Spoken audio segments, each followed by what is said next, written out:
Youri, as a mere 3-year-old child, is about to face the first significant event of his life. His father intends to find his biological father and send him away. How could such a young child endure such injustice? He resorted to a hunger strike, imitating the neighborhood children, employing all manner of endearing antics and ploys. Yet, to his dismay, his father remained resolute, depositing him into the arms of his biological father before swiftly departing. The obedient child, Youri, wailed inconsolably, throwing an unprecedented tantrum. Chapter 1. A Family of 3. In the early morning, Yinshui town awakens amidst the crowing of roosters and barking of dogs. The quaint, ancient architecture is artfully arranged, with a narrow alley paved with blue stones flanked by white-walled, black-tiled homes. A ruggedly handsome young man opened the second-floor window, allowing the cheerful sunlight to flood in, illuminating the figures of a large and small shape on the bed.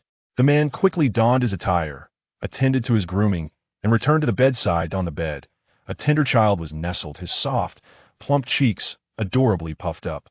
Qin Kuan chuckled at his son's carefree sleeping posture, scooping him up and cradling him in his arms, before leaning in to plant a kiss on his partner, Su Siwen's cheek. Su Siwen remained undisturbed, breathing steadily in deep slumber. Qin Kuan playfully patted Youri's soft backside to rouse him. Placed upon a low stool, Youri stood unsteadily before the wash basin, rubbing his eyes with his chubby little hands, mumbling as he yawned. Seeing him awake, Qin Kuan skillfully wrung out a towel to wipe his face. The reluctantly awakened Youri grumbled, reaching out for a hug. Kuan. Although he was not in a foul mood, his father's strength was overwhelming, and the towel made his face feel uncomfortably warm, causing him to huff in annoyance. He obediently brushed his teeth, proudly showcasing his pearly whites to Qin Kuan. "Wow, our Yuyu's teeth are truly beautiful," Qin Kuan readily praised, immediately planting a kiss on Youri's soft, chubby cheeks. Youri pushed his father's face away, annoyed by the high bridge of his nose pressing against him. Qin Kuan teasingly nuzzled his tender cheek, eliciting a fit of giggles from Youri. After a playful moment in the bathroom, Qin Kuan finally carried him out. The person on the bed still slumbered, the blanket forming a gentle A-R-C. Youri stifled a giggle, leaning close to Qin Kuan's ear to whisper, Kuan, little daddy is such a lazy pig." He had risen, yet little daddy remained in bed. Qin Kuan playfully pinched his little nose and shushed him. "Let your little daddy sleep a bit longer." Seated on the bed, his pajamas now stripped away by Qin Kuan, Youri lay on his stomach, propping his face on a pillow as he watched his little dad sleep. Their home was a 2-story building, with a loft adorned with a garden brimming with flowers and greenery. In the garden, a small figure dressed in a bright blue vest and frilly shorts sat upon a low stool. "Yuyu, eat your breakfast by yourself. I will go wake your little dad," Qin Kuan said, placing both the stool and himself at the table, instructing the little one. Youri, holding his cup with both hands, busied himself drinking milk, waving dismissively at his father while keeping his gaze fixed on the milk before him. The low stool had been lovingly crafted by his little dad, Su Siwen, providing a sturdy seat for the small child. After finishing half a cup of milk, Youri clumsily grasped chopsticks to begin eating potato cakes.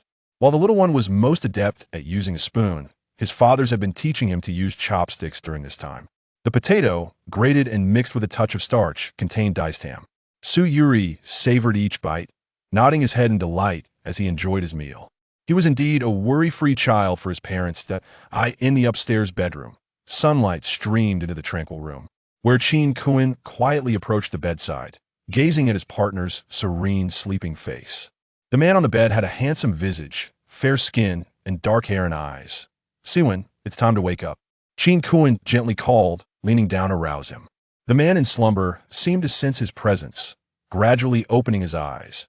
Upon seeing him, Su Siwen smiled, extending his arms for a hug. Qin Kuan wrapped his arms around his waist, chuckling as he whispered in his ear, "As soon as Yuyu wakes, he reaches for me, just like you taught him." His voice was deep and melodious, and Su Siwen buried his face in his shoulder, chuckling softly. "Where's the baby?"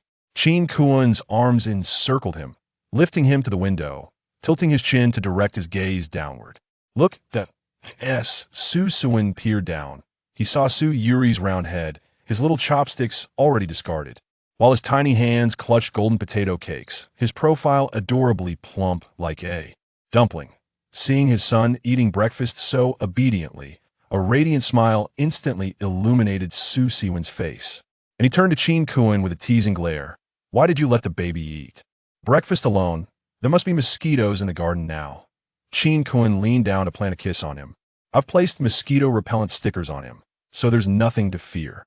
Su Siwen tilted his head slightly, rubbing his face against his partner's stubble. Put me down. Go check on the baby.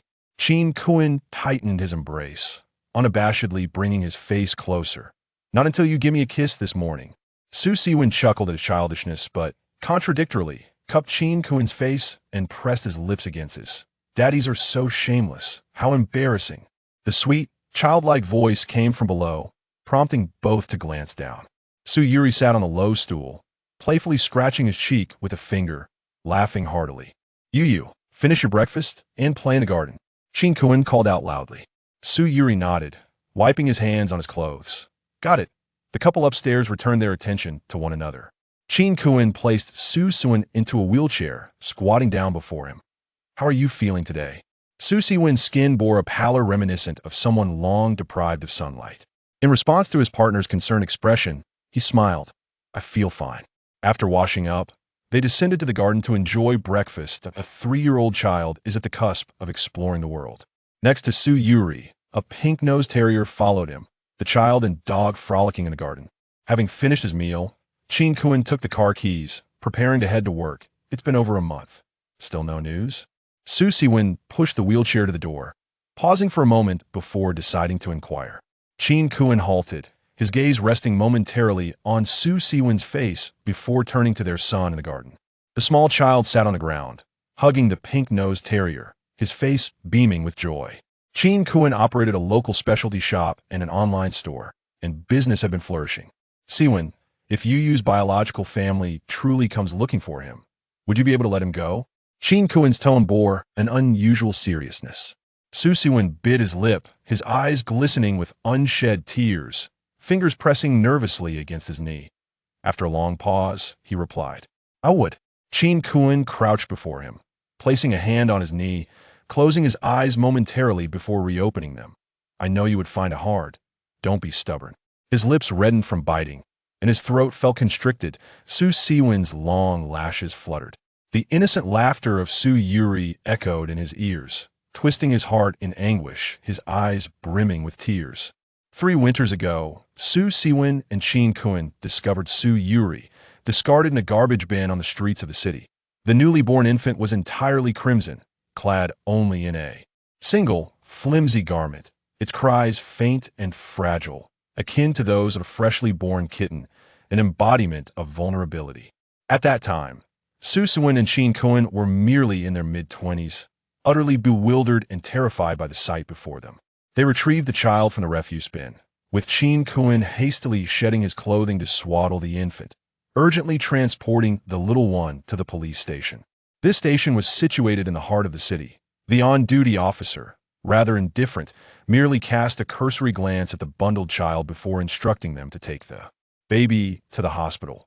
The child, suffering from the biting cold, was immediately placed in an incubator upon arrival at the hospital.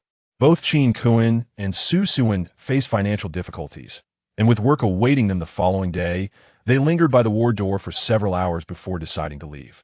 The police informed them that if no one came forth for the child, it would be sent to a local welfare institution. With a destination secured for the child, their fates now rested in the hands of destiny, and Chin Kuan led Su Siwen out of the hospital. The winter wind sliced through the air like a blade, as the hurried hospital patrons brushed past Su Siwen, whose gaze was vacant and lost. Suddenly, she felt a sharp jolt against her shoulder. My apologies. My son has developed a high fever in the night, a man exclaimed as he rushed past, cradling his child and calling for a doctor. Chin Kuan wrapped his arm around Su Siwen's shoulders, shaking his head at the man, yet his eyes were drawn to the man's slippers and his sweat-drenched attire. The flushed child was tenderly held in the man's embrace. Chin Kuan remained silent. A sudden thought struck him as he recalled the infant still in the incubator, pondering the cruel disparity of existence. How could such a diminutive being survive amidst the foul stench of a dumpster? As they reached the hospital exit, Su Siwen abruptly turned to glance back at the enigmatic corridor of the hospital, the faint echoes of the infant's desperate cries seemingly resonating in her ears. After a moment, she grasped Qin Kuen's sleeve, her voice choked with emotion. Kuen, that child. He just held my hand. Asterisk, asterisk, asterisk, asterisk, asterisk, asterisk, asterisk, asterisk, asterisk, asterisk, asterisk, asterisk, asterisk.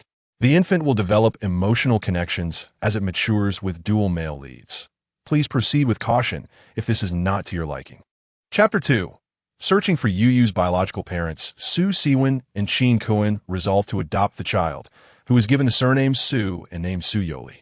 From a young age, Su Youri proved to be an easy child, spending his days in slumber and feeding, rarely crying or fussing. A year later, the three of them returned to a quaint town in Nanxing, which was Qin Kuen's hometown and the place where Su Siwen and Qin Kuen had first fallen in love. At the tender age of 1, Su Youri was irresistibly charming, with round, sparkling eyes and a delicate, porcelain-like complexion, reminiscent of a little celestial being beneath the gaze of Guanyin. Just a month after their arrival on Yinshui Street, the diminutive Su Youri had already become the beloved child of the neighborhood. Though the two young men encountered numerous challenges in caring for a child, they found themselves enveloped in happiness and joy. The child they had rescued from a garbage bin had become their most treasured possession. However, they now faced the difficult task of searching for Su Youri's biological parents. There was a possibility that he had been abandoned by them, and one couldn't help but wonder if his relatives would truly seek him out. Alternatively, there was the unsettling possibility that he had been kidnapped. Perhaps the abductor had deemed him too frail to survive and discarded him out of fear of complications. The towering Qin Kuen, at 185 meters, found his eyes welling with tears at the thought of Yuyu being taken away. Su Siwen wiped his tears, his voice thick with emotion. What do you expect me to do? Should Yuyu witness me bedridden and unable to rise? He is only 3. Qin Kuen gently caressed his head, crouching before his beloved, attempting to persuade his obstinate partner. We are a family, and families must be together. Su Siwen shook his head, insisting that their little one, at such a tender age, deserved protection. You are perpetually busy, and my condition is worsening, he lamented, tears blurring his vision as he recalled the last time Yuyu had fallen and he had been powerless to comfort him. In frustration, Su Siwen struck his knee, exclaiming, "It's all my fault." He sobbed uncontrollably, and Qin Kuen held him close, repeatedly soothing him. There, do not cry.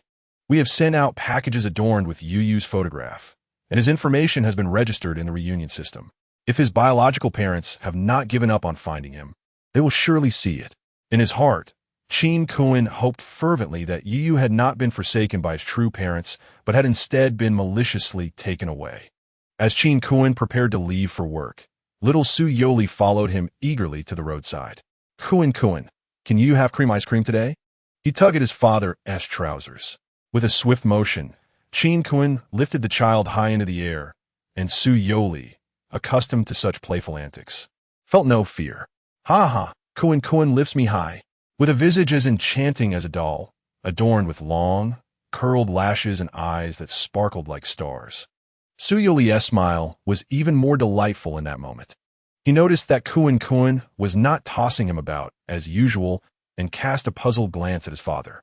Bringing him close, Qin Kuen affectionately stroked the back of his head.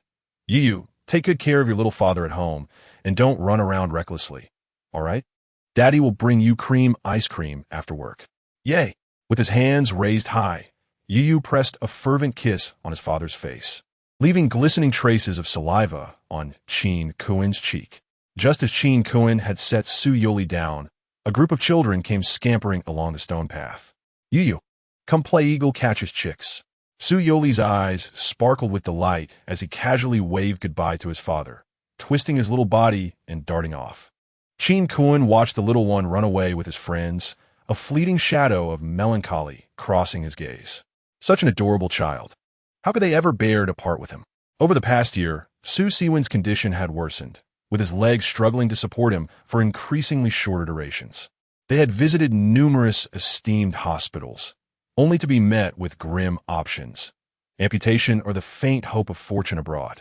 Each time, they ventured far for medical treatment.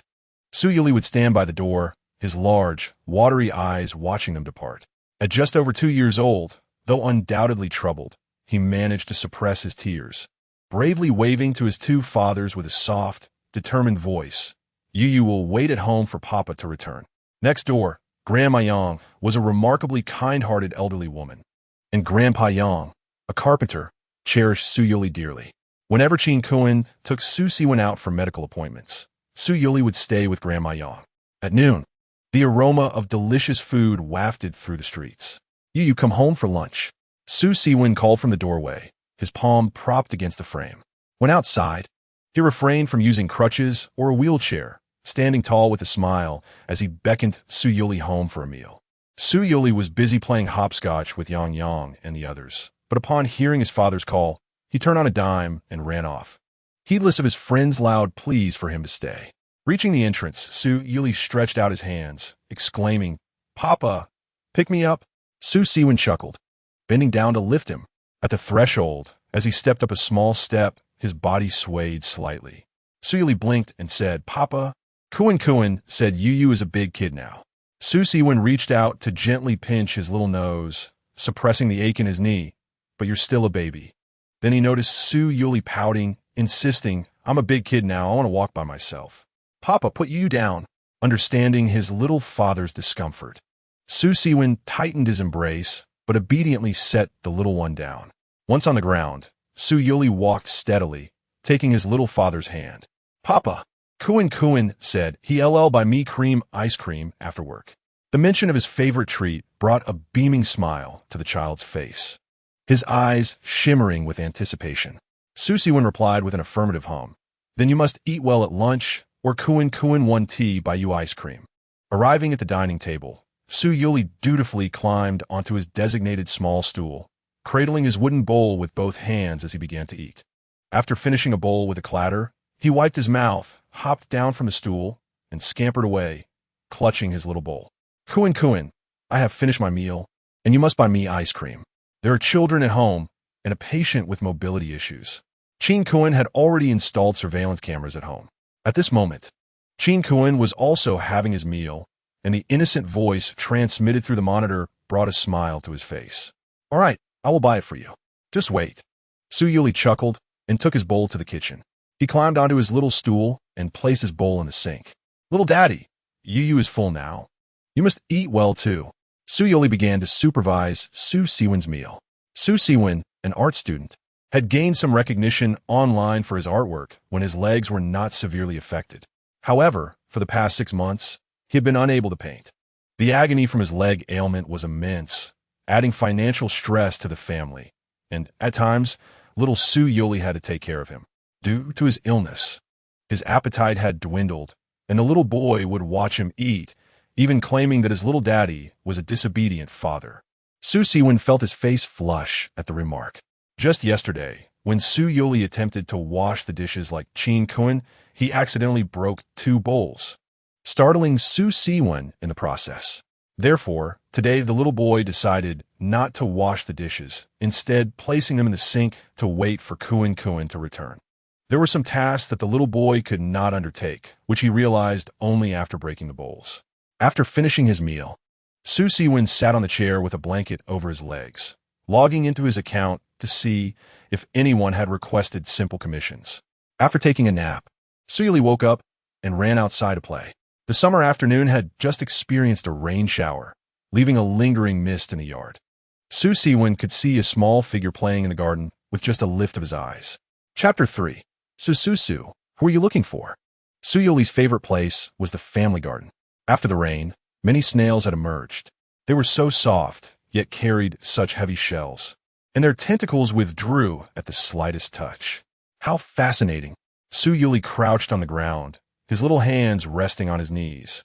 And when he noticed several snails forming a line to crawl, his mouth slightly opened in wonder. Wow! Youri felt he had made new friends and wanted to show them his toys. Thus, he knelt on the ground and proposed to the snails.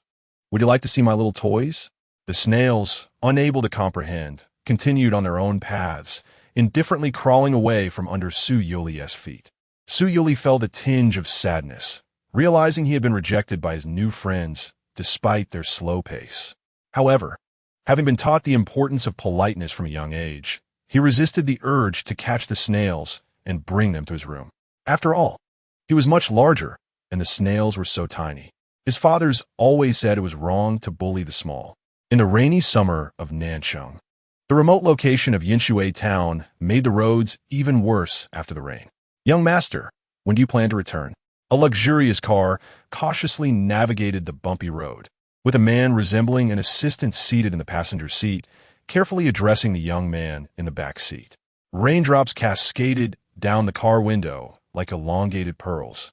As the young boy squinted, chin slightly raised, gazing at the man who spoke to him, the man, caught in the intensity of the boy's gaze, swiftly turned his head to wipe away his sweat, daunted into silence. This little tyrant, seemingly privy to information from unknown sources, had insisted on accompanying him to South City without a second thought. "Assistant Zhang, my father doesn't care about me, so please don't fret," the boy declared, stretching lazily, his voice slightly hoarse due to his ongoing development. Assistant Zhang offered an awkward smile, knowing well that it was not that the chairman was indifferent. Rather, it was simply that those capable of managing this little despot were no longer with the Shun family. Driving on a rainy day, the fog had begun to thicken, leaving the driver on high alert, occasionally lamenting the tormenting weather of the South, humid and stifling. "How do we end up in South City?" the boy in the back seat suddenly inquired. 3 years prior, his biological younger brother had been lost shortly after birth. At that time, he was merely 13, his heart consumed by concern for his mother, who was critically ill due to complications. By the time he remembered, he had a brother. The child had already been stolen away. Only a few days earlier, an email from the harbor city had provided credible information, suggesting a child bore a striking resemblance to the young master. Blood tests had confirmed their compatibility, and upon seeing the photographs, Mr. Shen believed the child bore a resemblance to his wife, prompting an immediate journey to verify the claims. Shen Lin pursed his lips, scoffing softly, turning to gaze out the window. Ever since the Shun family's loss of their child became public knowledge, anyone seeking to connect with the family found ways to exploit the situation, yet ultimately, all efforts proved futile. Following the navigation route, the vehicle entered a picturesque Jiangnan water town, where the driver slowed down, driving with utmost caution. Shunlin's attention was drawn to a father and son braving the rain. The father, not particularly tall, draped his coat over his son's shoulders to shield him from the downpour, while the son, grasping the umbrella handle, endeavored to tilt it toward his father. As the pair gradually faded from view, a fleeting glimmer crossed Shun Lin's dark eyes as he coldly remarked, "It's all in vain. They always claim it's my brother, but who knows, perhaps he died long ago." He then scoffed at Shun Minyan's naivety, easily swayed by others' words. The driver and assistant Zhang exchanged glances, hesitant to speak. In the yard, Youri crouched down, whispering to his dog, "Yuanzi, can I catch a snail? Can you help me?" Yuanzi, with its pink nose, barked at the slowly crawling snail, causing it to retract its tentacles and retreat into its shell. Youri, startled, grasped Yuanzi's ears, exclaiming, No, we mustn't do that." Siwen, feeling energetic today, tilted his head to glance over at the barking dog. The little boy's small frame pressed against Yuanzi, who obediently allowed him to ride, wary of letting his young master fall. Siwen chuckled, "You, don't bully Yuanzi." Yuanzi barked in response, "Woof woof. Daddy." The little boy laughed as he ran over, pecking his father on the cheek before dutifully drinking water and scampering back out to play, completely unconcerned about the need for supervision regarding his hydration. The rain has ceased, and the sounds of children laughing on the street can be heard. Yu tilts his head, sitting on the steps of the courtyard alongside Yuanzi, listening intently to the sounds from outside, his eyes filled with longing. "Baby, let Yuanzi stay with me at home. You can go play with Brother Yang at the door." Yu clenches his tiny hands, glancing between his father and the outside world.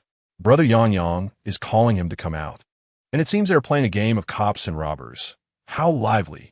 As a child just 3 years of age, He can hardly resist such temptation. Yu stands up and rushes to the door, opening it slightly to peer outside, his little feet in handmade cloth shoes straining to tiptoe. So many children are splashing in the water. A look of conflict adorns his fair, cherubic face. His brows furrow like tiny caterpillars, his lips protruding, and his cheeks puffed up. He glances back to see his father still seated in the wheelchair, engrossed in painting. Father paints to support Yu. It is a laborious task for him. Daddy, drink some water.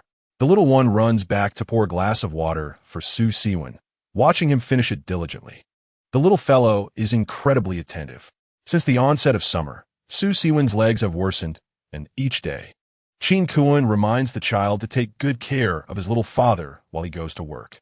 The little one looks up, asking, "What does it mean to take care of someone?" Chin Kuan pinches his cheek, saying, "You don't run around. Just make sure little father eats, drinks, and goes to the bathroom. That's taking care." Su Youri understands, raising his hand to respond. "Just like Kuan takes care of me." Chin Kuan is utterly smitten. "Indeed. How you treat me is how you should treat little father. That is care." Goodness, most children at 3 struggle with speech. Yet his little darling has already learned to care for his father. After ensuring his father has finished drinking and using the toilet, the child scurries back to the courtyard to play with Yuan Zai. Suddenly, a knock resonates at the door. In Yinshui Street, the local customs are simple, and neighborly relations are harmonious. During the day, doors are often ajar when someone is home. The little snail that Yuan Zai scolded is now slowly climbing a leaf. Though its progress is slow, it is determined. "Is this Chin Kuan's home?" comes a stranger's voice from beyond the door. Yuan Zai jumps up swiftly, barking a few times at the main door. Assistant Zhang steps back a couple of paces, sensing the presence of a fierce dog within. A few light footsteps approach, followed by the widening of the door, revealing a round and adorable face. "Su, who are you looking for?" Chapter 4. I have 2 daddies behind the door. There is a specially crafted small wooden handle for the convenience of children. At this moment, Su Youri is grasping the handle, tilting his body and staring wide-eyed at the uncle at the door. "Little friend, is your father at home?" Assistant Zhang can no longer contain the tremors of excitement within him. He resembles someone he knows, remarkably so. He looks like the young master and also like the chairman.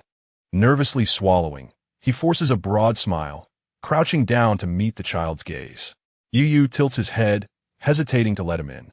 Kuan said not to allow strangers into their home.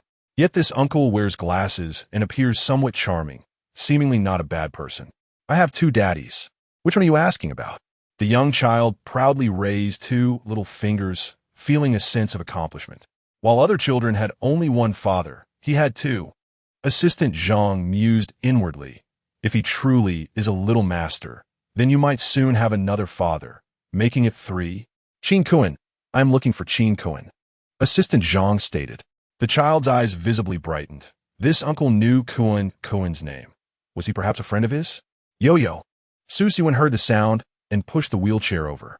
The child, upon hearing the sound of the wheelchair, immediately abandoned everything else and rushed to assist his father in pushing it.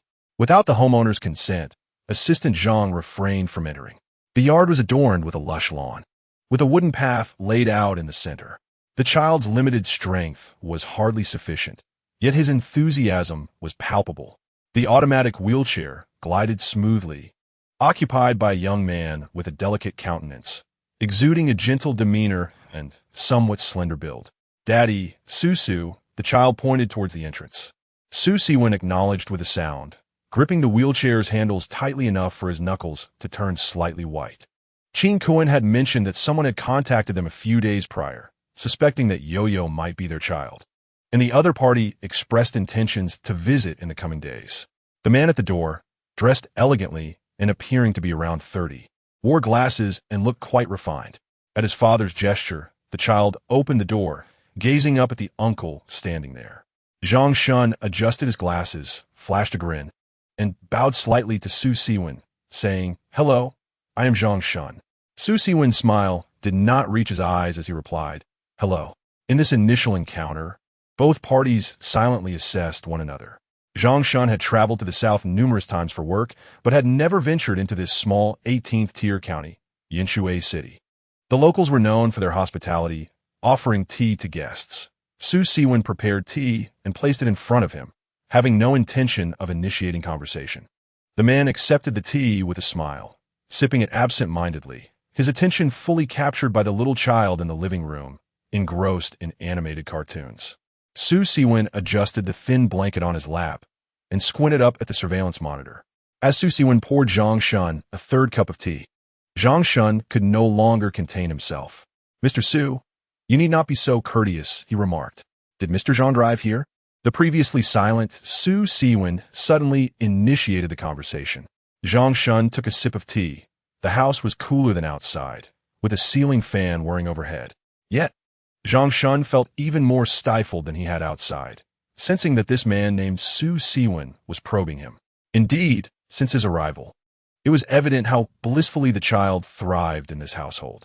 The presence of miniature furniture and small handles on doors facilitated the child's movement, and even the clothes, pants, and shoes worn by the child bore the marks of handmade craftsmanship. This family could hardly be deemed affluent, especially in comparison to the Shun family. Yet, many aspects of life cannot be measured by wealth. At 3 years old, the child was nurtured to be both well-behaved and adorable in this modest home. In contrast, the young master of the Shun family, having been provided with the finest of everything since childhood, had grown into a veritable little tyrant. Should Chairman Shin learn that the young master has skipped class to come to Nanjing in search of someone, it would undoubtedly create quite a commotion. "I drove here myself. Mr. Qin should have informed you that we are in Beicheng." Su Siwen nodded, having gleaned from their brief exchanges that the other party's family background and upbringing were likely quite admirable. "What is the child's name?" Zhang Shun inquired, observing the little one engrossed in an animated show. "I am Su Youri." The small child, supporting himself against the chair, turned around, his large eyes blinking curiously. "This uncle seems rather peculiar," thought the child. It appeared that his little father did not recognize him. Otherwise, why would he need an introduction? Zhang Shun felt his heart soften at the child's sweet voice. "Your name is truly delightful." Su Youri's eyes sparkled, and he jumped down from his chair, scampering over to hide behind Su Siwen, peeking out with curiosity. "Thank you. What is your name, Su? Yu. Su Siwen responded. With his father present, Su Youri felt no fear of strangers. He beamed a sweet smile at Zhang Shun. "Just call me Uncle Zhang," said Zhang Shun. Zhang Su Youri giggled, then returned to his elevated stool to play with building blocks. Many matters cannot be discussed in the presence of a child. Zhang Shun was unhurried, which left Su Siwen with a somewhat favorable impression of him. This individual seemed to possess a degree of understanding. He had previously harbored fears that the moment the other party arrived, they might snatch the child away, leaving him helpless to intervene. Half an hour later, the round dog, Yuanzi, who had been napping in the yard, stood up, its white tail wagging furiously as it dashed to the door, barking excitedly.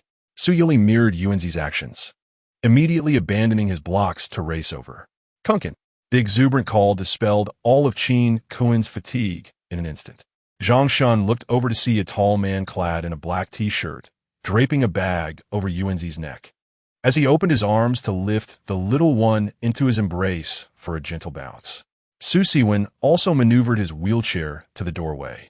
Locking eyes with Qin Kuen, his lips pressed slightly together, his gaze dimming. Qin Kuen did not enter. He took Yu next door to the Yang family. Grandmother Yang happened to be home, supervising Yang with his homework. "Kunkin, are we going to play with Brother Yang?" Yu asked, wrapping his arms around Qin Kuen's neck. "Yes, Daddy bought ice cream for you and Brother Yang to share.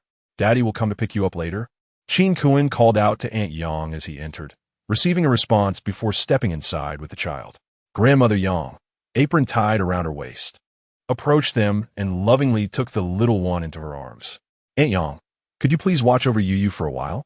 We have guests at home." Grandmother Yang, enchanted by the soft child in her embrace, replied, "What a bother. Yu is so well behaved, I hardly need to worry. You should return quickly." Without waiting for a reply, she hummed a tune and turned to take Yu into the house. Just as Qin Kuen reached the doorway, the sounds of children's laughter rang out from the Yang residence. "Hello, I am Qin Kuen."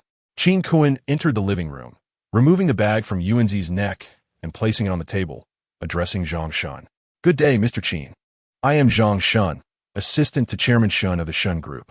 Few individuals would introduce their employer during a self-introduction, yet Qin Kun instantly grasped Zhang Shun's intent. Was it not your family that lost a child? Zhang Shun nodded repeatedly, devoid of a child, and thus spoke without restraint. The Shun family had never ceased their search for the young master. He briefly elucidated Shun Minyan's trip to the harbor city, concerned they might perceive the Shun family as lacking in seriousness. My primary purpose in visiting is to confirm certain details regarding your adoption of a child. If possible, it would be best to provide Yuyu's DNA. In truth, reclaiming a child is as straightforward as this. Both parties confirm the necessary details, followed by a paternity test. Su Siwen felt a jolt in his heart, as if at any moment this man might take Yuyu away. Qin Kun sensed his distress and grasped his hand. Given the Shun family's considerable wealth, why had they abandoned the child? Qin Kun's expression tightened. 3 years prior, Zhang Shun had been Shun Yan's right-hand man. He was unaware of the intricate details surrounding the young master's abduction. He only knew that shortly after the young master was stolen, Mr. Shun and his wife had experienced a marital breakdown and subsequently divorced, with each young master now living with their respective parents. No, it was not abandonment. The child was taken. Zhang Shun rose, his words tinged with agitation. Su Siwen and Qin Kun exchanged glances, their emotions reflected in their complex expressions. When a young master was conceived, the lady was already in her 40s. Both families, protective as if he were a precious gem, would never have discarded him. Then why? Qin Kun queried, perplexed. They had found the child in a garbage bin in a village within North City, on such a frigid day. The infant was clad in mere thin garments, wrapped in a scant blanket. Had they arrived any later, the child might not have survived. Zhang Shun recounted some publicly available information from that time, knowing he could not fully disclose the Shun family's past until Su Yoli's paternity test results were revealed. The two sides found themselves at an impasse.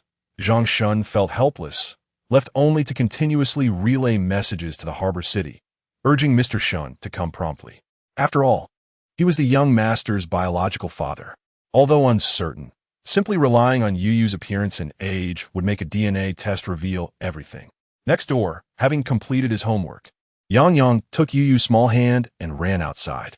Grandma Yang, hearing the commotion, rushed from the kitchen. You mischievous child. Were you taking your brother to frolic this time? Yang Yang, with his round face and bold spirit, peeked out and replied, Grandma, we're just at the door. A rainbow, it's a rainbow. As they stepped outside, they heard a group of children cheering in the street. Su Yuli looked up, marveling at the vibrant rainbow arching across the sky, exclaiming in delight. He jumped up and clapped his hands, his slightly curly hair bouncing with his movements. The children settled on stone stools to admire the rainbow, then formed a circle to play marbles. Yuyu, sit here and watch me play. Yang Yang tucked the glass marbles into his shirt pocket, first ensuring his little brother was comfortably seated on a clean stone stool. The stool was elevated, allowing him to observe the game clearly. He could enjoy the fun of the game without participating directly. Are you not going to play, Yuyu? My father gave me some pocket money yesterday, and I will buy you a few marbles. A boy exclaimed as he stood up to take Yuyu's hand and head towards the small shop. Yang Yang, with his bottom protruding, was fixated on the marbles in the center, poised to spring into action. Upon seeing someone attempting to pull his brother along, he immediately jumped up. Yuyu doesn't want to play with that. The ground is dirty, and you'll get dirty too. You must not take him. Why not? Yuyu isn't even your real brother. From the day Su Yoli and his father arrived on Yinshui Street, all the children in the neighborhood became aware of a particularly beautiful little friend belonging to the Su family.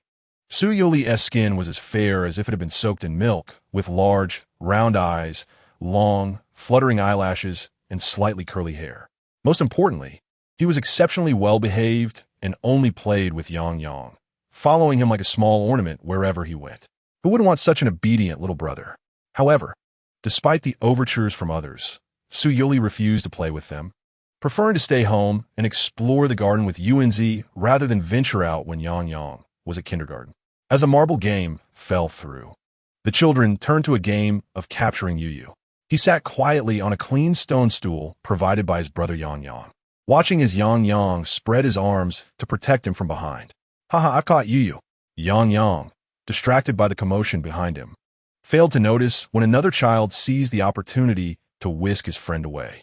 Brother Yang, the little one, tugged at Yang's hand, worried he might be scolded by Uncle Yang upon returning home. He often heard the sounds of Yang being scolded at home.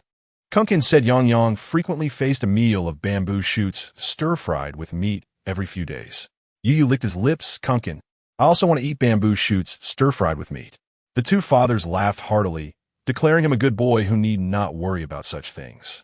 Soon, the child who had left in tears returned, accompanied by a tall brother. Yu felt a twinge of fear, his nose turning red as he called out, "Brother, let us go home quickly." Yang wiped the stone stool clean and placed Yu back on it, reassuring him, "Yu, don't be afraid. Did you push my brother?" The older child, who appeared somewhat intimidating, evoked a natural fear in the younger ones. Yet Yang, unperturbed, looked up defiantly. "Yeah, I did. So what?" The older boy bent down to pinch his ear, applying little pressure, and threatened, "Apologize to my brother, or I'll toss you into the river." There was a river beside Yinshui Street, and parents often warned their children to stay away from the riverbank, cautioning them about the water spirits that might pull them in. "Please, don't throw Brother Yang into the river." The little one, who had been sitting obediently on the stone stool, suddenly stood up, tears brimming in his eyes as he embraced Yang tightly. Li Dong crouched down to comfort him, saying, "Brother is just playing with Brother Yang. So please don't cry." Yu was too young to discern the nature of jest. He only remembered how cold the river water was. Last year, a disobedient child had fallen in and had nearly drowned. Brother Yang was his dearest friend, and he felt compelled to protect him.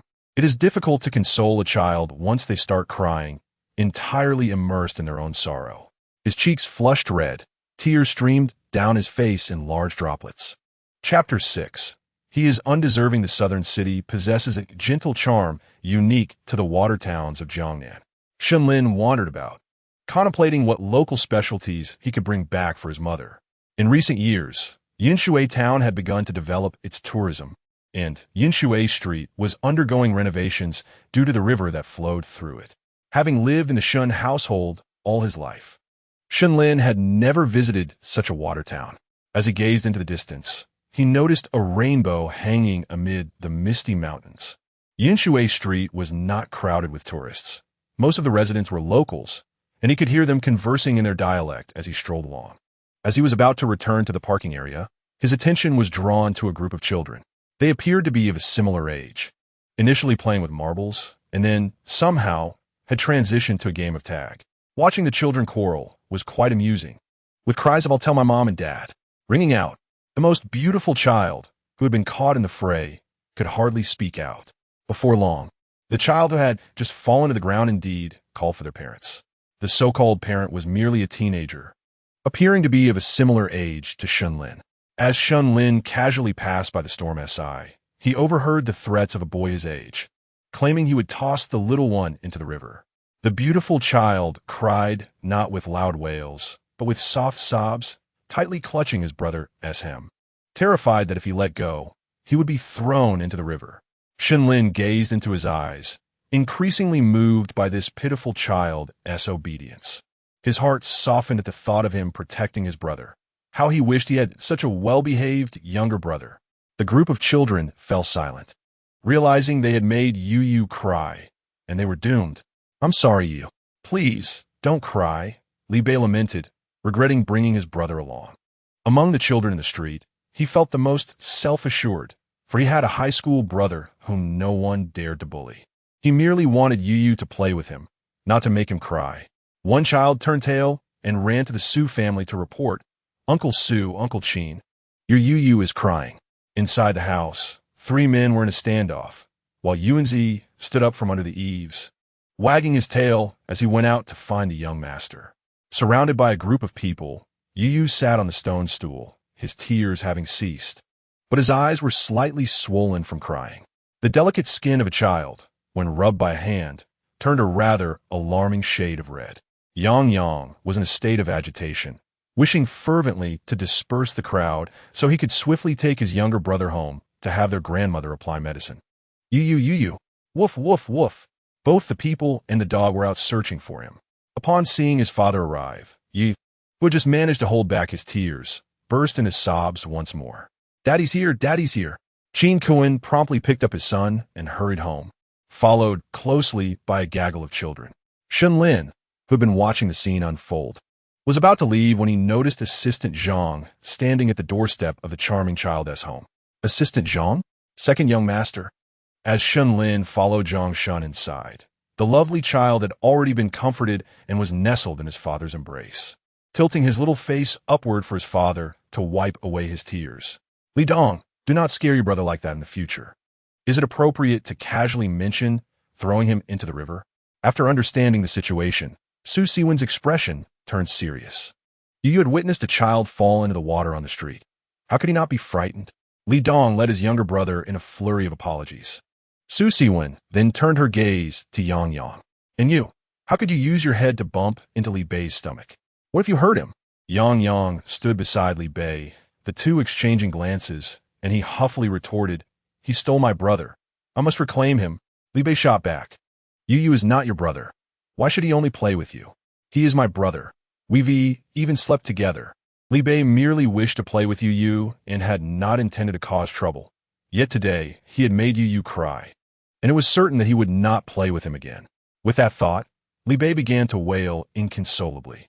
Yu sat up in Qin Kuan's arms, rubbing his eyes in disbelief. Why is brother Li Bei crying?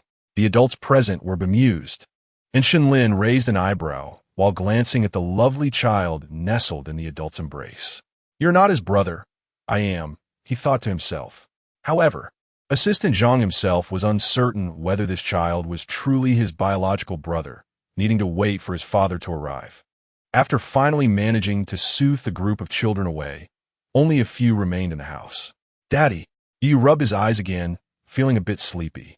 Qin Kuan gently patted him, and within moments, the child had drifted off to sleep.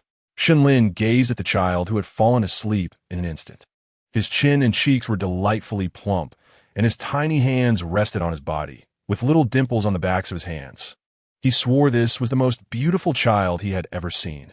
Only his mother could have given birth to such a stunning brother. And who might this be? Qin Kuan, having settled Yu to sleep, finally noticed the youth standing beside Zhang Shan. The young man, with dark hair and eyes, possessed a face that anyone would praise upon seeing. His gaze was fixed intently on the staircase of Qin Kuan's home. "Hello, uncle, I am Shen Lin." Upon hearing the name, Qin Kuan instantly recognized his identity. He had not anticipated that Shen Lin would come along with Zhang Shan. The unexpected presence alleviated some of his discontent. The Shun family, apart from sending an assistant, had also dispatched a young master, indicating they did not take Yu lightly. Shen Lin, unaware that his absence from class had led to a misunderstanding that he had come to find his brother, was busy messaging his elder brother. That evening, Zhang Shun and Shun Lin settled into a newly opened inn in the town. Shen Lin, who had not previously been involved in the search for his younger brother, was taken aback by the difficulties of the process. He found himself increasingly fond of Yu, often remarking how much she resembled their mother. However, he could not bring Yu home just yet. A paternity test was necessary to confirm that she was indeed a child of the Shun family. As he sat in the inn's courtyard, memories of his mother's despondent visage flooded his mind, causing his heart to ache. How wonderful it would be if Yu were truly his biological sister. Such a beautiful and well-behaved sibling would surely endear her to their mother. At the entrance of the inn, Zhang Shun was on the phone, his tone submissive, and Shun Lin immediately surmised he was reporting to Shen Minyan. A new message arrived, and Shun Lin opened it. It was from his elder brother. "Is she really my sister?"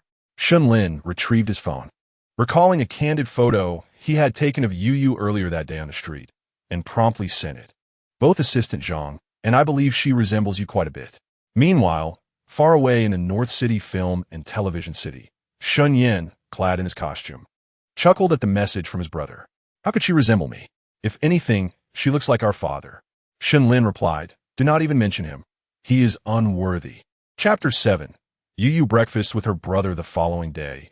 Shun Lin rose early, stepping into the morning mist as he knocked on the Su family's door. The door was opened by Qin Kuan, who cradled a newly awakened little one in his arms. The child yawned profusely, and Shun Lin could even see the small nest of hair atop his head.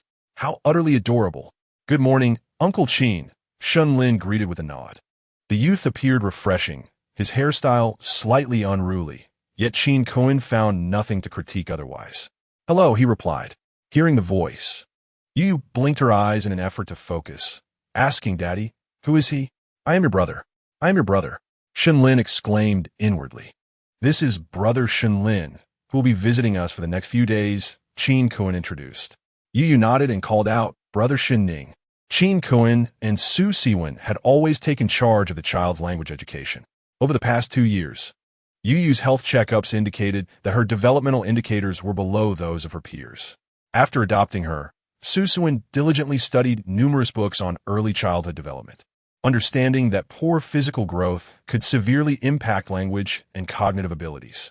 Now that Yu was 3 years old, although still smaller than her contemporaries, everyone remarked on how clearly she spoke. The efforts made by both fathers behind the scenes were immeasurable. Shun Lin, not Ning, please repeat. Chin Cohen corrected gently on the spot. Yu sat up in her father's arms, her voice sweet and deliberate as she echoed, Brother Shun Lin. Shun Lin gazed at her chubby, fair face, his fingertips tingling with the urge to pinch her cheek. Hey. Chin Cohen walked to a nearby open space where a white Volkswagen was parked. He set the little one down beside the car and squatted to advise, You do not quarrel with the other children, understood? Yu nodded, then leaned forward to wrap her arms around Chin Cohen's neck, affectionately rubbing her cheek against him. After tending to the little cub, Chin Cohen stood up and addressed the youth, whose height nearly matched his own. Could you kindly assist me in taking Yu home? As the public vehicle departed, Yu continued to gaze at his father's car until it vanished from sight. Shun Lin, still in a daze, suddenly felt a soft object brush against his palm. He looked down to find the little one's hand clasping his. The texture was as soft as cotton, a sensation Shun Lin had never experienced before. An inexplicable tremor coursed through him as he squatted down and said, Call my name again. Still a bit sleepy from the early morning, Yu thought his older brother was testing whether he had learned to pronounce his name correctly. Thus, he stood upright and called out clearly and resoundingly, Brother Shun Lin. Shun Lin nearly wept, his mind flooded with countless thoughts. If this were not his biological brother, he would surely want to take Yu home to raise him. He lifted the little one into his arms, pleasantly surprised that he was not rejected, but nestled comfortably against him. Yu, how old are you? Have you started school yet? Yu extended 3 fingers, declaring, Yu is 3 years old and has not yet begun school. Yu was adopted when Chin Cohen and Su Siwen were attending university. They had relocated their household registration and were currently in the process of completing the transfer paperwork. If all went smoothly, they would finalize Yu's enrollment before the school year commenced in September. Shun Lin lowered his gaze, resting it on Su Yoli's cherubic face, and felt a swell of admiration. His brother was truly stunning, even more so than the child models in advertisements. In the garden, tables and benches were arranged, with a semicircular plastic cover draped over the surface. Su Yoli, embodying the demeanor of a little host, instructed Shun Lin to sit opposite him and busily hopped to fetch bowls and chopsticks. Brother Shun Lin, it's time for breakfast. The little one pronounced Shun Lin's name slowly, but with remarkable clarity. As the cover was lifted, a fragrant platter of buns and shao mai was revealed, accompanied by freshly squeezed soy milk still steaming. Yu grasped his small cup, brought it to his lips for a sip, and when he set it down, a white milk mustache adorned his upper lip. Su Yuli picked up a bun and began to eat, his little feet swinging. Where's your other dad? Shun Lin had learned from Assistant Zhang the previous day about the relationship between Su Siwen and Chin Cohen.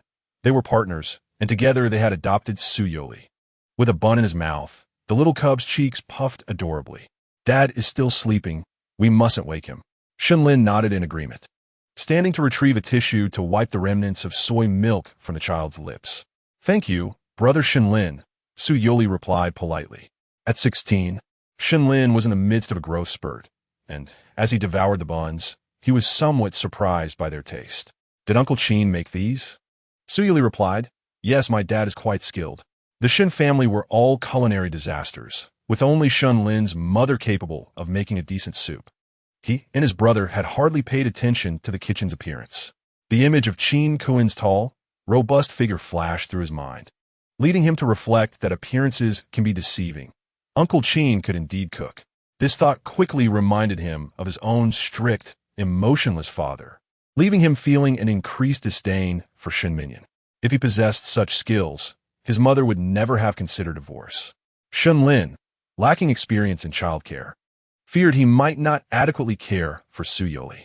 However, as time passed, he realized that Su Youri required no assistance from him at all.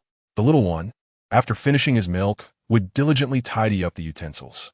When faced with heavy items, he would carefully maneuver himself onto a small stool beside the sink, placing the dishes into the water.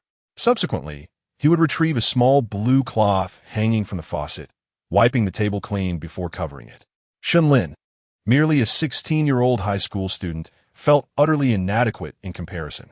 The Shun family was affluent, and he had been tended to by several nannies since childhood, never needing to lift a finger. After breakfast, the young child would instinctively take out his paints to create art. Shen Lin leaned in to observe, discovering that the paper bore a drawing of a sunflower. Struggling to engage the child in conversation, he inquired, "What is you drawing?" The little one looked at Shen Lin with a hint of curiosity, responding, "It's a sunflower, brother." The precision with which he articulated the word sunflower was remarkable. Around 10 o'clock, the sound of footsteps creaking on the wooden floor above echoed down from the second floor. Su Youri promptly discarded his paintbrush and scampered upstairs, calling out for his father. Shen Lin's gaze lingered on the sunflower, as the cheerful sounds of father and son conversing floated down from the upper floor. Uncle Chin had prepared breakfast for Yu at 7 that morning, and despite Uncle Su's poor health, he patiently taught Yu how to paint. There were countless unseen moments Shen Lin could only imagine. He scratched his head, wishing Yu were his biological brother, yet fearing that the child would refuse to leave with him, his eyes betraying a sense of detachment and wariness. Shen Lin dreaded the thought that Yu might harbor resentment towards him. His own home was in disarray, a place he was reluctant to return to, and he pondered how he could bring Yu back with him. All of this was the fault of Shen Minyan, that ineffectual man, he cursed inwardly. Chapter 8. Shen Minyan returned disheartened from the port city, seated in his car, when he suddenly sneezed. In the yard, Shen Lin was engaging the little one in play. Su Siwen wrestled with his conscience. It had taken him considerable time to decide to seek out Yu's biological parents. After announcing his intentions, he envisioned countless possible outcomes. Initially, they had speculated that Yu was an abandoned child, and even if his biological parents saw the news, they would not reclaim him. His health had been deteriorating, and over the past 2 years, the savings he and Chin Kun had accumulated were nearly depleted, compounded by some debts. For 3 years, he and Chin Kun had been the guardians of Su Youri, but what would happen next? Before Yu matured, he needed to find someone willing and capable of providing protection for him. The appearance of Zhang Shun revealed to him that Yu was not an abandoned child. Long before his birth, he had already received abundant love. It was due to familial negligence that he was taken by malevolent individuals, only to be fortuitously found by him and Chin Kun. Su Siwen held the paintbrush, unable to find tranquility. This was the best choice. If Yu were truly the young master of the Shun family, it would be nothing short of ideal. The Shun family would ensure a life of comfort for him, sparing Yu from ever worrying about financial concerns. Yesterday, he and Chin Kun had already searched online for information regarding the Shun group, a prestigious family beyond their lifetime reach. In the courtyard, a young child was introducing his little dog to Shen Lin. The dog, named Su Yuanzi, lay on the ground with its tongue out, allowing its small owner to pet its head, its tail drooping and swaying gently. Shen Lin had never encountered such an unattractive dog before, and fearing to hurt the child's tender feelings, he reluctantly praised, "Your dog is quite nice." Due to the events of the previous day, the child was even more reluctant to go outside today, playing in the garden all day long. At noon, Zhang Shun stopped by and was delighted to hear the child call him Uncle Zhang in a sweet childlike voice. Leaning closer to Shen Lin, Zhang Shun reported on Shen Dong's schedule. Shen Dong will arrive in about 10 minutes. Shen Lin showed no reaction. If he came, he came. Was he expected to roll out the red carpet for him? What I mean is, Shen Dong is unaware of your truancy. Am I supposed to fear him?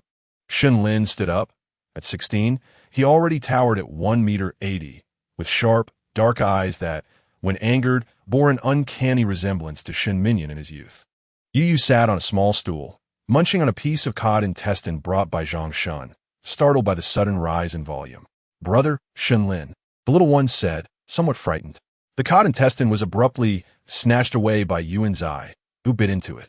Shen Lin rushed over, scolding the dog. "Why are you stealing from the child, you naughty dog?" Yu, alarmed by Shen Lin's sudden fierceness, rushed to hug Su Yuanzi, pleading, "Don't hit, don't hit." "Yu, you mustn't spoil Yuan's eye," Shen Lin admonished, arms crossed. Yu blinked from the ground, asking, "What does spoil mean?" "It means you can't give him your snacks." Su Yuli split the other half of the cod intestine and popped it into his mouth, replying, "But Dad says we should share." "Your dad, didn't he mean to share with the dog?" Zhang Shun, well prepared, pulled out several more cod intestines from his suit pocket, giving them all to the child. "Yu, human food isn't always safe for dogs. They can get sick. Just eat them yourself, all right?" "Okay," Yu replied, turning and running into the house with the cod intestine. Shen Lin rubbed his temples, intending to go inside to find Yu when he heard the sound of a car braking at the entrance. It was Shen Minyan's vehicle. His hand, dangling by his side, clenched into a fist as he watched Zhang Shun rush to the door to greet him. The laughter of children inside and the cicadas chirping in the courtyard blended together. As Shen Lin turned to leave, a low, cold voice called from behind, "Shen Lin." Shen Minyan bent down as he entered, spotting his second son with his back turned, already resembling a young man, standing tall. Shen Lin turned around, lifting his chin to meet his gaze without responding. "Your audacity grows. You dare to skip class. Get back to Beicheng and resume your studies now." The tension thickened as their eyes locked, the atmosphere becoming increasingly grave.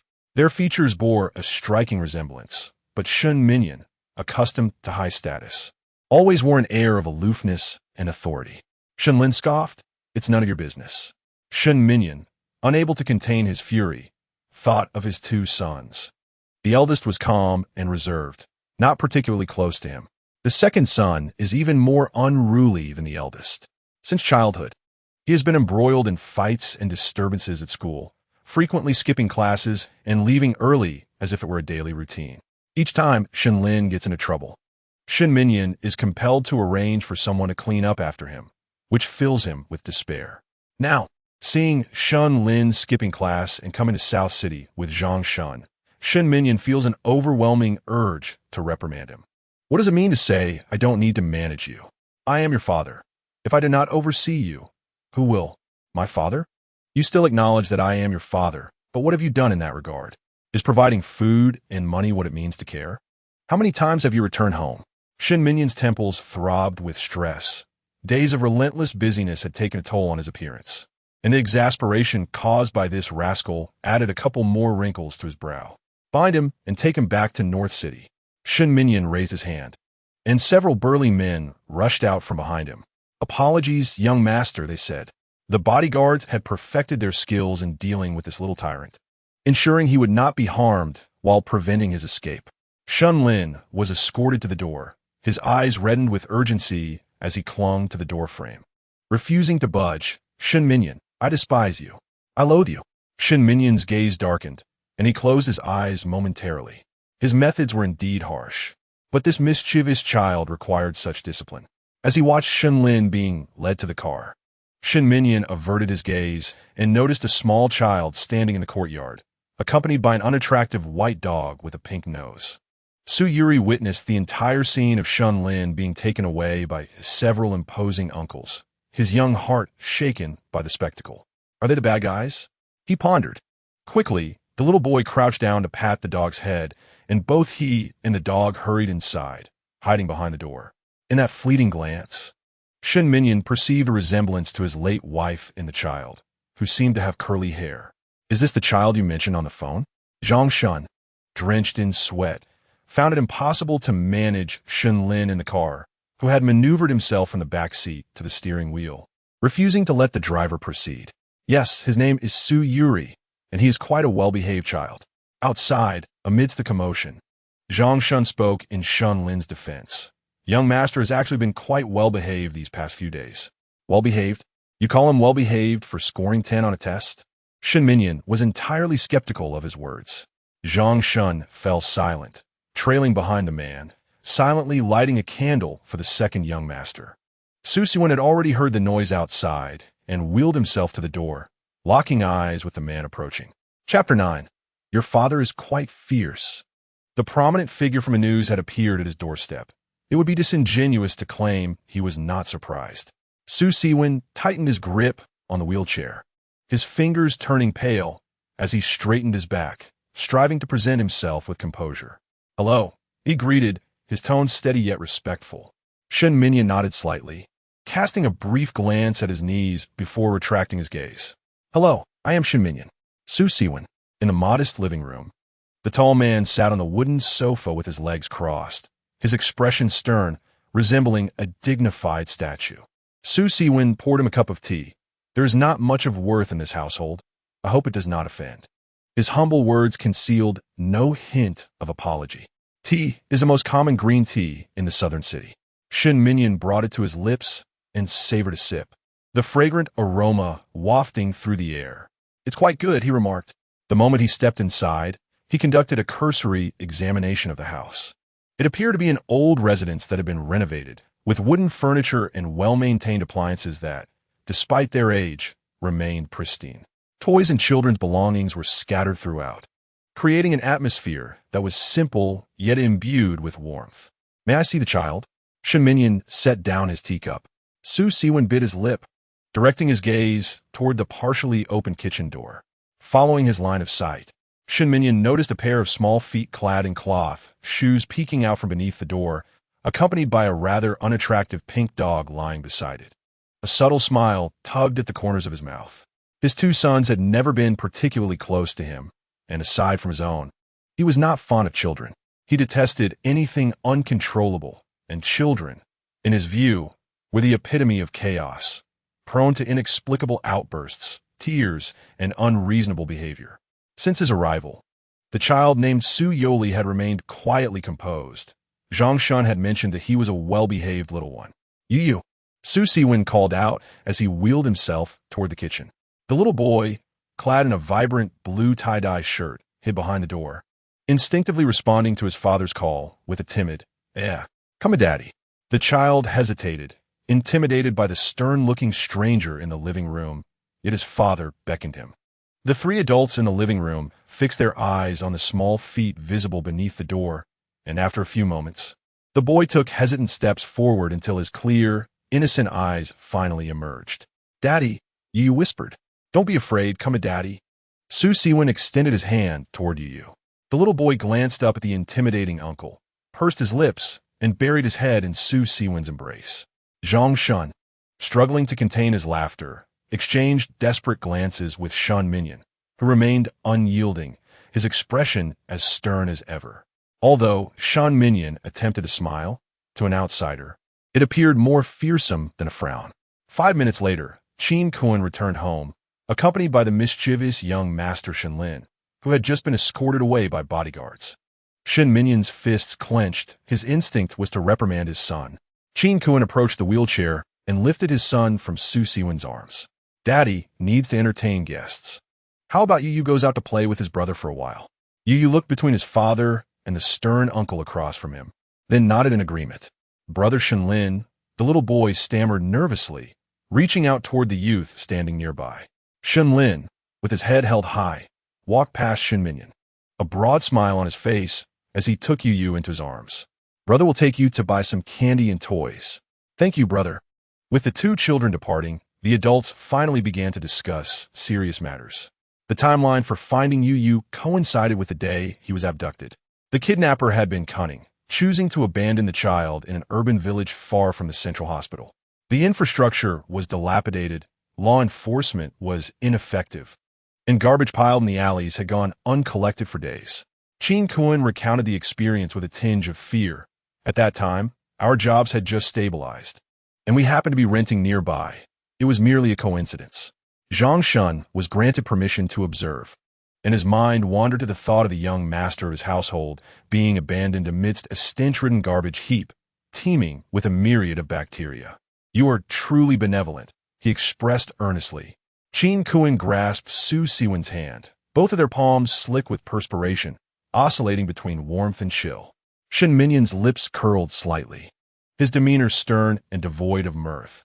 The amiable facade he had donned for the presence of the small child vanished without a trace. "He resembles my wife," Shen Minyan suddenly remarked. Qin Kuan met his gaze, realizing upon entering and seeing Shen Minyan that there was a striking resemblance. Children often bear the likeness of their biological parents. Although Yu was still young, it was evident that he bore some resemblance to Shen Minyan, particularly when Shen Lin cradled him in his arms, the two children appearing as if they were brothers. Qin Kuan rose and retrieved an item from the second floor, presenting it to Zhang Shun. "This is Yu's toothbrush. In Yinshui town, there are no professional paternity testing facilities. One must venture to the city." With Shen Minyan's approval, Zhang Shun knew he must act swiftly to address this matter. As he prepared to depart, Shen Minyan stood in the courtyard of the Su residence. Inside, two young men occupied their positions, one seated, the other standing, while the house remained devoid of air conditioning. Qin Kuan fanned Su Siwen with a handheld fan. The summer heat of Nan City was oppressive, rendering exposed skin akin to that in a steam room. Adults could endure it, but could a 3-year-old child withstand such sweltering conditions? Would it lead to illness? Shen Minyan felt a sudden impulse. He turned and approached the two. "If you are willing, regardless of the testing outcome, I would be willing to adopt Su Youri." Su Siwen grasped the fabric of his knee, and Shen Minyan surmised that their current financial constraints prompted them to seek a father for Yu. He took a deep breath and replied, "Mr. Shun, Yu is my lifeblood. If it were not for my leg, we would not have chosen this path."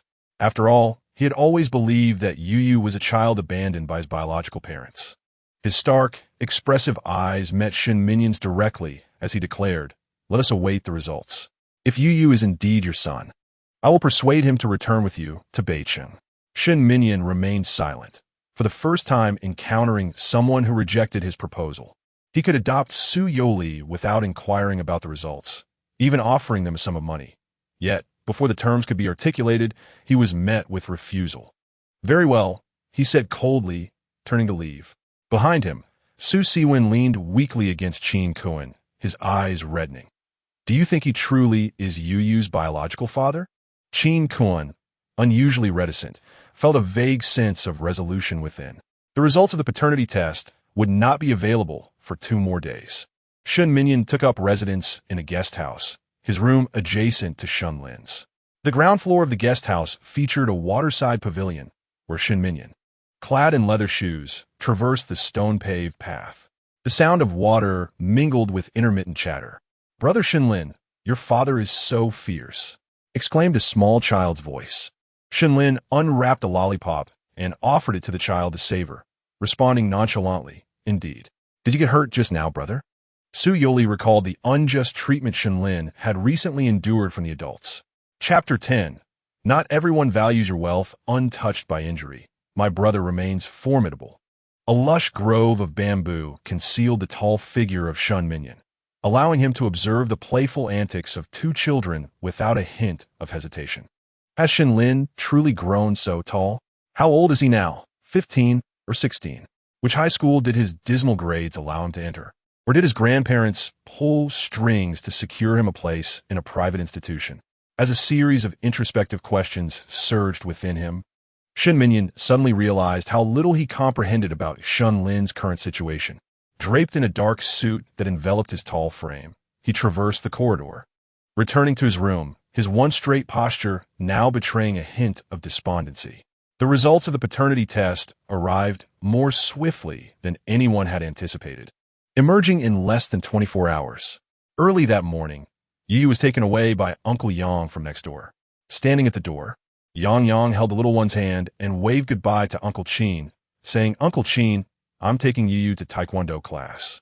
Farewell." Qin Kuan entrusted the 2 children to Yang Shiqing, expressing gratitude. "Thank you, Brother Yang." Yang Shiqing, a robust man who ran a Taekwondo school in town, smiled broadly, revealing a set of gleaming white teeth. "No need for formality with me. Today is just a trial class to assess Yu's athletic capabilities and physical coordination. Chin Kun nodded and knelt down to instruct the little one. There's water and snacks in your backpack. Follow Brother Yang to class and don't wander off, all right? The child, unusually excited today, replied, Got it, Kun Kun.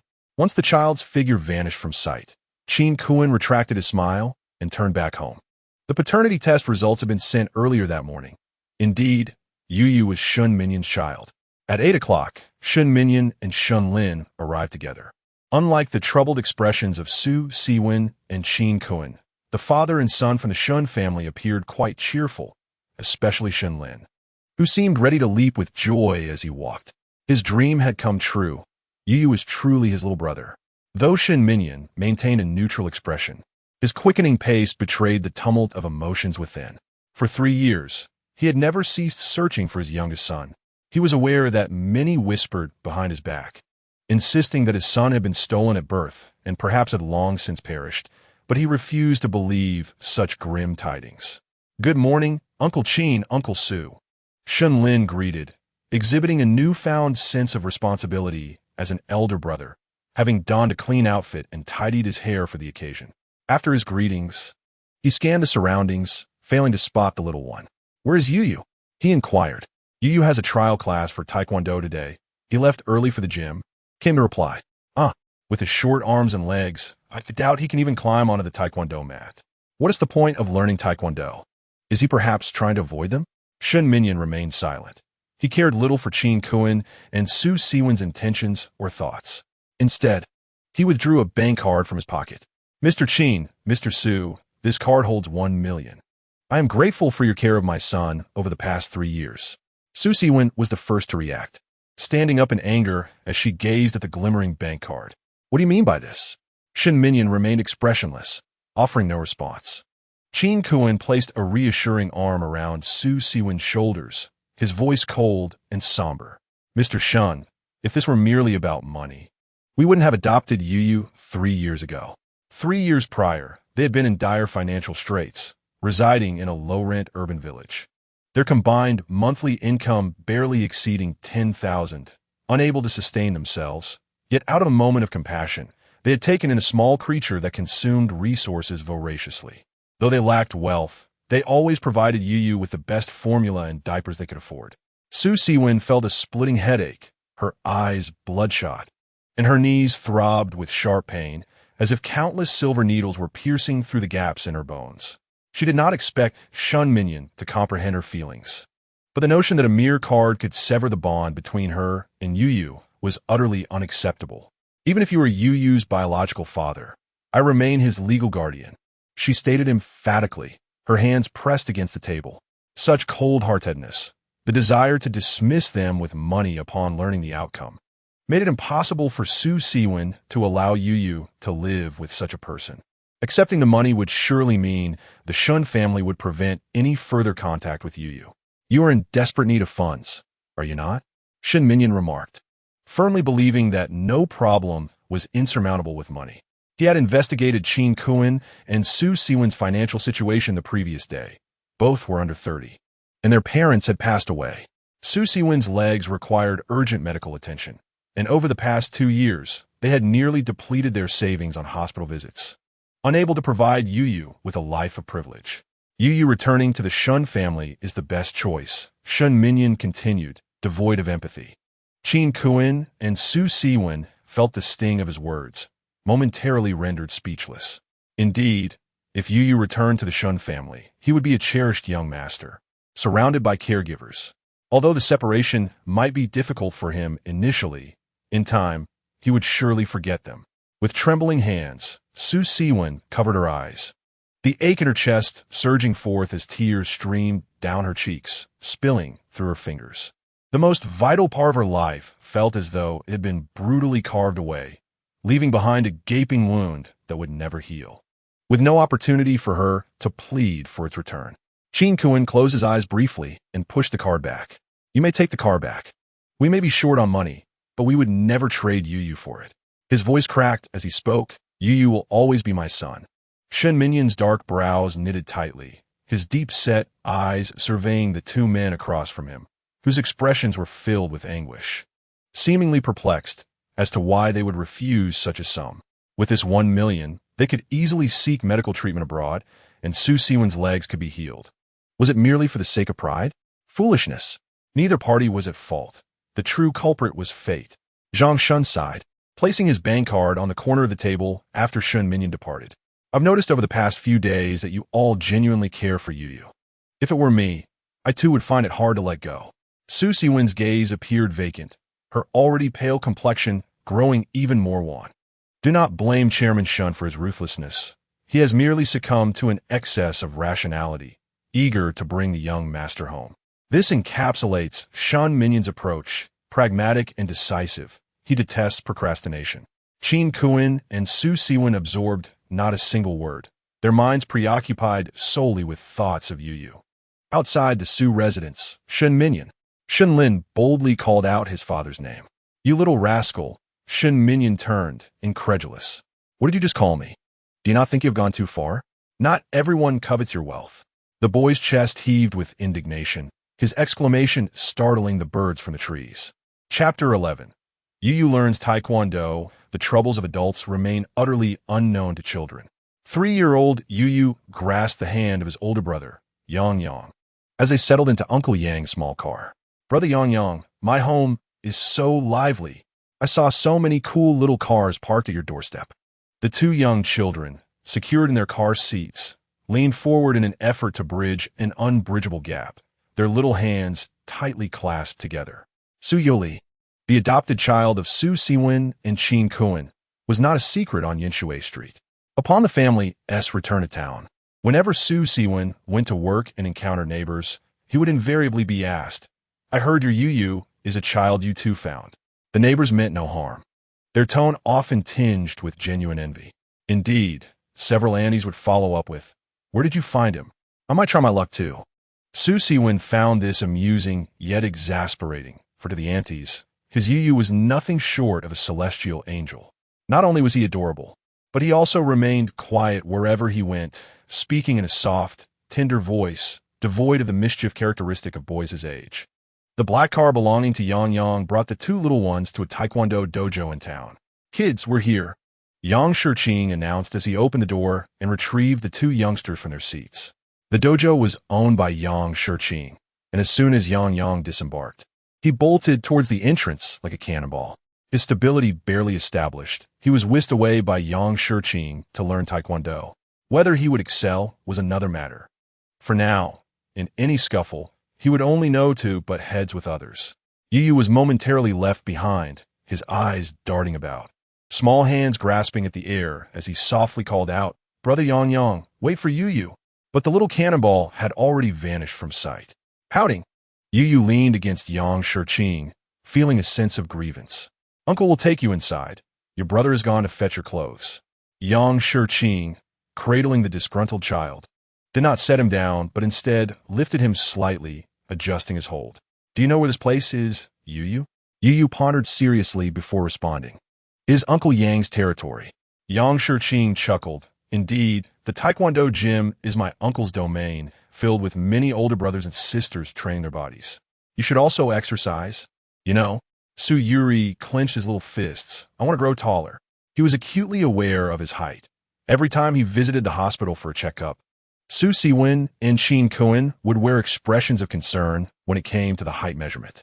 In their quest to provide proper nutrition for their child, Qin Kuan and Su Siwen had even enrolled in an online nutrition course. Yet, Su Youri always lagged a few centimeters behind his peers. Despite both fathers being robust men, they approached parenting with meticulous care. Initially, Yang Shiqing thought they were overly anxious. After all, children develop at different rates. And perhaps Youri would be one of those who experience a growth spurt at 5 or 6. His own son, Yang, thrived despite being raised in a rather rugged manner. Su Siwen shook his head, saying with a knowing look, You wouldn't understand. Meanwhile, Yang Shiqing had already arrived at the entrance of the gym with the little one in his arms. The child was placed on the ground, standing on a red carpet, peering into the gym while clutching Yang Shiqing's leg. The only Taekwondo gym in town was bustling with students clad in white uniforms. As Su Youri followed his uncle inside, the sudden cacophony of shouts startled him. He instinctively covered his head with his hands, his wide eyes darting around to see the numerous older children sparring. Feeling the little one's grip tighten, Yang Shiqing looked down to meet tear-filled eyes. To the child, the sight of fists and feet flying was simply a fight. Suddenly, Yang came rushing in, his voice ringing out. Youri released his hold and dashed towards him, completely forgetting that he was upset with his older brother. He first noticed that Yang had changed into a snug taekwondo uniform, complete with a white belt and brand new shoes. This transformed version of his older brother seemed unusually imposing. "Youri, let me help you change into your uniform." Yang Shiqing led the two little ones to the changing room. As he assisted the child into the outfit, he realized that Su Siwen and Qin Kuen's concerns were not unfounded. The sleeves of the uniform hung down over his hands, and his little feet were completely swallowed by the pant legs. It appeared the outfit was a tad too large. Yang Shiqing pressed his lips together and gently patted his head. "Youri, let us find you another set of clothes, okay? Uncle will go get one now." Youri nodded obediently, playing with his little toes while seated on the mat. Yang Shiqing retrieved a set of clothes suitable for a 2-year-old, which fit Youri perfectly. Children possess a certain sense of ceremony. Donning an outfit they had never worn before, he took Yang's hand and stood up proudly, still wearing his little cloth shoes due to the lack of appropriate footwear. Yang Shiqing, observing that Youri was clearly smaller than his own robust son, sighed and quickly sent a message to Su Siwen and Qin Kuen. Children may indeed require calcium supplements, and an increase in protein from meat is also advisable. Additionally, it is important for them to enjoy some sunlight and engage in regular exercise. Uncle Yang Shiqing was oblivious to the fact that he had become even more exaggerated than Su Siwen and Qin Kuen. By the time he realized it, he had already placed an order for the best-selling children's calcium tablets along with a set of taekwondo attire and shoes meant for a 2-year-old.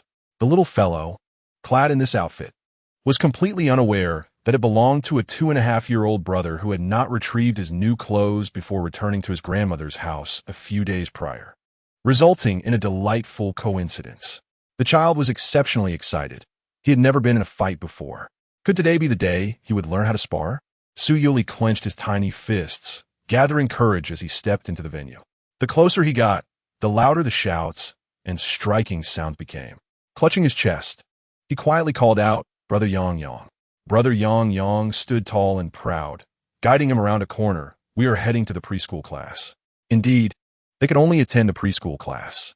Yang Shiqing, now donned his coaching attire, approached, embracing the timid little one who stood frozen in place, gently patting his back.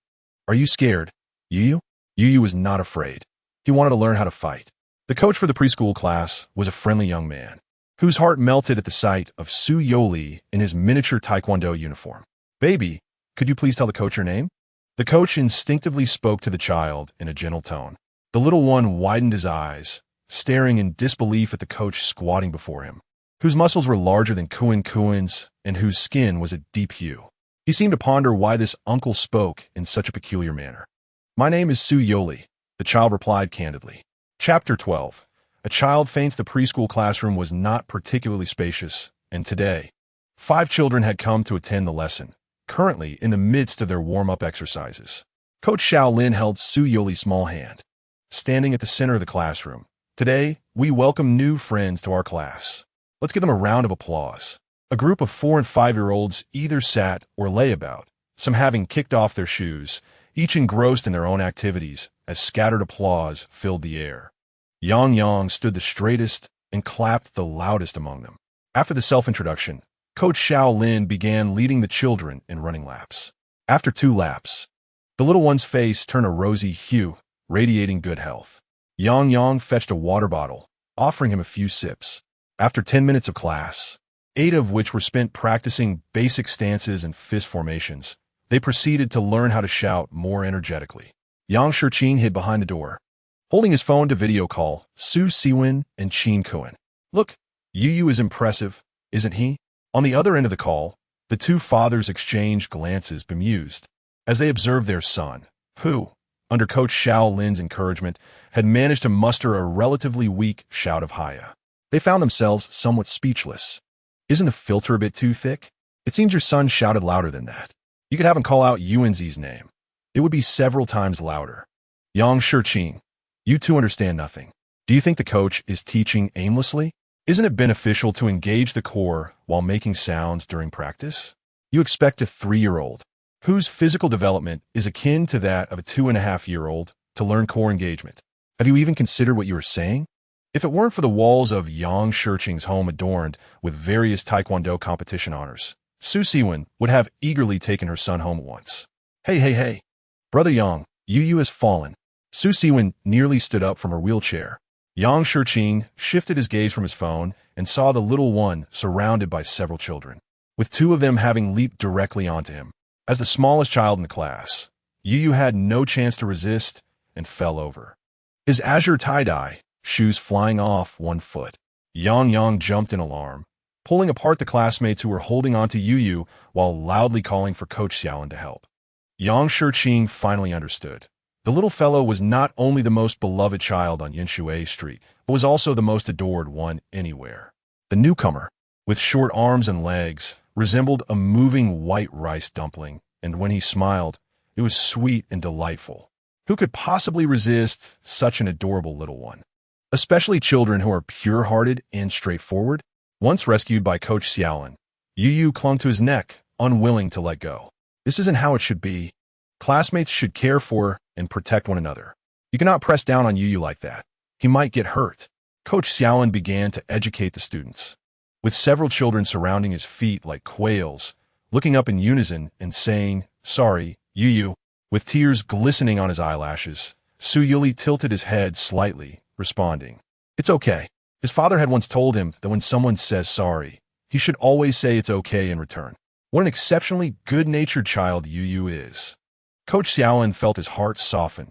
Little Yu was undoubtedly the most magnanimous and tolerant child he had ever encountered.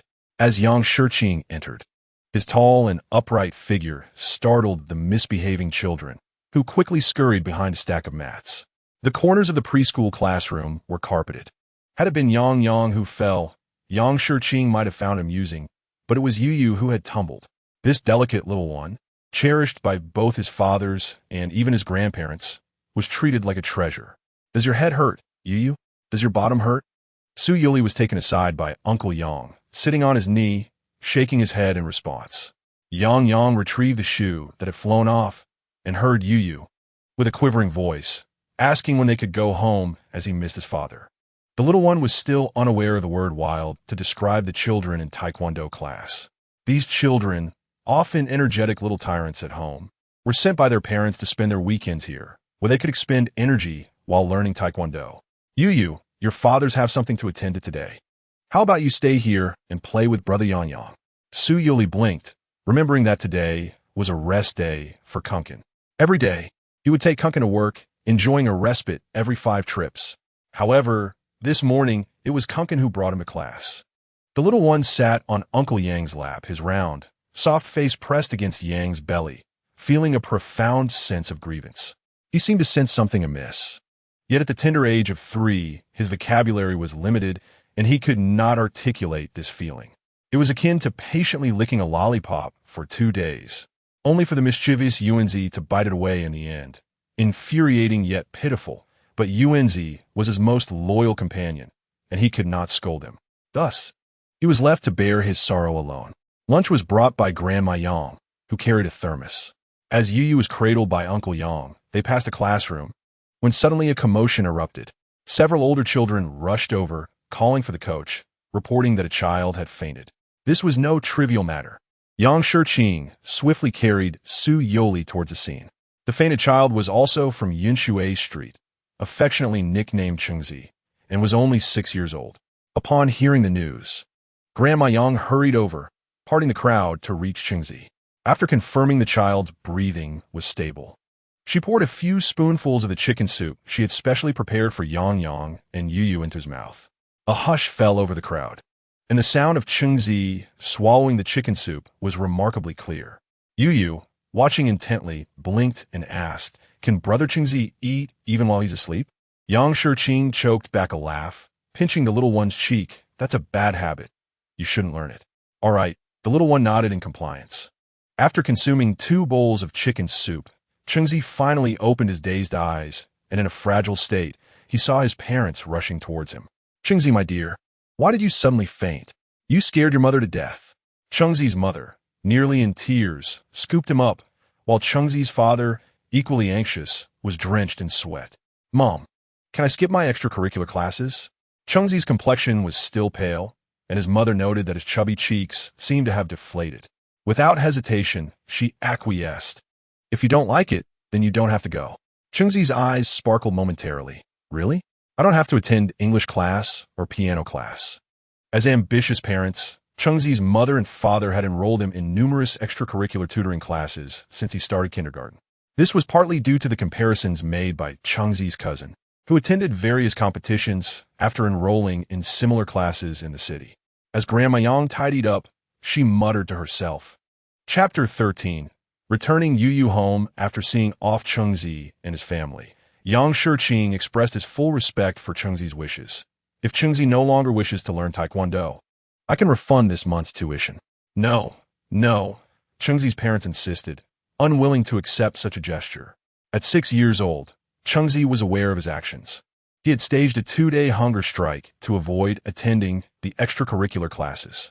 His original plan was to faint at home, so that only his parents would know of his embarrassment.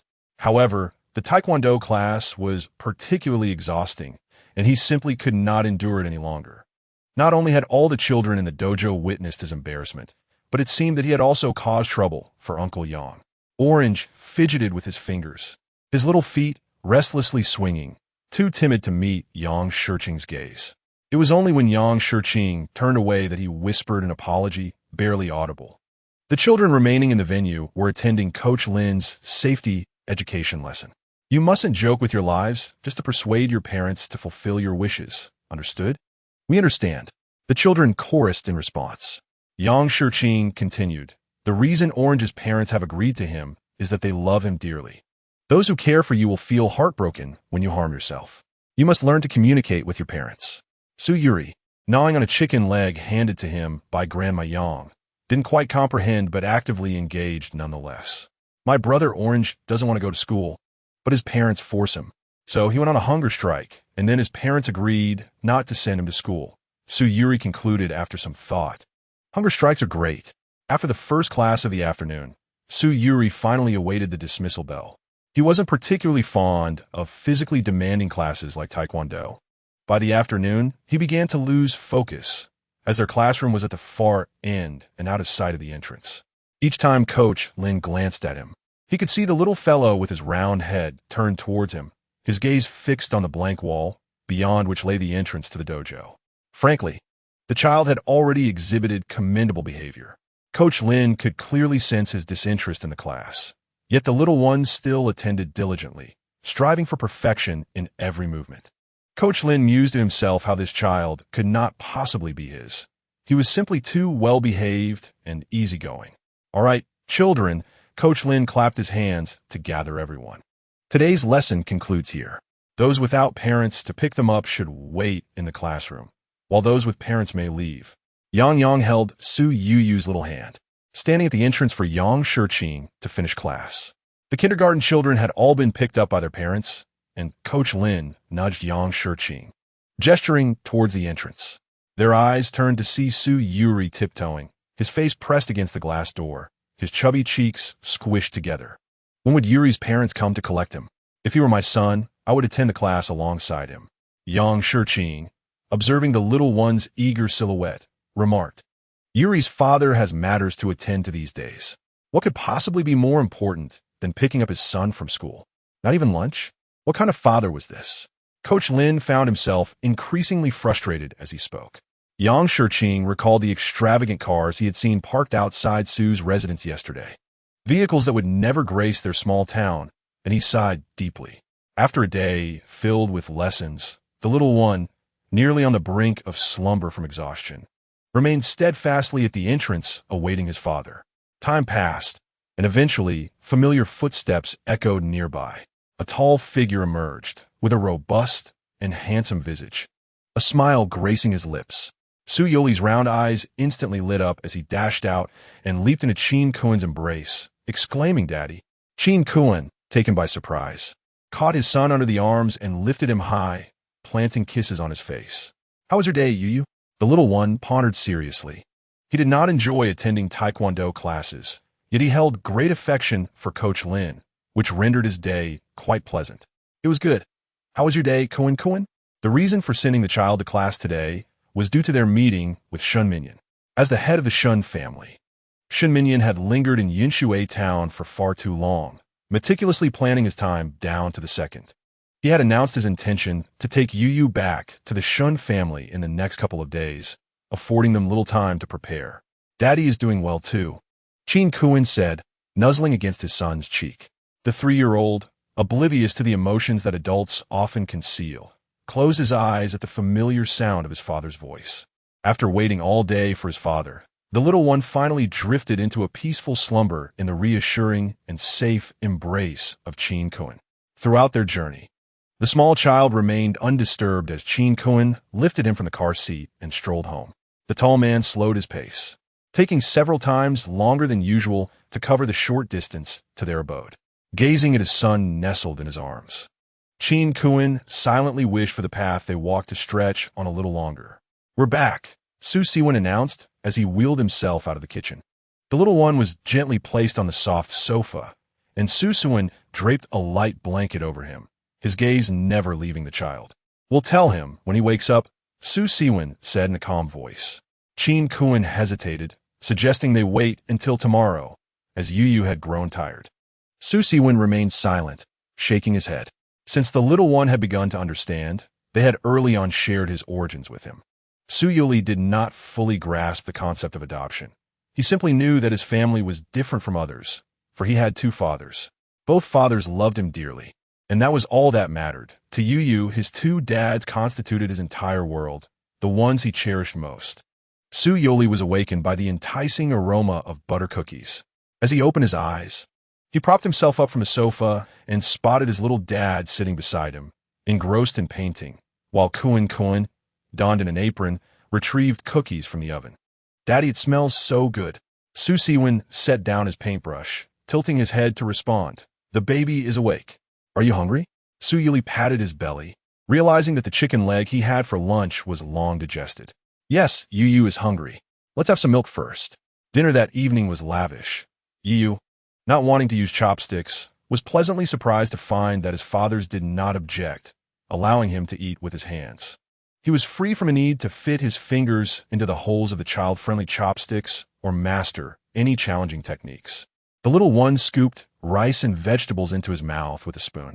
To his delight, there was dessert after the meal. And when Qin Kuan brought out a small rabbit cake from the refrigerator, the child nearly leaped from his chair in excitement. It's New Year. Chapter 14. Yu's biological father in the limited memories of the little one. Only on birthdays and during the New Year does the dining table boast an array of his favorite dishes. Su Siwen and Qin Kuan watched their son eat with satisfaction. Yet guilt began to creep in. Following a severe leg ailment, Su Siwen's income had become unstable, leaving the family's livelihood entirely dependent on Qin Kuan's work. Both fathers endured hardships themselves, determined not to let their child suffer. They provided Yu with the best they could afford. The little boy was quite sensible, never voicing a desire for toys, which deepened the father's sense of guilt. They knew that if Yu continued to live with them, conditions would only grow more difficult. With this thought, the 2 fathers exchanged a glance, and the balance in their hearts, once wavering, tilted decisively. They resolved to return Yu to the Shun family for a better life. "Is it delicious, Yu?" Su Siwen reached out to wipe his face. The little one did not lift his head, his round cheeks buried in the plate. Qin Kuan gently patted the child's tummy and noted it was indeed a bit flat. "What did you have for lunch at the Taekwondo dojo?"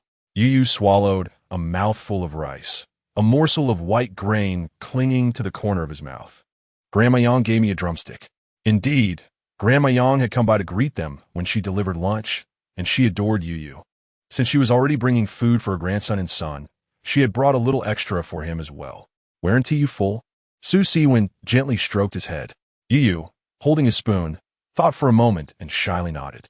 Although Grandma Yang treated him very well, he felt it was not right to always accept her food for free. The 2 drumsticks were meant for Uncle Yang and Brother Yang. Yet Grandma Yang had given him one. Halfway through, he had offered the drumstick to Uncle Yang, suggesting he take a bite. At that moment, Yang Shiqing had thought the little one could not eat anymore and devoured the rest of the drumstick in 2 bites. Su Youri was quite content, having only eaten half a bowl of rice soaked in chicken soup afterward. The 2 fathers took turns kissing his cheeks, deeply reflecting on their decisions and sincerely apologizing, promising that they would bring him lunch next time. Su Youri, a remarkably generous child, gently touched his father's hand, reassuring him that there was no need for apologies. Then came a long string of declarations. "Daddy, I miss you. Daddy, I love you so much." After the meal, the family enjoyed a warm moment together, with Su Youri being cradled by Kuan while reading picture books. As the clock struck 7, Su Siwen suddenly leaned closer to his son's ear and asked, do you want to know where your biological father and mother are?" Su Youri had always understood that his family was special. Other children had both mothers and fathers, while he lived with 2 dads. When he was old enough to comprehend, Su Siwen had devoted considerable time explaining the concept of adoption to Su Youri. He had also made great efforts to demonstrate that, despite being their adopted child, they would always treat him as their own son. Su Youri blinked, his attention shifting from the picture book. Were they? This extraordinary matter has always been a concern for Su Siwen. Qin Kuan's heart tightened involuntarily, and he placed a hand on Su Siwen's shoulder to offer him strength. Yo, do you have affection for Brother Shenlin? Su Youri nodded eagerly. I do. In merely 2 days, Shenlin had managed to win over the little one, ensuring that each visit included playtime and an array of snacks for Yu. This instilled a profound sense of urgency in the 2 fathers present. In fact, Brother Shenlin's father is your biological father. Upon uttering this, Su Siwen scrutinized his son's eyes closely, unwilling to overlook the expressions on the child's innocent face. Su Youri's previously cheerful eyes widened in shock, akin to a frightened little creature with colorful picture books sprawled across his lap. Biological father? Qin Kuan murmured. Your biological father has come from Beicheng and wishes to take you back. The latter part of his statement was uttered in a hushed tone, as if to shield the child from hearing. However, the little one's ears caught every word with clarity. Moments later, the little ball of fur, Su Yuanzai, erupted in a flurry at the doorway, the pitiful whimpers of the young master resonating from within. Though merely 3 years old, Su Youri was already capable of understanding. He was oblivious to the location of Beicheng. Yet Qin Kuan's mention of the stern Uncle Shun being his biological father filled him with trepidation that he might be taken away. Su Youri rarely cried so sorrowfully. Even when his fathers left him at Brother Yang during their visits to the big city for medical treatment, he had not felt such distress. Tears streamed down his face, turning it crimson, reminiscent of a faucet that had been turned on full blast. Qin Kuan, witnessing this, felt a pang of heartache and cradled him in his arms. Pacing the living room, it was not until Su Siwen tenderly placed a Stitch plush toy into his embrace that the tearful little one ceased his weeping, reaching out with quivering hands to grasp Stitch's large ears. For the next few hours, until bedtime, Su Youri stood vigil like a devoted sentinel, unwilling to let his 2 fathers stray from his sight. He was resolute in not wanting to part from them. Daddy, have you finished using the toilet? A diminutive figure pressed against the glass door. Qin Kuan sat on the toilet, his head cradled in his hands, struggling to contain his embarrassment. Yu, could you please wait for Daddy on the bed? The little one behind the glass door shifted, hands pressed against the surface, his tone unwavering. No. Yu, come help Daddy. Yu turned, seeing his little father struggling in a wheelchair, laboriously spreading the sheets on the bed. It was evident that his little father needed him more. Hurry up and finish, okay? The little one reminded before departing. Throughout the night, Su Youri clung more closely than usual. The conversation after dinner had instilled a deep-seated anxiety in the 3-year-old.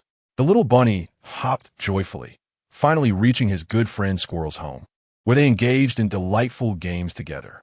The gentle voice of his little father narrated, and this marks Su Youri's first time listening to the entire story of the little bunny finds a friend, as he typically dozed off by the 2nd page. His chubby little body rested on Kuan's lap, with small hands tightly grasping Su Siwen's fingers. The evening breeze brushed against the treetops, and the warm yellow light illuminated the windows of the Su family's second floor. Inside the room, the little one was cradled in Chin Kuin's arms, gently patting his back to lull him to sleep. The small child, with his eyes closed, soon opened them again, revealing a profound dependence on his father. "Daddy, I love you," he murmured, his voice laced with drowsiness, evoking a tender response from those who heard it. "Darling, both Kuin and I love you too."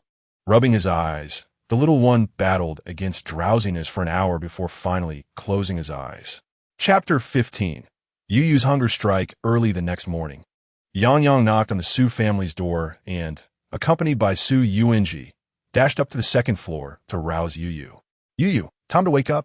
Su Yuli opened his eyes to find a person and a dog perched beside his bed. "Good morning, Brother Yang." The sleepy child, still in a daze, lifted his small hand slightly. Yang beamed broadly, his smile reaching his eyes, and followed Yuyu to wash up, assisting him in putting on his clothes and carefully guiding him down the stairs. "I heard you're getting a new daddy, right?" The tone suggested that to Yuyu, it was akin to acquiring a new toy. Yang Shiqing had always regarded Su Siwen and Chin Kuin as younger brothers, with both families discussing matters together. So the Yang family was also aware of Yuyu's biological father coming to acknowledge him. Yuyu nodded, his head drooping slightly. "He is my real daddy." Yang continued. "Were those cars from your real daddy the other day?" The little one, somewhat understanding yet still puzzled, replied, "I don't know." Prompted by Yang, the child's memories became clearer. Yesterday, both daddies had told him that he would temporarily leave this place to live in North City with Brother Shenlin and his new dad, waiting for his little dad to treat his leg before he could visit him. Upon hearing this, Yang's expression shifted dramatically from cheerful to dismayed. "What? You're leaving?" "No, I won't allow it." Yang suddenly ho get yo tigtli. In the courtyard, Chin Kuin had already set out breakfast. "You two stop playing and come eat," Su Siwen called out. 2 minutes later, Su Siwen saw Su Yoli, dressed in little overalls, being led out by the energetic Yang. A look of concern crossed Su Siwen's face. He wondered how well Yuyu had processed the events from the previous night. "Yuyu, why aren't you eating?" Chin Kuin asked, serving him a bowl of porridge, complete with his favorite little wooden spoon. Su Yuli shook his head, swallowing hard, his eyes fixated on the millet porridge and meat pie on the table. Before long, both fathers sensed something was amiss. Su Yuli sat obediently in his high chair, yet he refused to eat. Chin Kuin lifted him onto his lap, assuming he was still upset about the previous day's events, and tried to feed him with a spoon. Ever since Yuyu had learned to eat independently, neither father had fed him. Su Yuli tightly pursed his lips, his large eyes gazing at the fragrant porridge, while his stomach grumbled. The two fathers exchanged glances, surprised to witness such disobedience from Yuyu for the first time. With a single bite, the little one tilted his head to the side, revealing a round, chubby profile. A mere 3-year-old cub could hardly fathom resorting to a hunger strike to protest against his father's intention to send him away. Indeed, it was the 4-year-old Yang who devised this ingenious method. After confirming that the little one had refused breakfast, Su Siwen promptly cleared away the remaining meal. The little one stealthily trailed behind his father, overhearing them in the kitchen mention that they had placed the leftover breakfast in a spot that would be utterly elusive to Yuyu. How could there possibly be a place in this home that Yuyu cannot find? Su Yuli first nestled on the sofa, believing himself concealed as he peeked out with one eye, ensuring that his father was engaged in drawing while Kuin had ascended to the second floor. Quietly, he descended from the sofa and, with a thud, landed firmly on the ground, clad only in socks, making his way to the kitchen, the most likely location for hidden food. Su Siwen, calm and collected, held his pen, fingers gliding across the software on his tablet. Soon, a small figure clad in blue overalls and a white undershirt appeared on the screen, struggling to climb into the cupboard with his little bottom protruding. After several earnest attempts, he finally managed to retrieve a bag of snacks and some milk. Within an hour of the Chun family's return yesterday, the entire neighborhood of Yinshui Street had learned of the incident where Orange fainted from hunger. This rare, cautionary tale quickly became a widespread topic among parents in the area, serving as a teaching moment for their children. Su Siwen gazed at his son, who was perched outside the cupboard, gnawing on the snack packaging in a futile attempt to open it, nearly melting from the cuteness. His son likely remained oblivious to the fact that a hunger strike entails abstaining not only from meals, but also from snacks and milk entirely. Youri truly did not grasp this concept. He only understood that his elder brother Orange fainted from not eating meals, and no one had stated that snacks were off limits. For Youri, skipping meals was acceptable since there were alternative options available. On the monitor, the little cub was seen guzzling down a bottle of milk, licking his lips before shoveling seaweed snacks into his mouth. Su Siwen observed the monitor, noting that the small figure in overalls had satisfied his hunger and was now sprawled on a round cushion, oblivious to the snack wrappers scattered around him. Suppressing a chuckle, Su Siwen realized that this little rascal would not go hungry. After breakfast, his brother Shenlin came to visit. Youri, I brought you some delicious treats. The boy's slightly hoarse voice startled the little cub, who promptly scrambled off the floor and dove behind the living room curtains. After greeting Su Siwen at the door, Shenlin stepped inside and immediately spotted the corner of the curtain wriggling, along with the lower half of the little one in his overalls. Without hesitation, Shenlin raised his phone, approaching quietly, his voice playful as though engaging in a game of hide-and-seek. Youri, where are you? Why can't I see you? The curtain danced wildly as Shenlin pretended to search, dramatically pushing open the kitchen and bathroom doors before finally collapsing onto the sofa with a sigh. Where could Youri possibly be?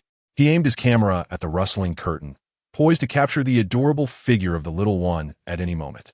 In this scene, Youri, a small child with a three-headed stature, lifted the curtain to reveal a cherubic, snow-white face, radiating joy. After just one day apart, Shenlin felt that the adorableness of the little one had intensified, wishing fervently to shower him with affection. Su Siwen, hearing the laughter of the two brothers echoing from the living room, shook his head, reflecting on the fleeting nature of a child's memory. Just last night, he and Qin Kun had informed Youri that Shenlin was his biological brother, to which Youri had replied that he desired no brother but only a father. Yet today, all had changed. Yuanzi, leaning against the wheelchair, sensed his master's emotions and nuzzled his furry head against Shenlin's pant leg. During lunchtime, Shen Minyan arrived. A man clad in a formal suit, his demeanor serious as he personally carried several bags. Following a quarrel with his second son, Shen Minyan found it initially hard to accept that Shenlin dared to confront him so boldly. His eldest son, Shen Yin, though reserved and not particularly close, had always shown him respect over the past 20 years. Shen Minyan could scarcely imagine being addressed by his own son by name, let alone being scolded for having a bit of filthy money. Chapter 16. I will personally escort Youri to the car upon returning home. He summoned Zhang Shun to his room for a discussion. Shen Minyan believed that his monetary assistance of 1 million to Su Siwen and Qin Kun was not a form of condescension, but rather the most pragmatic aid given their current predicament. Words were insubstantial. Expressing gratitude paled in comparison to offering financial support. However, Qin Kun and Su Siwen held a different perspective. They sought relatives for Youri to ensure the child's healthy growth, to be safeguarded from life-as tempests. Observing Shen Minyan's earnest demeanor today, Su Siwen pondered whether it was reasonable to expect a billionaire chairman to empathize with ordinary folk. Wealthy individuals prioritize efficiency. Matters solvable by money do not linger. When Shen Minyan entered, Su Yoli was leaning against the stove, watching Kun prepare freshly squeezed juice. Clad in a vest and suspenders, the little one rested his delicate arms on the counter, his bright, expressive eyes fixated on the blender, mimicking its whirring sounds. Lunch was prepared by Qin Kun, with Zhang Shun and Shenlin assisting as the little one cheered them on. Indeed, to reassure Uncle Qin and Uncle Su, Shenlin resolved to embark on culinary endeavors, starting with the simplest task of washing vegetables. The second young master Shun, who had previously escaped classes to indulge in fighting, had only used his hands for gaming and brawling, never for washing vegetables. Fortunately, his intellect proved adequate under Zhang Shun's guidance. He quickly grasped the art of vegetable washing and earned praise from Uncle Qin for his cleanliness. Shenlin's eyes sparkled with renewed determination. Uncle Qin, observe my performance. Once Youri returns with us to Beicheng, I shall care for him diligently. Zhang Shun interjected, my young master, caring for a child, and washing vegetables are entirely different matters. Shin Minyan noticed that the little one seemed even more apprehensive of him than a few days prior. Attempting to soften his stern demeanor, the serious Shan Dong endeavored to smile gently and served vegetables into the child's bowl. The little one blinked, his brows furrowed, seemingly embroiled in a moment of inner turmoil. Yet he refrained from eating. After all, he was currently on a hunger strike. How could he possibly dine? However, tonight's dinner featured his most cherished delicacies, pan-fried chicken breast and sweet and sour beef ribs, both of which he adored. The corners of his mouth glistened, and saliva nearly escaped him. Yo-Yo, may I assist you in fastening your bib? Su Siwen handed the stitch bib to Shun Minyan, hoping to allow him the experience of caring for Yo-Yo. The little one sat atop a handmade children's chair, pouting as he gazed longingly at the bib in Shun Minyan's hands. The bib was white, adorned with his beloved Stitch, and when Su Yuli lowered his head, he could see Stitch's large ears peeking out from the fabric around his neck. Suddenly, Shun Minyan found himself with a soft, small piece of cloth thrust into his hands, shaped like a circular ring with two small buttons in the center for fastening. After confirming that the little one was not in distress, Shun Minyan awkwardly pinched the sides of the bib, approached the child from behind, and gently fastened it around his neck. It was his first close encounter with his younger son, and to deny his nervousness would be disingenuous. Su Yuli stared at the stitch bib for quite some time, envisioning the stern Uncle Shun serving him food at mealtime. The little one felt a wave of injustice. His little father and Kuin had ignored him, refusing to serve him food, and instead, Uncle Shun was the one fastening his bib. His chubby little fist pounded on the table as he protested, expressing a desire to escape the confines of the table and abandon his meal. Su Siwen sighed, and Shin Kuin felt equally helpless. The atmosphere at the dining table grew tense. Shin Lin finished half a bowl of rice and, cradling the little one, announced his intention to take him for a walk. The little dog whimpered, as if to say, "I'm just a country pup. Do I really need a walk?" After the children departed, Shun Minyan revealed that he would take Yo-Yo away, with a deadline of no later than 2 days. Su Siwen and Shin Kuin fell silent, and Shun Minyan said nothing further but instructed Zhang Shun to bring forth the items he had prepared that morning, placing them before them. Inside the document folder lay Shun Minyan's first genuine gift to the little one, shares in the Shun Group. Before reaching adulthood, he would receive 5%, which would increase to 10% upon reaching maturity, akin to his 2 elder brothers. This gift was originally intended to be bestowed upon Su Yoli upon his return to Beicheng, after undergoing various assessments at several institutions, and subsequently being recognized by the Shun family. Shun Minyan's actions were wholly aimed at reassuring Qin Kuin and Su Siwen. Though he may not be the most attentive father, he would never be stingy when it came to bestowing wealth upon his son. Qin Kuin and Su Siwen's initial reaction upon seeing the documents was one of astonishment. The Shun Group ranked among the most prestigious globally. Even a mere 5% was sufficient to purchase the entire Yunsui city. What more could they possibly be concerned about? The two fathers understood that the wealth and status that ordinary individuals strive for throughout their lives were things they could never offer to Yo-Yo. However, Shun Minyan could. While he might indeed lack warmth, his generosity towards Yo-Yo was undeniable. Su Siwen set down the document folder and stated, "Very well. I shall personally see Yo-Yo onto the vehicle when the time comes." Shun Minyan let out a sigh of relief, yet the demeanor of the little one troubled him greatly. Qin Kuin added, "Although Yu is small, he is quite astute. He sensed last night that you intended to take him away, and today he has decided to mimic an orange by refusing to eat. It's all right. Yu is well-behaved and won't cause much of stir." With this realization, Shun Minyan understood why the little one had refused to eat when he had offered him food. On Yinshui Street, Shun Lin held Yu's hand as they sat on a bench by the roadside. The summer heat in the southern city was stifling, and after a short walk, the little one's face glistened with sweat, his soft hair matted against his forehead, and his cheeks flushed with a rosy hue, rendering him even more adorable. "Yu, may I share a secret with you?" Shun Lin said as he sat beside him, peeling a small popsicle. The popsicle melted in the mouth, bursting with milky flavor. Su Yuli licked the popsicle, responded indistinctly, and then nodded. "What secret?" Actually, I am your real older brother, the youth whispered in his ear. Su Yuli cast him a puzzled glance. I already know. Kuan told me last night. Shun Lin, feeling a surge of excitement, pinched his cheek and asked, Would you like to come home with your brother? Memories of the previous night surged back. This was Yu Yu's true home. He didn't want to leave. Didn't want to be separated from his father's. In an instant, Su Yoli, having taken a bite of the popsicle, burst into tears, large drops cascading to the ground. No, I don't want to leave my daddy's. Shin Lin, cradling the soft little child, could think of only one thing. He was in trouble. He had made Yu cry. There, we want to go. Please don't cry. How could he not cry? Yu felt wronged. The popsicle is melting, little one. Su Yuli alternated between crying and licking the popsicle until he had consumed the entire small treat. Chapter 17. Daddy, are we going on our trip? The little one, who had not eaten for quite some time, was genuinely attempting to stage a hunger strike.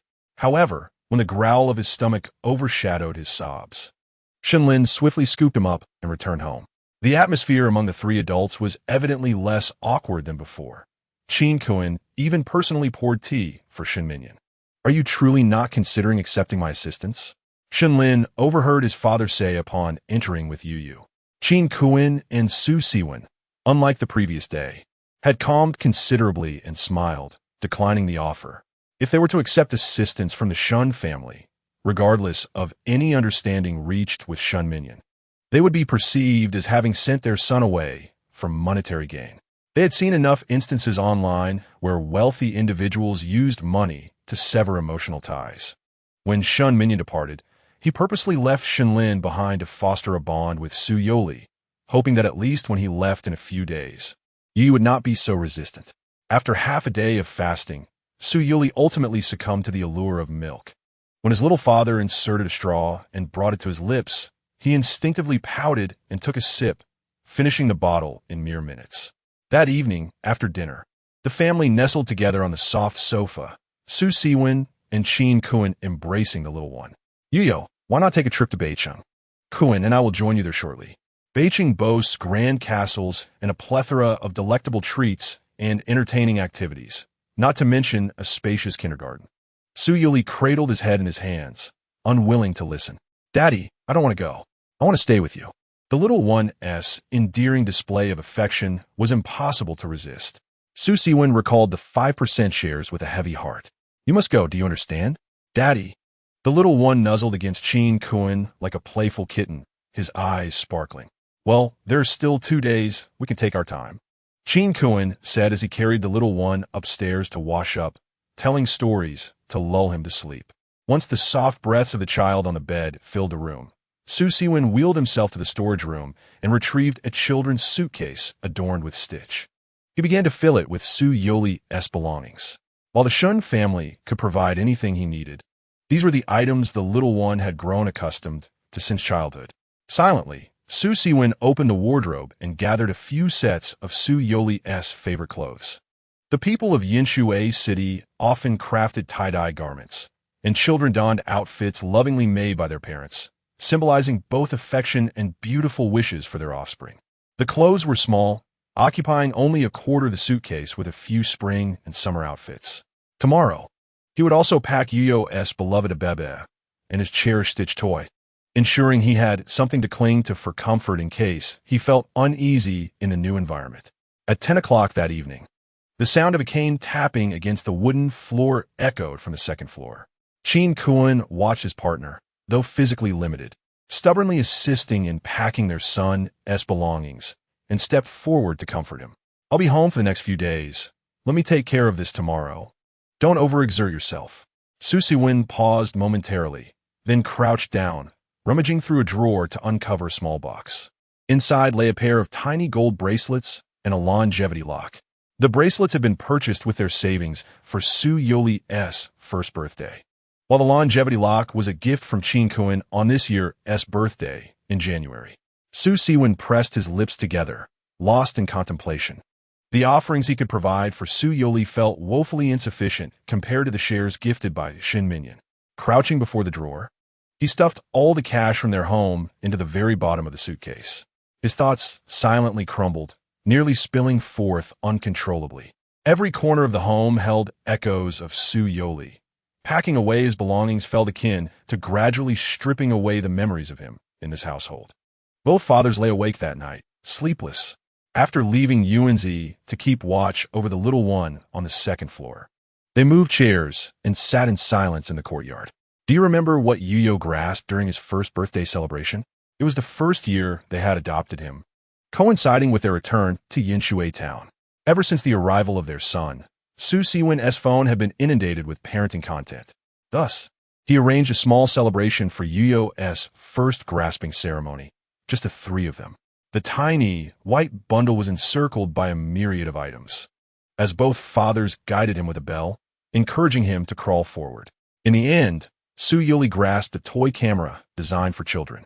Su Siwen was momentarily taken aback, then swiftly captured that precious moment with his phone. The past 3 years flashed through his mind frame by frame. The child changed day by day, and to his astonishment, Youri was already 3 years old. Qin Kuan embraced him, his voice a touch husky. Do you think Youri will remember us when he grows up? Su Siwen was uncertain, but the mere thought of standing before Youri, who might ask him, "Who are you?" filled him with an unbearable pang of sorrow. The night on Yinshui Street was serene, so quiet that they could hear the gentle flow of the river nearby. Cradled in Qin Kuan's arms, they perused the album on their phone named after Youri. Again and again, Youri was well behaved. Even when he cried, it was never for long. Su Siwen suddenly remarked, though it was unclear whom he was comforting. Qin Kuan nodded, feeling that it was indeed a good thing. Their little one was easy to soothe. After all, when children first depart from familiar faces, their emotions can become overwhelming. But time would heal that. The following 2 days marked the countdown to Youri's departure. During this time, the two fathers refrained from mentioning the plan for him to return to his biological father in Beijing. Youri perched on the threshold, whispering secrets to his brother Yang Yang. "Brother Yang Yang, my dad made me a cake, and there are hamburgers and pizza." These were all treats that Qin Kuan usually restricted. Yet now he could indulge every day. The 3-year-old immediately forgot his troubles in the face of delightful food. It was not until the 3rd day, when a rumbling thunderclap jolted him awake, that he was called by Kuan Daddy. As usual, the little one climbed onto his small stool, brushed his teeth, washed his face, and then snuggled up to Kuan to play. While changing clothes, he noticed that his outfit was new. "Daddy, Youri is wearing new clothes." His tiny finger pointed at the 3-dimensional little tree on his shirt, his grin wide enough to show off his teeth. Qin Kuan smiled, though a bittersweet emotion lingered in his eyes. "Do you like it?" "I do. I love the little green tree the most." Qin Kuan cleared his throat and gently ruffled his soft hair. The curls at the temples of the little one were slightly tousled. Shen Minyan had once mentioned that Youri's mother had natural curls, which he had inherited. Not only did Youri don new clothes, but he also sported new shoes and socks, bouncing down the stairs while holding his father's hand, relishing his breakfast. Outside, the rain intensified, creating a rather dismal atmosphere. The little fellow sat atop his stitched suitcase, smiling as he asked, "Daddy, are we going on a trip? But it's raining today. Let's have our adventure in the yard instead." The sound of cascading water mingled with loud honks. Qin Kuan bent down to dress his son in a small raincoat, switching his shoes for rain boots. Chapter 18. The dads are sending Youri away. Do you want to go outside and take a look? Today, Su Siwen did not use his wheelchair. He held his son under an umbrella. "Daddy." The little one squirmed, trying to wiggle free to walk on his own. "It's all right. Daddy's legs don't hurt today." At the entrance of the Su residence, Shen Minyan stood in the rain with an umbrella, excitement evident on Shun Lin's face beside him. Raindrops pattered against the umbrella, their rhythm nearly synchronizing with Shun Lin's heartbeat. The father and son bore a striking resemblance, even their expressions mirroring each other's seriousness. As the door of the Su residence swung open, Su Siwen slowly approached with the little one in his arms, and in that moment, a radiant spark ignited in both their eyes. The oblivious Youri beamed like a blossoming sunflower, having been cradled by his little father for so long, eagerly anticipating an outing with his daddies. Overjoyed, he cupped his father's face and exclaimed, "Daddy, I love you so much." Raindrops cascaded onto Su Siwen. Seeping through his pores, and enveloping him in a chill akin to being submerged in frigid seawater. "Yu, Daddy will always love you," he whispered, his cool lips brushing against the soft cheek of the little one. "Don't forget your daddy, all right?"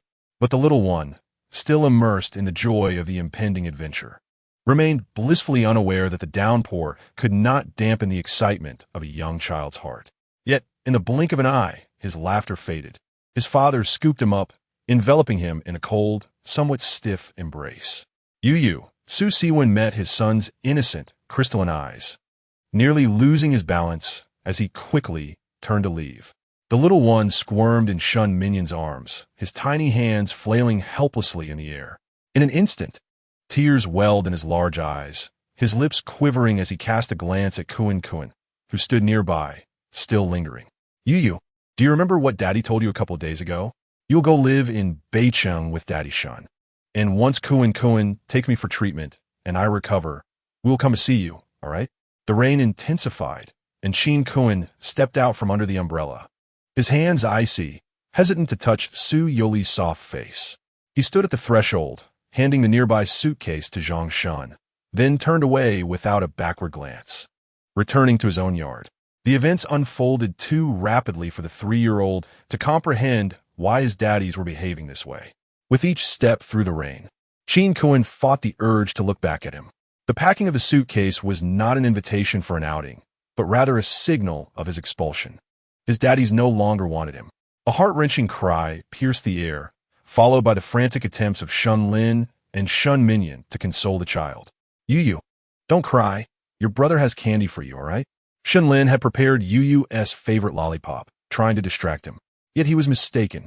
Though Yu had a fondness for sweets, a mere lollipop could never compare to the presence of his daddies. No candy, I want Daddy," Yu protested, kicking his legs and flailing his arms, desperate to escape Shun Minyan's hold. It was the first time Shun Minyan felt such an ache upon hearing the child's cries. Yet despite the pain, he was determined to take back his son, whom he had searched for 3 long years. On this rainy day, the residents of Yinshui Street were nestled comfortably in their homes, and the child's cries shattered the serene morning. Granny Young busied herself in the kitchen when she paused, exclaiming, "Oh dear, doesn't it sound like Yu crying?" Tying her apron, she approached the door and listened intently for a while. "What is going on with Yu, Xiaosu? And Chin Kuan? The child is crying so desperately, yet they remain indifferent."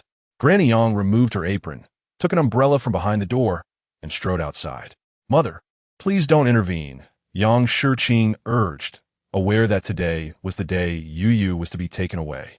Though the two families shared a good relationship, it was not their place to meddle in others' affairs. "How can I not care? Yu has grown up under my watch. It is unbearable to see him cry so uncontrollably." The elderly woman stepped out, wiping her hands on her apron, grasping the umbrella that stood under the eaves as she proceeded. With a creak, the door of the Su family's house next door swung open, revealing an energetic elderly woman. Granny Yang was taken aback by the scene before her. Had her son not informed her that Yu's biological father would be arriving these days, she might have suspected these individuals to be traffickers. "Oh dear, what are you doing? How can you let the child cry like this?" Granny Yang admonished loudly, hastening through the rain to confront Shun Minyan and take the child from him. With Yu suddenly in someone else's arms, Shun Minyan found himself momentarily at a loss. Unsure of his next move, he opened his mouth to speak, but ultimately fell silent. Yu was his son, not a mere project that required his signature to resolve. In those fleeting minutes, while his younger son was cradled in his embrace, he pondered extensively. His son seemed to harbor a strong dislike for him, much like his elder and second sons, and perhaps even held a bit of resentment towards their time together. Lowering his gaze, Shun Minyan silently accepted the umbrella from Zhang Shun, shielding Granny Yang and his inconsolable son from the rain. "Yu, please stop crying. Shall we go find Brother Yang?" The elderly woman soothed, casting a reproachful glance at Shun Minyan standing at the doorway. "Grandma, Daddy doesn't want Yu," the little one cried vehemently, his once neatly styled curls now disheveled, his collar askew. Struggling in Shun Minyan's arms, he had worked up a sweat and now felt feverish to the touch. Tears streamed down his face, his small frame trembling from sobs as he was held tightly by Granny Yang. With her straightforward temperament, she marched up the stairs. Banging on the door, Xiao Su opened the door quickly. The two men hiding behind the door found their plans disrupted by the sudden appearance of the elderly woman and had no choice but to open it. Upon seeing Su Siwen and Qin Kun, Granny Yang's reprimands caught in her throat, leaving her speechless. Neither of them held an umbrella, their clothes drenched by the rain. Qin Kun shielded Su Siwen in his embrace, both with reddened eyes, while Su Siwen looked down, her shoulders trembling slightly. Granny Yang, observing the situation, understood all too well that they too were reluctant to part with Su Youri. "What are you doing? Daddy, please don't abandon Yu. Be good, Yu." The little one continued to cry, his small chest heaving violently, his eyes nearly obscured by tears. "Yu, please be good. Daddy, don't leave Yu." The little one cried so intensely that his originally melodious voice turned hoarse. Held in the embrace of Grandma Yang, he leaned towards Su Siwen and Qin Kun, reaching out his tiny hands. Chapter 19. Yu's fever. Grandma Yang was beside herself with worry, exclaiming, "How could you be so heartless? Quickly, comfort him." Qin Kun and Su Siwen could no longer contain themselves and took a step forward, instinctively wanting to soothe their son, albeit hesitating as they glanced towards the doorway. Handing Yu over to Shinminyan had been a hard-earned decision, yet now, the little one continued to cry, his voice becoming increasingly hoarse, and his breathing was somewhat labored. Alarmed, Grandma Yang hurriedly cradled the child and rushed indoors. "How can a 3-year-old endure such tears? Your throat will be ruined. Stop crying. Yu, your father is just playing with you. How could he possibly not want you?" Although he had not been soaked by the rain, standing in it for so long and crying had left Su Youri's small face drenched in tears, his cheeks flushed with color. Grandma Yang was truly frightened, her steps quickening as she called out behind her, "He'll get sick like this. Hurry and change the child's clothes." Shun Lin anxiously chased after her, not forgetting to pull Shinminyan along. Su Siwen and Qin Kun immediately followed, frantically searching upstairs for clean clothes and towels to bring down. On the first floor, Grandma Yang had removed Yu's wet clothes and wrapped him in a blanket, gently soothing his back with her hand while whispering comforting words. Shun Minyan and Shun Lin stood nearby, their faces etched with concern, their hands numb from anxiety. Yang, who had just awoken, rushed over in a flurry. The small living room of the Su family was filled with people. Aside from Yang, no one dared approach the irate elderly lady. Yu. As soon as he entered, Yang broke free from his father's grasp and rushed over, spotting the pitiful Yu nestled in his grandmother's arms. The little boy's eyes were red, his delicate skin glistening with tears that marked his face, evoking immense sympathy even from Yang, who felt tears welling in his own eyes. He had never seen Yu cry so fervently before and clench his tiny fists, exclaiming, "Who bullied you? I'll help you teach them a lesson." "Brother Yang." The little one whimpered, calling out for help. "Daddy, don't let them hurt Yu." Though he had ceased crying, the distress lingered. Yang climbed onto the sofa and took his small hand. Before long, Su Siwen and Qin Kun descended the stairs with garments in hand. They filled a basin with water and fetched a clean towel to wipe Yu's face. Su Siwen and Qin Kun obediently followed Grandma Yang's instructions. After a considerable wait for the little one to calm down, Su Siwen squatted before Yu, his eyes glistening with unshed tears, his voice choked with emotion. "Yu, Daddy, doesn't he not want you? Do you understand?" Su Youri buried his face in Grandma Yang's embrace, refusing to look at his father. Qin Kun took Yu's temperature and warmed some milk as everyone in the room felt a weight of concern for him. Who could endure such a tumultuous morning? After an outburst of tears, the little one began to develop a mild fever. Shinminyan's typically expressionless face shifted, betraying a sudden tension among those present. When questions regarding raising children arose, Granny Yang remarked that no one dared to speak out of turn. In the early days of their return to Yunshui Street, Su Siwen and Qin Kun would consult Granny Yang for any minor ailments afflicting their little one. As she cradled the child, she rose and cast a reproachful glance at the several men who stood awkwardly in the room. Even Yang Shiqing found himself inexplicably disdained by his mother. At their age, they should be more sensible than my grandson. Yang puffed out his chest and walked past them, following his grandmother upstairs. The child, suffering from slight fever and crying hoarsely, caused an air of unease among the adults present. Though Shun Minyan appeared calm, he was indeed feeling a twinge of anxiety. The last time he felt this way was 3 years ago, on the night of his wife's delivery. Shun Lin stood at the foot of the stairs, his gaze fixed intently on his brother being carried upstairs. He was taken aback by his brother's reluctance to leave with them.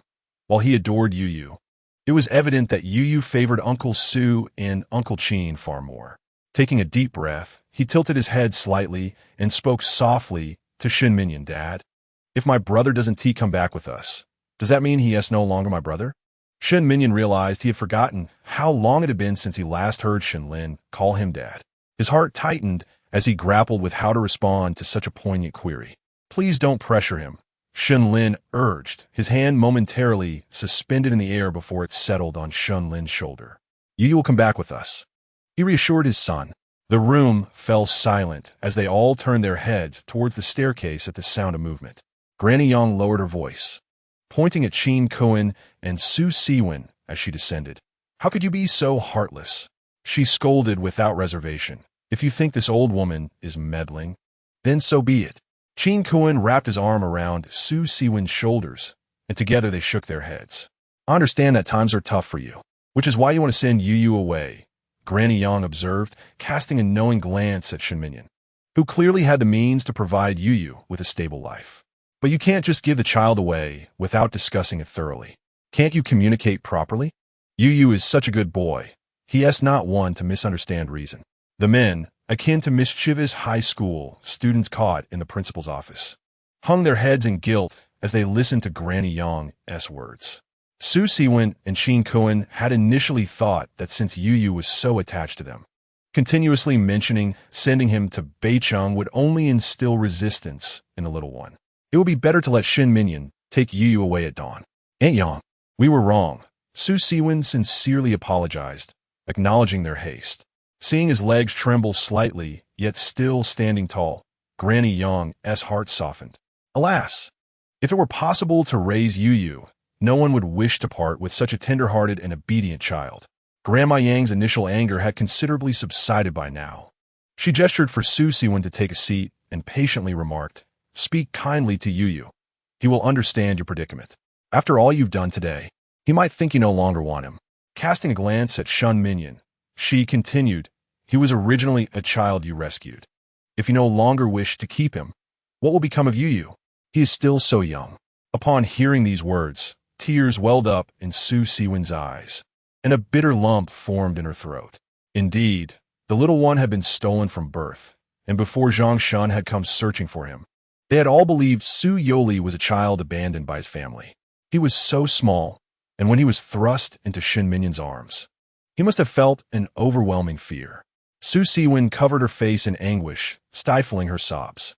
After expressing her thoughts, Grandma Yang turned her attention to Shun Minyan. The elderly lady furrowed her brow, showing no tenderness simply because he was wealthy. "You come from Beicheng. What is your name?" Chapter 20. Shun Minyan's compromise. Shun Minyan. He replied with a slight nod. Shun Lin stepped forward, swallowing hard, and said, "Grandma, I am Yu's older brother. My name is Shun Lin." Grandma Yang sighed, and after a moment of contemplation, she felt a tinge of worry for the two children upstairs. "You all believe the child is too young, that everything you do is for his own good. You think he understands nothing, but in truth, children comprehend far more than you realize." With that parting thought, Grandma Yang ascended the stairs to check on the children. It was only today that Su Siwen realized how deeply Yu loved him, more than she had ever imagined. Chin Kuan observed Grandma Yang's figure disappearing upstairs, feeling as if she were surrounded by a golden glow. "Your mother is truly remarkable." Yang Shurqing sniffed. "Have you forgotten that my mother was a kindergarten teacher before her retirement?" With Grandma Yang's words resonating, the men seated together pondered how to devise a solution that would satisfy everyone. On the second floor, Yu sat at the edge of his bed in his pajamas, remaining silent despite Yang's attempts to amuse him. Grandma Yang approached, gently stroking his forehead, and softly inquired, "Are you hungry, Yu? Would you like to go buy some sweet cakes with Grandma?"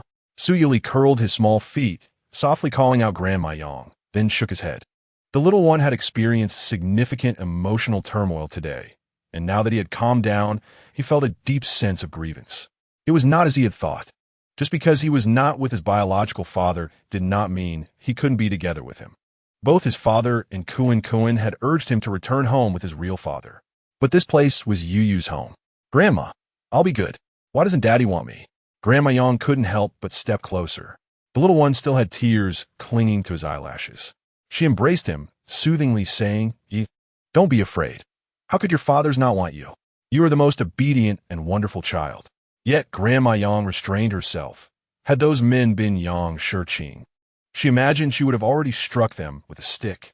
How could anyone treat a 3-year-old child this way? "Shall we go downstairs for something to eat?" Grandma Yang coaxed.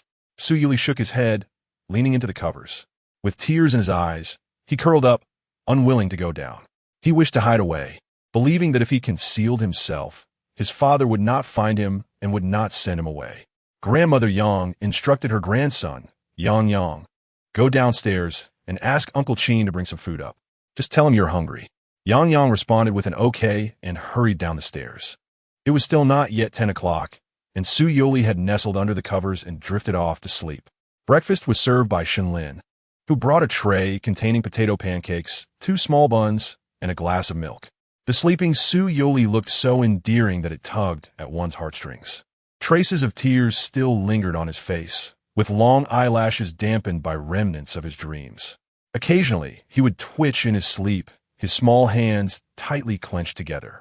Grandmother Yang gently patted him to soothe him and beckoned Shenlin over upon seeing him. "Come here and take a look at your little brother." Shenlin bore a striking resemblance to Shun Minyan, appearing somewhat stern when not smiling, yet his features were more youthful.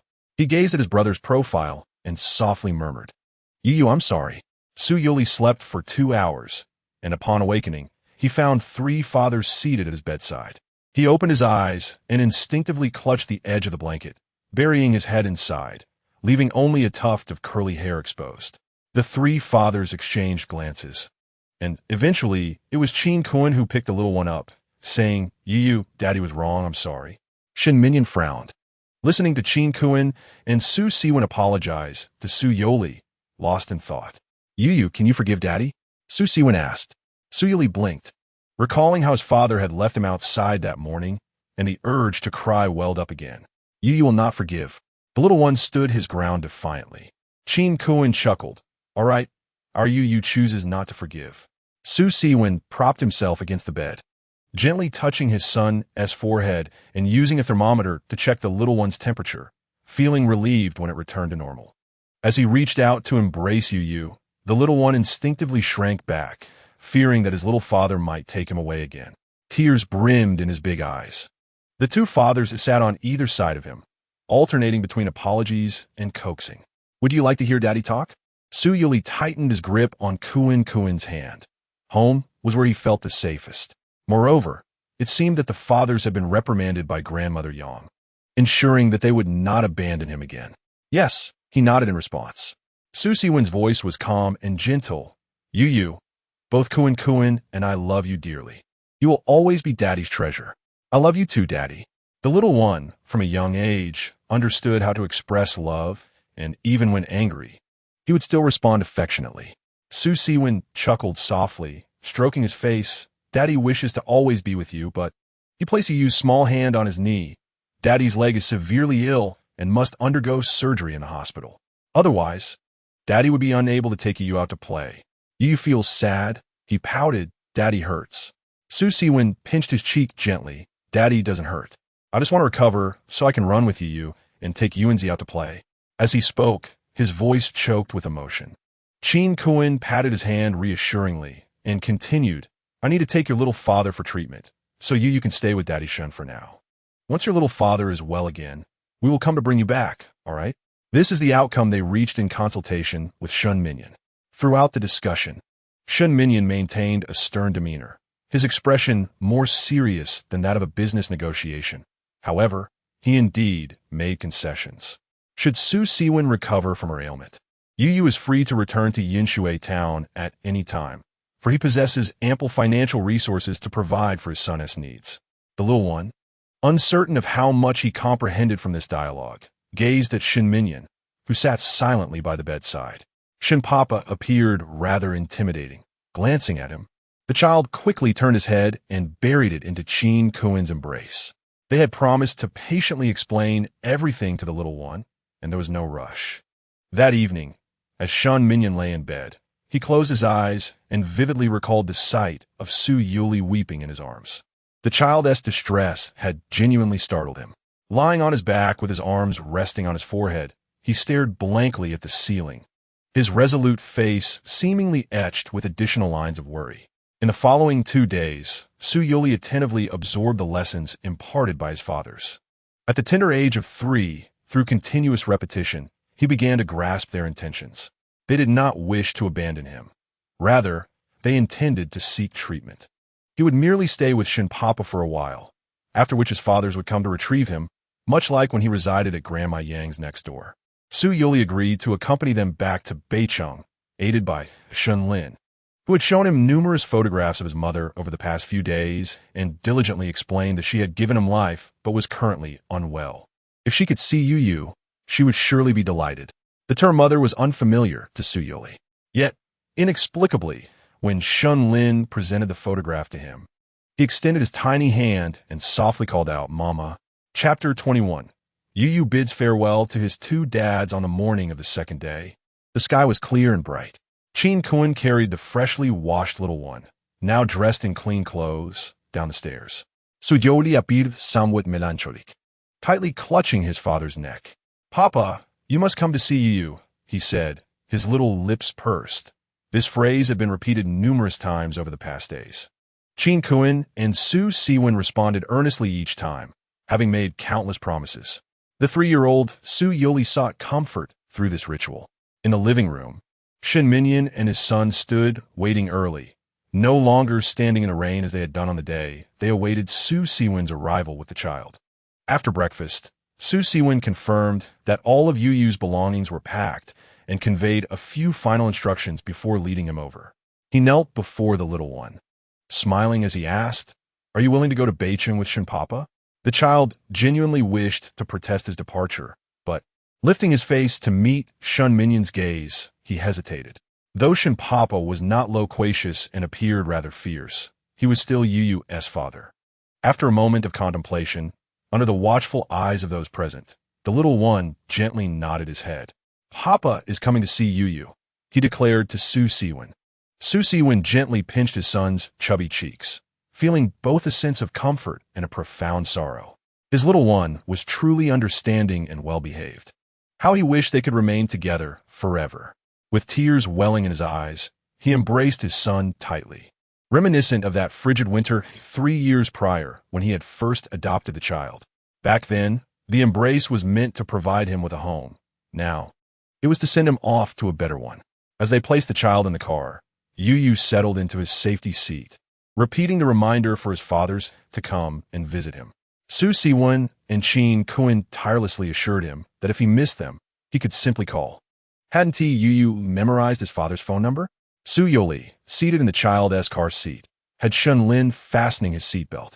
The little fellow, with a sweet voice, recited his father's number. Yu was indeed impressive. Su Siwen affectionately ruffled his hair, giving his baby one last kiss. Before long, the car door was closed, and Su Youri pressed his hand against the glass, gazing tearfully at his 2 fathers. "Daddy." Su Siwen diverted his gaze from his son to Shin Minyan, expressing concern that Yu was still unable to sleep independently. His clothes were not yet well fitted, and although he could wash his face and brush his teeth without fuss, he was still learning to use chopsticks. As he spoke, Su Siwen's voice began to quaver. "Yu will surely lack for nothing in North City. But the suitcase contains his belongings from childhood, albeit a bit worn, all cleaned up." By the end of his words, he could hardly suppress his tears. Chin Kuin, having placed the suitcase down, hurried to his side, soothing his back while continuing, "Yu is not a mischievous child. If he makes any mistakes, please do not hold it against him." Shin Minyan listened silently, committing every detail to memory. Yu was somewhat shy, in unfamiliar surroundings. He might feel a bit out of place. If there were any challenges, feel free to call me or Siwen. "Understood," Shen Minyan replied. I will take good care of Yu. If you wish to visit him, you are always welcome. In that moment, the three fathers completed a profound ritual of handover. Shen Minyan felt the weight of responsibility increase significantly. Su Siwen and Qin Kuan were over a decade younger than he, yet they had raised Yu so well before reaching 30. He feared disappointing them and not living up to their trust, and more dauntingly, he did not know how to interact with Su Youri so that the child would no longer fear him. The car had yet to move, and the little one in the safety seat was restless. Shen Lin, deciding to unbuckle him, cradled him in his arms. As the three fathers conversed by the car, Su Youri leaned out to peek, sunlight catching on his long eyelashes, resembling fluttering butterfly wings, his soft, fair face eliciting affection. Today, Su Youri neither cried nor protested about going to North City. His sweet demeanor made it even harder for Su Siwen and Qin Kuan to part with him. The car had been parked for nearly an hour without starting. Zhang Shun had to urge them along. They needed to catch their flight. Yu, remember to listen to Daddy Shen and your brother in North City, all right? Qin Kuan bent down and kissed the top of his son's head. Understood. Yu, be obedient. So well behaved. As the car started, Shen Minyan nodded to the two and then opened the door, sitting inside. He awkwardly placed the little one back into the safety seat and fastened the seatbelt. Not far away, the sound of children echoed, and everyone turned to see a lively little boy breaking free from his father's grasp and rushing over. It was Brother Yang. Su Youri exclaimed excitedly. Yang, breathless, had not yet spoken when tears began to flow. He looked longingly at Yu in the car. Yu, are you leaving? Su Youri nodded, waving his tiny hand. Goodbye. Brother Yang. Yang Shiqing hurriedly picked up his son, fearing that the two little friends would burst into tears upon meeting. Goodbye, Yu. Yang bravely waved his hand without crying. Once the car drove away, he finally let out a wail. Su Siwen, amidst Yang's cries, gazed at the car as it disappeared down the road. Suddenly realizing that Yu had truly departed from him, his weary legs buckled, and he almost fell, but fortunately, Qin Kuan was quick enough to catch him. With reddened eyes, Su Siwen said nothing, gripping Qin Kuan's shirt tightly, his nails digging into his flesh. Do not be sorrowful. Once your legs are healed, we shall go to Beicheng to find Yu. Su Siwen nodded, silently vowing to recover his legs swiftly. The two returned to the empty courtyard, where Yuanzi was tethered by a dog leash, barking incessantly at the door. Qin Kuan released it and ruffled the dog's head, saying, Yu is just off to play in Beicheng for a while. He will return. Barking. Sitting in the living room, devoid of the child's lively laughter, the two leaned against each other in silence, the surroundings eerily quiet. Even the typically not-so-spacious living room felt vast. What is that? Su Siwen asked, glancing back to see something in the fruit bowl on the coffee table. Qin Kuan moved the apples aside, revealing a black bank card that caught their attention. They both recognized it as the card Shen Minyan had mentioned, containing 1 million. A sense of unease crept into Qin Kuan. Could it be that Shen Minyan had changed his mind and decided to give them the money, urging them to cease their interactions with Yu? Su Siwen's heart raced as he quickly stood up to grab the card, his eyes scanning the bowl to find a piece of paper wedged inside. As he unfolded it, 2 sharp characters emerged before him. Borrowed. Chapter 22. Yu's flight anxiety Yunchuiqing lacked an airport, thus they had to travel to the city to board their flight. Initially, Shen Minyan feared that such a journey might discomfort the little one, worrying that he might be too frightened to voice his discomfort. He repeatedly asked, Do you feel dizzy? Is your stomach upset? Su Youri, twisting his head to gaze out the window, did not respond to Shen's inquiries but consistently shook his head in reply. Shen Lin cast a disapproving glance at his father, thinking that despite his father's fierce demeanor, his tone was rather tender, which made him feel somewhat disdainful. Has you ever flown on a plane? Shen Lin shifted the topic. Upon hearing the mention of flying, the little one's curiosity was piqued. He recalled watching an animated series where Stitch had taken to the skies. Clutching a small Stitch toy, he blinked and whispered, Yu has never flown in an airplane. Being still quite young, he had yet to experience such a journey. Qin Kuan and Su Siwen had traveled frequently by plane due to medical treatments, yet they had refrained from taking him along, concerned that he might not adapt well. How about I take you on a flight later, big brother? asked Shenlin. Su Youli nodded in agreement, responding with a soft The two, one large and one small, engaged in animated conversation centered around airplanes, leaving Shinminyan unable to interject. After Shenlin managed to elicit a laugh from Yu, he turned to cast a proud glance at his father, smirking playfully at Shinminyan. Shinminyan barely restrained himself from delivering a reprimanding slap to this mischievous child, contemplating the repercussions on Yu, who already harbored a fear of him.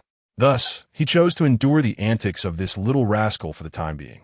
The airport was bustling with people, and Shenlin opted to carry Su Youli in his arms. Despite several attempts, Shinminyan was unable to wrest the child from his brother's embrace. Adults often felt discomfort after hours of travel.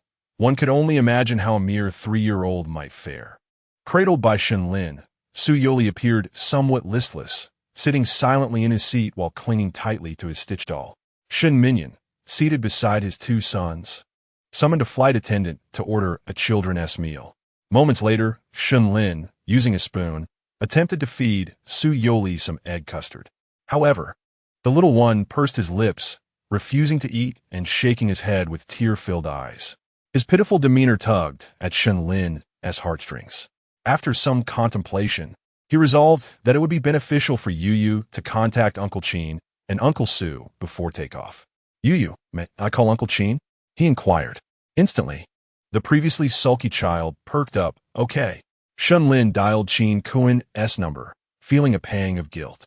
Uncle Chin, it's me, Shenlin. Upon receiving the call, both Chin Kuin and Su Siwen felt a sudden tightening in their chests. Was something amiss with Yu? What is wrong with Yu? Su Siwen queried anxiously. The little one, nestled against his brother while clutching Stitch, pressed his head against the phone and exclaimed upon hearing familiar voices, Daddy. His vibrant voice brought relief to Su Siwen, who sighed. Is Yu behaving? Shenlin handed the phone to Su Youli, encouraging, Yu is being good. Isn't crying. Hearing him report in his sweet, childish voice to both fathers, Shenlin affectionately ruffled his hair, marveling at how well-behaved his younger brother was. This phone call significantly lifted the little one's spirits, as Chin Kuin and Su Siwen took turns soothing Su Youli, reassuring him that his father would indeed come to Bay City to see him. After hanging up, Su Youli felt considerably happier, swinging his small feet and gazing out at the scenery beyond the airplane window. Once the plane ascended, Shinminyan, remembering that the little one had not eaten, called for another children's meal. The first cold dish is being devoured by Shenlin, while the flight attendant presents a steaming children's meal. The three of them truly possess striking features, as the attendant places the meal on the small table. Her gaze meets a pair of sparkling eyes resembling a starry sky. It is a well-behaved and beautiful little child. The flight attendant smiles and asks, What would you like to drink, little one? Su Youli, gripping a small spoon with his tiny hand and frowning slightly, replies, Daddy says Yu cannot have any drinks. Shinminyan sets aside his computer and takes a moment to speak for his son. Could you please bring him a glass of milk? Thank you. Of course. Su Youli blinks and adds, Thank you, sister. The flight attendant has never encountered such a well-mannered child. Not only is he handsome, but he has also been remarkably quiet since boarding the plane. You're welcome. If you need any assistance, don't hesitate to let me know. Su Youli nods and continues to eat with a spoon. Zhang Shun, seated beside Shinminyan, is entirely captivated by the little boy. Zhang Shun married last year and has no children. He is a workaholic and generally indifferent to children, but after spending a few days with the little master, he has come to realize that human infants are truly one of the most heartwarming sights in the world. Shinminyan feels a burning gaze directed at his son and raises an eyebrow, inquiring, Is there something you need? Zhang Shun smiles, No. It's just that the little master is too adorable. Of course, my son is adorable, Shinminyan thinks to himself. Yu, would you like to come sit with Daddy? Su Youli jumps slightly, spilling rice from his spoon onto the small table, before the little one can reach for the fallen grains. Shenlin swiftly retrieves a napkin to clean the mess. Yu doesn't want to sit with you, Shenlin declares to his father. Shinminyan almost loses his composure, promptly retracting his earlier thought that his son was adorable. At least his two older sons are not charming at all. Not in the slightest. Brother. Shortly after takeoff, The little one tugs at his brother's sleeve, covering his ears with both hands, his expression somewhat pained. Shenlin looks down and asks, "What's wrong, Youri?" Youri, feeling a bit unwell, replies, "Youri's ears hurt. Not only do his ears ache, but he also feels a bit nauseous. Being so young, he struggles to articulate his discomfort clearly." Shenlin is startled, thinking the seatbelt is too tight, and immediately unbuckles it. "Does that feel better?" The little one shakes his head, his eyes glistening with unshed tears, his hands stubbornly covering his ears. Observing this, Shen Minyan quickly presses the service button, and the flight attendant arrives promptly. It seems the little one is experiencing some symptoms of motion sickness. "What should we do?" Shen Minyan inquires, looking at her. The flight attendant appears puzzled, as parents typically prepare for such occurrences before flying with children. "Do you have any candies?" Giving them to the child to chew can encourage more swallowing movements, which may alleviate the ear pain. Shen Minyan's hands are empty. He has nothing in his pockets. The flight attendant casts him a knowing glance. Although she smiles, Shen Minyan feels as though she is silently chastising him. How could he possibly be a father and fail to attend to such a simple matter? Chapter 23. Arrival in the North City. Shenlin extracted a piece of milk candy from his pocket and gently placed it into the mouth of the little fellow. "You, chew on this milk candy." The little one's mouth moved as his hand was slowly taken away by his brother. "Do you feel any better?" It appeared that he indeed felt slightly better, as the child nodded and gazed at Shenlin with admiration, his whole being leaning towards him. Sensing the child's desire for closeness, Shenlin embraced him in front of himself, pinching his cheeks and playfully covering his ears. The ineffectual father, Shen Minyan, who had been ignored throughout, remained silent for a moment before complimenting Shenlin. "Well done. You certainly embody the role of an elder brother." Receiving praise from his father for the first time, Shenlin scoffed, a smirk playing on his lips. Shenlin had indeed made considerable preparations. Children generally dislike confined spaces, and the flight from South City to North City would take several hours. Fearing that Youri might become bored, he had downloaded numerous animated shows on his tablet and purchased a variety of books to capture his attention. Having heard his friends lament about the difficulties of managing their younger siblings, who would often cry uncontrollably, Shenlin sought advice from two close friends to better prepare himself for the responsibility of caring for his brother. The little one sat contentedly in his seat, clutching the tablet and engrossed in his animated show, his cheeks puffed out with the milk candy still being chewed. He was quiet, not shouting or running around the airplane, truly an angelic child.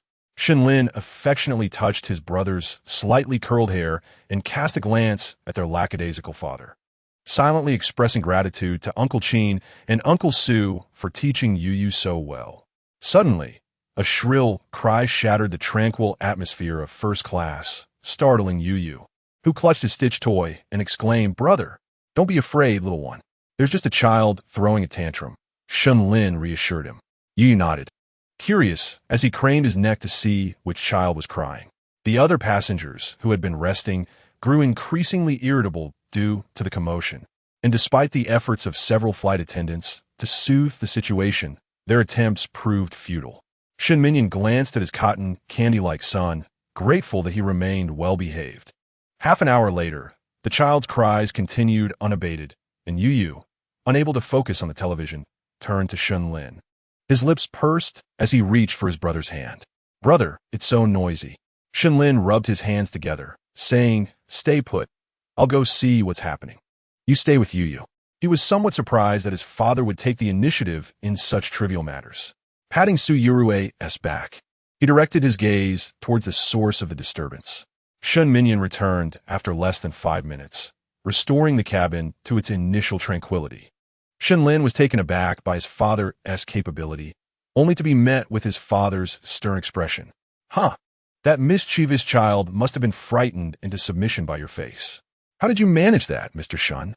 Mischievous children are notoriously difficult to comprehend. Shen Minyan adjusted his suit jacket, replying nonchalantly, "It's nothing." Not long after settling into his seat, the flight attendant approached, carrying a selection of snacks and a small Stitch keychain. "Mr. Shun, thank you for your assistance. This is a gift for the little ones. Please accept it." "Give it to my son," Shen Minyan replied. "Youri, come and see what this is." Lin said as he took the item from the attendant. Youri, emerging from the animated world, looked up to find a tiny Stitch before him. He kicked his legs excitedly and reached out his arms. It's Stitch. It's my favorite. Lin handed the keychain to him and inquired of the flight attendant, "What did my dad just do?"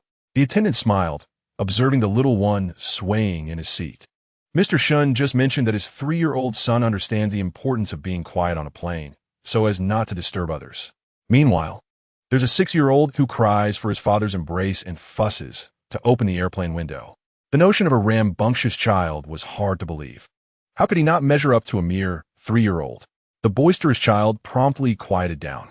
Lin crossed his arms in pride, boasting, "My little brother is indeed very well behaved." During the 5-hour flight, it was unrealistic to expect the young one to be glued to the tablet, as it would strain his eyes. Lin initially thought the removal of the tablet would incite tears, but to his surprise, the little one understood the concept of moderation in entertainment.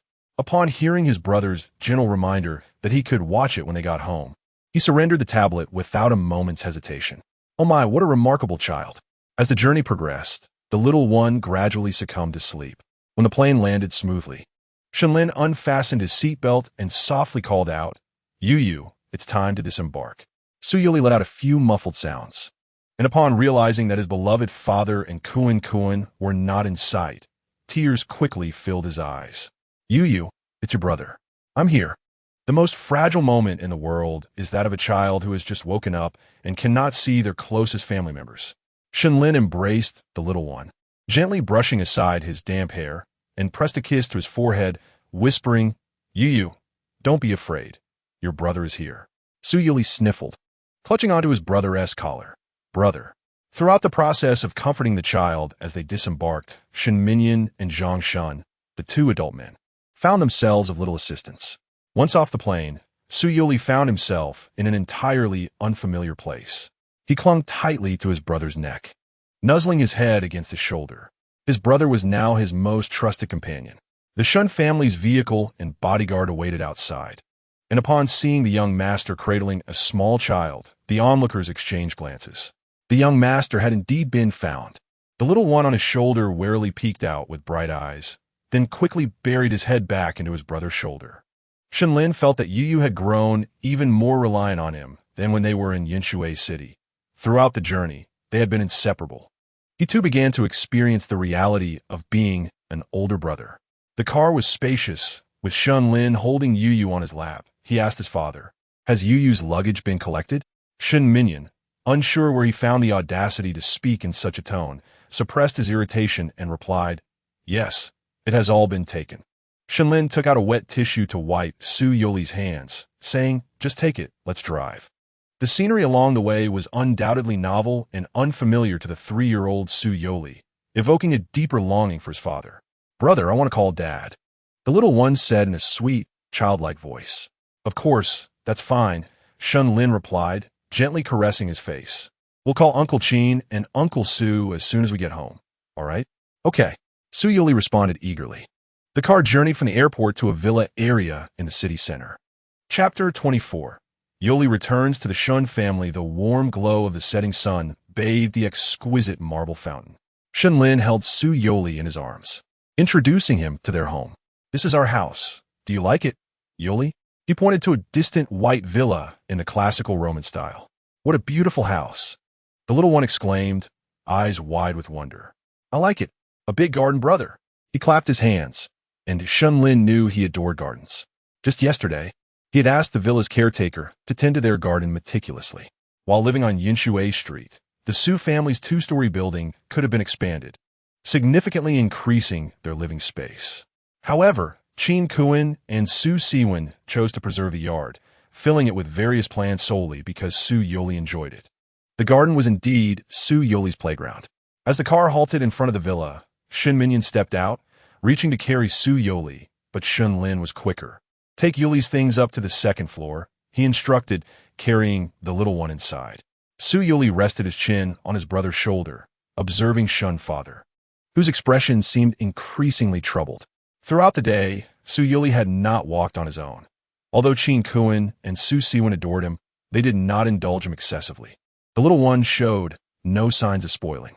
"Brother, Youri can walk by himself," he insisted. Shenlin gently set him down, and as soon as his feet touched the ground, Youri raised his tiny hand to grasp his brother's. A group of people, waiting at the villa entrance, spotted the young master holding the delicate, snow-white child as they approached. When the young master had been abducted, the entire Shun family had been enveloped in sorrow. Upon receiving news of the young master's return, everyone pondered what he would look like. Perhaps he had been found and taken to an orphanage, or worse, fallen prey to human traffickers, suffering unimaginable hardships. However, as the child drew nearer, their preconceived notions began to shift. The little one's cherubic face was plump and fair, with bright, round eyes following the young master with steady steps. This was not a child who had endured a harsh life. Rather, he appeared to have been cherished and nurtured like a precious gem. Despite his small stature, the little one struggled to keep up even as his brother slowed his pace. In order to enhance the aesthetic appeal of the garden, a pathway of stone slabs was laid out. The little one stumbled slightly, his soft, tender hands gripping tightly onto his elder brother. They endeavored to smooth the path. Shen Minyan silently trailed behind his two sons and instructed Zhang Shun. "Understood," Zhang Shun responded. "Brother, could you please walk a bit slower? You can't keep up." The little one panted softly, looking up at Shenlin. Shenlin paused and bent down, asking, "Would you like your brother to carry you?" Youri shook his head, insisting on walking by himself. However, when he reached the entrance, he halted, turning his small body to hide behind Shenlin. There were many people present. Today, the young master returned home, and to emphasize the importance of the occasion, the housekeeper had gathered all the household staff to welcome him.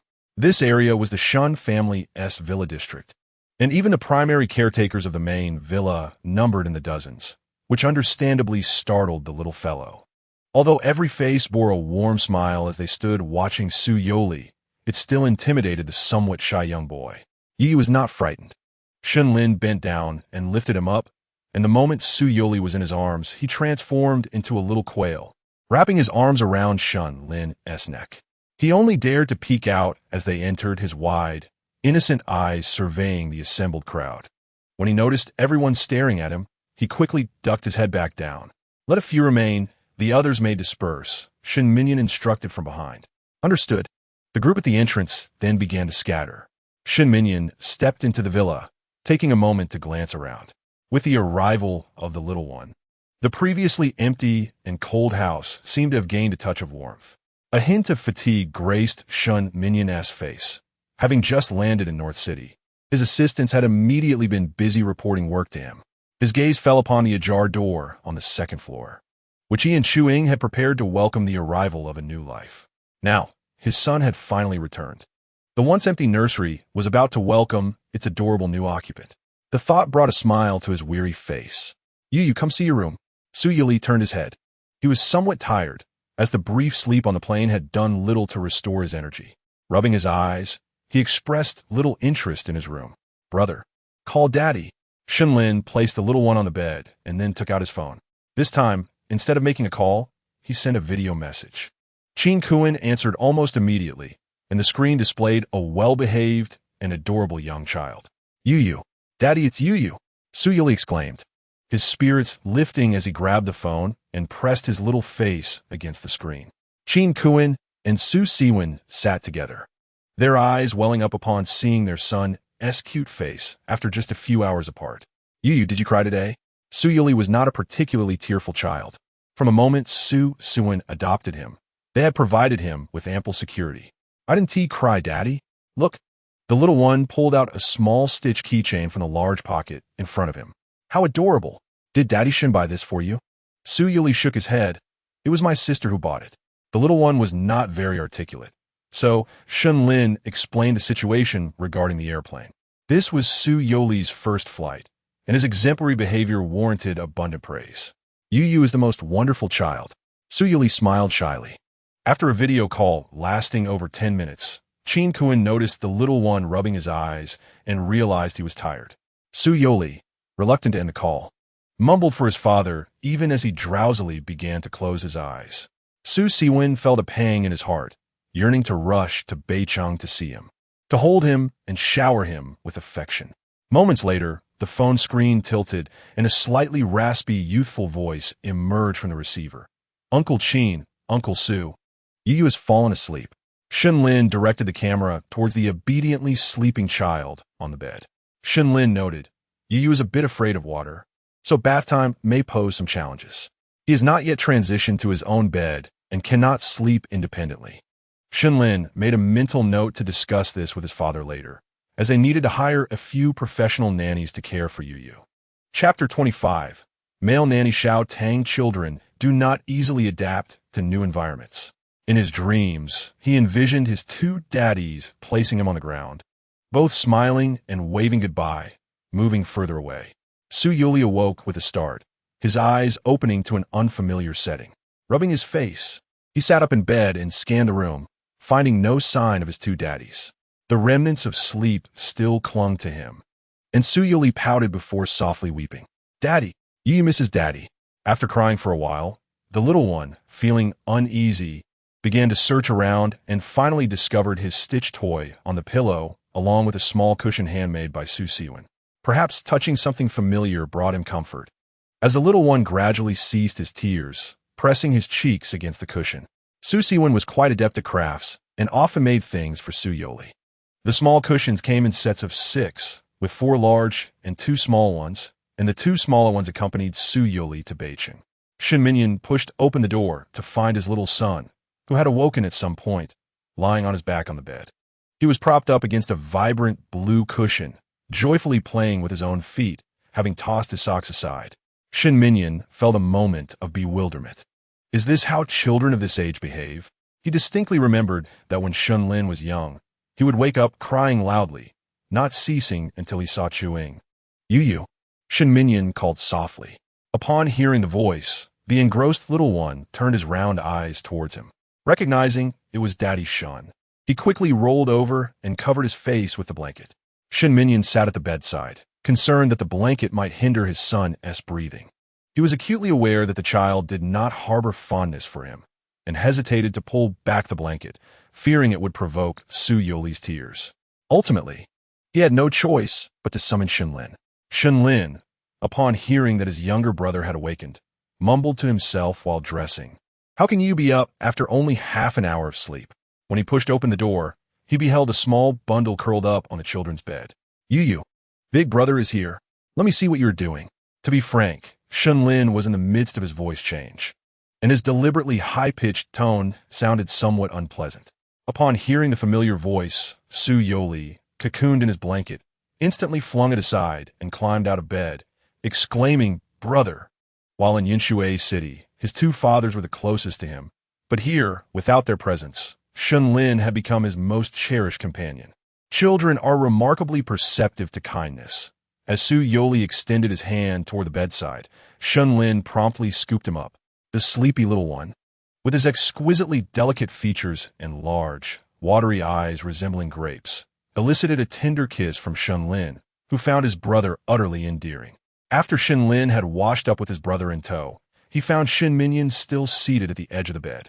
Lost in thought as he gazed at the belongings that had accompanied Su Youri from Yinshui City.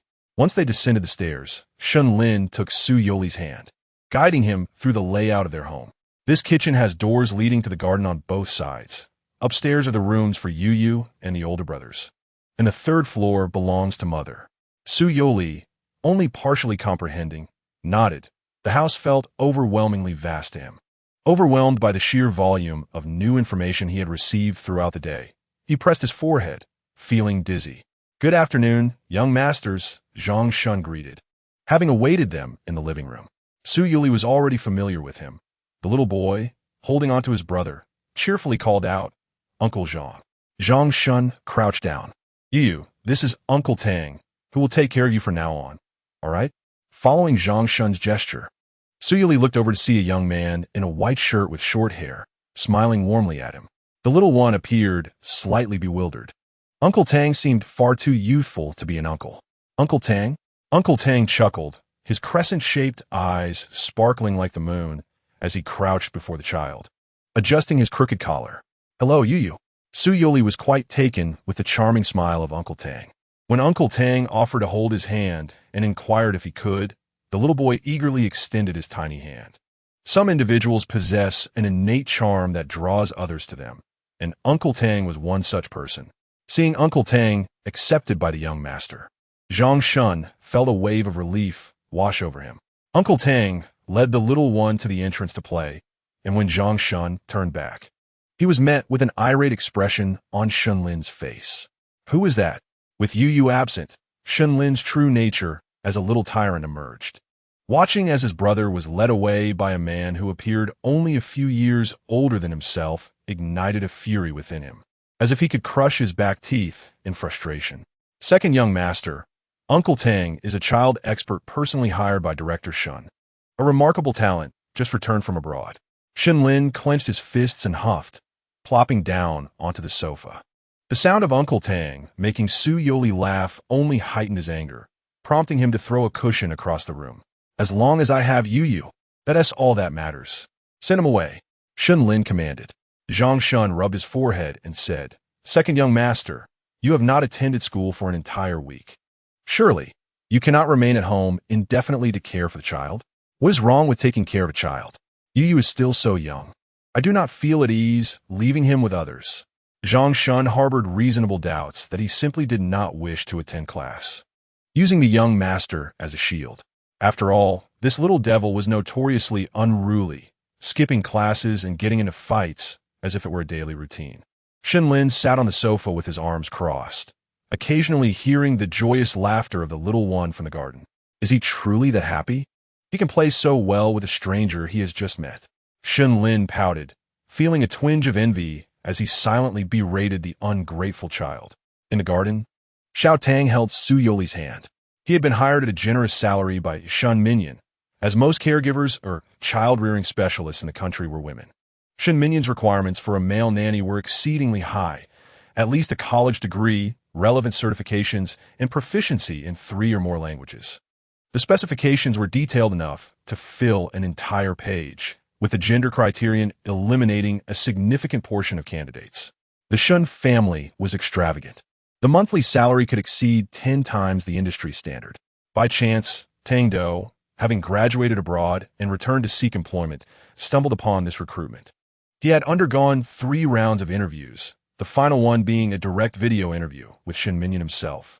Tang-Do looked down at the little one squatting before him, observing the grass, and recalled the overwhelming aura of authority that had emanated from Shun Dong during their interview.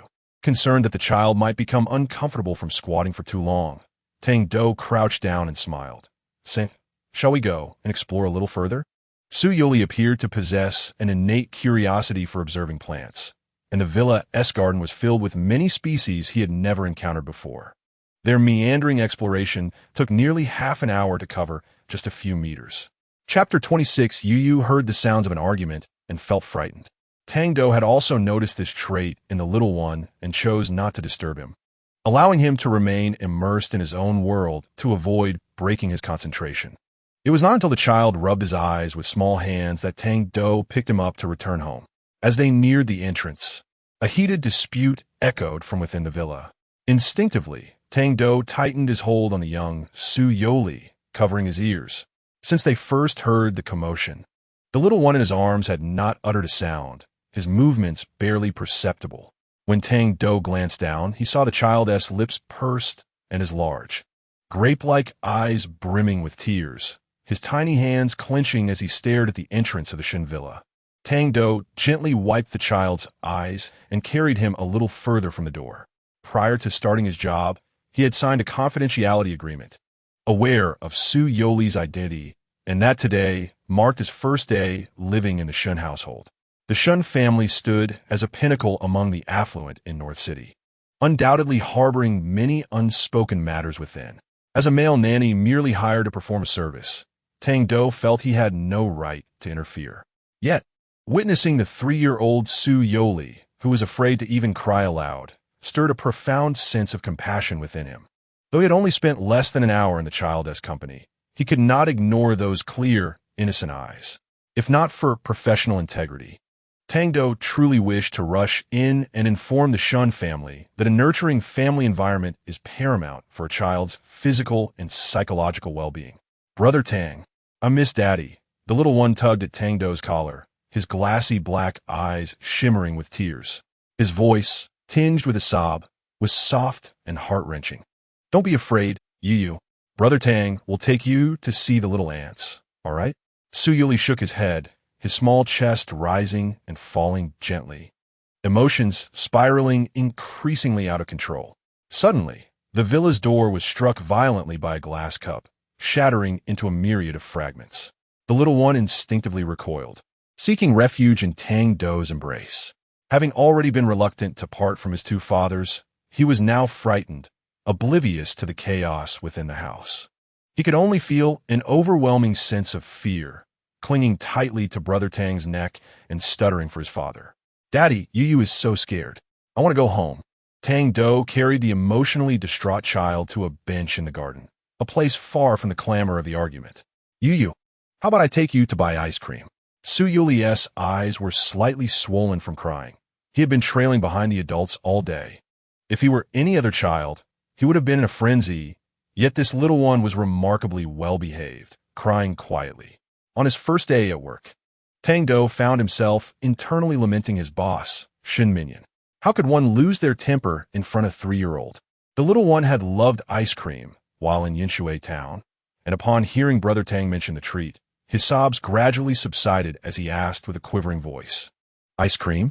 Tangdo lifted him into his arms and headed outside. Having driven here, he sent a quick message to Assistant Zhang with one hand while carrying Youri to get ice cream. 10 minutes later, the now calm child was rewarded with a creamy chocolate-flavored ice cream. "Is it delicious, Youri?" Tangdo asked, holding a matcha ice cream of his own. Youri wrinkled his small nose and nodded. "It's delicious, so cold. Shall we have some low bread? Come on, open your mouth."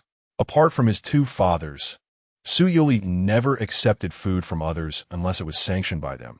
But Brother Tang was exceptionally kind, having just protected him, and Youri trusted him implicitly. Thus, he opened his mouth and devoured an entire small bread fed to him by Brother Tang. "All right, let us continue with the ice cream." Concerned that the child might feel unwell from consuming ice cream on an empty stomach, Tangdo had diligently provided a small bread. After finishing a child-sized ice cream, he drove the little one back. He parked the car and walked slowly back to the villa, hand in hand with the child, prolonging their return as long as possible. Hoping to wait until the villa was tidied up, an Assistant Zhang sent a message before letting Youri go back. With Brother Tang holding his hand, the little one ambled along without needing any prompting, feeling a tinge of fear about going back. After a brief 10-minute walk, the little one felt a twinge of pain in his calves. He blinked, paused for a moment, and bent down to massage his legs. On the tree-lined avenue, a discreet black luxury car approached. The window was partially rolled down, and a pair of elegantly defined hands rested on the steering wheel. A gentle breeze tousled the man's long hair, which cascaded to his waist, carrying a subtle fragrance that danced in the air. The man wore sunglasses, his high nose and prominent brow lending him an appearance that was nothing short of breathtaking. However, his attire was strikingly incongruous. A pure white outfit, his long hair tied up, adorned with a simple yet elegant jade hairpin. In the passenger seat, a phone carelessly tossed about vibrated incessantly. Shunyan removed his sunglasses and pressed the answer button. "What is it? I heard from Xiao Gao that you returned home." "Yes, I made a quick trip back." There was a brief pause on the other end before the voice inquired. "In such a hurry, you didn't even have time to remove your makeup?" As Shunyan gazed at the increasingly familiar sight of the Shun family villa, memories of a recent message from Assistant Zhang flooded his mind.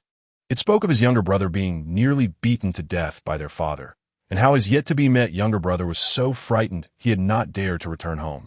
Setting aside the hyperbole for now, Shunyan knew that if he delayed any longer, given his father's temperament, it was possible that Shunlin would soon find himself on a one-way flight abroad. Rubbing his temples, he informed the person on the line, "I will return tomorrow," and promptly hung up. Upon arriving home and pushing the door open, he was met with utter chaos. Shunlin knelt on the floor, surrounded by shards of porcelain. Shunyan hurried inside, casting a quick glance at Shunlin, who appeared unharmed, his body intact. A weight lifted from his heart, yet as his gaze shifted, he spotted their father, Shun Minion, slumped on the sofa, his head bowed, with the faintest tremor in his fingertips. "Father," Shenyan called. Shen Minyan raised his head, and upon seeing his eldest son had returned, managed a strained smile. "You're back." "Yes." Shenyan poured a glass of water and seated himself on the nearby sofa. Observing that his father had hastily returned home without even changing out his costume, Shen Minyan pursed his lips yet drank the water. Shen Yin, noting his father's compliance, coldly addressed the kneeling youth. "Why haven't you stood up yet?" No sooner had the words left his mouth than Zhang Shun and two butlers rushed to help Shen Lin to his feet. Chapter 27. Shen Yin Shen Lin did not glance at their father, but instead focused on his elder brother, whom he had not seen in a long while. The moment their eyes met, the suppressed emotions surged within him, a wave of grievance and heartache flooding over him. "Brother." Shen Yin stood and pulled him onto the sofa, asking, "What have you done to upset father this time?" The boy, marked by a rebellious spirit, seemed to take after someone, though it was unclear who.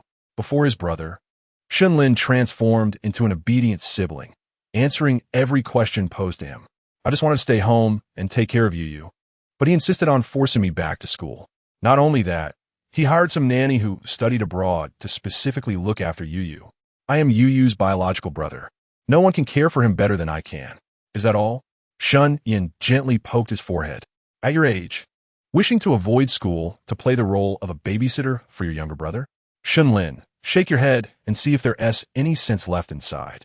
From the moment Shen Yin entered, Shen Minyan fell into silence, his fingers gripping the teacup so tightly that they turned white.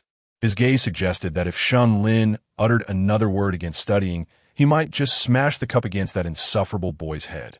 Ideally, he would strike hard enough to jolt some sense into him. "Brother, why do you speak of me so?"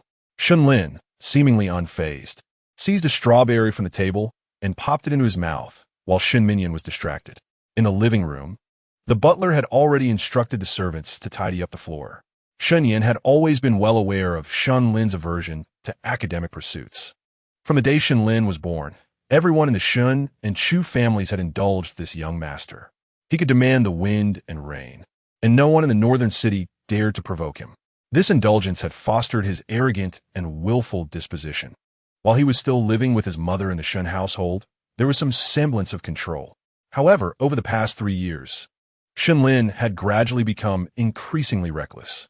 At 14, enamored with gaming, he insisted on dropping out of school to pursue esports. At 15, leveraging his height, he was selected for the school basketball team and, in a fit of enthusiasm, declared his intent to drop out to study basketball abroad, aspiring to a professional career. Such incidents were numerous. Initially, Shen Minyan thought it was typical teenage behavior and chose not to intervene, believing it would pass. Yet, when Shen Lin began dragging a suitcase, proclaiming he was tired of life in the country and wished to embark on a global journey, the usually taciturn chairman Shen seized a feather duster from the living room and delivered a sound spanking to Shen Lin's backside. The outcome was that Shen Lin, in pain, begrudgingly continued his studies. Whenever he exhibited even the slightest inclination to abandon his education, Shen Minyan would make him kneel in reflection. After kneeling frequently, Shen Lin grew accustomed to it. Sometimes he found himself alone at midnight, kneeling in the vast living room, thinking that perhaps this was how his life would unfold, and that meandering through life might not be so bad after all. His family was wealthy enough that he could live without working and never face hunger. As for the family fortune, he could leave that to his brother. After all, he considered himself a waste. "You think I wanted to mention you? Do you have any idea how many red lights I ran to get back?" Shen Yin waved his long sleeves, the wide fabric striking Shen Lin's face like a slap. Chewing on the strawberry, Shen Lin swallowed hard, recalling that his brother had indeed become something of a celebrity. He hurriedly asked, "Did you get caught running a red light?" He grabbed his phone, opened a trending app, and scrolled through the hot search list, relieved not to see any mention of Shen Yin breaking traffic laws. Upon hearing that his eldest son had run a red light to return, Shen Minyan's expression darkened. "How could you be so reckless?" As he finished speaking, everyone present sensed someone entering through the door. A little one nestled his head into the neck of Brother Tang. Although Tang Do had already calmed the child for quite some time before entering, the little one still appeared frightened, clutching Tang Do's neck tightly, his small body trembling slightly. Shen Yin first noticed a young man with neatly cropped hair entering while carrying the child. Immediately following the recent events, Shen Lin dashed forward, reaching the young man and calling out in a high-pitched voice, "Yu." It was then that Shen Yin realized that the short-haired youth was cradling his younger brother, Youri, who had just returned to the Shen family. "Father." Shen Yin glanced at Shen Minyan, who nodded in acknowledgement, confirming the identity of the little one. The warmth in Shen Minyan's gaze towards the child was a stark contrast to his earlier serious demeanor, a tenderness that Shen Yin had not witnessed in quite some time. The little one appeared slightly fearful, clutching tightly to Tang-Do's collar, his large eyes fixed on the ground. Shen Lin extended his hand towards Tang-Do, saying, "Please let me hold Yu." Tang-Do furrowed his brows, reluctant to defy the unreasonable young master. Yet, as he attempted to transfer the child into Shen Lin's arms, he found it impossible to detach the child from himself. Fearing he might hurt the little one, Tang-Do forced a polite smile and said, "Perhaps the young master is tired. I should continue holding him." Shen Lin, puzzled, noted that Yu had been quite attached to him before this man's arrival. Feeling neglected all of a sudden, Shen Lin was flustered, and after a moment, he gently patted the little one's head, saying, "Yu, I'm your brother. Don't you remember?" Youri remained silent, merely lifting his gaze to glance at him. Recognizing the familiar face, the little one called out in his sweet voice, "Brother." Shen Lin exclaimed, waving to Shen Yin, "Brother, come quickly." With yet another unfamiliar brother present, Youri averted his eyes, seemingly wishing to hide within the confines of Tang-Do's clothing. Shen Yin approached, taking stock of Tang-Do under Zhang Shen's introduction. The young man, with his neat short hair, donned a tidy half-sleeve shirt and long trousers, paired with practical sneakers, an attire chosen for the day's responsibility of caring for the child. Tang-Do, undaunted by Shen Yin's scrutiny, gently patted the little one's back and introduced himself. "Hello, I'm Tang-Do, currently serving as the young master's life assistant, essentially a dedicated male nanny for the child." Observing the little one's reliance on Tang-Do, Shen Lin found it rather intriguing. In an attempt to win the child's affection, he had brought an array of snacks and toys during their time at Yanshui Street, spending several days in play, which had finally garnered the shy little one's acceptance of him. "Did you speak ill of me to Yu? Otherwise, why would he suddenly ignore me?" Tang-Do simply smiled, offering no reply. Noticing the dismissive attitude, Shen Lin was incensed, bouncing on his feet while continuing to amuse his younger brother. In comparison to Shen Lin's unreliability, the 20-year-old Shen family heir, who appeared capable and composed, was the individual Tang-Do truly wished to engage with, as he seemed like a reasonable person. Chapter 28. From today onwards, I will move back in Yu. Shall we go downstairs to play with the toy car? The toy car was a gift he had brought for the little one that day, a sleek, black limited edition sports car. Undeniably cool and majestic, an irresistible temptation for any young boy. However, the clever little one did not immediately comply. Instead, he nestled upon brother Tang-Do's shoulder, perked up his small ears, and turned his large, inquisitive eyes, meticulously observing his surroundings. After confirming that there were no longer those jarring and terrifying sounds, the little one finally loosened his grip. Brother Tang had been holding him for quite a while, and his arms were undoubtedly weary. The little one obediently extended his tiny hands towards brother Shen Lin, seeking an embrace. Once again cradled in the warmth of his arms, Shen Lin, disregarding all else, playfully touched noses with the little one before whisking him away in a toy race car. As the little one was held by Shen Lin, his entire body shifted, allowing him to witness a scene he had previously missed. It was a magical moment as the little one reached out his small hand towards the ethereal figure of the elder brother in flowing white garments, his eyes sparkling with wonder. Suddenly, a sweet, innocent voice emerged, and Shen Yin finally caught a glimpse of the child's appearance. Beautiful children naturally draw affection from others, and as someone who prides himself on being a connoisseur of beauty, Shen Yin found himself utterly smitten upon seeing Youri.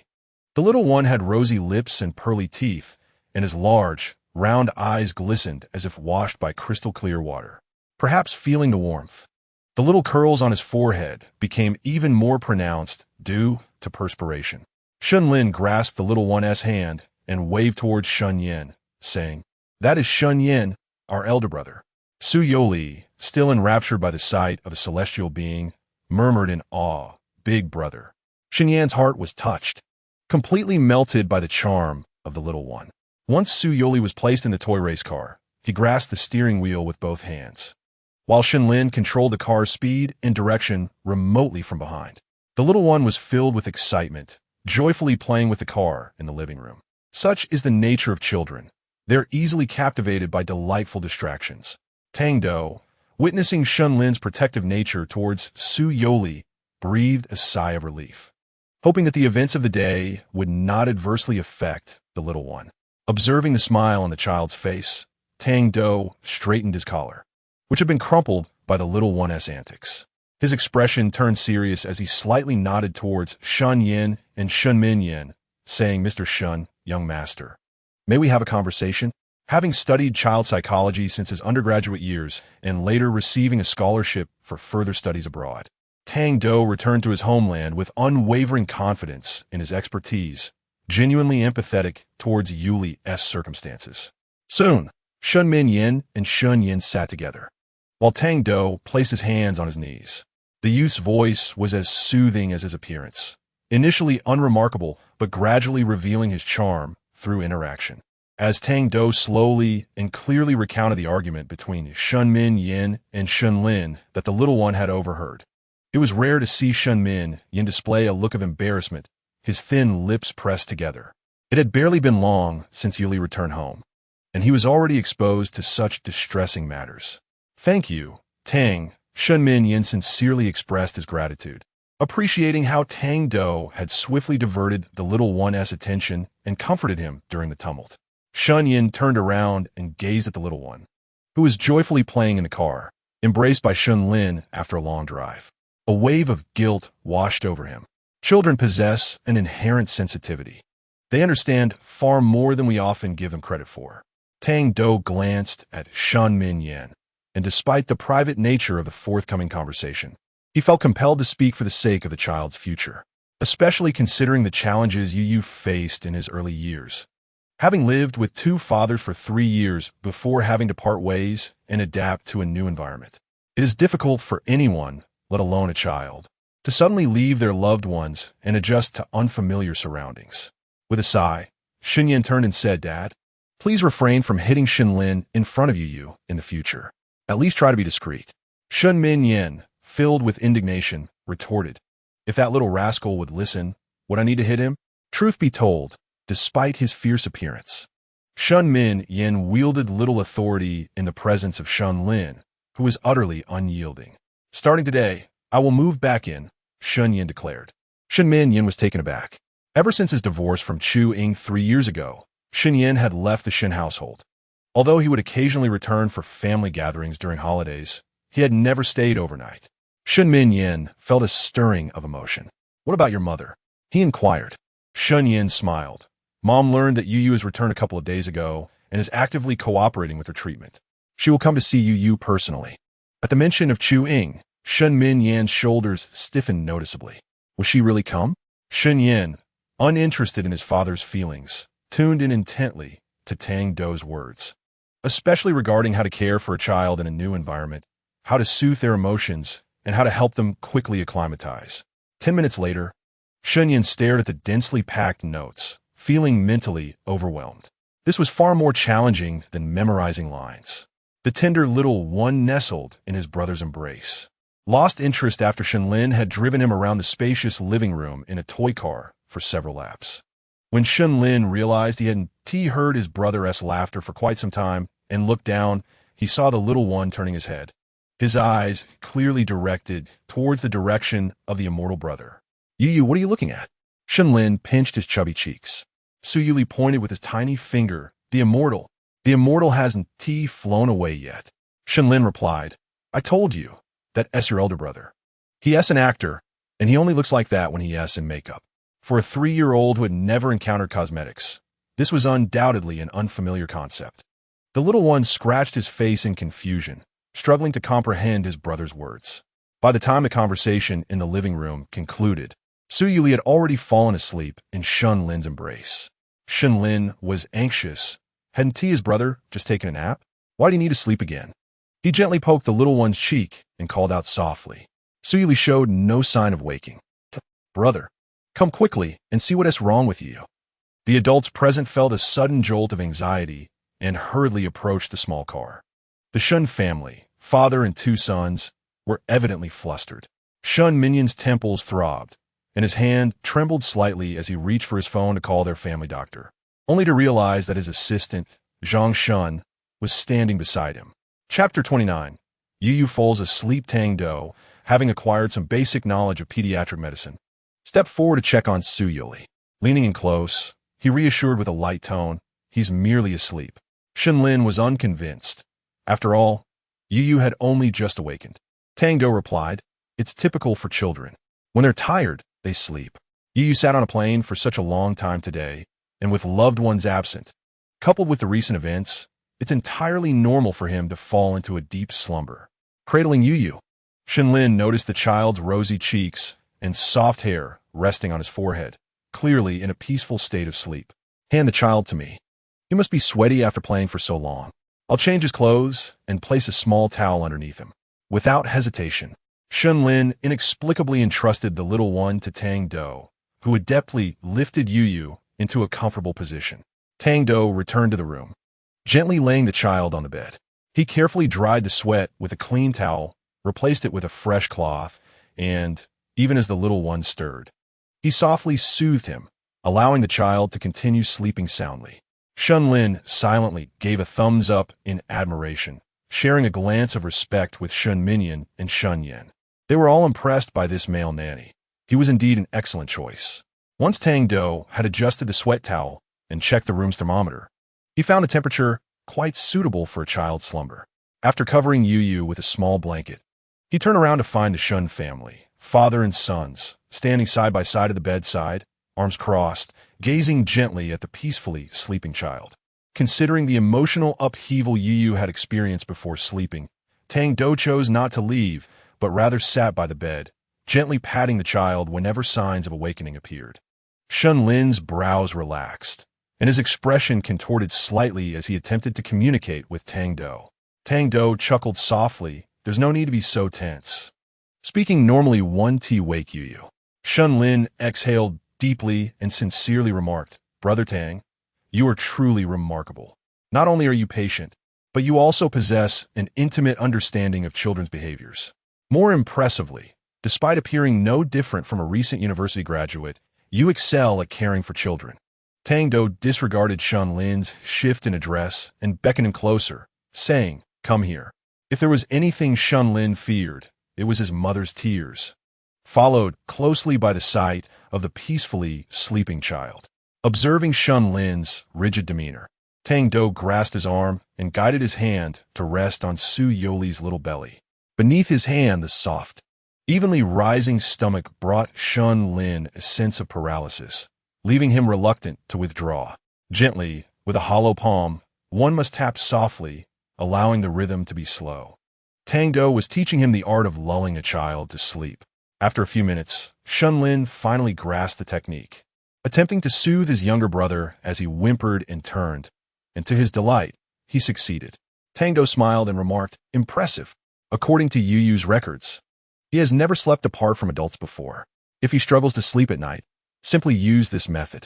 Upon hearing this, Shun Minyan and Shun Lin realized that the little one had indeed been sleeping alone in his room that afternoon. No wonder he had only napped for half an hour. I understand now, Brother Tang, Shun Lin replied. Tang-Do nodded. It was impossible for him to stay with Yu around the clock. Moreover, the care from family members would help bridge the gap, allowing Yu to adapt to his new environment more swiftly.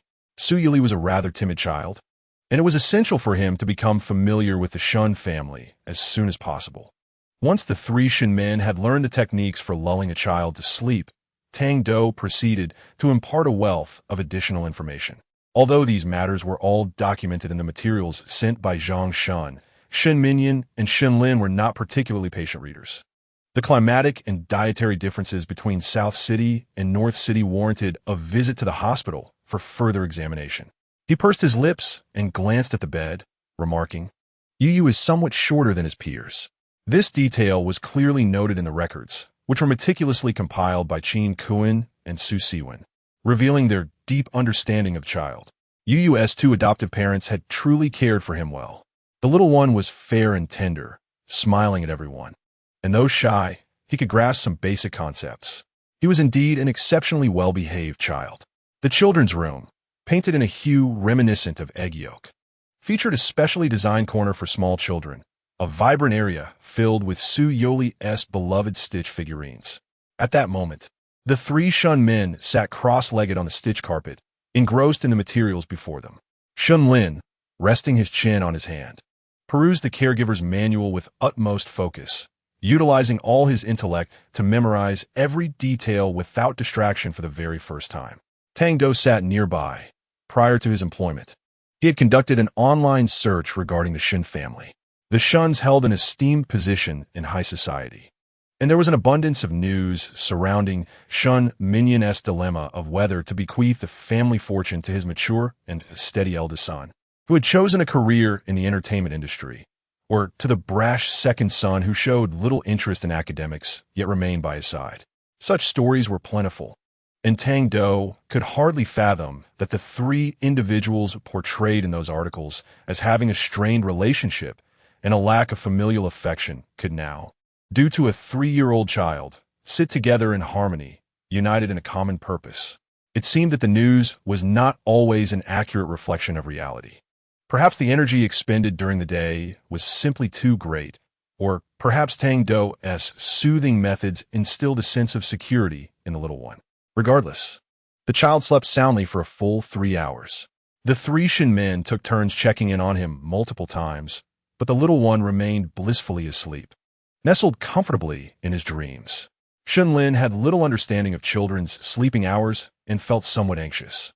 "Why is Yu sleeping for so long? Could he be unwell?" Tang-Do shook his head and explained, "I have seen Yu's physical examination report from today. His health is quite good, and he is not ill. He is merely tired." Shun Lin paused, reevaluating his perspective on children's sleep duration. "All right then." Half an hour later, after slumbering for 3.5 hours, Su Youri finally opened his eyes. Everything around him appeared hazy. The little one turned over instinctively, reaching out for the person beside him, calling out in a soft, childlike voice, "Kunkin, Daddy." When no one responded, the little fellow's long eyelashes fluttered, and he suddenly remembered that Kunkin and Daddy were not sleeping beside him. With this thought, his eyes grew slightly red, and he let out a pitiful whimper. Chapter 30. The clothes made for Yu by the dads. Are you awake, Yu? A melodious voice called. Su Youri turned his head, and all he could see was a blur of white, followed by a face he recognized well, the celestial brother he had seen earlier that day. Oh, wait, Shin Lin had said that the celestial brother was his elder brother. Dage, the little one murmured, still groggy from sleep, his pronunciation slightly unclear. Shin Yin bent down, his enchanting peach blossom eyes crinkling with delight as he lifted the drowsy Su Youri onto his lap. With a gentle touch, he patted the back of Su Youri's hand, choosing not to disturb the little one's awakening, but rather to accompany him in silence. As Su Youri fully roused, he reached out to touch the long, white garment draped over him. Shifting his small bottom closer to Shun Yin, he tilted his head back, his round, sparkling eyes fixated on the ethereal attire. The little one had never seen such clothing and was filled with curiosity. He extended his hand, his delicate fingers brushing against the collar of the outer robe. "Dage, it's bamboo leaves." Shin Yin chuckled, playfully tapping the little one's pert nose with his fingertip. "Yu actually recognizes bamboo leaves? How impressive." Flattered, the little one straightened his small stature. "Yu's home has bamboo leaves." He was referring to the home of Chin Kuin and Su Siwen, who had always cherished flowers, plants, and trees. They had even transplanted several bamboo shoots into their yard, which had thrived remarkably, now forming a lush green patch. Following Tang-Do's instructions, Shun Yin, while the little one excitedly chatted with him, discreetly reached beneath the hem of his garment to feel the small towel resting against his back. It was damp and needed replacing. Shun Yin found himself at a loss. He had never changed a child's clothes before. However, he brushed off the concern, believing this trivial matter was well within his capabilities. Yu, your clothes are wet. Would you allow your elder brother to help you change? Youri shook his head, declaring that he could dress himself. He had learned to wear clothes at 2.5 years old. It was quite simple. Shun Yan, brimming with energy, yet unsure where to direct it, found himself deep in thought as he stood before the children's wardrobe, the doors now ajar. The garments within the wardrobe have all been delivered by the housekeeper at the behest of Shun Minyan. Unfamiliar with Youri's preferences, the selection encompasses a variety of styles. Among them is a dinosaur onesie complete with a tail and horns, which would undoubtedly look adorable on Yu. There is also a mini naval uniform in blue and white, which would render Yu a charmingly dapper little sailor. The wardrobe boasts an array of trendy, street-style, and Korean-inspired outfits. Contemporary children's clothing has truly reached remarkable heights in aesthetic appeal. After a brief perusal of the dressing room, Shin Yin found himself clutching several ensembles. Youri gazed at the array of clothes laid out on the bed by De, blinking in curiosity. De, which one should Yu wear? Yu can choose for himself, or whatever he likes. As Shun Yan's eyes glided over the eclectic assortment of children's apparel, he noticed the little one, upon hearing his words, push off with his hands, leap from the bed, slip his tiny feet into his slippers, and make a beeline for the wardrobe. Approaching the wardrobe, Shun Yin discovered several garments that seemed out of place among the others. A few batik short-sleeve shirts adorned with intricate patterns and a gradient of colors elicited a sense of awe even from someone accustomed to fashion weeks. The tops included vests and short-sleeved shirts, and even a small jacket for children could be found. Shun Yin noticed delicate embroidery on the collar, featuring the little one's name. These were unique pieces, unattainable elsewhere. Soon, Youri selected his attire. A lightweight short-sleeved shirt embellished with sunflower designs and a pair of light blue shorts. Shun Yin assisted him in retrieving the clothes and watched as the little one scampered back to the bed, shedding his sleepwear to don the chosen outfit. This was clothing crafted by his father, imbued with a familiar scent. Youri patted his knees, then jumped off the bed, wearing his slippers, and reached for Shun Yan's hand. Youri dismissed the notion of expensive, brightly colored clothing, finding only delight in the garments made by his adoptive father. Shun Yin crouched down, feeling the fabric of the little one's clothes. The material was exceptionally soft, ensuring it would not irritate the delicate skin of the child. Even the fabric used for the garments had been treated, and a multitude of thoughts flooded Shun Yan's mind.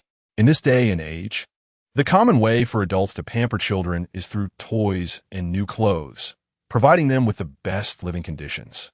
The act of personally measuring and crafting clothes for a child seemed almost antiquated.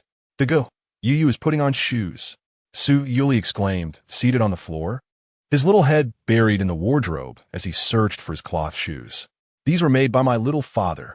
Shun Yin realized that Youri's adoptive father not only created clothes for him, but also crafted shoes. A sudden realization struck him as he glanced at the bed, where 2 small handmade pillows caught his eye. Shun Yin closed his eyes, feeling a pang of inadequacy, and proceeded to help the little one find his shoes. The size of the cloth shoes was evidently perfect, and they appeared quite new, likely made not long ago, as the little one had yet to master tying shoelaces. The shoes were designed with snap buttons. Youri slipped his tiny feet inside, bent down to fasten the shoes, then straightened up and reached for Shun Yan's hand. In the warmth of Shun Yan's palm, a chubby little fist squeezed in, and upon looking down, he was met with the radiant smile of Youri. With wide eyes and eyelashes fluttering like butterfly wings, the child's slightly curly black hair crowned his head. Youri's eyes sparkled with evident anticipation. Shun Yan's lips parted, and a phrase from the child-rearing manual surfaced in his mind. It is essential to offer grand praise after Youri successfully completes tasks such as dressing independently. Our Yu is truly beautiful, Shun Yin exclaimed, his eyes gleaming with delight, his tone somewhat exaggerated. The little one sat up straight, his tiny belly adorably round, a picture of cuteness. Big brother, where is Shun Lin? The child inquired as Shun Yin held his hand, guiding him downstairs. Your second brother is in his room doing homework. How about your big brother takes you to eat? The child nodded, familiar with the concept of homework, having witnessed Yang doing the same. Upon reaching the dining room, there stood a Stitch-themed children's chair, clearly prepared for the little one. Youri eagerly touched the chair, delighted, as if wishing to climb into Stitch's embrace with all his might. "Big brother," he called, extending his hand toward Shunyin. Shunyin lifted him into the chair, adjusted its position, and placed the tray before him. As the meal unfolded, Shunyin gradually grasped the sentiment behind Shenlin's assertion that Youri was an angelic child. The little one adeptly wielded a spoon, bringing small bites to his mouth without any fuss, devouring everything offered without a single grain of rice spilled. He was an exceptionally well-mannered child. In that moment, Shunyin's heart overflowed with various emotions. They had missed the most challenging and mischievous age of the little one, never truly experiencing the hardships of parenting. Yet they had been blessed with such an obedient and understanding younger brother. Shunyin sighed, rendered momentarily speechless. The sigh caught the attention of Youri, still munching away, looked up with egg residue on the corners of his mouth. "Big brother, what's wrong?" Shunyin forced a smile. "It's nothing. Also, I'm not just big brother, I'm elder brother." "Elder brother." Youri quickly adjusted his pronunciation upon correction. After finishing his meal, a servant approached to clear the table, a stranger to the child. Unlike when he was solely with Shunyin, the little one appeared tense, his small feet rigid, eyes fixed intently on the back of the aunt's head. In his young life, apart from Grandma Yang, he had scarcely encountered any female figures. Feeling uneasy, he cast a pitiful glance at Shunyin. Shunyin lifted him into his arms, gently patting his head. "You needn't be afraid. Youri, this is Aunt Jiang." Hearing this, Aunt Jiang paused, and upon seeing the adorable visage of the young master, she felt an instant fondness. "Little master." Youri clung to Shunyin's clothes, softly greeting, "Hello, Aunt Jiang." After the meal, Shunyin accompanied the little one for a stroll around the house and engaged in play with the toy car. The child's gaze frequently darted towards the staircase, his short hands gripping the steering wheel of the small car. "I miss my second brother," he declared loudly. Shunyin pinched his nose and deliberately pouted. "Big brother has accompanied you for so long. Why don't you ever say you miss me?" Youri smiled shyly and reached out for a hug. The outfit Shunyin wore fascinated the little one, and given Shunyin's good looks, the somewhat appearance-oriented child was not particularly shy. "I want second brother," the little one repeated in Shunyin's embrace. Shunyin was uncertain whether Shenlin had completed his homework or if their father was supervising him directly. The thought of Shenlin's dismal grades, which even dogs would disdain, filled him with dread.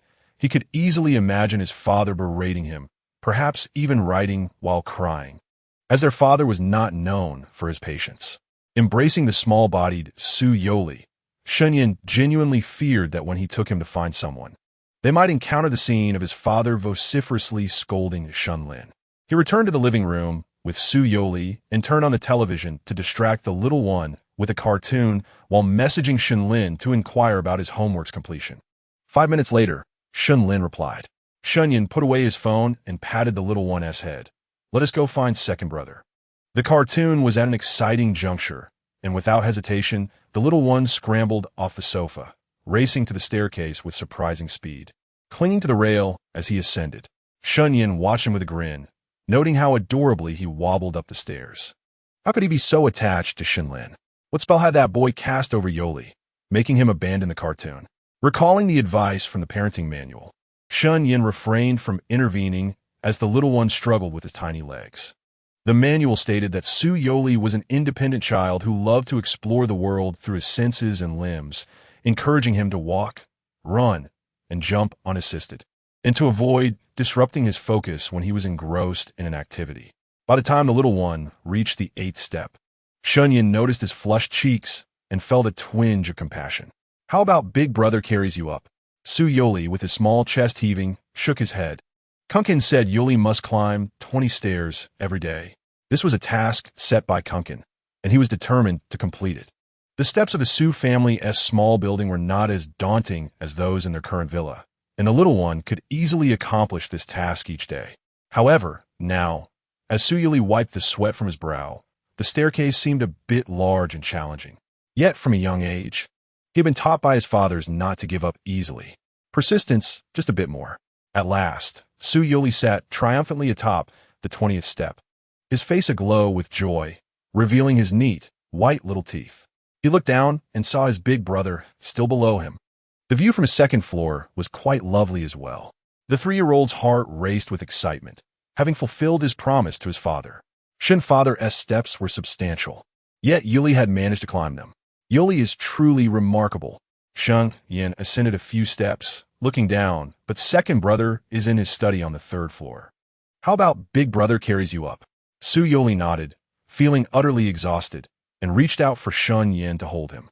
The Shin family villa was quite spacious, and by the time Shin Yin carried Youri to the 3rd floor, it was already past 9 in the evening. Shin Yin tilted his head to observe the little one in his arms, discovering that the child, who typically adhered to a fixed sleep schedule, was wide awake at this designated bedtime. In fact, his bright, sparkling eyes and clasped hands revealed a brotherly eagerness to engage in play with his elder sibling. It seemed that his prolonged afternoon nap had rendered him oblivious to the time, a testament to the infallibility of that child-rearing manual he held dear. Knock, knock. The sound of a knock soon heralded the opening of the study door. Shin Lin entered, bearing the unmistakable burden of academic toil, his previous exuberance entirely absent. Yet, upon seeing Youri, his countenance brightened, and he lifted the little one into his arms, pressing their foreheads together. You miss your second brother, don't you, Youri? Youri nodded vigorously, responding with a heartfelt Shin Lin felt a surge of warmth in his heart, cradling Youri as they exited the study. This wretched place was one he could hardly endure for another moment. Shin Yin glanced at the disarray of Shin Lin's desk, a result of relentless studying, and felt a twinge of concern. The little one, having found solace with his second brother, seemed to have forgotten all about the elder, leaning contentedly against Shin Lin. He radiated joy. Shin Lin, in that moment, felt utterly elated. Earlier in the afternoon, he had promised to accompany Youri to sleep, only to be met with his brother's remark that he had undoubtedly neglected his assignments. Shin Minyan shot him a piercing glance and seized his collar, escorting him to the study on the 3rd floor. It had been an eternity since Shin Lin had spent such an extended period alone with Shin Minyan, and he felt acutely uncomfortable while tackling his homework. He was not fond of studying and only put forth effort during finals, lest he cause displeasure to Chuing during their visits. Throughout those 3 hours in the study with Shin Minyan, Shin Lin was decidedly displeased. Why should his elder brother be permitted to lull Youri to sleep while he was condemned to labor over his assignments? However, all was well now, for Youri was still thinking of him. His brother had mentioned that the little one, upon waking, repeatedly inquired about his second brother's whereabouts, abandoning the most captivating cartoons in pursuit of him. Shin Lin carried the little one into the room, tucked the toy into his embrace, and rolled up his sleeves, ready to engage in play. Brother, I want to call Daddy. The little one's sweet, childish voice shattered the beautiful illusion Shin Lin had constructed. This was not a longing for him, but rather a yearning for his phone, a craving for both of his fathers. Chapter 32. The gift from Daddy to Youri. Shin Lin felt his mind explode with a sense of heartbreak. Yet, he quickly regained his composure, relieved that his elder brother did not possess Uncle Chin's or Uncle Sue's phone numbers. Shin Minyan's intimidating appearance did not endear him to Youri. Otherwise, the opportunity to engage the little one would have been lost. All right, let us call now.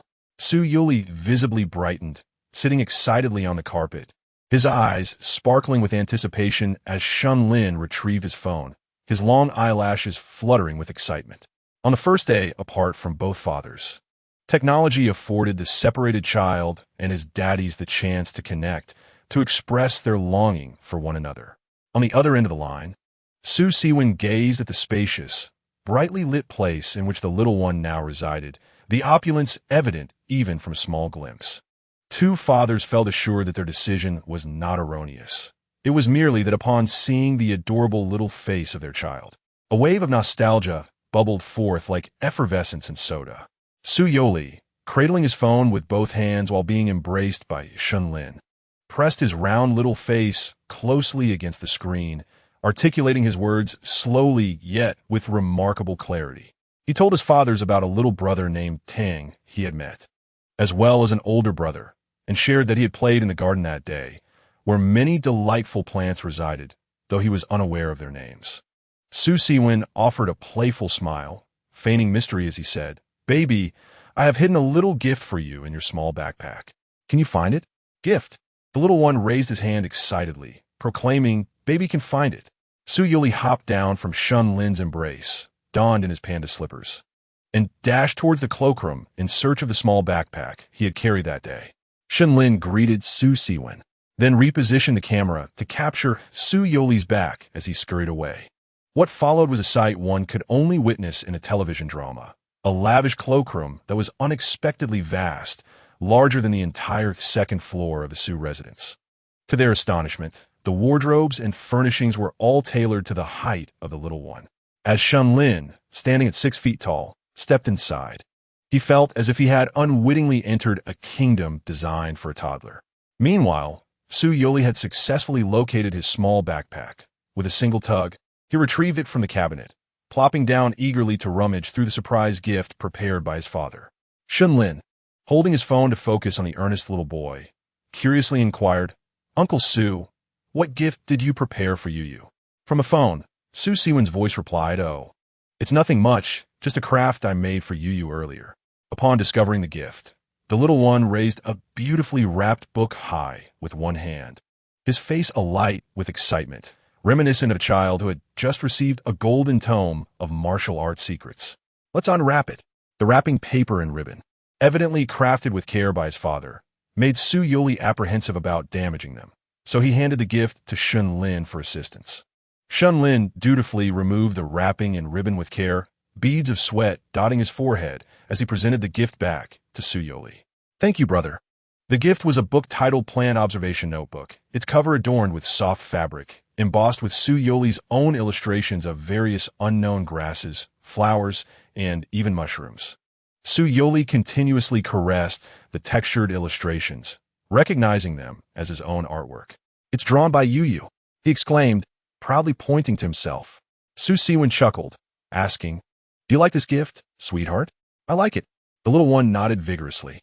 The contents of the book contained simple knowledge about various plants, accompanied by images hand-drawn by Su Siwen, infused with a touch of whimsy to resonate with the child's preferences, allowing him to recognize the characteristics of the plants while ensuring the material remained engaging.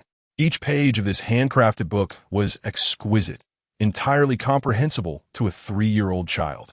The little one turned the pages one by one, and upon reaching the 3rd page, he discovered a pull tab.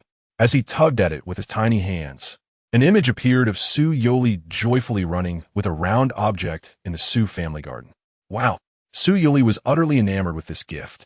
When he turned to the page depicting the plants he had seen that day in the garden with his older brother, Xiao Tang, he raised the book high and exclaimed to his father, "This is the plant I saw today." A video call lasted over an hour before it ended. As bedtime approached, the little one brushed his teeth and washed his face independently, while Shun Lin deftly took on the task of helping him dry his face. The little one was not yet accustomed to sleeping alone, and this marked his first night apart from Su Siwen and Xin Kun. As he lay down, clad in his soft pajamas and clutching the gift from his father, Shun Lin turned off the main light, leaving only a small nightlight aglow. He sat beside Su Yoli under the covers, asking, "How about sleeping with your second brother tonight?" Since there were no 2 fathers present, it didn't seem matter who he slept with. The little one nodded eagerly, responding, "Okay." He even generously shared part of his blanket with his brother. Shun Lin gently ruffled his soft hair, cradling the cherubic child like a fluffy cotton candy. He patted his back and began to lull him to sleep in the manner taught by Tang Do. However, as he continued, he sensed something was amiss. Something felt uncomfortable. Upon reaching out, he discovered the observation notebook tucked against the little one. Shun Lin found it amusing and said, "Yoli, let's look at it when we wake up tomorrow." "Shall we?" Upon hearing his brother's words, the little one tightened his grip on the notebook, declaring, "I want to sleep with it." This was a gift crafted by their father, and holding the book made him feel as if his father were right there beside him. Shun Lin blinked and pinched the little one's cheek, but he cautioned, "If you hold the book while sleeping, it might get damaged." The little one blinked in disbelief, insisting, "How could it get damaged? It was made by Dad." He sat up, pouting, "Don't break it." Shun Lin picked him up and walked back to the cloakroom, saying, "Let's put it in its home. That way, when Youri sleeps, the book can sleep as well, and you can see it again when you wake up. Youri's eyes brightened, as if he found this reasoning compelling. He carefully placed the book into his backpack and then tucked it away in the cupboard. Lin's strategy had succeeded. After all, at this tender age, even a stone by the roadside could seem alive to a child. So the book needing to sleep was hardly extraordinary. With his brother's company, the little one slept quite well on his first night in the new home.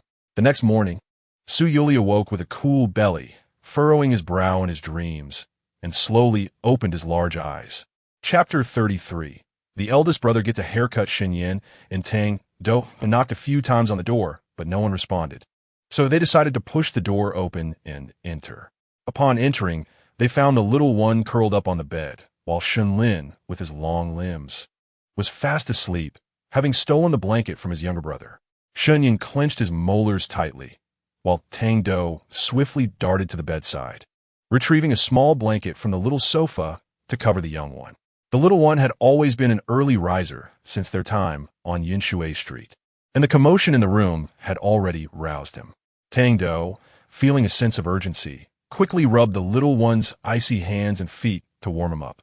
As he noticed the child on the bed was about to awaken, he gently called out his name, "You," with a soft flutter of his long eyelashes. The little one opened his eyes. Little Tangij.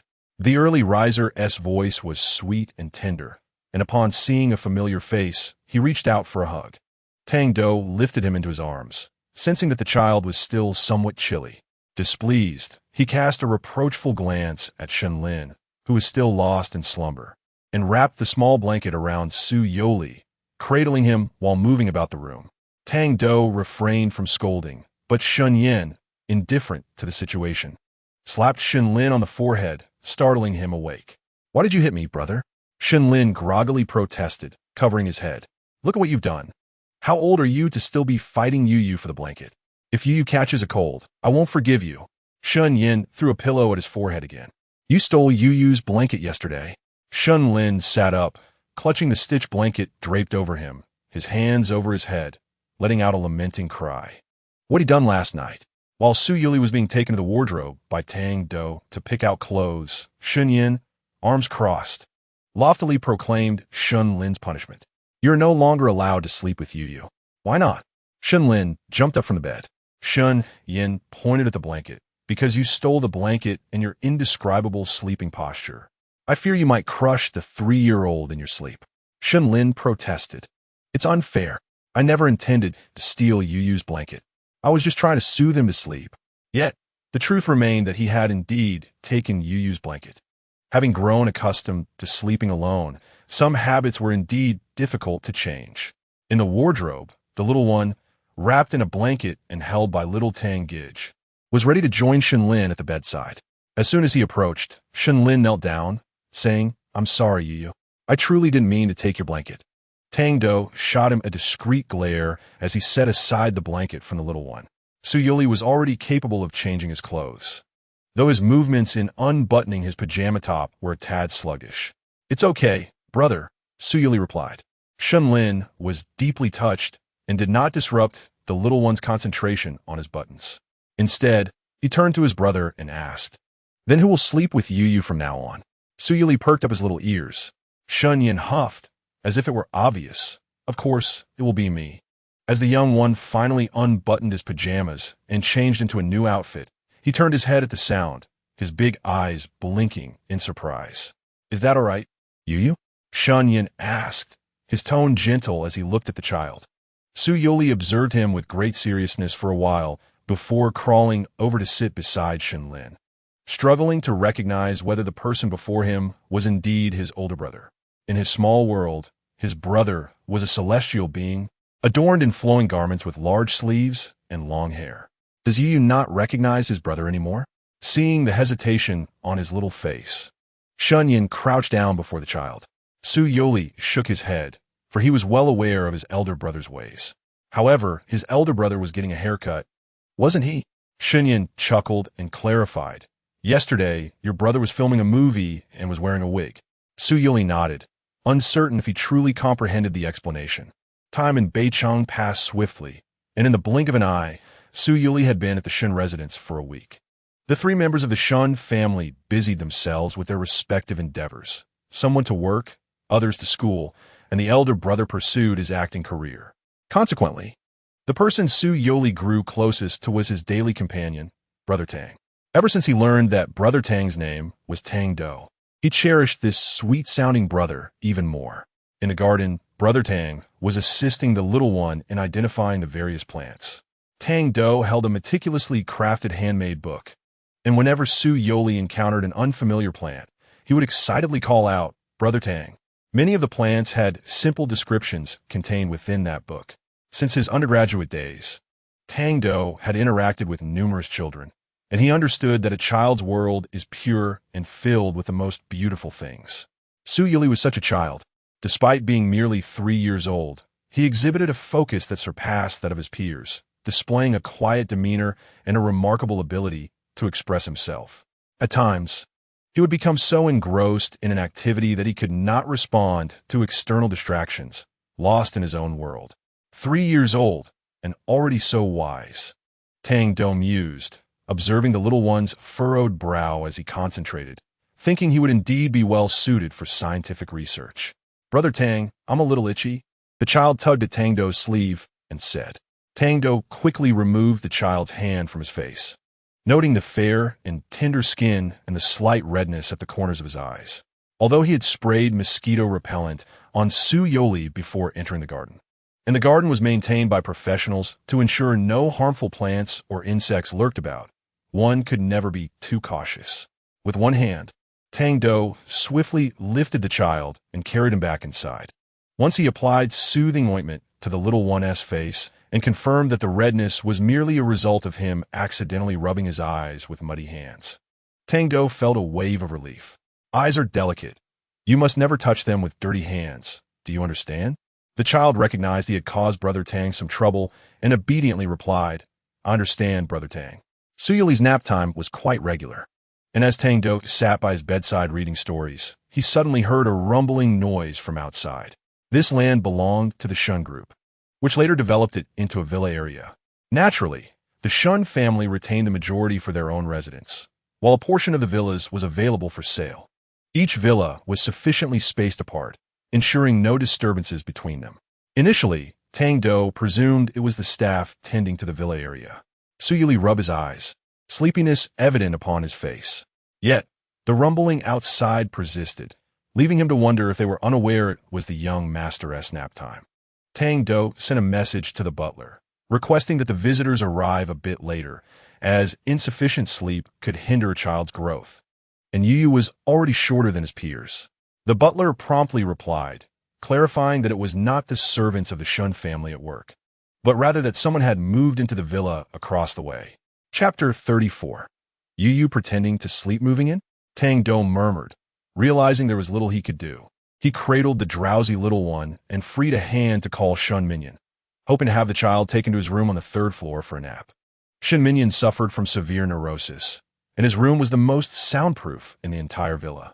He did not object and instructed Tang-Do to care for Su Youri properly, unaware that he was napping in his father Shin's room.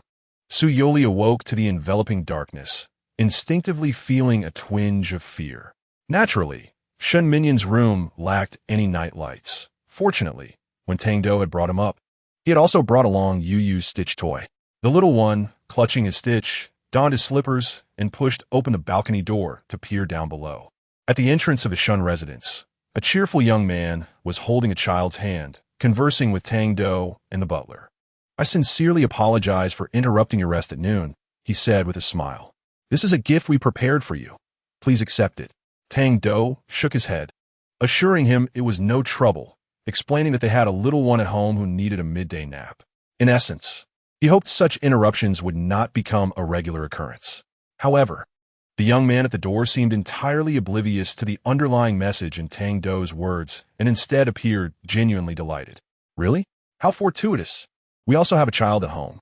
He raised the hand of the child beside him, saying, "Chi-Chi, come greet your brother. He has a little friend at home too." Tang-Do followed his gaze downward, observing that the boy being led by the young man appeared to be around 4 years old, his lips tightly pressed together, one arm raised but his head hanging low, fixated on the ground. He was a rather silent child. Noticing the lack of response from the boy, the young man felt a pang of disappointment but quickly regained his composure. "This is Pei Su, nicknamed Chi-Chi. He might be a bit shy in this new environment." Tang-Do nodded in understanding. In the end, Tang-Do accepted the gift from Chi-Chi's father, which was a box of fresh imported fruits. As they prepared to leave, the cheerful young man, cradling Chi-Chi, raised his hand and bid farewell to Tang-Do. Throughout their encounter, the boy named Chi-Chi maintained a blank expression, as if unable to focus. The butler took the fruits, glanced at them, and remarked, "The new neighbor seems quite pleasant, though that child is exceedingly shy. Otherwise, he could befriend the young master." Observing the departing father and son, Tang-Do, drawing upon his experience with children, speculated that the boy was not merely shy. He had been led by his father the entire time, with all conversations and actions orchestrated by him, much like a little robot. Could it be that he was on the autism spectrum? Shaking off these thoughts, Tang-Do glanced at the time. You should be awake now, and he needed to hurry upstairs. On the elegant balcony of a noble villa, a small child crouched, clutching a plaster column with both hands, gazing at another child standing at the entrance. The latter appeared quite unhappy and did not greet the older boy. However, it mattered little, for this was the first peer the little one had encountered in many days. Thus, Youri tilted his head, squatting on the balcony, cradling his chubby face, intently observing this reticent, unsmiling child. Perhaps the intensity of the little one's gaze was too compelling, as the boy outside, nestled in his father's arms, turned his head back momentarily, catching the hidden observer in the act. Youri quickly covered his face with his hands, peeking through his fingers. "What's the matter, Chi-Chi?" Pei inquired, noticing the reaction of the child in his arms. Pei Su pointed to the opposite villa, saying, "Over there, someone is present." "Is that so? Did Chi-Chi see him? What does he look like?" The child remained silent, prompting Pei to silently sigh, then don a smile once more. "Our new neighbors have a child as well. If you happen to meet him, why not try to make a friend?" Pei spoke animatedly, hoping to ignite Pei Su's desire to converse. When he had returned last year, Chi-Chi had not been this way. Though he was a cool, unsmiling child, he could still engage in normal exchanges. Now, Pei Su hardly spoke, managing perhaps 5 sentences a day, and he would never initiate conversation. The moving company was still busy within the villa, so Pei decided to take the little cool kid to explore the surrounding environment, facilitating a quicker adjustment for the child. It wasn't until the small boy's figure vanished that Youri lowered his hand from his face. The summer in Yanchuicheng was both humid and hot. Unlike Beicheng, where the temperature was similar but a breeze would often sweep through in the afternoons. The balcony of Shinminyan was quite spacious, a personal sanctuary that inevitably bore his unique imprint. To the discerning eyes of a vibrant 3-year-old, it might not appear particularly pleasing. Yet, Youri remained, captivated by a blooming orchid housed under a glass dome. "Wow!" Youri pressed his hands against the dome, marveling at the vibrant green spring orchid within, exclaiming in wonder. The little one had developed a commendable ability to identify plants, recognizing it as an orchid by its leaves and stems, though he was unsure of the specific type. No matter, he could always ask his father Shin later. Moments later, while engrossed in the beauty of the orchid, the small child heard footsteps and swiftly darted back into the room, kicking off his slippers and immediately hiding under the covers, pretending to still be asleep. Tang-Do entered quietly, and upon seeing the little one peacefully resting, thought perhaps he was unwell. Ordinarily, by this time, the child would be awake and playing in bed. Upon this realization, Tang-Do hurriedly strode over, bending at the waist to place the back of his hand against the little one's forehead. He then observed the tiny creature's quivering eyelashes and tightly pursed lips, discovering that the little one was feigning sleep despite being awake. Silently, Tang-Do watched the little one pretend to slumber, standing by the bedside with a smile, his arms folded, amused by the rare display of mischief from the young cub. Youri tightly clasped his small hands together, too timid to move. Y&T his big brother Tang called him to rise. He had hoped to surprise his brother when he did, knowing that it would surely startle him. As the little one envisioned the startled expression on his brother's face, he couldn't help but chuckle, causing his chubby cheeks to jiggle. Chapter 35. No one could resist the charm of Yu. However, After a considerable time, he still hadn't heard his brother Tang's voice. The little one cautiously opened his eyes, immediately spotting his brother standing by his bedside, watching him. Caught in the act, he shyly burrowed deeper under the covers. Tang-Do bent down to scoop him up and felt the dampness of his back, the little one having worked up a bit of sweat. "Where had you been running off to?" Tang-Do mused, recalling how he had just changed the little one's sweat towel before he fell asleep. And now it was damp again. Moreover, the child's eyes sparkled brightly, completely devoid of the groggy look typically seen upon waking. "Look at the little friend, and also at Daddy Shun's orchids." Tang-Do lifted him up. "So, are they beautiful?" Without hesitation, Youri exclaimed, "They are beautiful. The orchids are lovely." He also pointed out a distant friend, though the little one could hardly discern his features from afar. Yet he assumed he must be good-looking too. After his afternoon nap, Youri had washed up in Daddy Shin's room, though the wash basin was rather high, requiring him to stand on a small stool. Once he was done, Tang-Do carried him downstairs to play. According to the child-rearing manual, Youri was quite particular about his sleeping arrangements. Surprisingly, he had no issues sleeping in his Shin Minion's room today. It seemed that blood ties truly held a remarkable significance. When Shin Minion returned home that evening, he discovered his room had been adorned with numerous belongings belonging to the little one. A small toothbrush and cup had appeared in the bathroom, along with a blue stool, beside which lay a pair of tiny slippers that were barely larger than his palm. On the large, muted bed, 2 adorable plush toys had made their presence known, and a small blanket was neatly folded on the pillow. Shin Minion carefully set aside the neatly folded blanket, still able to catch a whiff of the sweet, milky scent that lingered on the little one. Were it not for the child's shyness around him, he would have relished the opportunity to share a bed each night. Having learned the methods to lull him to sleep, though he had yet to put them to use. At dawn, Tang-Do took Youri out for their morning exercise. Due to his timid nature and the change in environment, Youri had not ventured outside the confines of the Shun family's villa since his arrival. Nevertheless, the villa sprawled over several thousand square meters, providing ample space for the little one to explore, even if it was just within the confines of home.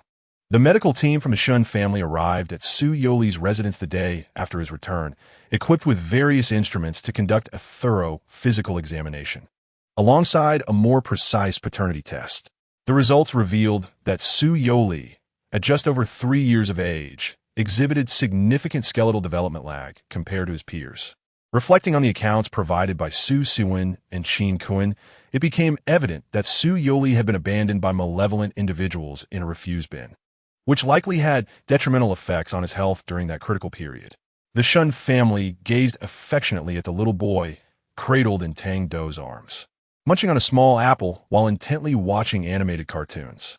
The child, nurtured with care, had a fair complexion and chubby cheeks, though slightly shorter in stature. He was undeniably well-fed, thriving under the attentive care of his 2 fathers.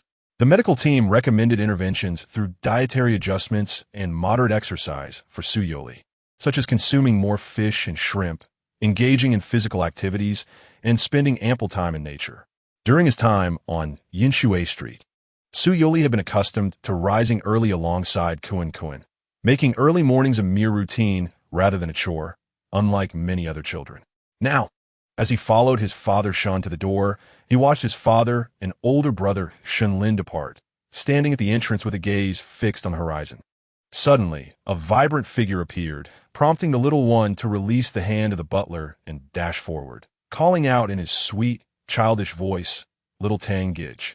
Tang-Do lifted the child high into the air, eliciting peals of laughter from him, revealing his tiny, pearly teeth, reminiscent of the playful moments shared with Kun. After breakfast, Youri was led by Tang-Do for a stroll, combining digestion with exercise. Observing the little one gradually adapting to his new surroundings brought a sense of relief to Tang-Do. It had been nearly half a month since Youri arrived in Beijing. Daily communication with his 2 fathers in Nanchang was essential, comprising multiple phone calls and video chats before bedtime, as well as 3 calls during meals. Youri understood that even though he no longer resided with his fathers, hearing their voices reassured him of their presence by his side. Despite the summer heat, the morning temperatures around 7 or 8 o'clock remained somewhat cool for the young child. Dressed in a lightweight sun-protective shirt and sporting little sneakers, he walked independently, occasionally pausing to marvel at the charming new grass and flowers that caught his eye. Approaching a flower bed bordered by a vibrant trellis adorned with colorful blossoms, he gasped in delight, cautiously reaching out to touch the flowers before leaning in to inhale their fragrant aroma. A rustling sound emerged from the flower bed, piquing his curiosity as he blinked and peered inside. The dense foliage obscured his view, prompting him to take a few steps forward. There, he spotted another child squatting on the ground, a stick in hand, drawing in the sandy earth with his left hand. In the Shun family villa, a dedicated children's paradise has been crafted for the little ones, complete with slides, swings, and sandy play areas. Children are naturally curious beings, even with their own playground. They are often drawn to the allure of another child as play space. The small child, gripping the railing with both hands, found that the gaps were just wide enough for his petite frame to slip through. Yet, Youri did not venture forth. Instead, he summoned his courage and softly greeted the children inside. "Hello, are you playing the sand?" The boy wielding a stick paused momentarily at the sound, turning to gaze back with an expressionless face. He had a chubby, round face and was somewhat shorter in stature. This was the same boy who had stealthily observed him the previous day. Pei-su, still maintaining his stoic demeanor, turned back and resumed his drawing in the sand. Youri felt a wave of confusion wash over him. As a child accustomed to being cherished wherever he went, this was his first encounter with the sting of rejection. Pouting, he bit his lower lip while clutching the railing. "Brother Tang, the other child doesn't like me," he lamented, his voice tinged with disappointment. Tang-do crouched down, recognizing the boy inside as the previously encountered taciturn little robot. Concerned that Youri might be hurt by his first brave attempt at friendship being dismissed, Tang-do gently patted his head. He is just not used to talking to new friends. "It's all right." He squeezed the small palm, reddened from gripping the railing tightly, and smiled reassuringly. No one could possibly dislike Youri. Chapter 36. Pei-su's background days had passed without Youri encountering any peers his age, yet he chose to remain. He sat on the steps of the flower bed, occasionally glancing at the boy still drawing in the sand. Early in the morning, Pei had gone to the children's room to check on the child, only to find it empty. Pei-su was no longer in his room. Initially, Pei thought that Chi-Chi might have merely gone downstairs for breakfast, for Chi-Chi was an exceptionally independent child, able to eat with chopsticks at the tender age of 2 and requiring no company to sleep. However, after scouring the entire villa and losing his voice from calling out, he grew increasingly concerned and expanded his search area. Suddenly, Pei rushed over with a worried expression, spotting Pei-su quietly crouched in the sandpit, aimlessly drawing with a stick. After several minutes of anxious waiting, he could no longer contain himself. "Why didn't you respond when I called you so many times?" Pei, though attempting to maintain composure, found his voice rising in volume. The exasperation and worry in his tone were unmistakable, mingled with a hint of anger. In stark contrast to his agitation, the boy on the ground merely glanced back at him before returning to his task in silence. Pei gazed at the small figure hunched over, his eyes suddenly reddening. "Chi-Chi, please don't do this again. Uncle worries about you." The stick paused momentarily before resuming its movements. "Let us play a little longer, then we'll go home. The sun is out, and it's time to dry off," Pei said to the small silhouette. When Pei noticed the barely perceptible nod from Pei-su, he finally stepped away. As he turned, he spotted a large and a small figure sitting on the steps of his garden. They were the new neighbors. Pei took a deep breath, his demeanor shifting back to that of a cheerful young man. "Hello," said Tang-do, rising to her feet, feeling slightly awkward after witnessing the earlier scene. "We were just passing by. You wanted to see the flowers, and we'll be on our way shortly." No, please come in and have a seat." P. calmly invited. Tang-do, already holding on to Youri, was prepared to leave. Upon hearing his words, she glanced down at the little one. They both had clearly heard what transpired in the sandpit moments ago. Going inside now might not be the best idea. Tang-do contemplated declining the invitation, but the child appeared genuinely intrigued by the little boy named Pei-su. Considering he played with children his age and days, she bent down and asked, "Would you like to go inside and see Uncle's garden?" He has invited us in for a visit. Youri looked at Pei, then at the nearby child, and nodded. Once in the garden, the little one became quite chatty. Little Tang Gidge, that's a dandelion, and that is an apple tree, I know. His innocent, tender voice and adorable gestures were characteristic of children his age. Pei felt a pang of envy, wondering when his own Chi-Chi would smile like that. Tang-Do held Youri's hand as they joined Pei in Pei-Su's play area, with his territory invaded by a stranger. Pei-Su furrowed his brow and shot a warning glance at the little one sitting upright on the small wooden horse. Youri trembled a bit, gripping the horse's ear and hesitating to move. The small wooden horse was his least favorite toy, but he decided to play nonetheless. Pei-Su diverted his gaze. The two children maintained a distance, playing independently without disturbing each other. Once Pei confirmed that Pei-Su would not act aggressively, he finally relaxed. "You seem quite tense," Tang-Do remarked. "Chi-Chi rarely plays with children her age." Pei sighed. He nodded and sat on a bench in the garden, where the household staff had already brought breakfast. His meal consisted of Western-style toast, and when he offered another serving to Tang-Do, she declined, stating she had already eaten. "Is it that you're not accustomed to this? I can have someone prepare some Chinese breakfast. We still have dumplings from yesterday that Annie made. If you don't mind." Tang-Do appreciated his kindness and smiled. "There's no need to trouble yourself. I really have eaten." "All right then," Pei replied, lowering his head to eat while keeping an eye on Pei-Su. "I haven't asked your name yet." "Tang-Do, what is that little friend's name? I heard you call him Yu? Which Yu?" "The one with the roof radical. Over there." The little one had climbed down from the blue wooden horse and was now clambering up onto the yellow one. Even without company, he was capable of entertaining himself joyfully. Pei gazed at him with admiration. "Yu is really adorable." Tang-Do hesitated, unsure whether to mention it. But that child named Pei-Su had been squatting in the same position for over half an hour now. "I'm the caretaker of Yu, having recently graduated with a doctorate in child psychology this year." Pei regarded me with admiration, exclaiming how impressive it was. However, he seemed to hesitate for quite some time, uncertain whether to speak further.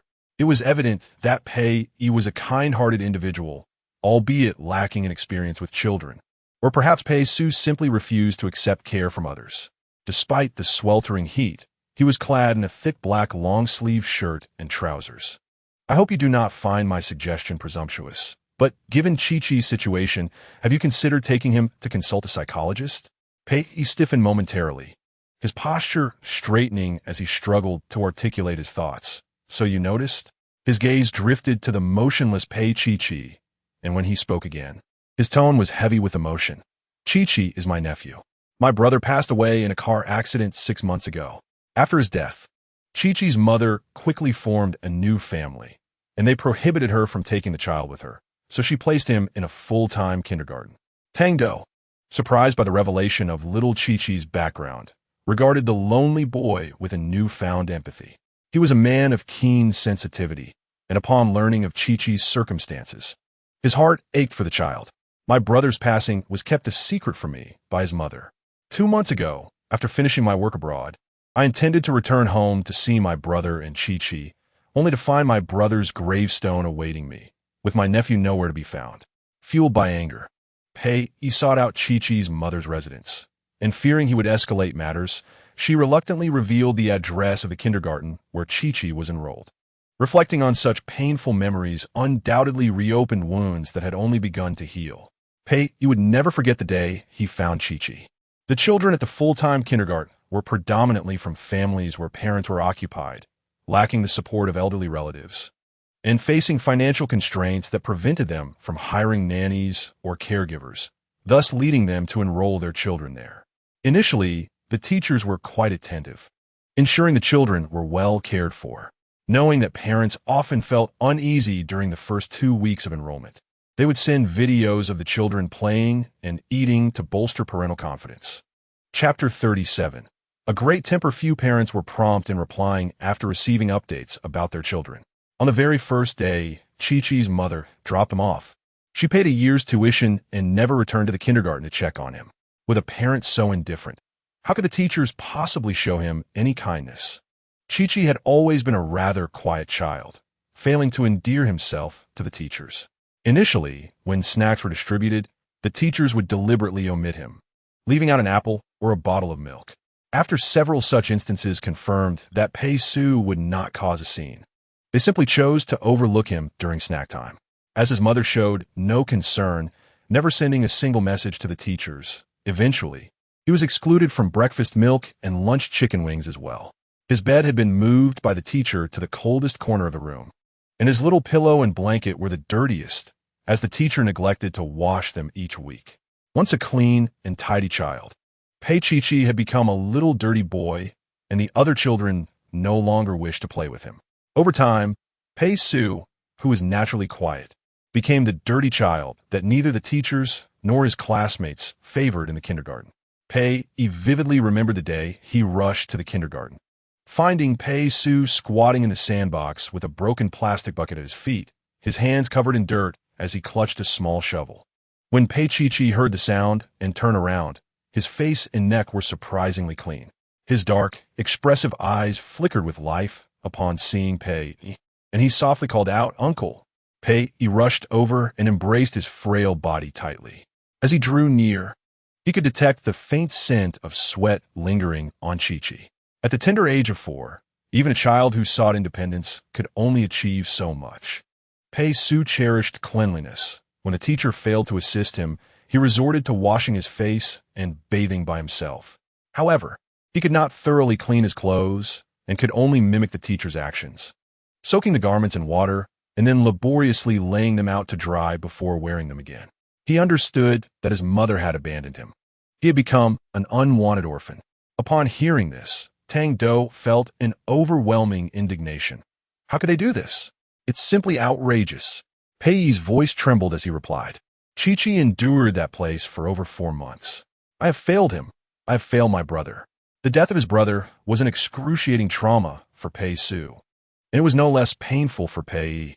Tang-do patted his shoulder, offering comfort. Chi-chi still has you. He will be all right. That day, Pei, accompanied by others, destroyed the kindergarten and subsequently reported it, leading to its closure within a fortnight. The principal and the involved teachers were prosecuted for child abuse. And once all evidence was gathered, they would certainly face the consequences they deserved. Pei harbored resentment toward Pei-chi-chi's mother. Yet his foremost priority was to care for Chi-chi and ensure his healthy growth. At that moment, the sun had fully risen, casting its golden rays upon the earth. In the playground, Youri had ridden every little wooden horse, tugging at their ears as he maneuvered one slightly closer to Pei-chi. With his short legs, he clambered onto the horse and lay across its back, making quite the ruckus. Youri had never encountered such an impressive older boy before. It seemed as though that boy had been squatting there for ages, and Youri secretly gave him a thumbs up, thinking that if the boy played the game of 123 Wooden Man, he would surely be the best wooden figure of all.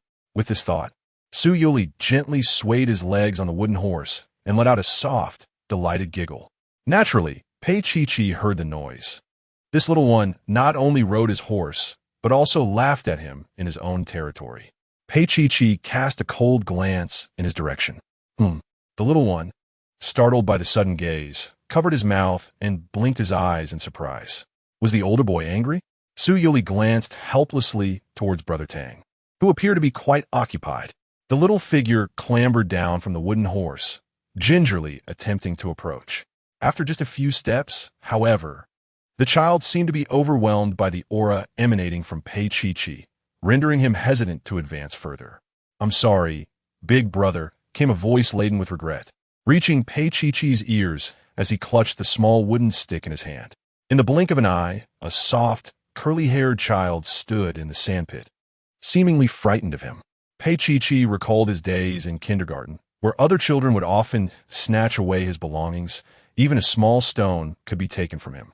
The demeanor of those children had been vastly different from that of the timid, curly-haired boy. They reveled in their conquests, brazenly tossing aside his treasures, leaving him bereft. The curly-haired child had not stolen anything from him. He had merely played with the wooden horse for a moment and offered an apology. Pei-chi shifted his body slightly while remaining in a crouch position, his toes pointed towards Youri, his dark eyes fixed intently upon him. Youri felt a twinge of fear under his gaze. Yet being a polite child, he mustered his courage and reiterated, "I'm sorry for riding your wooden horse." Subsequently, he rummaged through the pockets of his coat, eventually retrieving a piece of candy that his older brother had placed there that morning before heading to school. Youri extended his hand, presenting a beautifully wrapped candy, a clear indication of his intent.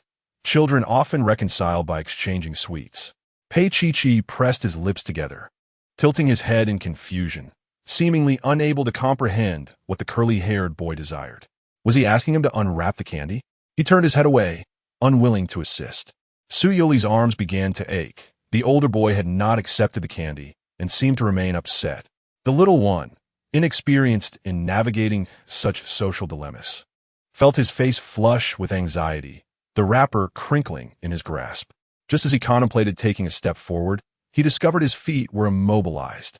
The sand, freshly delivered by Pei, was soft yet dry, causing his feet to sink in. Struggling to move his toes, the little boy crouched down, attempting to extricate his feet as if pulling up carrots. Yet, he was unable to free himself. With a sniffle, he called out, "Brother Tang, help. Save Yu's legs." Pei-Chi, engrossed in drawing with a twig, perked up his ears upon hearing a soft thud, the sound of something small hitting the ground. He glanced over to find the curly-haired child's candy lying there. Pei-Chi could not fathom how a child could be so delicate. Throwing away the candy simply because no one helped him unwrap it seemed like quite the tantrum. Chapter 38. Yu plays with a new friend soon after. His gaze shifted, spotting the small feet increasingly buried in the sand. Youri began to cry earnestly, his eyes brimming with tears as he sobbed for Brother Tang to come and rescue him. Two men, engrossed in their conversation, heard a commotion and promptly rose to approach the two children. Tang-Do hurriedly made his way over, exclaiming, "Yu!" Just as his hand was about to reach the little one, a small figure dashed forward, clad entirely in black, with a somewhat aloof demeanor. Pei-Chi threw aside the branch he had been clutching and rushed over. Without hesitation, he enveloped Youri in his arms and effortlessly lifted him as if he were pulling a radish from the ground. With tears held back, Youri found himself cradled by the previously irritable older boy, his small frame momentarily suspended in the air. After confirming that the little one was unharmed, Tang-Do locked eyes with Pei, who stood there in a daze. "Chi-Chi, did you just hug your brother?" Pei-Chi glanced at the small, curly-haired child being held by Tang-Do, whose shoes had been removed, revealing his chubby, fair feet being grasped by a large hand. Dusted off to remove a bit of sand. Pei-Chi did not respond to his uncle's question, but turned to the side, picked up a candy, and handed it to Youri. "This is yours." Youri, feeling a bit shy, retracted his small feet. After all, the older boy had just helped him save his foot and surely was no longer angry. "Thank you, big brother," the little one said softly. Pei-Chi's hand, suspended in the air, clearly stiffened, and his expressive brows furrowed. "Why are you giving this to me?" Youri pointed to the small wooden horse he had ridden. "I rode the little horse, so you can have the candy. If you eat the candy, you won't be mad at me anymore, right? And you'll let me play with your little horse." The exchange between the two little ones nearly brought tears to Pei's eyes.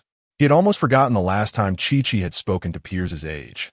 He squatted down and brushed the sand off the candy, just as he was about to coax Pei-Chi into eating it when Tang-Do intervened.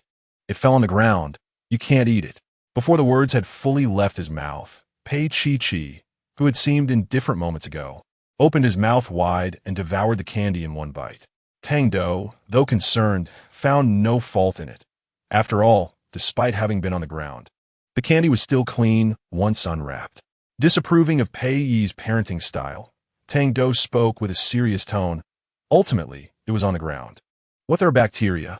He observed Pei-Chi, whose previously cold expression was now puffed up from the candy. He spoke as slowly as possible. "Chi-Chi, from now on, don't eat things that have fallen on the ground. It could upset your stomach." Pei-Chi seemed indifferent to the advice, his mouth moving while his gaze remained fixed on the small, curly-haired child cradled by the adult. Noticing the silent exchange between the two little ones, Tang-Do set Youri down. "Be careful walking in the sandbox. Got it, Yu?" Youri nodded, reassured by his older brother's approval and the fact that the big brother had eaten his candy. They were now friends. The little one bravely took small steps forward. Pei Chi furrowed his brow, his dark eyes intently watching the little one's feet, concerned he might sink into the sand again. Finally, after a moment of effort, the little one stood before him. Pei observed the once aloof Pei Chi transforming back into his usual self, crouching down to drape an arm around his shoulders. "This is Youri. He is a year younger than you. Would you be kind enough to play with your younger brother?" Standing there, Pei Chi silently repeated the name Youri in his mind before nodding to his uncle. Since he was indeed a brother, he even offered him some candy. Ignoring him might lead to potential tumbles in the sandbox. At the tender age of 3, children often struggle to engage and play independently. Pei Chi nodded slightly and took a step forward, silently extending his hand to grasp Youri's. As Pei witnessed this gesture, his eyes brimmed with emotion. The two little ones moved aside to play, while Tang-Do and Pei remained close, squatting beside the sandbox to watch over them. On that summer morning, under a vast sky adorned with clouds, Youri, having arrived in Beicheng for half a month, finally found a playmate of his own age. Youri was typically a quiet child, yet Pei Chi was even more reticent. "Brother, what are you drawing?" Youri inquired, squatting beside Chi, resting his chin on his hands as he gazed at the incomprehensible artwork before him. Pei grasped a twig and drew a large circle in the sand, lightly tapping the elongated branch on the oddly shaped patterns. "This is Dad." He was depicting his father. Youri's large eyes reflected a hint of confusion as he examined the crooked lines in the sandbox, then turned to study the earnest expression on Pei Chi's face. It didn't resemble his father at all. Pei Chi and his father were entirely different. However, being an encouraging little fellow, Youri adored drawing his own father too, and he was certain that Chi must hold great affection for his dad. "Your drawing is truly beautiful," he exclaimed, squinting his eyes in an innocent manner, resembling a child who speaks fanciful lies. Pei paid no heed to the praise and continued to draw for a while longer. Eventually, Pei Chi tossed aside the twig, seated himself on the ground, and placed his small hands atop the peculiar lines he had drawn. Meanwhile, Youri busied himself digging in the sand. When Pei finished his drawing, he approached with his little bucket in hand. Standing beside his older brother, Youri observed the artwork, realizing that he could somewhat recognize the figure depicted. Tilting his head and scrutinizing closely, he indeed discerned a human silhouette. The lines scraped by the twig were devoid of logic. Yet Pei Chi was certain that this was his father as he remembered him. "Dad!" The whisper, nearly inaudible, escaped Pei lips as he called out to the figure, two large tears plummeting into the sand, creating two small craters. Upon hearing the word Dad, Youri felt certain that his brother Chi must miss his father dearly, for he too experienced sorrow when yearning for his own parents. In the Pei family's garden, a gentle summer breeze swept through, accompanied by the rustling leaves, intertwining with the occasional sobs of the children. Moved by the atmosphere, Youri plopped down beside Pei, tilting his little face upwards and began to weep. "Dad, Kuin, Yu misses you both so much." The two adults, bewildered, found themselves at a loss as the two children, who had been playing contentedly just moments ago, suddenly erupted into tears without warning. Tang-Do sprang up from the ground, and Youri was not a child prone to tears. In fact, he had only wept on the first day of the past fortnight. The little one was lost in his own sorrow when he soon realized something was amiss. Why was he the only one crying? Chapter 39. Youri was going to pick up Daddy. He stifled his sobs, tilting his head and pouting, maintaining a tearful expression as he glanced at Pei beside him.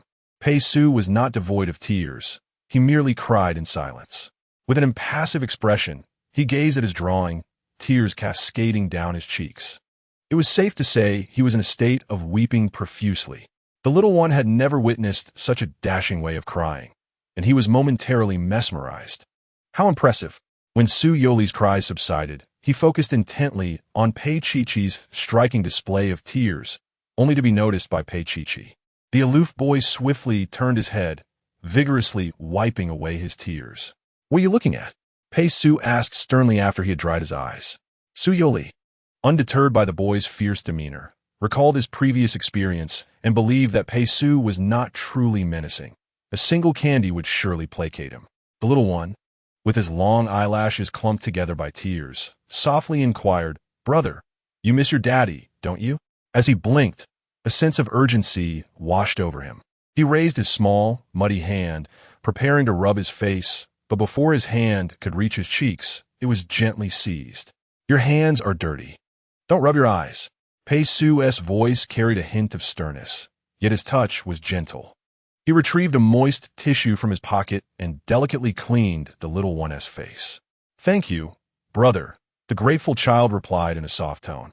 Pei Su, still unaccustomed to conversing with younger children, pursed his lips at the expression of gratitude before responding, "You're welcome." That evening, when the Shun family returned home, they were immediately aware that Yu had made a wonderful friend that day. While video chatting with Su Siwen and Qin Kuan later, Yu shared this delightful news with his fathers. Given the Shun family stature, enrolling Su Youri in kindergarten was a straightforward matter. However, Shen Minyan had opted to delay Yu's enrollment for the time being, as the little one had only just arrived in North City and was quite shy in new surroundings. The most esteemed international kindergartens in North City were notoriously difficult to enter. The interview process spanned several rounds, followed by various educational training programs upon admission. Yu was far too young, and his timid nature would not fare well in yet another unfamiliar and stressful environment. Shunlin could empathize with the pressure of schooling, as he too had to attend classes every day during the summer break. For the first time, the three of them shared a consensus. They decided to postpone the little one's schooling for a few months. This would allow them ample time to thoroughly assess the kindergartens in question. As the summer break was still ongoing, they would reassess once Yu had acclimated.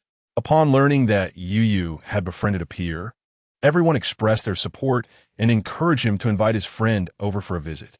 The little one was elated, snuggling on Shun Minyan's bed, video chatting with his two fathers, who were far away in South City. Indeed, not long ago, Shen Minyan had also mastered the art of understanding the little one's needs. He had previously retained the phone numbers of Qin Kuan and Su Siwen, along with their social media contacts. The little one now had the pleasure of sleeping beside him for 2 days each week. With the soft, tender creature nestled next to him, Shen Minyan felt his heart, which had hardened for half a lifetime, begin to soften. Noticing the child rubbing his eyes with the back of his hand, Shen Minyan leaned closer, his large palm gently patting the little one's back in a soothing rhythm. Before long, the previously excited child succumbed to slumber, accompanied by soft snores. "Shingu, you've worked hard," came Su Siwen's voice from the other end of the line. Shen Minyan shook his head and inquired in a low voice whether the passport had been arranged. With the child taken care of, Qin Kuan and Su Siwen were free to prepare for their trip abroad to consult with the overseas hospital recommended by the child's former physician. Su Siwen nodded. "It's all set. The plane tickets are booked." The room was bathed in a warm glow as Su Siwen gazed lovingly at the peaceful, sleeping face of Yu. Shen Minyan's fingertips moved slightly as he spoke solemnly. "Come see Yu before you leave." Su Siwen, on the other end, paused in surprise.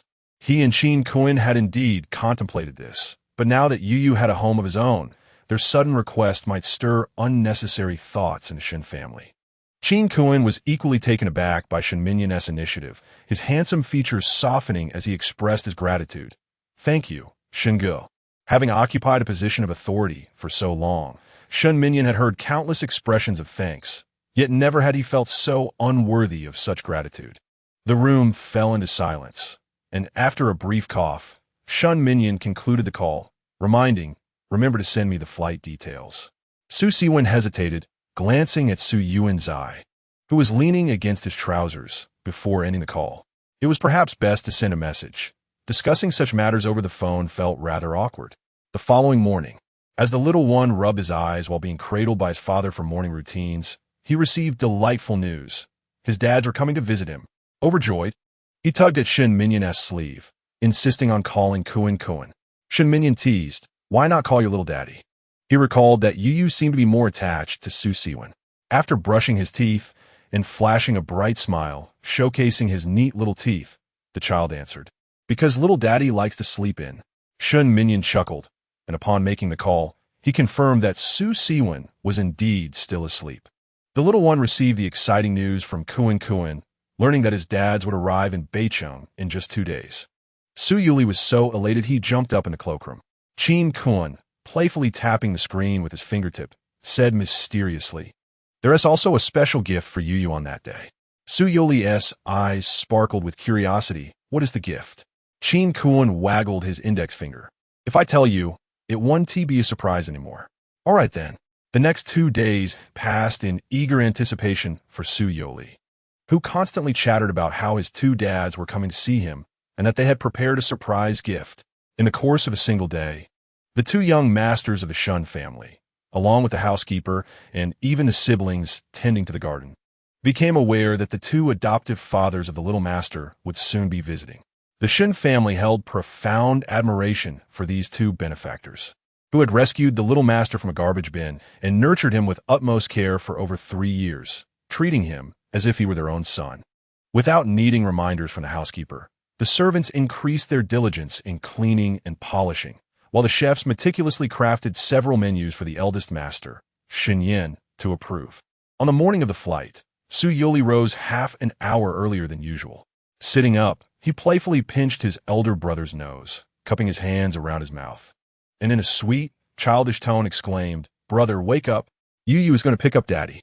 Chapter 40. You can take your afternoon nap. Now Shenyan cradled the little one in his arms, rubbing his chin against the boy's head. "Your two daddies will land at 2 o'clock in the afternoon, and it's not even 7 yet." The 3-year-old was still too young to fully grasp the concept of time. He simply understood that today was the day he would finally meet his daddies. Shenyan pinched the rosy cheeks of the little fellow, saying, "If you take a nap now, you'll be able to see Uncle Sue and Uncle Qin when you wake up. Why does it have to take so long?" The little one's eyes widened in visible disbelief as he recalled all the activities he had planned for the day: waking up, having breakfast, taking a stroll with Brother Tang, playing with Brother Chi if he encountered him on the way back, enjoying lunch, then wandering in the garden for a while before finally taking a nap. He had so much to do before he could see his fathers. Sitting on the twin bed, a small blanket draped over him, his little shoulders drooped. After breakfast and a walk, the little one dashed around the living room until the doorbell rang. Tang Do opened the door to reveal a small boy dressed entirely in black, even his shoes a somber gray. Fortunately, Pei Chi had taken the adult's advice and was wearing short sleeves and shorts. "Brother Chi," the little one exclaimed, racing over in his toy car, which came to a steady halt at the door.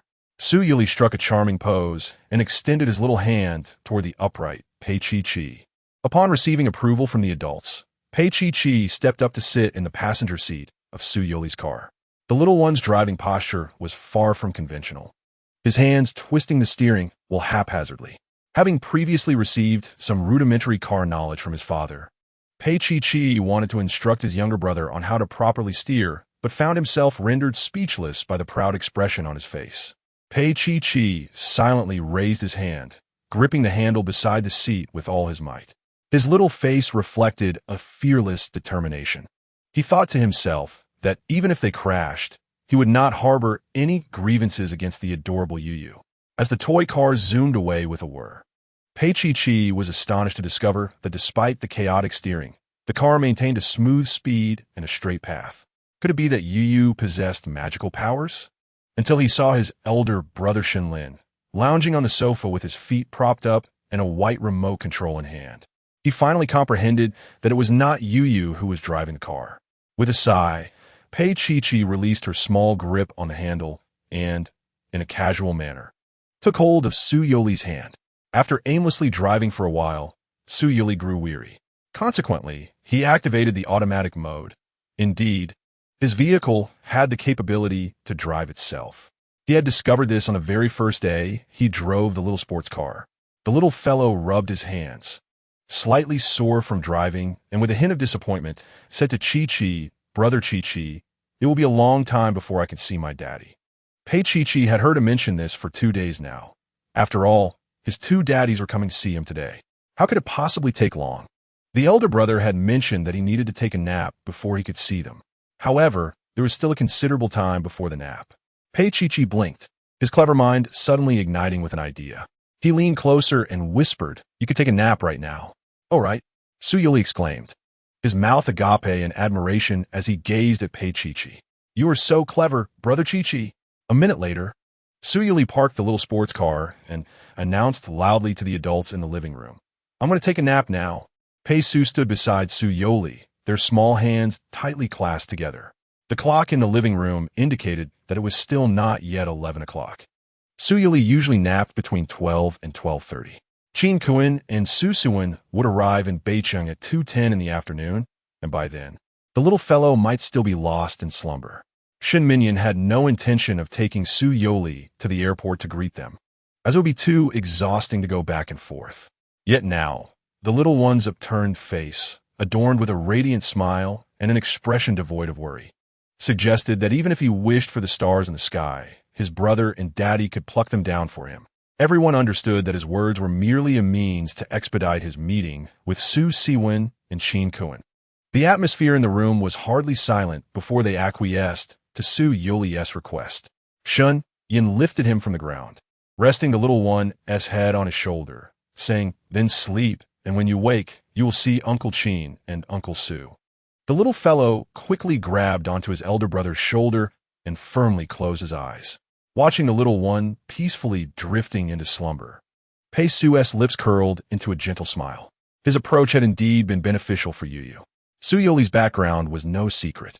Ever since Pei Chi-Chi became good friends with him, he frequently brought Chi-Chi over for visits. Thus, he had learned of Yu's origins. Grasping Chi-Chi's hand, Pei glanced toward the living room. No wonder so many members of the Shun family were present today.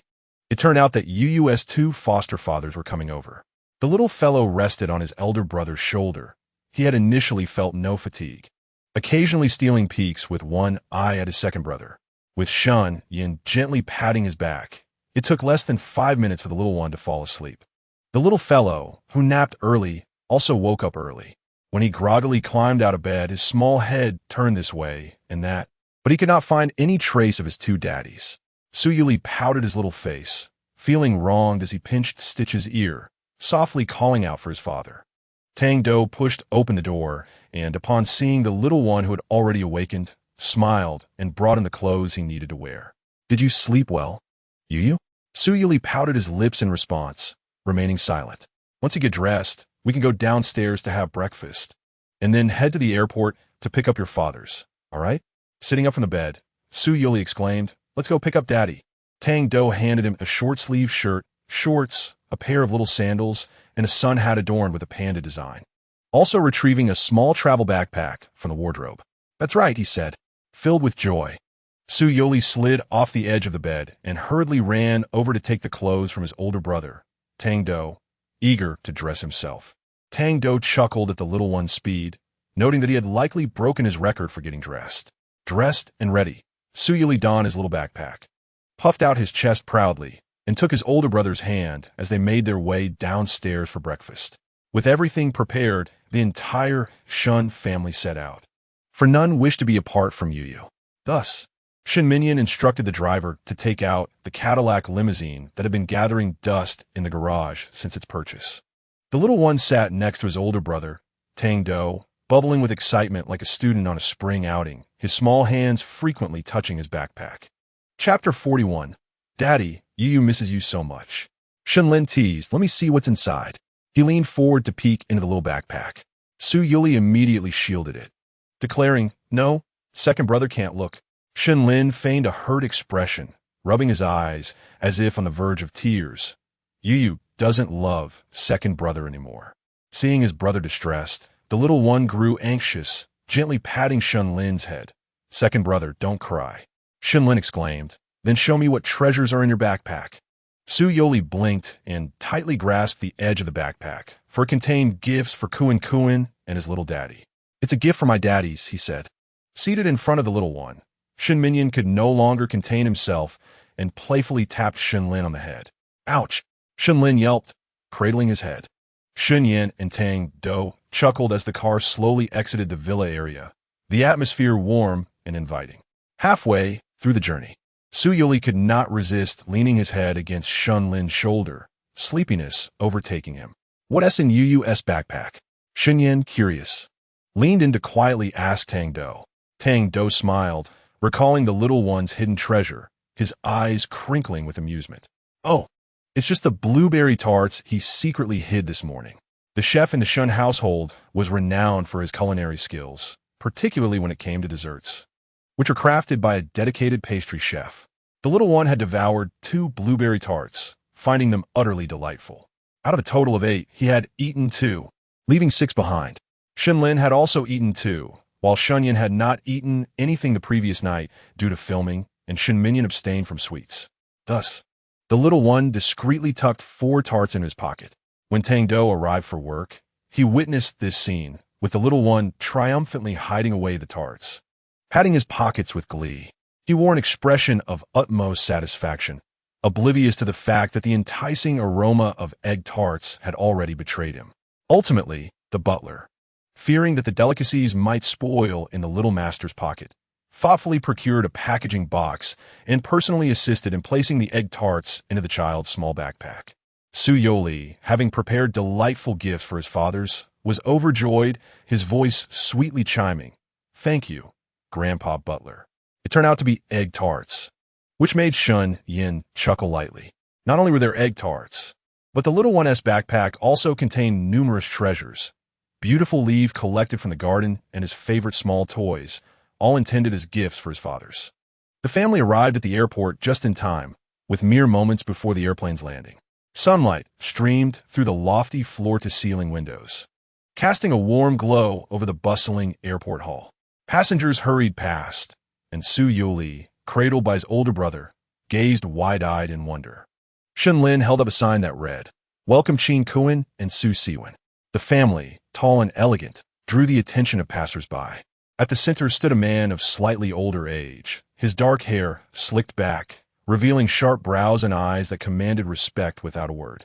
The youth holding the sign was clearly his son, standing tall and straight, adorned in limited-edition sneakers, his high nose lending him an air of aloofness. However, the most captivating sight was the little child being held aloft. The tall man, carrying him, made the previously small boy seem to occupy a lofty height.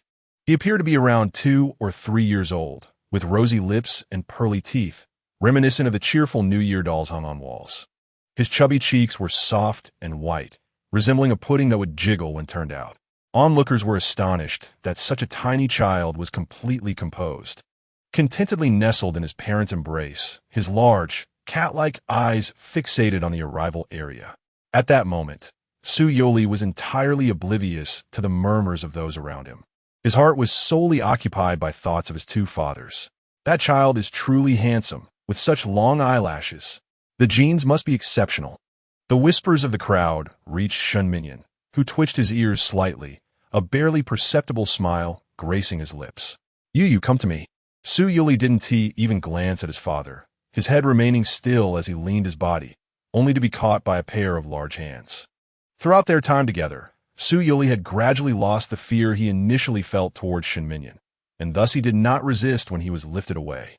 The soft, cuddly little one was snatched away, and Shun Yin, hidden behind his sunglasses, wore a displeased expression. Had it not been for the crowd and the fear of being recognized by fans, he would have reclaimed Yu without hesitation. The little one, with his bright eyes, was utterly oblivious to the surrounding noise, focused solely on awaiting the arrival of his fathers. "Daddy!" Soon, as the child's exuberant and joyful voice rang out, all eyes turned in that direction. Upon spotting Qin Kuan and Su Siwen amidst the crowd, the little one immediately began to flail his limbs, eager to descend from Shun Minyan's arms. Shun Minyan, nudged by the soft touch of the child's arm against his nose, had no choice but to set him down. With his little feet firmly on the ground, the small child dashed forward, calling out for his father with exuberance. As Qin Kuan and Su Siwen approached, they were greeted by the sight of their long-awaited son, who came running towards them in a whimsical manner. Without a moment's hesitation, Su Siwen thrust her handbag into Qin Kuan's hands and hurried in the direction of the little one. Amidst the bustling crowd at the airport, it was fortunate that Youri was rather petite. Even with all his might, he remained well within the protective sphere of Shenminyan and the others. As Su Siwen crouched down, arms wide open, a small bundle of joy leapt into her embrace. The child, breathless from his sprint, had rosy cheeks, and his hair was slightly damp with sweat. "Daddy, I miss you so much," he exclaimed, nuzzling his nose against Su Siwon's shoulder, eager to convey just how much he had longed for his father. Su Siwon gently stroked the child's soft hair, her heart melting like wax. "I missed you terribly too. Let me see if you've grown a bit." Standing before his father, the little one puffed out his chest, his round eyes sparkling with anticipation. He even discreetly rose onto his tiptoes, hoping to appear taller. Pretending not to notice, Su Siwon pinched the child's exposed little arm, indulging his wish. "You have indeed grown a little." The exaggerated tone of Su Siwon brought forth peals of laughter from Su Youri, who then wrapped his arms around his father's. As Su Siwon attempted to lift him up, the child, with a hint of concern, glanced down at his father's knees. "Daddy, you can walk by himself." With one arm cradling the child, Su Siwon retrieved a pack of baby wipes from his pocket, using his free hand to gently wipe away the sweat. "It's all right. My legs are feeling much better lately." Su Youri was a remarkably easygoing child, yet still too young for Su Siwon and Chin Kuan to allow him to stray from their sight. Even with such a well-behaved child, it took considerable effort to keep up. Over the past half-month since Su Youri had come to Beicheng, Su Siwon and Chin Kuan had relished ample time to rest. After a visit to the old traditional medicine clinic in town and 10 days of recuperation, Su Youri's health had improved significantly. Chapter 42. A surprise gift for the fathers. Having not seen his little father in quite some time, Su Youri clung affectionately to Su Siwon's neck, nuzzling his small head against his shoulder once he confirmed that Su Siwon's leg was no longer in pain. Shen Yin fell to the back of the group, fully equipped for the day, and thus had a relatively low profile, since he had not participated in the search for Yu. He had not yet met Su Youri's two adoptive fathers. At the first sight of Yu, he was instantly captivated by the child's endearing charm, his heart racing with affection. The remaining sentiment was one of immense admiration for the two adoptive fathers who had nurtured Yu so well over the past 3 years. Contrary to his expectations, Su Siwon and Chin Kuan were not particularly old. They appeared to be under 30. The young man, cradling the little one, wore a simple white short-sleeve shirt, his features handsome and gentle. When speaking to the child, his voice was soft and soothing, clearly indicating a kind temperament. The tall man walking behind exudes an aura of rugged masculinity, characterized by his thick eyebrows, large eyes, and neatly cropped hair, complemented by his healthy, sun-kissed complexion. He effortlessly pushes a wheeled suitcase with one hand while holding a denim tote bag in the other. Despite their contrasting appearances, the harmony between them is palpable, a testament to the rapport they have cultivated over time. "Kuan, look, Daddy's here." The little one, upon seeing his father, begins to reach out and show affection. The man smiles, placing the tote on top of the suitcase, and with a hearty chuckle, lifts the little one into the air. "Let us see if you've grown heavier." Su Youri hasn't played like this with Chin Kuan in ages. As he feels the ground leave his feet, he takes a deep breath, a touch of nervousness coursing through him, but is quickly caught securely by Chin Kuan.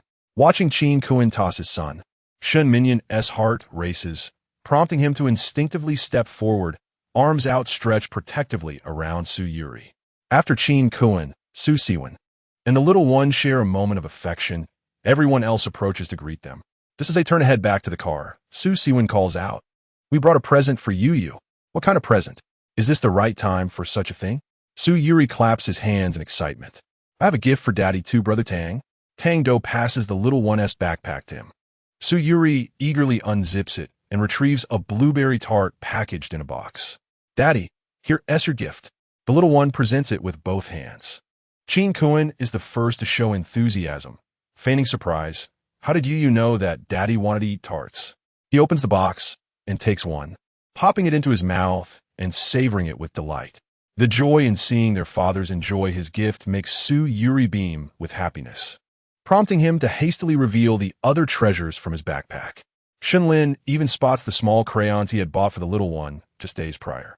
Su Youri's thoughtful gestures reassure Su Siwon and Chin Kuan that their earlier concerns were unfounded. The little one has not forgotten them despite the passage of time and distance. He remains as connected to them as when they lived together. "Can you wait in the car with your brother for a moment?" Kuan, and I will go fetch your gift now, hints at a grand surprise. Something too large for a single father to manage alone. The little one obediently allows Shun Lin to lift him into the car, resting his hands on the window as he gazes at the retreating figures of his two fathers. Meanwhile, Su Yuanzai is brought out of the oxygen chamber by the staff. Having been confined to a cage during transit, the little dog is eager to explore its new surroundings and immediately begins to bark energetically upon exiting the chamber. Qin Kuan and Su Siwen exchange glances upon hearing the lively barks of the little dog. Just a little longer, and you'll see Yu. Be on your best behavior, all right? Qin Kuan squats in front of the cage, ensuring that Yuanzai is not stressed, offering careful words of reassurance. They are embarking on a trip abroad for medical treatment, and leaving Yuanzai alone at home would not sit well with them. With Shun Minyan's consent, Su Siwen and Qin Kuan decide to bring Su Yuanzai along to Beijing. Seemingly understanding her master's words, Su Yuanzi obediently lay inside the cage, panting softly. When the two approached the car, Su Youri, resting against the window, suddenly widened his eyes in joy and exclaimed, Yuanzi. It became apparent that the gift from his fathers was none other than Yuanzi. In contrast to Su Youri's exuberance, Su Siwen and Qin Kuan hesitated upon seeing the luxurious car before them, although they had received Shun Minyan's consent regarding Yuanzi. Placing her in such an exquisite vehicle felt inappropriate. Su Youri extended his finger, beckoning to Yuanzi in the cage. Yuanzi, I miss you so much. Sensing the unease of the two, Shun Yin, with a purposeful stride, took the initiative to carry the dog cage and placed it securely in the car. Uncle Qin, Uncle Su, please get in, Shun Lin warmly invited. Everyone in the car maintained expressions devoid of discontent or disdain, allowing Su Siwen to breathe a sigh of relief. Once they boarded, Shun Yin gently nudged Shun Lin's shoulder, prompting him to place the little creature on Qin Kuan's lap. Qin Kuan smiled at him, understanding that Shun Lin's intention was to provide them and Yu with more time together. Thank you, Xiao Lin, Su Siwen said with a smile. Shun Lin, feeling shy, scratched his head and moved to the back, leaving the front space for them. The vehicle soon arrived at the villa district where the Shun family resided. Prior to their arrival, Su Siwen and Qin Kuan had mentally prepared themselves, realizing that without Yu, they would never have any connection to such affluent circles that one might read about in news articles. The scene before them was a lavish and elegant villa area, with lakes and expansive greenery occupying nearly 2/3 of the land. Shun Lin pointed out the various mansions and villas outside, providing them with an introduction. Su Siwen gazed down at the little creature sitting obediently beside him, initially feeling a bit anxious. However, witnessing the Shun family's polite demeanor firsthand eased his worries. They were not haughty, even towards people from humble origins like themselves. Yu would grow up happily and healthily here, simply needing to be a cherished child within the family. To demonstrate their regard, Shun Minyan had arranged for the adjacent main villa to be prepared for their stay. There's no need, Brother Shun. We're just here to see Yu. Staying at a hotel is sufficient, Qin Kuan politely declined. Su Siwen nodded in agreement. Although the 100,000 was something Shun Minyan had unilaterally decided to lend them, they had accepted it after calculating the expenses for the surgery abroad, feeling somewhat embarrassed. Staying at the Shun residence now would seem inappropriate. Upon returning to the villa, Shun Yin had already removed his mask and sunglasses. Su Siwen's gaze fell upon his face, which struck him as somewhat familiar. After a moment of contemplation, he recalled that this was Shun Yin, the eldest son of the Shun family, who had just won the Best Actor award after the Spring Festival. He had previously fulfilled a commission from Shun Yan's fans to create a drawing for him. Chapter 43. The dads are leaving Uncle Qin. Uncle Su, please don't refuse. Staying nearby would make it convenient to see Yu, as he mentions you constantly in my ear. The Shun Yin before them was not at all the aloof figure they had seen in photographs. His demeanor was humble and entirely devoid of any sense of distance. After several rounds of reluctance, Qin Kuan and Su Siwen ultimately acquiesced. Then we shall trouble you. In the garden, Su Yuanzai had been released from its cage by Shun Lin. Having spent an extended period within, the dog's appearance had markedly deteriorated. Its fur was disheveled, rendering it less attractive, though somewhat unappealing, It possessed a certain intelligence. Su Youri squatted before it, his palm facing upwards, and the dog placed its paw upon it. Woof woof. Su Youri affectionately patted its head, instructing it to roll over, and Su Yunzai eagerly obeyed, sticking out its tongue as it tumbled over joyfully. The little creature was ecstatic to see its most loyal friend brought by its fathers. Shunlin procured a frisbee and guided Su Youri's hand to throw it. With a sweet, childish cry, Su Youri called out, "Yuanzi, fetch the frisbee." Su Yuanzai barked twice and dashed off, swiftly retrieving the frisbee from the grass and placing it at Su Youri's feet, gazing up with an expectant expression. Tang Do and Shunlin leisurely watched as the child and dog played together in the garden, basking in the moment. Meanwhile, Qin Kuan and Su Siwen had settled their luggage and were making their way to the garden to find them. The expansive lawn was a vast territory that Su Yuanzai had never experienced before. Under the sunlight, the dog's shiny fur glistened, and once tired from play, it obediently rested its head against its little master's feet. Su Siwen stood nearby, enjoying the gentle breeze. As the laughter of Yu mingled with the fragrant scent of the grass and trees, stirring a warmth within him. For a moment, he felt a pang of longing, a slight ache in his knees reminding him that Yu was inherently meant to thrive here. Qin Kuan wrapped his arm around his shoulder, the calloused pads of his fingers resting on Su Siwen's skin, reassuring him that with Yu flourishing so well, they could finally rest easy. The two spent 2 days in Beicheng, during which Su Youri finally had the opportunity to sleep with both fathers. Su Youri's bed was more than spacious enough for the three of them, and there were many vacant rooms in the house. Yet, despite Shun Yin and Shun Lin's persuasions, they remained steadfastly unwilling to relocate. Shin Minyan observed quietly, refraining from comment. Yet that very evening, he instructed the 2 housekeepers to transfer Su Youri's accustomed belongings to the new residence. That night, Su Siwen leaned against the headboard, narrating a story to the little one. Enchanted by his father's melodious voice, Su Youri fell asleep within mere minutes. Upon awakening the next morning, he reached out his small hand to embrace his father, and Qin Kuan, as always, carried him to the washroom to freshen up before heading downstairs. After breakfast, Su Youri was taken outside for a walk, hand in hand with his 2 fathers. As they passed the Pei family's flower garden, the little one gleefully introduced it as his friend's home. Su Siwen and Qin Kuan traversed the paths that Yu had walked and the sights he had seen over the past half-month. The child was growing day by day, and they too needed to move forward, nurturing their bodies and striving harder in life, so that they could accompany Su Youri for a longer time. Time swiftly flew by. Arriving 2 days later, Su Youri awoke from his father's embrace, lifting his soft, tender arms to wrap around Su Siwen's neck. In these past 2 days, the Shin family had come to understand that while the little one appeared sweet and obedient, he transformed into a high-needs baby in the presence of his 2 adoptive fathers. Typically an independent child, he now required Qin Kuan's hand to hold wherever he went and needed Su Siwen to feed him during meals. To bid them farewell, the pastry chef of the Shun family meticulously prepared blueberry tarts along with an array of exquisite pastries, ensuring they could be packaged for their journey on the plane. Just as on the first day, the dining table was filled with the familiar faces. After breakfast, Qin Kuan lifted Su Youri from his chair. Sensing something, the little one silently clung to Kuan's neck, his lips gently pressed together. "You've had enough to eat, haven't you?" asked Su Siwen. Su Youri obediently replied, "I'm full." His big, bright eyes sparkled with clarity, and meeting his gaze instantly purified all lingering negative emotions. The atmosphere in the dining room fell into a tacit silence. No one wished to be the bearer of bad news, revealing to the little one that his fathers would be leaving today. This was the second departure.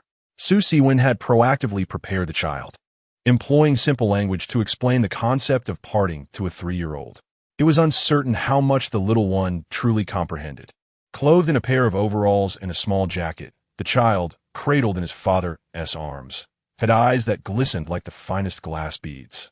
Suddenly, Su Siwen felt a pang of guilt and reached out to poke Qin Kuan's side. Qin Kuan sighed internally, leaning down to plant a kiss on the little one's forehead, preparing to convey the news that they would be leaving. "Daddy, you're going to take a plane?" The little one said in a soft, compliant tone, devoid of tears or sadness, merely stating a fact. Chin Kun was the first to respond. Yes.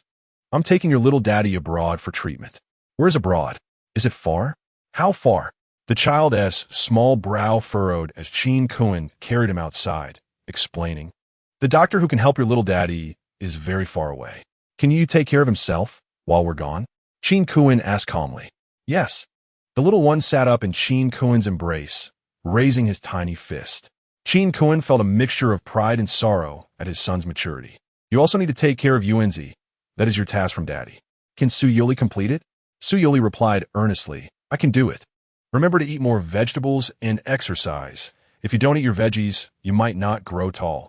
Chin Kun gently patted the little one's head. Su Youli, genuinely concerned about his height, immediately covered his head with his hands, tilting his face upward, declaring, You will eat more vegetables and exercise. So, I want to shrink. Chin Kun chuckled. Yes, we want to shrink. With several hours remaining before boarding, Su Youli assisted his fathers in packing their luggage, preparing their meals, and even rummaging through a small backpack to retrieve numerous little gifts. As before, the entire Shin family accompanied them to the airport. Upon entering the vehicle, Su Siwen continued to hold Su Youli. Shin Minyan remained silent, having hardly spoken a word over the past 2 days. That was simply his nature. As the eldest, Shin Yin took on the majority of the responsibility for entertaining their guests, with Shin Lin serving as the atmosphere coordinator. Su Siwen's gaze fell upon the young man in the back seat. His name was Tang-Do, a name as endearing as the youth himself, which undoubtedly endeared him to Su Youli. In recent days, Su Siwen has had considerable communication with Tang-Do, who has been hired by the Shun family to care for Su Youli. According to Zhang Shun, he is a doctoral graduate in child psychology, possessing a serene and gentle demeanor, and he treats Su Youli with great attentiveness. Su Siwen feels quite at ease in trusting the little one to his care. Thank you for your hard work, Tang, Su Siwen remarked. Tang-Do smiled, his eyes curving like crescent moons. Not at all. You and Chingu are the ones who truly bear the burden. You have taught Yu so well. It must have taken a lot of effort. Chapter 44. The Great Adventure of Little Feet. Su Siwen felt somewhat embarrassed, merely attributing Yu's good behavior to the child's own nature. Just before boarding the plane, Su Youli did not shed a single tear. Instead, he coquettishly requested Su Siwen to call him every day. Naturally, both fathers readily agreed. As the two fathers checked in and boarded the plane, Su Youli gazed longingly into the distance. No matter how he strained on his tiptoes, he could no longer catch sight of his father's figures. Unable to contain his emotions any longer, he stood before the expansive floor-to-ceiling window, watching the airplane. Akin to a silver giant eagle, soar into the azure sky. His lips quivered, and he began to cry, with his face tilted upwards. Tears the size of yellow beans streamed down the corners of his eyes, quickly staining the little jacket that Su Siwen had made for him. Overwhelmed by sorrow, Su Youli pressed his tiny hands against the glass, watching the airplane carrying his father's vanish into the distance. It was unclear how long he cried, but when he was finally lifted into someone's arms, the bright and clean window bore the imprint of his small hands. After being comforted by the adults for quite some time, the little one gradually ceased his weeping, sniffling as he wiped his tears. His fathers were not abandoning him. They were simply traveling far away for medical treatment. They would return. At the tender age of 3, the child, through the passage of time, had unknowingly grasped the meaning of separation. Parting should not be sorrowful. It should be filled with anticipation. From a very moment his fathers departed, he began to look forward to their reunion, cherishing thoughts of them each day. As August passed, Shin Minyan began preparing to visit several nearby kindergartens to find a suitable one for Su Youli. At this stage, the little one was still blissfully unaware of the impending school experience, living his days carefree. He held on to Su Yuanzai's leash, leading him to play in the Pei family's garden. Coincidentally, Pei was home that day. Upon hearing Tang-Do mention that the Shun family was also looking at schools for Yu, he chuckled. What a coincidence. I've been considering kindergartens for Chi-Chi as well. Chi-Chi was a year older than Yu, and due to a previous unpleasant experience in a full-day kindergarten, Pei was particularly cautious in choosing a suitable institution. He gazed towards the garden, contemplating how best to ensure that Chi-Chi and Yu could attend the same kindergarten. However, before Shen Minyan could take the little one for an on-site visit, Shen Yin announced that he had recently been interviewing for a variety show. The contract lay on the tea table in the Shen household, and Shen Lin reviewed it multiple times. A children's variety show? You're going to be a father out of wedlock, Shen Lin exclaimed, covering his mouth in disbelief. Shen Yin cast a disdainful glance, his cold gaze drifting toward the young lad who was joyfully revving his miniature sports car. Shen Minyan's expression darkened. His eldest son was commendable in every aspect. Yet he harbored a desire to pursue a career in stardom, and now he sought to take Yu along with him. I cannot agree, declared Chairman Shen. The Shen family owned several entertainment companies, and he was well aware of the industry's workings. What kind of realm was the entertainment circle? Yu is still so young. What if he faced criticism?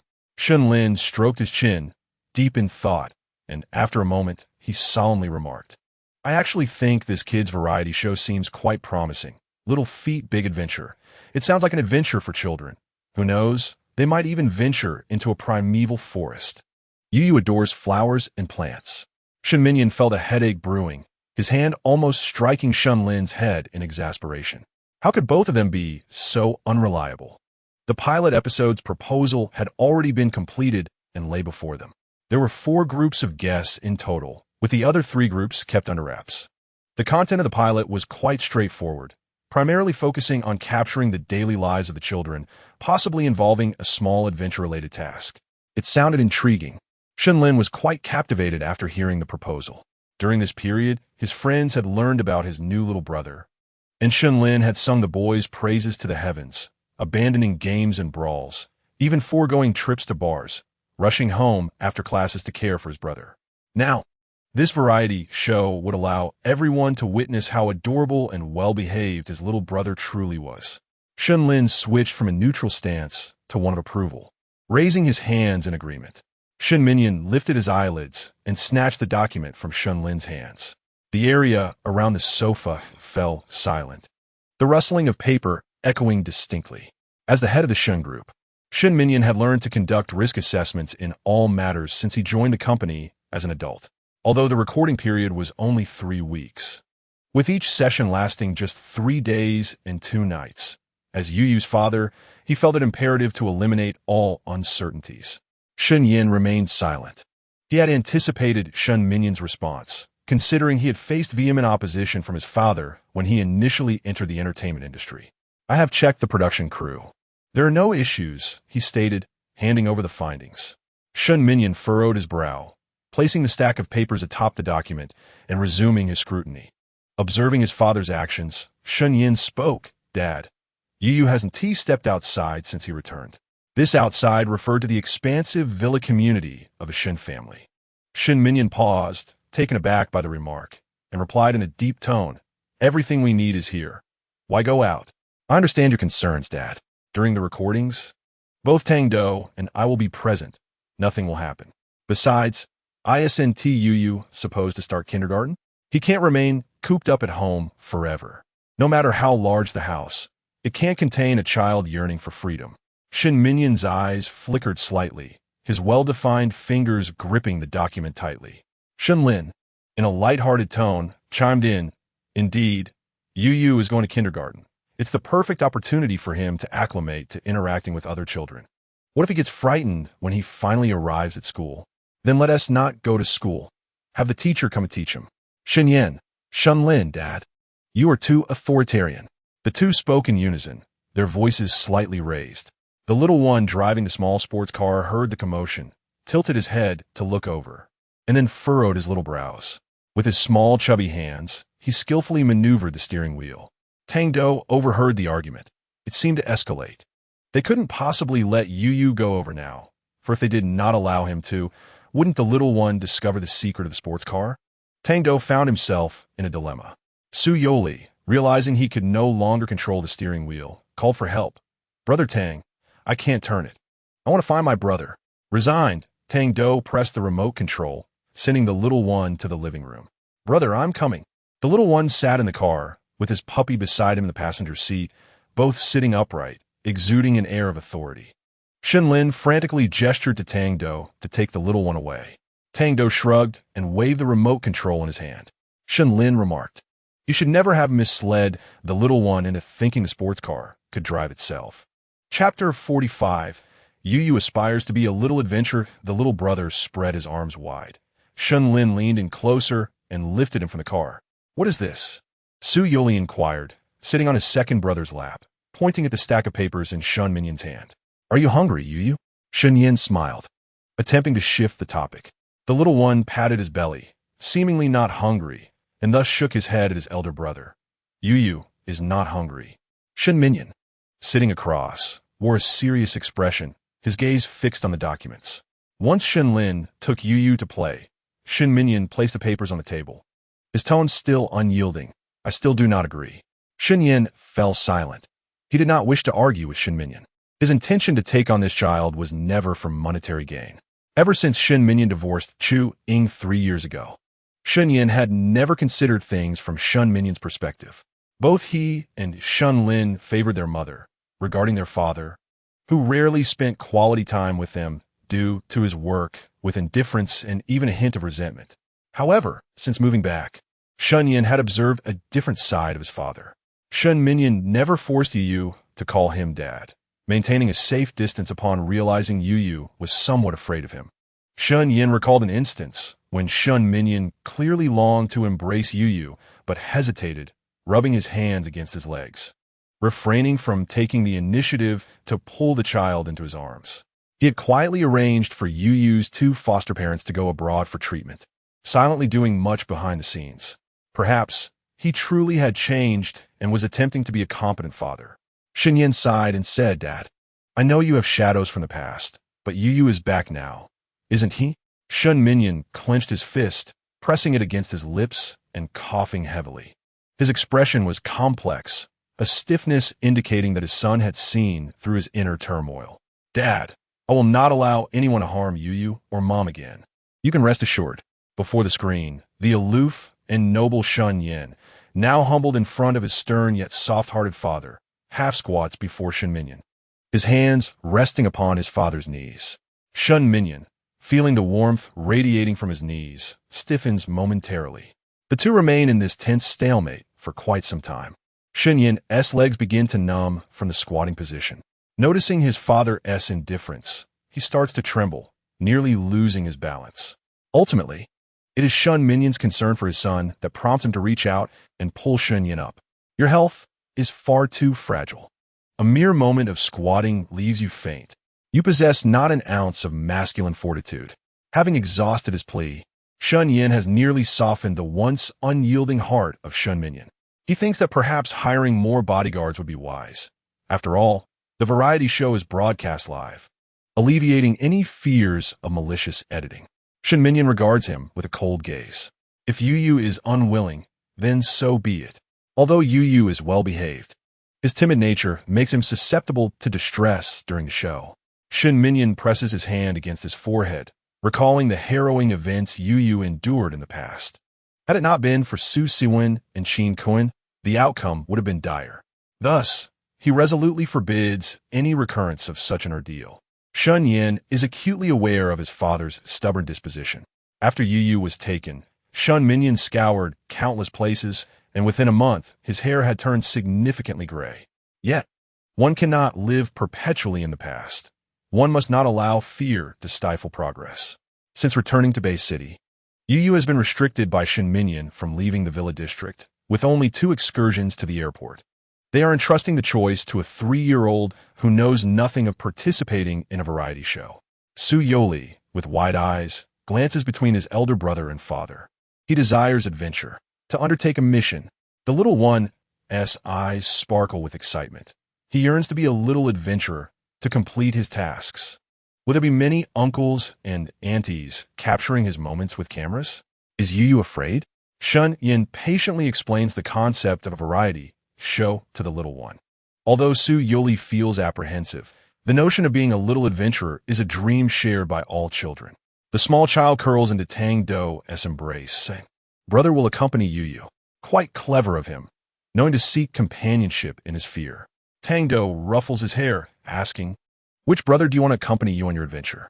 Youri ponders intently, mimicking a gesture from an animated series, before exclaiming, I want Brother Yang to come. Do and Shun Yin exchange bewildered glances. Shun Lin clarifies, he is Yu's friend from Nan City, a little chubby boy. Youri interjects, Brother Yang is not chubby. All right, not at all. However, Brother Yang is in Nan City. He cannot accompany you. Brother Yang cannot come. The daddies are busy with their work. Youri clutches Do's sleeve, tilting his little face upwards, pleading, I want little Tang brother. The two biological brothers feel their hearts shatter. It is one thing to be outdone by Yu's childhood companion, but to be placed behind Do is another matter entirely. Do smiles, clearly pleased with the little one's response, and gently pinches his nose, saying, wherever Yu goes, I will be by your side. Youri wraps his arms around Do's, replying, little Tang brother is the best. The decision to participate in the children's variety show has been finalized. On the day of the event, Shun Minyan dispatched the majority of the bodyguards to ensure thorough coordination with the production team, guaranteeing Yu's safety. That night, Shun Lin finally secured a coveted opportunity to accompany the child to sleep, adhering to the little one's bedtime at 9 o'clock. In the study on the third floor, the cold moonlight filtered through the sheer curtains, casting a gentle glow upon the dark wooden desk. Since Yu would be appearing on the show, it was the perfect occasion to publicly disclose the child's identity. 3 years prior, Shun Yin had not yet turned 20, and Shun Minyan had refrained from discussing such matters with him. Now that Shun Yin has matured, Shun Minyan resolved to share certain truths. At that time, all the hospital surveillance footage had been destroyed, executed with remarkable professionalism. To restore the footage, Shun Minyan even enlisted the help of the police, reaching out to several high-ranking friends to recruit the nation's finest technicians. The restoration proved exceedingly difficult, and to this day, the individual responsible for the child's abduction remains unidentified. The sheer scale of the adversary's influence was beyond Shun Yan's imagination. Restless, he frequently glanced at Shun Minyan's serious countenance, which bore an imposing resemblance to that of the King of Hell. Speak your mind, Shun Minyan urged. Could it be that you have offended a significant figure in the past? The Shun family indeed faced numerous rivals in the business world. Yet the notion of kidnapping as retribution seemed far-fetched. Receiving a negative response, Shun Yin sighed. I will be there to protect Yu. You need not worry. Do will be present as well. The mere mention of the nanny's name brought genuine relief to Shun Minyan. In the worst-case scenario, he could simply increase the sponsorship funds for the program, persuading them to overlook any minor issues. Without Tang's assistance, bathing the little one would undoubtedly pose a considerable challenge. Chapter 46. The production team arrives for filming on Monday. A surprising announcement emerged from The, revealing a lineup for Little Feat's great adventure through 4 silhouette posters. While astute fans could make educated guesses, the identities of the participants remained elusive to most. The comments section erupted into chaos, with many claiming the production team was teasing the audience, as not a single face had been revealed. Unlike other children's variety shows, Little Feat's great adventure aims to combine entertainment with education, offering young guests an engaging yet informative experience. The buzz surrounding the show, despite the absence of revealed guests, can undoubtedly be attributed to the influential backing of capital and, most importantly, the production team's expertise. With over a decade of experience in crafting variety shows, the team has consistently delivered high-quality content and has previously won awards for Best Variety Program. They meticulously oversee every aspect of the show's production, ensuring that all games are tested in advance. Staff members scout the locations and facilities to prevent any accidents, and the safety regulations outlined in the contracts provided to the guests are exceptionally clear.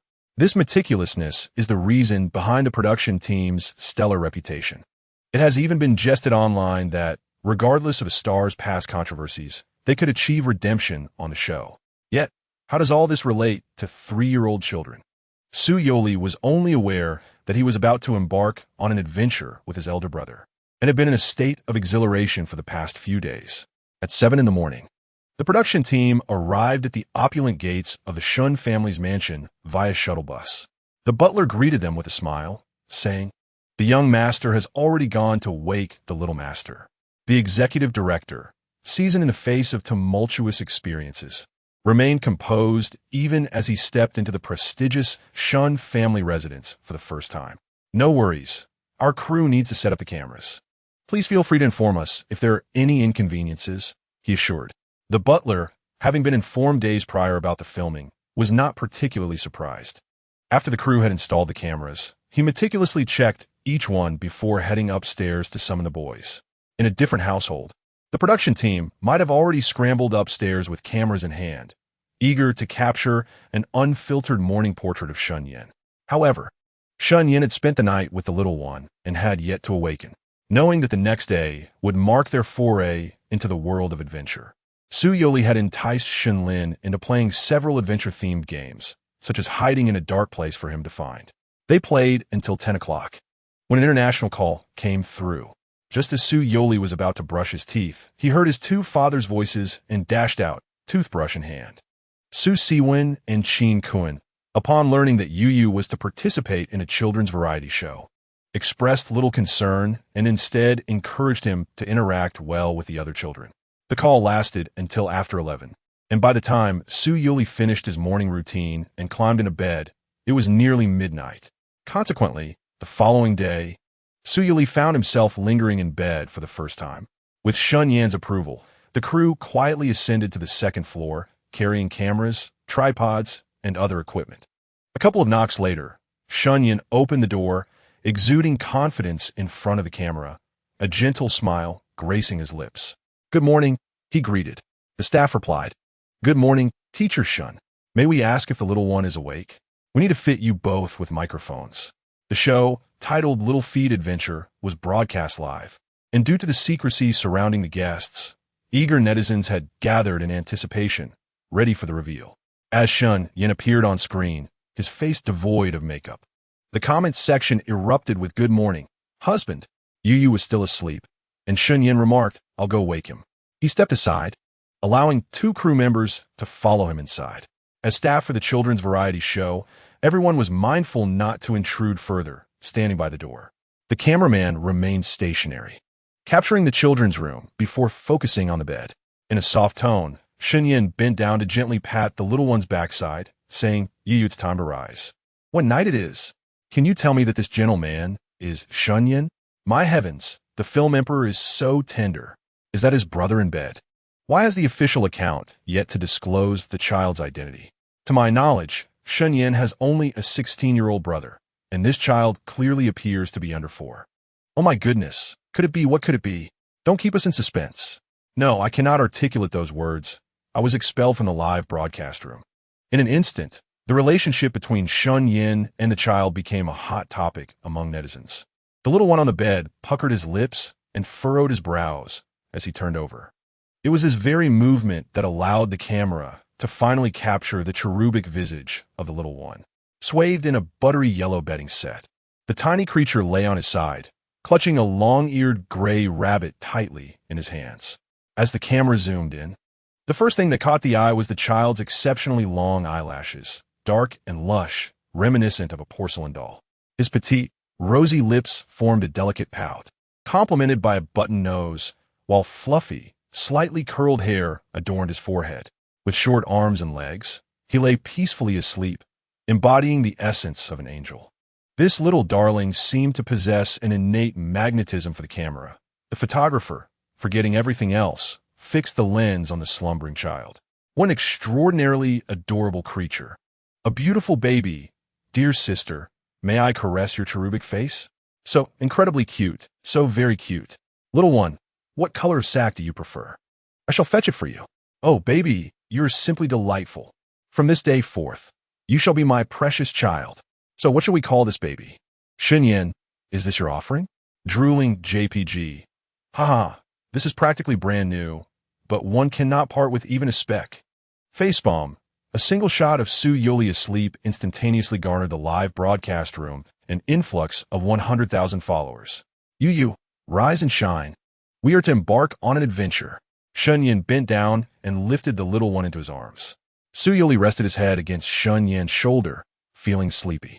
Yet, As an aspiring little adventurer, how could he afford to indulge in slumber?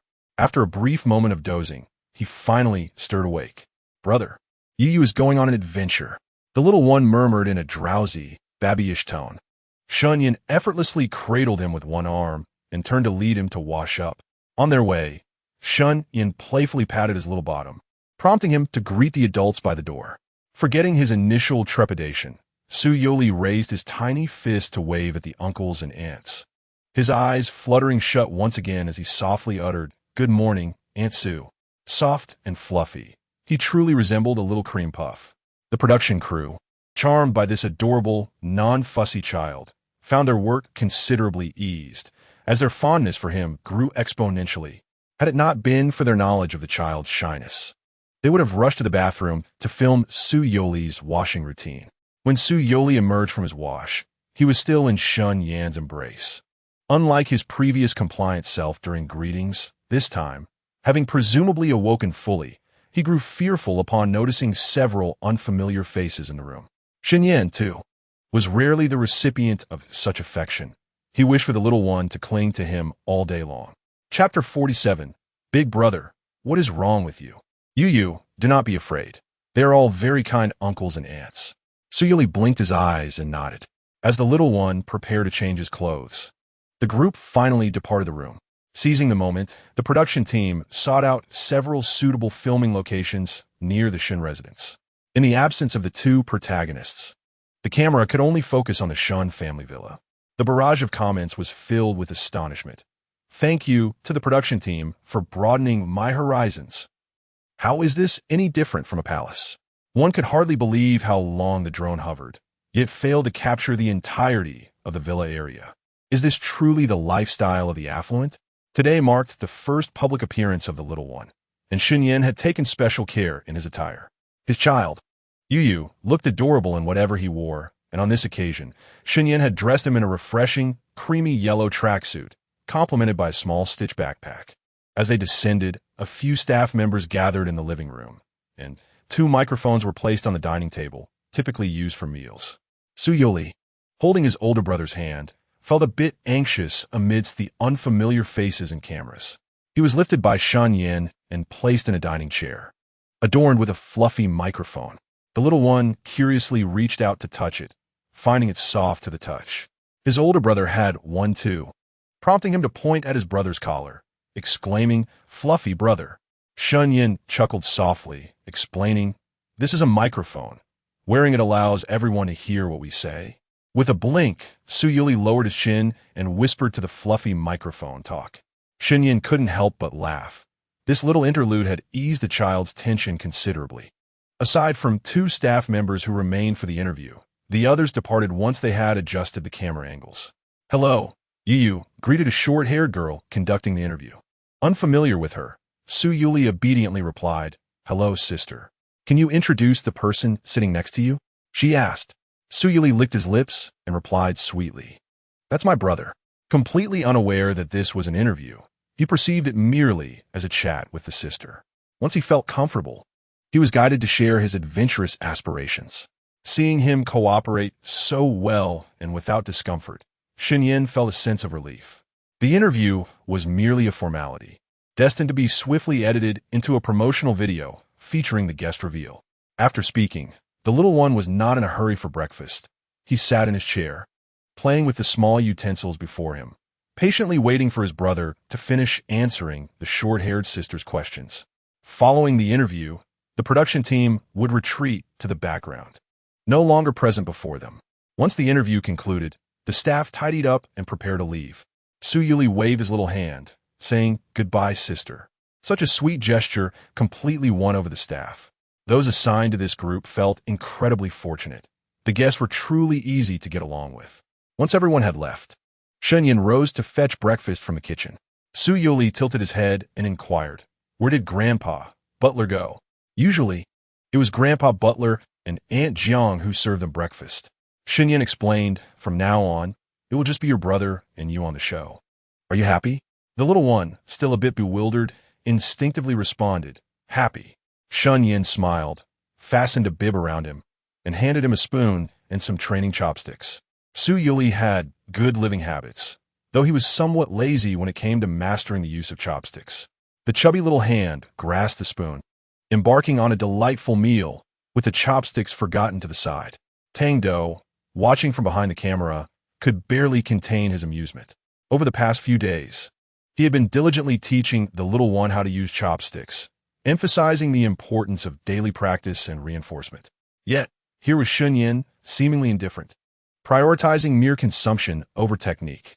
Tang-Do sighed, considering Shunyin to be his clumsy ally, utterly unhelpful in the education of the little one. After breakfast, Shunyin took the child's hand for a stroll in the garden. Su Yoli, with his small backpack, bounced energetically, the large ears of Stitch flapping behind him. Yoli, are you happy today with your big brother? Su Yoli nodded enthusiastically. Happy. In the child's memory, his elder brothers and Father Shun were always occupied, unlike little Tang, who could play with him every day. After a 10-minute walk in the garden, the little one tugged at his small hand, his eyes darting around, frequently glancing towards the outside of the villa. Shunyin knelt before him, inquiring, "What's the matter?" This morning, the little one had not seen Grandpa Butler or Aunt Jiang, and even little Tang was nowhere to be found. Understanding the cause of his distress, Shunyin embraced Su Yoli's slender shoulders, gesturing towards a distant point. Little Tang has been with us all along. Su Yoli blinked and looked in the direction his brother indicated, and indeed, he spotted little Tang, standing far away, waving at him. The little one leaped in excitement, exclaiming, "Little Tang!"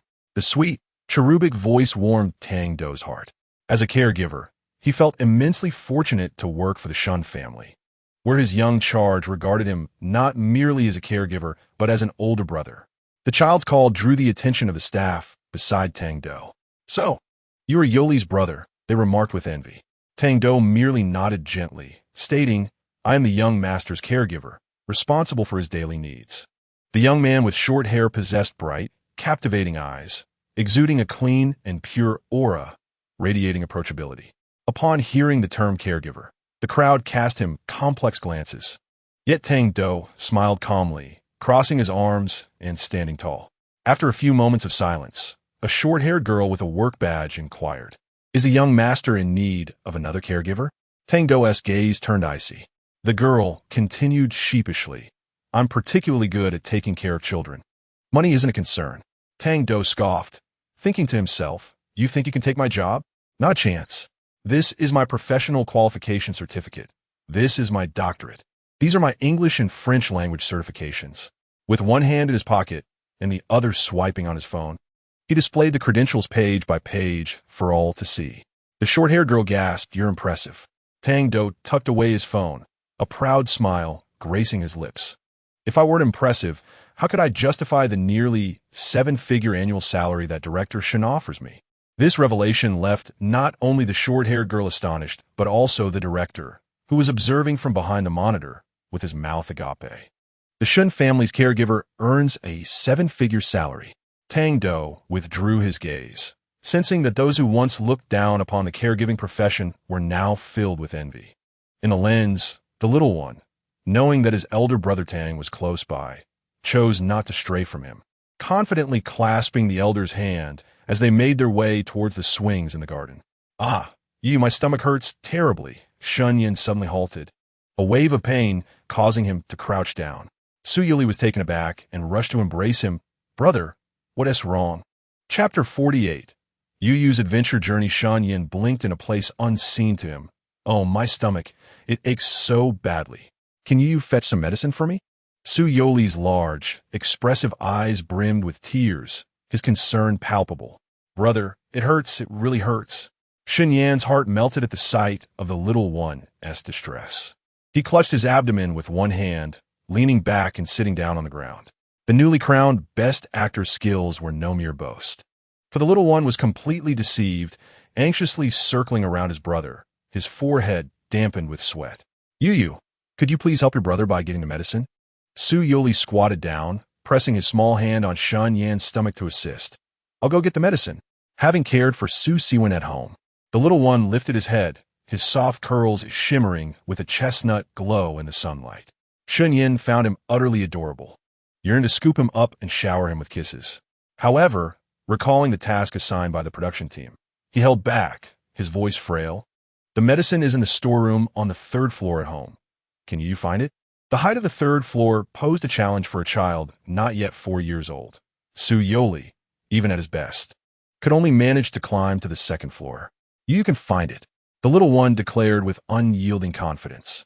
Shun Yin trembled slightly, producing a black intercom from behind. His voice barely audible. With this, you can talk to me. Off you go. With that, Shun Yin closed his eyes, his body slumping as he fainted.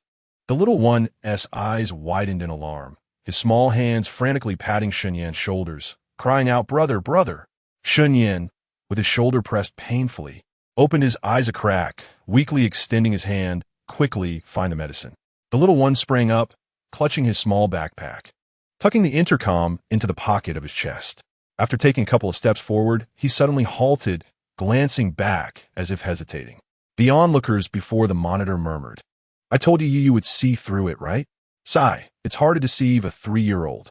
Under the watchful eyes of all, the little one shuffled back, removed his backpack, and retrieved a stitch water cup, placing it gently beside Shun Yan's face. "Brother, this is water." The little one pressed a button, and the straw emerged, positioning it towards Shun Yan's mouth. The caring little adult, besides the water cup, also pulled out a tiny sunscreen jacket from his backpack, shaking it with both hands and draping it over Shun Yan's face. Now Brother 1T gets sunburned. The little one felt quite clever for his resourcefulness. Beneath the garment, the corners of Shun Yan's mouth twitched slightly. The group before the monitor shook with laughter, unable to contain themselves. What does you have in that backpack? How remarkably adept a 3-year-old can be at caring for others. Truly delightful. Tang-Do observed the little one's thoughtful gestures, swelling with pride. The backpack was usually organized by him for Youri. Now, in the summer, with the sun's rays so intense, protective clothing was an essential for the child when venturing outside. After completing these preparations, Youri took a few steps before running back, gazing at the lush grass of the garden and the distant forest. Would his elder brother be bitten by a snake? The little one patted the backpack again and retrieved a small spray prepared for him by his older brother Tang. It was time to set off. Shinyan could no longer maintain his role. "Cough, cough, give me my medicine," the man concealed beneath his clothing spoke in a feeble voice. Youri clenched his tiny fists and dashed back home, embarking on his adventurous mission. The front door was ajar, yet the little one could not budge despite his earnest efforts. The butler, hiding behind the door, pulled it open, allowing the little one to scurry inside. Having completed the first challenge, Youri stood in the empty house, gazing up at the seemingly endless staircase. "You can do it, you." The little one's self-encouraging words resonated in the ears of those present, evoking smiles. With determination, he began his ascent step by step. Usually, with his typical strength and energy, he could climb half the staircase in one go when fully charged, pausing for a brief respite before conquering the remaining half. However, he had already expended considerable energy, and by the time he reached the 10th step, he was panting heavily. The butler and Aunt Jiang, concealed in a corner, watched the little master, trembling slightly, and felt a twinge of sympathy. You can do it." The little one grasped the railing with tiny hands and persevered, climbing several more steps. Tang-Do remained silent, acutely aware of Youri's capabilities, having cared for him closely. In the frame, Youri neglected his small backpack, the strap awkwardly hanging off his shoulder, his cheeks flushed, and a few damp strands of hair clinging to his forehead from perspiration. Tang-Do felt a pang of concern. The third floor was too high, and there was a storage room on the second floor. Could they not change locations? The director's team found themselves in a predicament. The task was already in progress, and a sudden location change would disrupt the filming continuity. Tang-Do furrowed his brow, wishing to voice his thoughts further, when he noticed the little one pulling out a walkie-talkie from his pocket. You cough, cough, big brother, you got the wrong place. It's not the third floor. It's the second."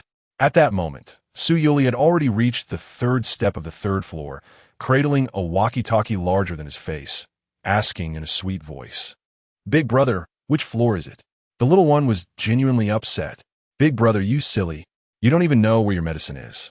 Shin Yan, having been scolded, bit his lip to suppress a smile, and quickly switched off the walkie-talkie. Youri sighed, resigned to his fate as he descended the staircase to the second floor, an area he was less familiar with. The second room at the corner of the staircase was his own, adjacent to his elder and second brother's rooms. Yet, where's the storage room? The little one, fatigued from walking, sat down at the base of the wall, cradling the walkie-talkie in his small hands, and plaintively asked, "Big brother, where's the warehouse?" Silence enveloped him as the walkie-talkie remained mute. "Big brother." He gently tapped the device and called out a few more times. Realizing the walkie-talkie was malfunctioning, Youri discarded it at the wall's base and proceeded to walk along the corridor. During the fleeting minutes of the little one's anticipation for a response, everyone else could only sigh in exasperation. Shinyan had completely forgotten to instruct Youri on how to operate the walkie-talkie. Yu. After Youri had ventured a distance, his small figure dwindled, and a deep male voice resonated from the wall's edge. The scene was undeniably comical, prompting a shift in perspective. Meanwhile, Shinyan lifted the sunshade cloth from his face, seated himself cross-legged on the ground, and took a few sips from a stitched children's water bottle. The morning breeze caressed his cheeks, evoking a profound appreciation for the comfort of being cared for by his younger brother. Chapter 49. Yu, I'm all right now.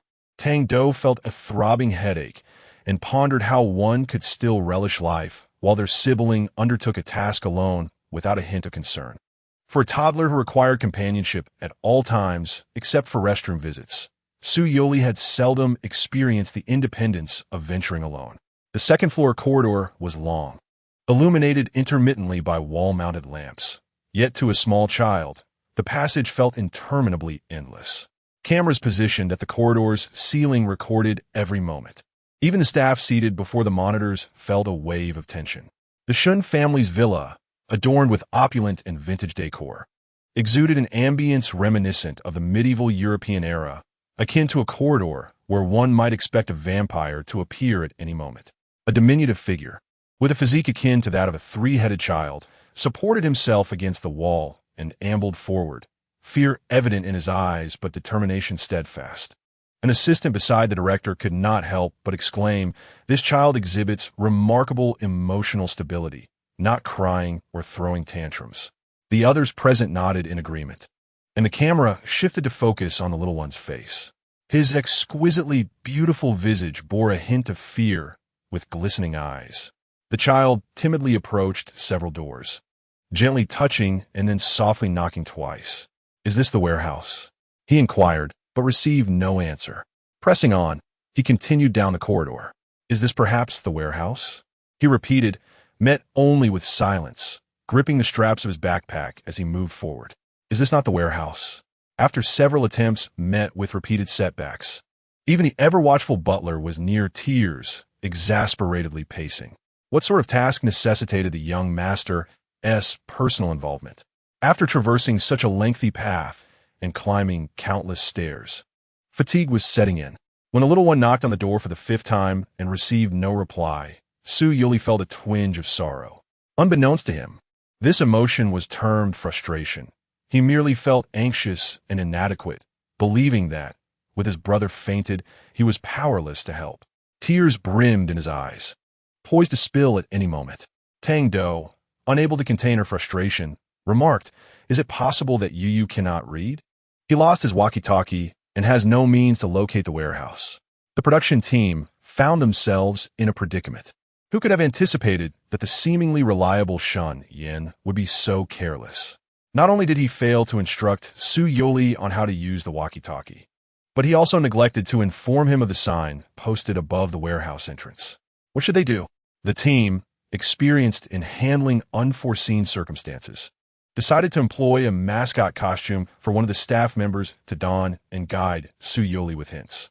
Do was in a state of agitation, for in the footage, the small figure stood alone in the empty corridor, a tiny backpack on his back. His solitary silhouette exuded a sense of desolation. Despite his evident fear, he was determined to assist his brother in finding the medicine. Swiftly, Do donned the mascot costume, grasped the cumbersome hem of the outfit, and pushed open the heavy door, rushing towards the second floor. Su Yuli rubbed his eyes and timidly knocked on a last door, inquiring, "Nihao, is this the warehouse?" He sniffled, blinking as tears glistened at the corners of his eyes. Without locating the warehouse, he could not retrieve his brother's medicine. Brother is still unconscious." The little one sobbed, clutching his stitched backpack tightly, feeling lost as he spun around in place. With both his father and brother absent from home, and neither the butler nor Aunt Jiang present, there was no one left to assist Yu. It was truly pitiable. Suddenly, the sound of heavy footsteps echoed. With red-rimmed eyes, Su Yuli turned to see an enormous lamb bounding toward him. The lamb was entirely white, with 2 brown horns atop its head, large eyes, and a small mouth and nose. In that moment, Su Yuli forgot his distress, standing in a daze as the lamb approached. The lamb bent down, opened its arms, pointed at its palms, and then gestured towards Su Yuli's hands. "Lamb, are you here to help me?" the polite little one inquired. The lamb nodded, taking Su Yuli's soft, tiny hand and leading him to find the medicine stored in the warehouse. As the task location changed, the staff concealed on the second floor swiftly prepared the labels and medications for the task. Numerous doors adorned the second floor, and one bore a golden little footprint icon. The lamb lifted Su Yuli, pointing at the icon on the door to help him recognize it. Su Yuli reached out to touch it, then nodded. "So this is the warehouse. You are truly remarkable, little lamb." This time, Su Yuli did not knock, as the lamb, possessing great strength, opened the door effortlessly. The room indeed resembled a warehouse, featuring 2 shelves for storing items. Su Yuli explored the room, meticulously observing every object. He frequently witnessed his little father taking medicine. Thus he was quite familiar with the bottles and boxes. Before long, the little one tiptoed and retrieved a small white bottle from a storage basket, presenting it to the lamb. "Lamb, can you help me? Do you know how to read?" The lamb nodded, glancing at the bottle, which contained a supply of vitamins. He gently rubbed his stomach, indicating that this was the medicine for his abdominal pain. Su Yuri, clutching the medicine bottle, was overjoyed. "This is my brother's medicine. I found it." The little lamb, touched, patted his head and took the small boy's hand to lead him outside. Upon returning to the previous wall, the little one seemed to hear a sound, perking up his little ears. You, a somewhat feeble voice called out. It was his elder brother's voice. The little one scampered over, embracing the intercom. "Brother, I found the medicine." On the other end, Shun Yin closed his eyes. During the time the intercom lay abandoned in the corner, he had repeatedly called out Yu. Had he not known there was someone at home, he would have rushed back to check on the situation. Having drained the water from the stitch cup, Shun Yin swallowed hard, his throat parched. "All right, then Yu, come back quickly." This time it was not pretense. He truly felt as if he were unwell. Once outside the villa, Su Yuri felt reluctant to leave the little lamb who had just helped him. The small boy stepped forward to embrace the lamb, thanking it. The lamb squatted before him, raising a hand to gently pat his head. The little one, having braved the adventure alone and overcome numerous challenges, finally acquired the medicine and presented it to his brother. Before he returned, Shun Yin swiftly reverted to the state of lying on the ground with his face covered by clothing, feigning despair. "Brother, take your medicine." The little one struggled to open the bottle cap, pouring out a pill to feed his brother. Shun Yin chewed, and suddenly, a second later, he sat up. "I'm better." Chapter 50. Filming concludes. Wow, that was quick. Su Yuri gazed at the medicine bottle in his palm, pondering how miraculous this medicine was. Why didn't his little father have such extraordinary medicine? Shun Yin was entirely unaware of the little one's recent experiences, but when his gaze fell upon Su Yuri, a flicker of light sparkled in his eyes. The little one, who had been tidied up to look charming and adorable that morning, now had his zipper sliding down, his creamy yellow jacket hanging loosely. His tender cheeks were flushed, the corners of his eyes slightly reddened, and his neatly styled curls were now tousled and damp from sweat, sticking to his forehead. The knees of his pants were dusted with grime, and his shoelaces were untied. The little one's appearance was indeed somewhat disheveled, yet his face radiated a brilliant smile. He genuinely felt he had saved his brother. With the medicine taken, his brother was no longer in discomfort. "Yu is amazing," he praised himself, exclaiming, "Incredible. Our Yu." Shun Yin scooped up Su Yuri, nuzzling him like a cat, which made the little boy burst into giggles. Immersed in emotion, Shun Yin looked up to see a nearly 1.8 meter tall white lamb. The lamb stood with hands on its hips, pointing at the little one in his arms and then at the resting area in the garden.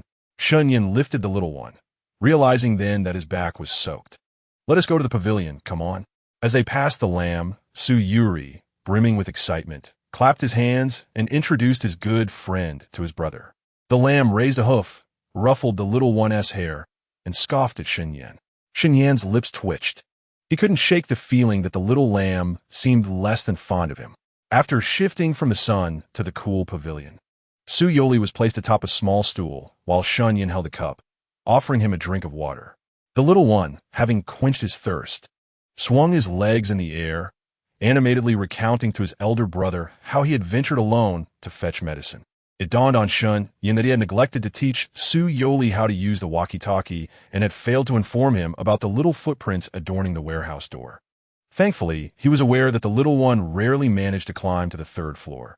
He quickly rectified his oversight, for had Youri ascended, he would surely awaken with aching calves the following day. The valiant little warrior deserved commendation, and the production team dispatched a lamb to present a bravery sticker to him. The cartoonish sticker, featuring a small foot adorned with a crown, gleamed as it was affixed to the cherubic cheek of the little one. Youri squinted at the sticker on his face and expressed his gratitude. "Thank you, little lamb." The lamb tilted its head, patted the little one's shoulder, and then turned to leave. Throughout the event, Shun Yin felt entirely overlooked. The first day of recording had finally drawn to a close, and today's footage would be edited into the pilot episode. Thanks to the remarkable synergy between the two guests, a giant and a small one, the crew assigned to this segment was granted an early departure. Much of the credit went to Youri, a particularly impressive young child. The crew efficiently collected equipment and props, methodically returning everything to the vehicle. Lingering for a moment to watch the little one enjoying snacks in the garden, the cameraman wiped his lens, noting that the other 3 groups had yet to complete their interviews. The guests invited by the production team were all celebrities with considerable followings, hailing from affluent families where their children were doted upon and carried their own whims. "Initially, I had reservations about being assigned to this group," whispered the makeup artist. Shun Yin was not an ordinary star. His father was the head of the Shun group, and his mother hailed from the esteemed Chu family. His background was unfathomable, and he entered the industry with built-in advantages. The makeup artist's concerns were not unfounded. Anyone who had interacted with Shun Yin knew that as the heir of the Shun group, he operated with a certain freedom even in the entertainment industry, which often required one to be tactful and diplomatic. Moreover, his previous role as a villainous prince had left a lasting impression on the audience, evoking a sense of trepidation towards him. I had anticipated that Shun Yin's temperament would be rather harsh. I was surprised to witness such immaturity in front of his younger brother. The illustrious actor, who could feign death at will, complied with playful demands as if engaged in a lively magazine shoot. Shun Yin took Youri's small hand and approached the production team's bus. "Youri, say goodbye to everyone." Youri raised his hand and waved at the crowd. "Goodbye. Such a good boy," Shun Yin praised, ruffling his hair and nodding at the gathered crew. "Thank you for your hard work today." The crowd marveled. The rumors of the aloof and imperious Shun Yin being so approachable seemed unfounded. It appeared that celebrities ought to frequently participate in variety shows, lest audiences confine them to the roles they portrayed. Youri gazed up at his towering elder brother, calling out affectionately. Shun Yin lowered his head and noticed a little one rubbing his eyes with tiny hands. Recognizing the child's overwhelming fatigue, Shun Yin gently lifted him into his arms, softly patting the back of his hand. Before long, the steady rhythm of breathing filled his embrace. In his dreams, Youri was still searching for medicine for his brother, with the door being incessantly knocked upon, as if the knocking would never cease. Exhausted, Youri could not find the medicine, and the house was empty. The little one pouted and began to sob, calling out for his little daddy, Kuin, his second brother, and Shun Papa, as well as his brother Tang. Yet, no one responded to his cries. The child wept and felt as if his body had suddenly floated in the air, only to be caught in a warm embrace shortly thereafter. Tang Do held the startled little one, wrapping him in a soft blanket and gently soothing him. Shunyan felt a twinge of panic. Was Yu frightened? Tang-Do turned to him, suppressing his irritation, for if Shunyan were not his employer, he would have already expressed his frustration. This older brother was rather unreliable. Choosing silence, Tang-Do sent him a video he had copied from the production team. He walked around the room with Yu in his arms, comforting him. Today, Yu was alone for the first time, and he must be terrified. As a professional, Tang-Do believed in a gradual approach to education. For instance, to help the little one build courage, parents should accompany him up the stairs first, offering encouragement and companionship as the child traversed the dimly lit corridor alone. It was not ideal, as today, everything was fine until someone suddenly fainted before him, leaving the little one to confront the situation alone. Fortunately, the outcome was positive. What if it had caused distress? Shunyan was chastised by Tang-Do's pointed remarks. He had not considered the situation deeply enough and felt a sense of shame upon reflection. As Yu's biological brother, he realized that his concern for the little one fell short compared to Tang-Do's. The child, nestled in the arms of the short-haired youth, bore a troubled expression. His small brows knitted tightly, lips pressed together, and his tiny hands clasped firmly at his chest. Shunyan suddenly felt an urge to slap himself. Chapter 51. Public Opinion in His Dreams. Youri perceived a flash of white light before him, followed by an extraordinarily adorable pure white sheep with horns approaching him. The little sheep took his hand, lifted him up, and assisted him in finding his brother's medicine. The tightly furrowed brow of the little one finally relaxed. After an hour's slumber, he gradually opened his eyes, and in a daze, he beheld the little white sheep. Little sheep, Youri reached out his tiny hand. Tang-Do chuckled. Yu, it's me, your brother Tang. Youri missed his brother Tang dearly, snuggling affectionately in his embrace, then puffing out his little chest to declare the brave deed he accomplished today. I helped my brother, otherwise he would have been in terrible pain. Tang-Do wiped his face clean, gave him a thumbs up, and playfully tapped the little foot sticker on his cheek. Our Yu is so clever and so brave. He is truly the most wonderful little friend in the world. Youri raised his head, a smile gracing his lips. This afternoon, he refrained from venturing outside. Utterly exhausted from the day's activities, nestled quietly on the sofa, he was engrossed in a cartoon. Meanwhile, Yuanzai, who had been obediently lying low all morning, now sprawled at his feet, allowing him to playfully step on her back with his tiny feet. Dinner was a lavish affair, as Shunyan had instructed the chef to prepare an array of sweet dishes to compensate Youri. Tang-Do placed a piece of pan-seared steak onto the little one's plate, patiently teaching him to use chopsticks. Despite the size of the food, Youri managed to grasp it. After 2 failed attempts, the little fellow finally succeeded in lifting the steak steadily. Little Tang-Do, exclaimed Tang-Do, raising his phone to capture this historic moment with a click. Fantastic! How remarkable our Yu is. His chopstick skills are improving splendidly. Youri, hesitant to move his hands, stretched his neck to reach the steak and bit into it with delight. The steak was tender and juicy, a dish that Chin Koen used to relish preparing for him. After finishing one small piece, the challenge escalated. Youri faced a dilemma with the broccoli before him, its short and slender stalks proving difficult to grasp. Yet, he was not a baby to easily yield to challenges. He was a remarkable little one. Under the watchful eyes of everyone, the child furrowed his brow, struggling to maneuver the chopsticks. The number of failures increased as the broccoli, having been cooked to a soft texture, slipped from his grasp multiple times. All present held their breath. Even Shin Minyan inhaled sharply. 2 minutes later, Youri triumphantly lifted the short-practiced chopsticks, a proud smile illuminating his face. The room erupted in applause, a chorus of enthusiastic praise filling the air. Shinlin exclaimed dramatically, "Incredible! You managed to pick up such difficult broccoli." Shunyan gave a thumbs up, Shin Minyan smiled and clapped, while Tang-Do chuckled with delight, placing another piece of broccoli onto the little fellow's bowl. After dinner, Tang-Do led Youri back to their room for a bath. At that moment, only the Shin father and son remained in the living room. Since his debut, Shunyan's popularity had remained consistently high, and today's live stream, lasting merely half an hour, had already garnered several trending topics. Following the stream, the production team promptly uploaded their interview video on the official account.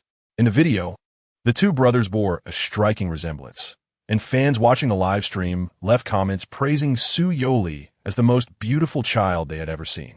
Amidst the popular comments, Shunyan's fans were actively steering the narrative. This marks Shunyan's first participation in a variety show, a topic that inherently drew attention, especially with the addition of his adorably charming younger brother. Shinlin, puzzled, wondered why, given the positive reception, his father appeared so grim. Shin Minyan, disapproving of Shinlin's nonchalant demeanor, cast a cold glance in his direction. Shinlin defiantly raised his chin. "I haven't skipped class lately." Shin Minyan scoffed. "There are already whispers online suggesting that you is your brother's illegitimate child." Shinlin's mouth fell open in shock. "Huh? What on earth?" Shin Minyan glanced at his phone and tossed it aside as sensationalist headlines invaded his sight. The acclaimed actor Shun Yin's secretly fathered child, presenting the boy as his younger brother on a show. Not only that, the marketing accounts provided a plethora of so-called evidence.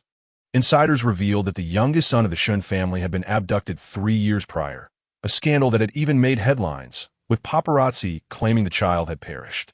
Surely, the gravity of this incident was not forgotten by anyone. Had the child remained unharmed, the Shun family would have certainly issued a denial. The 3-year-old, named Youri, bore no relation to the Shun surname and was likely following his mother's lineage. The Shun family had a long history of discord, fiercely contending for their vast inheritance. If Youri were genuinely a legitimate heir, Shun Yin's demeanor towards him would not be so amicable. One cannot convince me that Shun Yin is an unambitious older brother, indifferent to familial wealth. The marketing accounts were unabashedly fervent, accompanied by several photographs of Shun Yin joyfully strolling in a garden with Youri. The Shun family boasted excellent genes, and the resemblance between the two brothers was indeed striking. Shinlin cast a sidelong glance, silently mourning for his brother. "Brother, brace yourself for the impending wrath of our father." After a long day, Chairman Shun returned home to discover that his innocent little son had suddenly transformed into his grandson. Who wouldn't be enraged?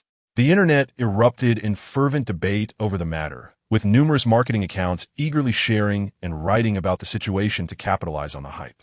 In an instant, the term Shun Yin's secret underage fatherhood surged to the top of trending topics.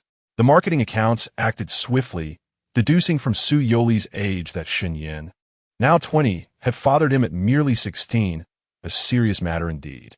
Earlier this year, Shun Yin had just claimed the title of Best Actor, a significant achievement. Following the emergence of this scandal, many fans of rival actors hastily created anonymous accounts to attack him, some even using prominent accounts to vilify Shun Yin's moral character. Who even supports such a person? Save me, they lamented. Fans had previously lauded him as the epitome of a refined and distinguished young man in the entertainment industry. But now, the facade had crumbled. One must be cautious not to become too complacent, believing that attaining the title of Best Actor renders one invincible, or daring to introduce an illegitimate child into the public eye, as if everyone were a fool. There's a certain satisfaction in the exposure of a loathed individual. Who understands that feeling? When the entire internet was extolling his remarkable performances, I simply could not grasp his appeal. Fame brings controversy, and Shun Yin, who debuted late and lacked formal training, had faced much scrutiny upon winning the Best Actor award. He portrayed the deposed Prince Yun, a character of noble lineage, accustomed to luxury and oblivious to the world's hardships. Chapter 52. A man must grow amidst storms and tempests. Before turning 16, Yun was merely a frivolous youth basking in his princely status. However, on the day of his 16th birthday, the enemy nation launched a sudden assault, seizing wealth and slaughtering his father, mother, and beloved elder brothers before his very eyes. The blood of his kin stained his vision red, and he cried out in anguish, throwing himself into the fray. The prince's dignity lay in tatters as he knelt before his enemies, pleading for them to afford his father a modicum of respect. The lofty crown prince, once exalted, has overnight transformed into a prisoner of a hostile nation, shackled by heavy iron chains as he is dragged back to the enemy's realm. The once noble prince, now in disgrace, is subjected to the scorn of beggars on the streets. Yun is an exceedingly complex character, demanding a high standard of physicality and appearance from the actor. He must portray the innocence and irreverence of Yun before the age of 16, exhibiting indifference to matters of state, while crucially avoiding the impression of foolishness that would create a dissonance with the character's later awakening. The character's growth and transformation is paramount. The once carefree and elevated prince resorts to any means necessary to survive, lurking in the shadows of the enemy nation, living under constant scrutiny. After several rounds of auditions, the director ultimately entrusted this role to Shun Yin. Although Shun Yin had never played a leading role before, he possessed considerable experience and never confined himself to a singular type. Following the film's release, audiences unanimously declared that Shun Yin was the destined Yun. He delivered numerous standout performances throughout the film, excelling in both dramatic and action scenes, as if he were born to act. He garnered the Best Actor award in his debut leading role. Nonetheless, many have attempted to undermine him, suggesting that the Shun family must have invested substantial sums to influence the judges, arguing that other nominees were far more qualified. Shun Yin has persistently navigated this turbulent sea of public opinion, unwavering in his determination to excel in his craft. His motivation for participating in the variety show is simple. Although he has returned home, he frequently finds himself on set, leaving him with limited time to bond with his young son, Yu. The filming of the show spans approximately 3 weeks, during which he can spend quality time alone with the little one, fostering their relationship. Additionally, interacting with other children will help Yu acclimate to the forthcoming experience of attending kindergarten. Most importantly, Shin Minyan harbors a deep-seated emotional wound.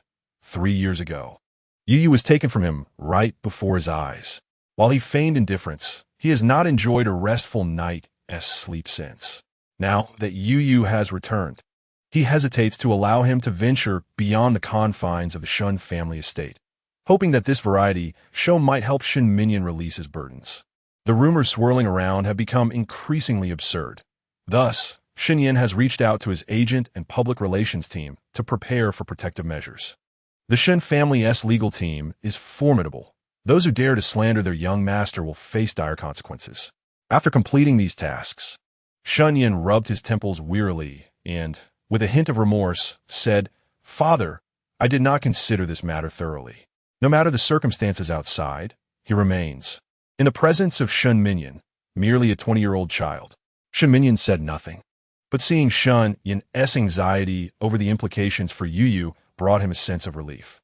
A man must grow amid such tumultuous storms. In the bathroom, the little one, softened by the warm bathwater and adorned with a swim ring, clutches on a Tang-Do with both hands, kicking vigorously in the water with his little legs. Tang-Do, perched on the edge of the bathtub, occasionally wipes the water from the child's eyes, which are obscured by splashes.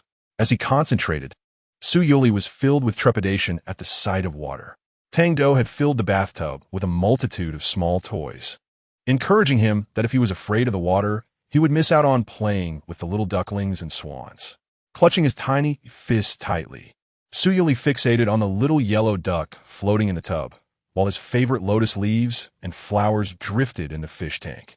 The lotus root resting at the bottom of the bathtub was an irresistible temptation for a little one so enamored with plants. Donning a stitch float, he plunged into the water with a splash. Tang-Do gently lathered him with shower gel, taking care to ensure that not a single drop of water found its way into his eyes or ears during the hair wash. As time passed, Youri gradually overcame his fear of water, even beginning to enjoy it.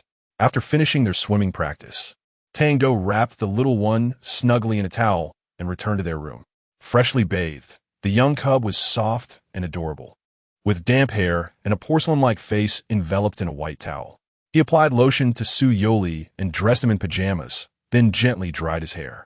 Exhausted from the day's activities, Youri rubbed his eyes incessantly. "You should sleep now. Little brother Tang will watch over you," Tang-Do said. Youri shook his head, determined to sleep with Dad Shin that night. Tang-Do, with no other option, wrapped him in a little blanket and headed downstairs to find Shin Minyan. In the living room, Shun Minyan and Shun Yin had just concluded their online tasks and were seated upright. Upon hearing a sound and glancing up, Shen Minyan's stern gaze softened instantly at the sight of the little one. Youri, rubbing his eyes, was carried down by The, too weary to utter a word. The little one was clad in a cow-patterned pajama, enveloped in the warmth of a blanket. "How'd he come down?" Shen Minyan inquired. The explained. "Yu insisted on sleeping with you tonight, despite being utterly exhausted and throwing a tantrum when you didn't come upstairs." Glancing at his watch, Shen Minyan realized it was already past 10 o'clock. He quickly rose and approached them. As he neared, the bundled little one reached out his arms. Shen Minyan caught him and said to The, "Thank you, little Tang. You should finish your work now." The nodded, and as his gaze fell upon Youri's face, he noticed the little one had already drifted into slumber. The presence of Youri transformed the previously somber atmosphere in an instant. Shen Minyan, not wishing to linger, awkwardly cradled the little one as he ascended the stairs to sleep. The living room was left with only Shun Yin and Shun Lin. Shun Yin had nearly concluded his tasks. Typically, he would not concern himself with trivial matters. However, since this issue involved Yu, he could not simply let it go. His eyes narrowed, a glimmer of malice appearing within, reminiscent of the gaze he had cast as Yun when spotting an enemy. Shun Lin, unlike his brother, was straightforward and uncomplicated. While others hired online trolls, he did the same, retaliating against those who slandered Yu and his elder brother. He displayed the same boldness he had once exhibited in the gaming world. Meanwhile, the center of attention, Youri, had been cradled back to his room by his father, lying beside him and entering a realm of sweet dreams. It was 2:30 in the morning, in a brightly lit office building located in the Northern City Business District. Not a single employee had left for the day. They remained glued to their computers, incessantly tapping on their keyboards. The speaker was a newly recruited intern at Pulse Media, expressing his exasperation at the situation. Indeed, it was the editorial department's issue, so why should it concern them? A group of interns sat together, idly gossiping about their boss. Just 2 hours prior, the company had received legal notices from both Shun Yin Studio and the Shun Group. Before the arrival of these legal documents, the core team members had been reveling in the success of an article they had published that had gone viral online. They were among the first to release the article, basking in the heat of its popularity, almost ready to pop champagne in celebration. However, retribution arrived swiftly. They had yet to savor the sweet fruits of their triumph when the legal warnings came crashing down upon them. Chapter 53. I believe this day will come the core members of the creative team responsible for spreading rumors about Shun Yin and Youri exchanged anxious glances, drenched in cold sweat. What to do now? Shen Minyan had taken action, and the Shun Group's legal team was not to be trifled with. What is there to panic about? We have encountered such legal notices before, said Lu Yang, the marketing director of the company. The legal letter explicitly demanded the removal of their video and article, along with the issuance of an apology video. Failure to comply would result in a lawsuit. Lu Yang adjusted his glasses, narrowing his eyes. In the past, Shen Minyan never took notice of Shen Yan's affairs. It's only been a short while, and he is already eager to send us a legal notice. The room fell silent as everyone contemplated the implications. It was evidently due to Shun Yan's scandalous personal conduct. If Shen Minyan continued to ignore the situation, it was likely that even the stock of the Shun Group could be adversely affected. The more anxious the opposing party became, the more it validated their suspicions. As media professionals, they were trained to possess a keen sense of intuition. Although they had not confirmed the rumors regarding Youri being Shun Yan's illegitimate child, Shen Minyan's reaction suggested a high probability. Stand firm. We cannot retract the article, Lu Yang proclaimed, slamming his hand on the table. He instructed everyone to focus their efforts on Shun Yin, striving to capture substantial photographs. The late-night emergency meeting concluded, and as everyone departed, Lu Yang gazed at the legal document before him, his eyes gleaming with excitement. Shun Yin, the illustrious heir of the Shun Group, had just won the Best Actor award. If the rumors about him being an illegitimate child proved true, their company would soar to unprecedented heights. If Shen Minyan wished for them to withdraw the article and video, he would need to offer sufficient incentives, be it wealth or status. With this thought, Lu Yang's expression turned avaricious, his face glistening with scheming delight. The boundaries of media-related offenses were already nebulous, even if the rumors were unfounded. Liu Yang felt confident he could extricate himself unscathed. Meanwhile, at the Shun family's villa, after delegating matters to his legal team, Shun Minyan ascended the stairs with Su Youri in his arms, ready for a restful night's sleep. The little one's greatest concern each day was to sleep well and eat heartily, as staying up late would hinder his growth. On the third floor, the room, somberly decorated, continued to accumulate Su Youri's belongings. These charming and colorful trinkets have added a delightful warmth to this otherwise dreary room. Shin Minyan carefully placed the little creature nestled in his arm onto the bed, retrieving his pajamas from the wardrobe and moving to the bedside while casting affectionate glances at the sleeping child. Occasionally, while brushing his teeth, he would bite the toothbrush and peek at the little one to ensure he was sleeping soundly. Today, Su Youri was utterly exhausted. Unlike his usual routine of waking at 7:30, he lingered in slumber until the sun had fully risen. The little one lay upon the smooth silk sheets, turning over, finding the vast bed empty save for his solitary presence. Rubbing his eyes, Su Youri sat up, wondering where his father had gone. The creaking door swung open, and Tang-Do entered, smiling brightly upon seeing him awake. "Ah, our little warrior is up," he exclaimed, although he did not see his father. The sight of his older brother filled him with joy. Tang-Do placed the clothes he was to wear on the bed, and without lingering, Su Youri quickly donned them. Dashing to the washroom, he fetched his little stool and obediently stood at the sink to brush his teeth and wash his face.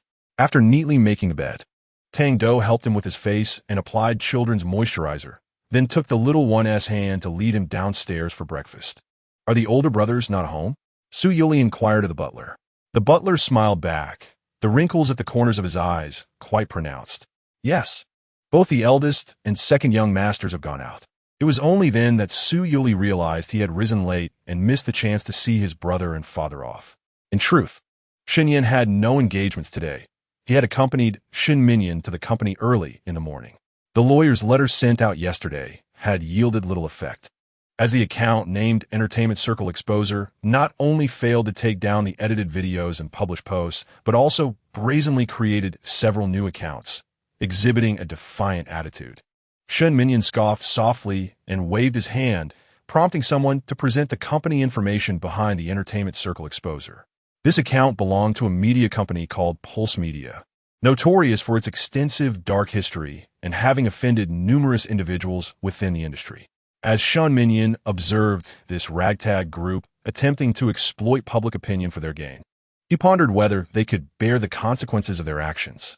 Thus far, both the Shun Group and Shun Yan Studio had issued statements affirming that Shun Yan and Su Youri were biological brothers, dismissing the so-called revelations circulating online as mere rumors. Fans naturally believed in Shun Yan's character, yet the majority of netizens have been swayed by public sentiment, treating these statements as inconsequential. Shun Yan had never encountered such shameless marketing accounts, seemingly undeterred by the risks. In contrast, Shun Minyan maintained a calm demeanor, handling his work with poise. "When is the next recording scheduled?" Shun Yan, realizing the inquiry pertained to the children's variety show, responded, "Next week, we will be going to Xianxing." The impeccably dressed chairman, Shun, nodded, instructing him to pack his belongings, as it was already Saturday. Shinyan hesitated, aware that his father was resolute. When he said not to involve himself with online matters, he meant it unequivocally. This matter, if you take the initiative to clarify, will only lead them to perceive it as a form of evasion. Shin Minyan's gaze fell upon his elder son, whose face was etched with concern, and he smiled gently. "Do you not trust me?" Shin Yan found himself momentarily speechless. Shin Minyan was an exceptionally traditional father, broad-shouldered enough to bear the weight of the entire family, his demeanor and actions methodical and resolute, never allowing dissent. He had been exceedingly stern with his two sons since childhood, and he was not tender-hearted towards his wife, consumed instead by the singular pursuit of earning a living. This was the image of his father that Shun Yan held, a man whose actions spoke louder than words. Swallowing the bitterness within, Shun Yan nodded, affirming, "Of course. I trust you." Upon receiving this affirmation, Shun Minyan raised his hand slightly, gesturing for him to depart promptly. Yet, Shin Yan turned back. striding confidently to stand before the desk. "Father, you need not tire yourself so. Both Shaolin and I have grown up and can share the burdens with you." Shen Minyan lowered his gaze, pausing his actions. From Shen Yan's perspective, he observed the strands of gray hair carefully concealed beneath the dark locks. "You are still young," Shen Minyan replied simply. "I have my own career and can take care of myself and mother. How am I still young?" At 20, a man is often brash and reckless. When he decided to enter the entertainment industry, it had caused quite a stir at home. The entertainment world is fraught with challenges, and despite bearing the title of the young master of the Shun Group, Shun Yan had still faced numerous hardships. Through experience, one inevitably matures, and it was only in the past 2 years that Shun Yan's temperament began to settle. "One day, I will demonstrate through my actions that the money I earn is no less than yours." Shen Minyan lifted his head, a flicker of light glinting in his dark eyes. Resembling a fierce beast gazing proudly at the young cub, once sheltered under its protection, now learning to hunt. "I believe that day will come," Shen Minyan said, a smile curving his lips as he earnestly met Shen Yan's gaze. Chapter 54. Su Youri is indeed the young master of the Shun family. Shen Minyan was quite obstinate, and Shun Yan was his son, possessing a stubbornness that mirrored his father's. Ultimately, Shen Minyan insisted that such a trivial matter should not trouble the company's lawyers and public relations team. Otherwise, the annual expenditure on these issues would be in vain. Shen Minyan was a shrewd businessman, always one to take advantage of others. "Go home now. You should be napping by now. Aren't you supposed to take him on the show yourself? Learn from Xiao Tang how to care for a child." Shen Yan fell silent, nodding in agreement. "All right." With his mind preoccupied, Shun Yan drove at a slower pace. By the time he arrived home, the little one had already eaten, taken a stroll, and was now asleep in bed. Tang-Do sat at the bedside, armed with paper and pen, meticulously organizing the luggage for their upcoming trip to Xian City. The adult's belongings could be overlooked. The priority lay in preparing Su Youri's essentials. As it was the little one's first time away from the Shun family for several nights, Tang-Do had to prepare with utmost care. Noticing Shun Yan's arrival, he remarked, "It's more convenient to bring formula. I've seen many variety shows that, for the sake of entertainment, do not provide food. Tomorrow, please buy a few cans at the store. Make sure it's this brand." The few pairs of outdoor sneakers in Yu's wardrobe were not to his liking, necessitating a new purchase, preferably adorned with a stitch pattern. Tang-Do expressed a plethora of thoughts without eliciting any response from those around him. "What are you daydreaming about?" Shun Yan inquired, gazing at the innocent sleeping face of the little one, feeling a tinge of melancholy. "Have I erred in my decisions?" After a brief pause, Tang-Do realized Shun Yan was referring to the matter of taking the child onto a variety show. "I think Yu seems to enjoy it. You needn't dwell on those online discussions. The entertainment industry is inherently like this. Caring too much leads to defeat." Shen Yan conceded, "That does seem to hold some truth. Regardless, such chaotic matters would not affect Yu. With Shindong's prowess, could he not handle those unscrupulous media outlets?" Taking a deep breath, Shen Yan felt as though Tang-Do possessed a greater clarity than himself. "Indeed, Yu is my biological brother. No amount of unfounded gossip can alter that truth." Coming to this realization lightened Shun Yan's heart considerably. He settled beside Tang-Do to assist in tidying up. Tang-Do was correct. What is false can never be mistaken for truth. When Su Youri awoke from his afternoon nap and took Su Yuanzi to play with Pei Su, the public opinion had undergone a complete transformation. After the Shun Group's legal notice was disregarded, they promptly issued court summonses to the unscrupulous marketing accounts led by Ba Jun in the entertainment circle.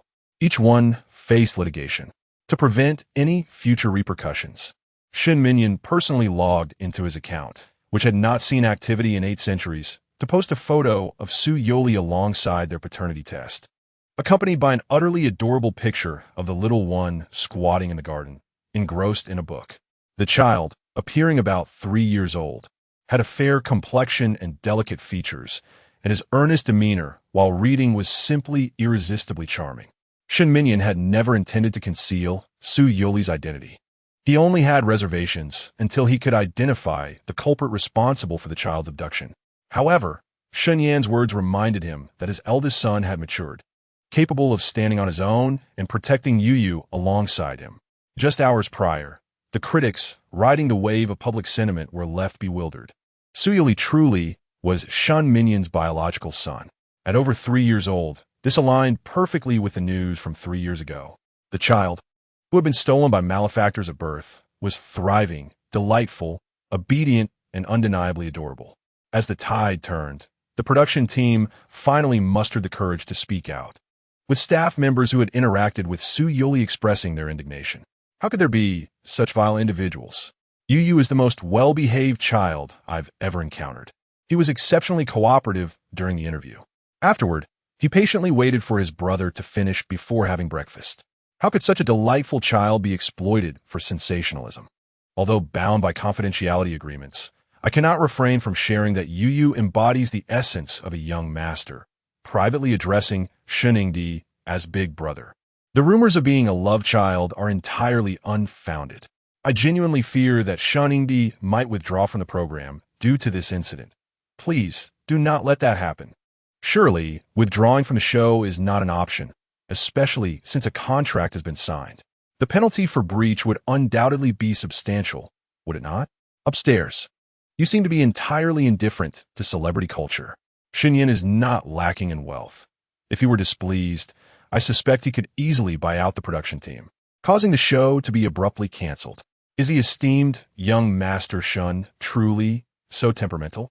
Oh no, I have finally acquired a supremely perfect internet son. Youri, how could I possibly live without you, my dear Youri? Of course, what do these matters have to do with the carefree and innocent Youri? The little one, holding Yuanzai's hand, strolled through the garden. As they walked, Yuanzai lifted her hind leg and squatted, leaving a mess behind. Youri pinched his nose and scolded her. You truly are an uncouth little pup. I have to clean up after you every time. Relieving oneself indiscriminately is indeed a most uncivilized act, and it vexed Youri greatly. He could not seem to teach Yuanzai to use the dog toilet. The gardeners approached with disinfecting tools, but the young master dismissed them. One must handle their own affairs. If it is my dog's mess, I shall tend to it. Tang-Do found this amusing, perplexed by the little one's inexplicable sense of responsibility. He equipped Youri with a mask and gloves, handing him several sheets of paper. Squatting down, Youri gagged quietly while collecting the mess, disposing of it in a trash bin, and even had to wipe Yuanzai's behind, lest she rub it against his clothes. Tang-Do stifled a laugh, capturing the entire process of the young one cleaning up after his dog on his phone and promptly sharing it with Su Siwen, who was far overseas. The night before their journey to Xiancheng, Tang-Do returned home from work a bit later than usual. Although he could accompany them, he felt uneasy about not being able to attend to Youri directly. Moreover, Shenyan's previous unreliable behavior left him unable to relax. The weather report suggests it will be rather chilly and may rain there. I've packed several jackets, along with both long-sleeve and short-sleeve shirts, and 2 sets of pajamas chosen by Youri. If you venture outside, remember to change his socks and sweat towels upon your return. Otherwise, he might fall ill from the dampness. This is Youri's formula. I have shown you how to prepare it before. Do you remember? First, fill the bottle with water, then add the formula, and do not shake it vigorously. Shenyan gazed at the overflowing suitcase, astonished. So many items? Tang-Do nodded. And this does not even account for Youri's toys. He has been diligently catching up on similar children-esque variety shows, and the production team will collect the toys afterward. However, he must have a couple to play with during the journey. Chapter 55, Arrival in Xiancheng. Suddenly, Shenyan felt the weight of responsibility upon him, casting a pleading glance at Tang-Do. Do not worry. Youri is the easiest child I have ever encountered. If you cannot manage him, I cannot assist you. Tang-Do organized the outfits that the little one would wear each day, packing them into separate bags. He also compartmentalized smaller items, such as pajamas, socks, and underwear, carefully briefing Shenyan before finally leaving work. Shenyan stood in a daze, clutching the stitched suitcase, while the little one on the bed snored softly. If your elder brother does not perform well and causes you distress, you must let me know, all right? I will make amends, Shenyan murmured softly. In the realm of slumber, the little one turned over, his tiny finger entwined with Shenyan's. With a few soft smacks of his lips, he continued to dream. Shun Yin smiled gently and slipped under the covers beside him, indulging in a night of sweet dreams. The following day, Shun Yin brought the freshly awakened Su Youri with him to the program's vehicle. Su Youri obediently settled into his seat, savoring the sesame pancakes prepared by the chef that morning. A camera was positioned in front of him, and, as he tilted his head towards it, he found his own crooked reflection amusing. Shun Yin fastened his seatbelt, took a deep breath, and the vehicle began to move slowly. You from today onward. It will just be the two of us relying on each other, Shun Yin declared. Su Youri nodded and offered one of his sesame pancakes, saying, "Brother, I will take good care of you." Shun Yan's face broke into a wide smile, affirming, "As your brother, I will certainly look after you." Su Youri gazed at him with a hint of concern, then voiced his greatest worry. "Will I still be able to call Daddy while filming?" Shun Yin understood he was referring to Uncle Su and Uncle Chin and nodded reassuringly. "Of course you can." Relieved, Su Youri finished his breakfast and obediently drank a bottle of milk. Due to Su Youri's previous experience of motion sickness while flying, Tang-Do had made ample preparations this time. As soon as Su Youri settled into his seat on the airplane, Shun Yin took out a pair of children's noise-canceling headphones and placed them on him. An hour later, the plane arrived at its destination. Su Youri had fallen asleep during the flight and was still drowsy as Shun Yin carried him off. Upon exiting the terminal, fans quickly surrounded them. The commotion roused Su Youri, who rubbed his eyes and yawned, awakening fully to the magnificent sight before him. Clinging tightly to his brother, he felt a tinge of fear. Shun Yin, without pretense today, held the little one with a serious expression, flanked by 2 rows of bodyguards. "Don't be afraid. You. I'm here," Shun Yin reassured softly, sensing the child's trepidation. In truth, Su Youri was more curious than scared, wondering why so many people knew his brother's name and were capturing their moments with phones and cameras. Unbeknownst to him, his brother was a celebrated film star, a luminary who could be pursued by paparazzi when not wearing a mask. "Brother, so many people are taking pictures of us," Su Youri exclaimed. Shun Yin gently patted the child's head, noticing his fear had subsided slightly, and explained, "They're all fans of your brother. They mean no harm. So there's nothing to fear." Su Youri quietly inquired, "Fans?" The thought of the garlic vermicelli that Kuan had made for him popped into his mind, and he licked his lips, recalling how Kuan had only prepared one for him, which had left him wanting more. Shun Yin chuckled and promised, "I'll explain what fans are to you tonight." "All right," Su Youri replied. The fans continued to follow them, yet remained orderly, causing no disruption. Nestled in Shun Yan's strong embrace, Su Youri heard many sisters calling his name. The little one found it peculiar, but felt compelled to respond whenever someone called him. Thus, Su Youri playfully wiggled her bottom in Shun Yan's embrace, turning her face towards the fans, and quietly raised her little hand, making a series of soft sounds that only she could hear. Even after they boarded the car, her tiny hand remained aloft, while her lips maintained a cheerful smile. They were not the only family in the vehicle. A father and daughter duo greeted them warmly upon their arrival. Shun Yin, cradling Su Youri, nodded to the man. "Hello, I am Shun Yin, and this is my younger brother, Su Youri." The man, in his 30s, sparked a flicker of recognition in Shun Yan's mind. He seemed to have encountered him a couple of times on a neighboring set, though his name eluded him. Hello, I am Du-Zhe, and this is my daughter. Nyo, say hello to your brother," he urged. "Oh, calling him brother seems a bit inappropriate. Perhaps uncle would be better?" Nyo, shrinking back, peered curiously at Su Youri from her seat. She dared not greet him, merely casting a glance before lowering her gaze. Du-Zhe, feeling a tad embarrassed, chuckled awkwardly for the cameras. "This child seems a bit socially anxious." Shun Yin smiled reassuringly. "Children are often like that. They can be shy, but it's perfectly fine." The little one was gently placed in a safety seat, secured with a seatbelt by her elder brother. Once seated, the expressions of the occupants became obscured from one another. Noticing Shun Yan's aloof demeanor, Du-Zhe felt somewhat displeased. Being a decade older than Shun Yan, he expected a form of address that acknowledged his seniority. Yet Shun Yan neither called him nor encouraged his younger brother to greet him. It struck him as rather impolite. Nyo, feeling a twinge of hunger, fished a milk candy from her pocket, but before she could pop it into her mouth, Du-Zhe intercepted it, gently swatting her hand. "Eating candy so early in the morning?" Have you forgotten about your cavities?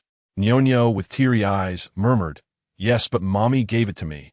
Even if your mother gave it to you, it's still not permissible. With a pout, Nyonyo looked as though she might cry. Her mother had told her that if she felt unhappy, she could have a piece of candy. After her father had just scolded her, she indeed felt quite disheartened. Despite her efforts to keep her voice down, Youri caught the hint of Ze's stern tone. A new environment naturally required time to adjust, prompting Youri to become even less inclined to remain seated. She reached out for her brother's embrace, and Shunyin, without voicing any objections, inwardly lamented Ze's harshness towards his daughter. Nyonyo was, in fact, quite a well-behaved child, and even under his loud reprimand, she did not cry. Settled in Shunyan's arms, Youri's little heart began to calm. She clutched tightly to Shunyan's clothing, hesitant to speak. The intent of having the guests share the same vehicle was fundamentally to foster familiarity among them. However, the atmosphere inside the car was steeped in awkwardness. Soon, a third family arrived, a little boy named Sin Yuankai, accompanied by his father, Sin Jiping. Upon entering, Sin Yuankai immediately fixated on the comforting rabbit held by Youri and turned to his father, saying, Dad, I want that. As the only child in his family, Sin Yuankai was quite spoiled. Had he been another child, Sin Jiping would surely have acquiesced to his son's request, but Shunyin was not someone to be trifled with. That belongs to my brother. We cannot take it, he asserted. He crouched down and spoke to Sin Yuankai. Throughout his life, there has never been anything that Sin Yuankai could not obtain. He recklessly reached out to snatch it, causing Youri to panic, being securely held in Shunyan's embrace. Chapter 56. Mi Huan and Mi Lo. The little one clutched tightly to the long-eared gray rabbit crafted by his little daddy, pressing his small body closely against his older brother. It was his first encounter with a child who would snatch things away, and he was utterly terrified. Shunyin, maintaining a composed demeanor, was about to speak when he noticed someone boarding the vehicle. Hey, you can't take the little one's toy. A round-eyed boy climbed into the car, hands on his hips, vocally reprimanding Sin Yuankai's actions. I don't care, I want that rabbit. It's mine. The situation threatened to escalate, and Shunyin, already feeling dissatisfied, lifted Youri and exited the vehicle. Please arrange for us to switch cars. My brother is not accustomed to this environment, Shunyin stated coldly to the camera. As a public figure, Shunyin was far too astute to reprimand a troublesome child at the onset of the program. He was now much more cautious, unwilling to provide detractors with the opportunity to criticize him for bullying a smaller child. The staff had not anticipated that Sin Yuankai would be such a domineering child. The four families were not the harmonious group they had envisioned, but rather on the brink of enmity. Upon seeing Youri leave, Sin Yuankai threw himself to the ground and began to roll, demanding the gray long-eared rabbit. Ultimately, the staff resorted to bringing a transformer to pacify him. The round-eyed boy huffed, unwilling to share a vehicle with Sin Yuankai, and forcibly pulled his brother down from the car, approaching Shunyin and his brother. Hello, teacher Shun. My name is Mi Huan, and this is my brother Mi Lo. Lilu, say hello. The boy spoke with a shy smile, his voice gentle.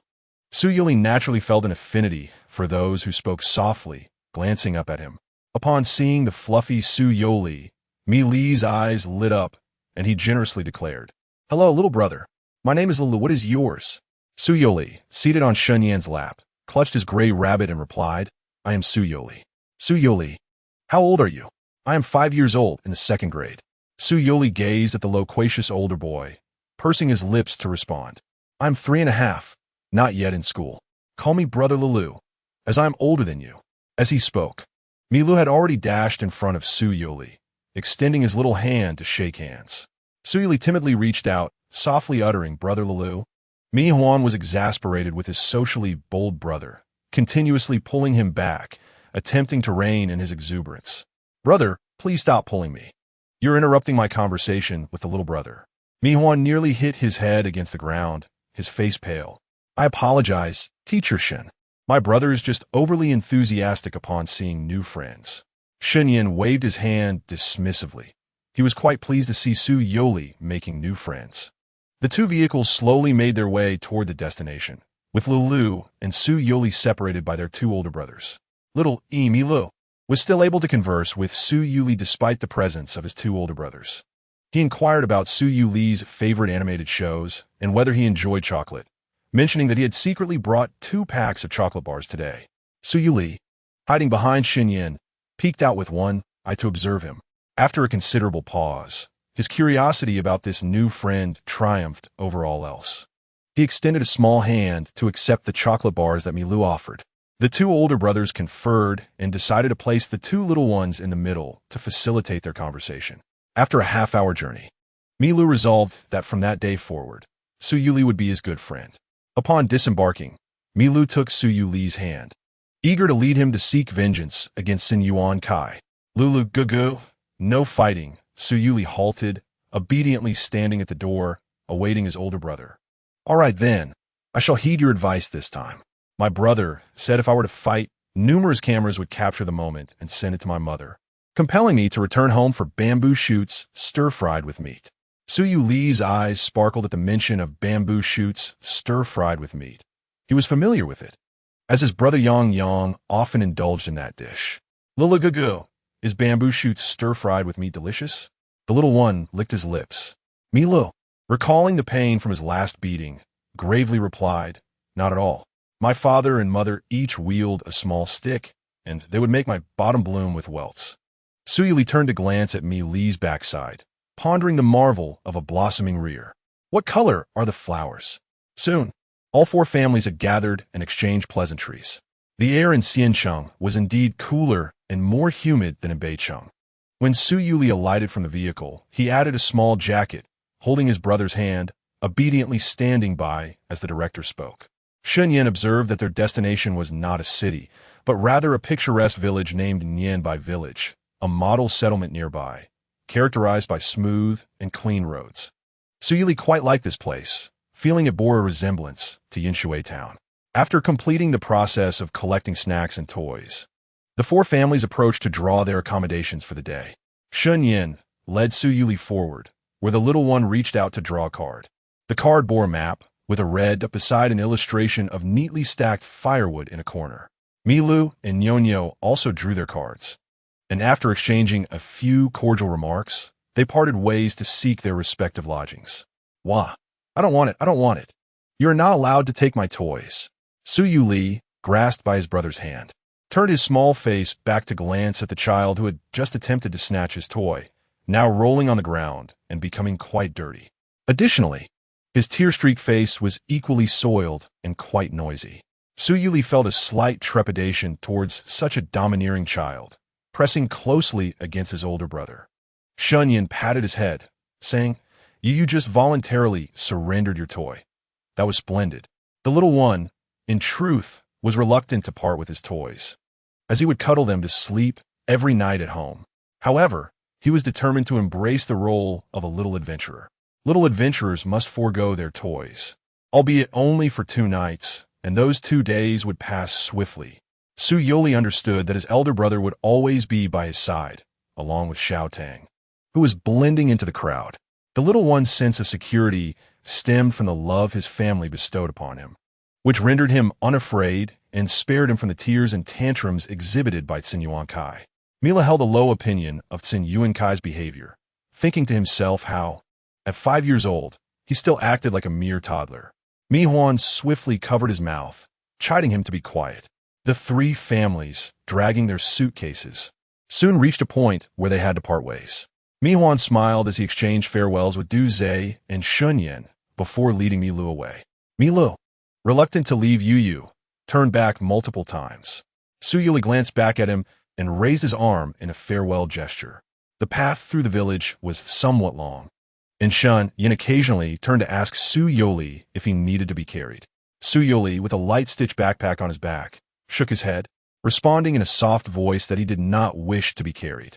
The little adventurer insisted on walking on his own. As they followed the route, they eventually halted at the entrance of a courtyard filled with neatly stacked firewood beneath an eave. Chapter 57. The peculiar old man Shan Yin lifted the car to glance at it and knocked on the door. Is anyone home? From a distance, a low, hoarse cough echoed twice, followed by the creaking of an aged wooden door as it swung open. Standing in the doorway was an elderly man with grizzled hair and a stern demeanor. Who are you? The old man inquired in a frail voice. Youri cautiously grasped Shun Yan's trousers, tilting his small face upward to observe the seemingly stern grandfather. "Hello, we are here to film a program. Is this the place in the photograph?" Shun Yan presented the card to the old man. The elder, somewhat myopic, retrieved a small cloth bag from his inner pocket, from which he extracted a pair of glasses with a broken leg. After confirming the details, he stepped aside, allowing the pair to enter. "Come in," he beckoned, his back hunched as he led the way. Upon entering the courtyard, the old man gestured towards a door beside the main house. "You shall stay there for the next couple of days." Shun Yan intended to inquire about washing and restroom facilities, but as he turned his head, the eccentric elder had already stepped into the main house, the door creaking shut behind him. The property comprised 3 wooden houses, with the central one being the largest. The front yard boasted a variety of flowers, while a row of ceramic pots lined the eaves. Though the house was old, it was impeccably clean and devoid of any strange odors. Shun Yan, accustomed to spending nights in various challenging environments during his filming, had little concern for himself. However, he worried that Youri, being so young, might find it difficult to adjust to this place. Crouching down, he noticed the little one blinking his large, grape-like eyes, curiously observing everything around him. "We will be staying at this grandfather's house for the next couple of days. Is that all right?" Youri nodded understandingly, displaying no signs of fussiness, as he held Shun Yan's hand and entered the room. The floor of the room was somewhat uneven, but fortunately, it was not compacted dirt. Rather, it was a relatively clean cement surface. The furnishings were simple, consisting of a wooden bed and a cabinet that doubled as a table. Shun Yan found it slightly challenging to maneuver his suitcase within the space. Youri exclaimed joyfully as he dashed outside, bringing in a small stool and placing it beneath Shun Yan's seat. Shun Yan affectionately ruffled his hair, tidied the bedding, and then settled Youri onto the bed. Perched on the edge, Youri rested his chin on his hands, attentively observing his elder brother organize their belongings. Meanwhile, Tang-Do, who had been closely monitoring the situation, felt a twinge of concern. It seemed apparent that the young master of the Shun family had little experience with hardship, and might harbor some reservations about the state of the house. However, as he witnessed Shun Yan deftly replacing the bedding with a fresh set from the suitcase, his respect for him grew. Once the bedding was arranged, Shun Yan lifted Youri and stepped outside, taking a leisurely stroll around the yard. To the right, there was a chicken coop housing several chickens, and alongside it, a duck pen. Youri's ears perked up as he kicked his legs, eager to be set down. Shun Yan placed him gently on the ground, where the diminutive child squatted, his height nearly level with the duck pen. Inside, 5 little ducklings quacked softly, their tender voices accompanied by a bedding of dry straw. Although Youri had grown up in a town, his father, Siwen, had a penchant for cleanliness, and it took considerable persuasion from Chin Koan for him to agree to the keeping of these ducklings. They were just as charming as the ones that accompanied him during bath time, their short, yellow fluff appearing even more vivid. Noticing Youri's endearing yet hesitant demeanor toward the ducklings, Shun Yan pondered the idea of establishing a farm nearby, given the ample space around their home. "You play with the chicks and ducklings for a while. I'll fetch some water to tidy up the room," he suggested. Youri sprang to his feet and scampered after his brother, declaring, "Big brother, I'll help too." The production team had likely informed the landlord beforehand, as clean towels and basins were conveniently placed at the entrance for the guests. They brought their own towels, and this new one would serve perfectly as a cleaning cloth. Shun Yan filled a basin with water at the faucet and carried it back inside to wipe down the room. With nothing else to occupy him, Youri discovered a broom standing behind the door and, embracing it with both hands, diligently began sweeping the floor. Shun Yan was pleasantly surprised by the little one's initiative. Youri adeptly swept towards the center, gathering the debris into a pile.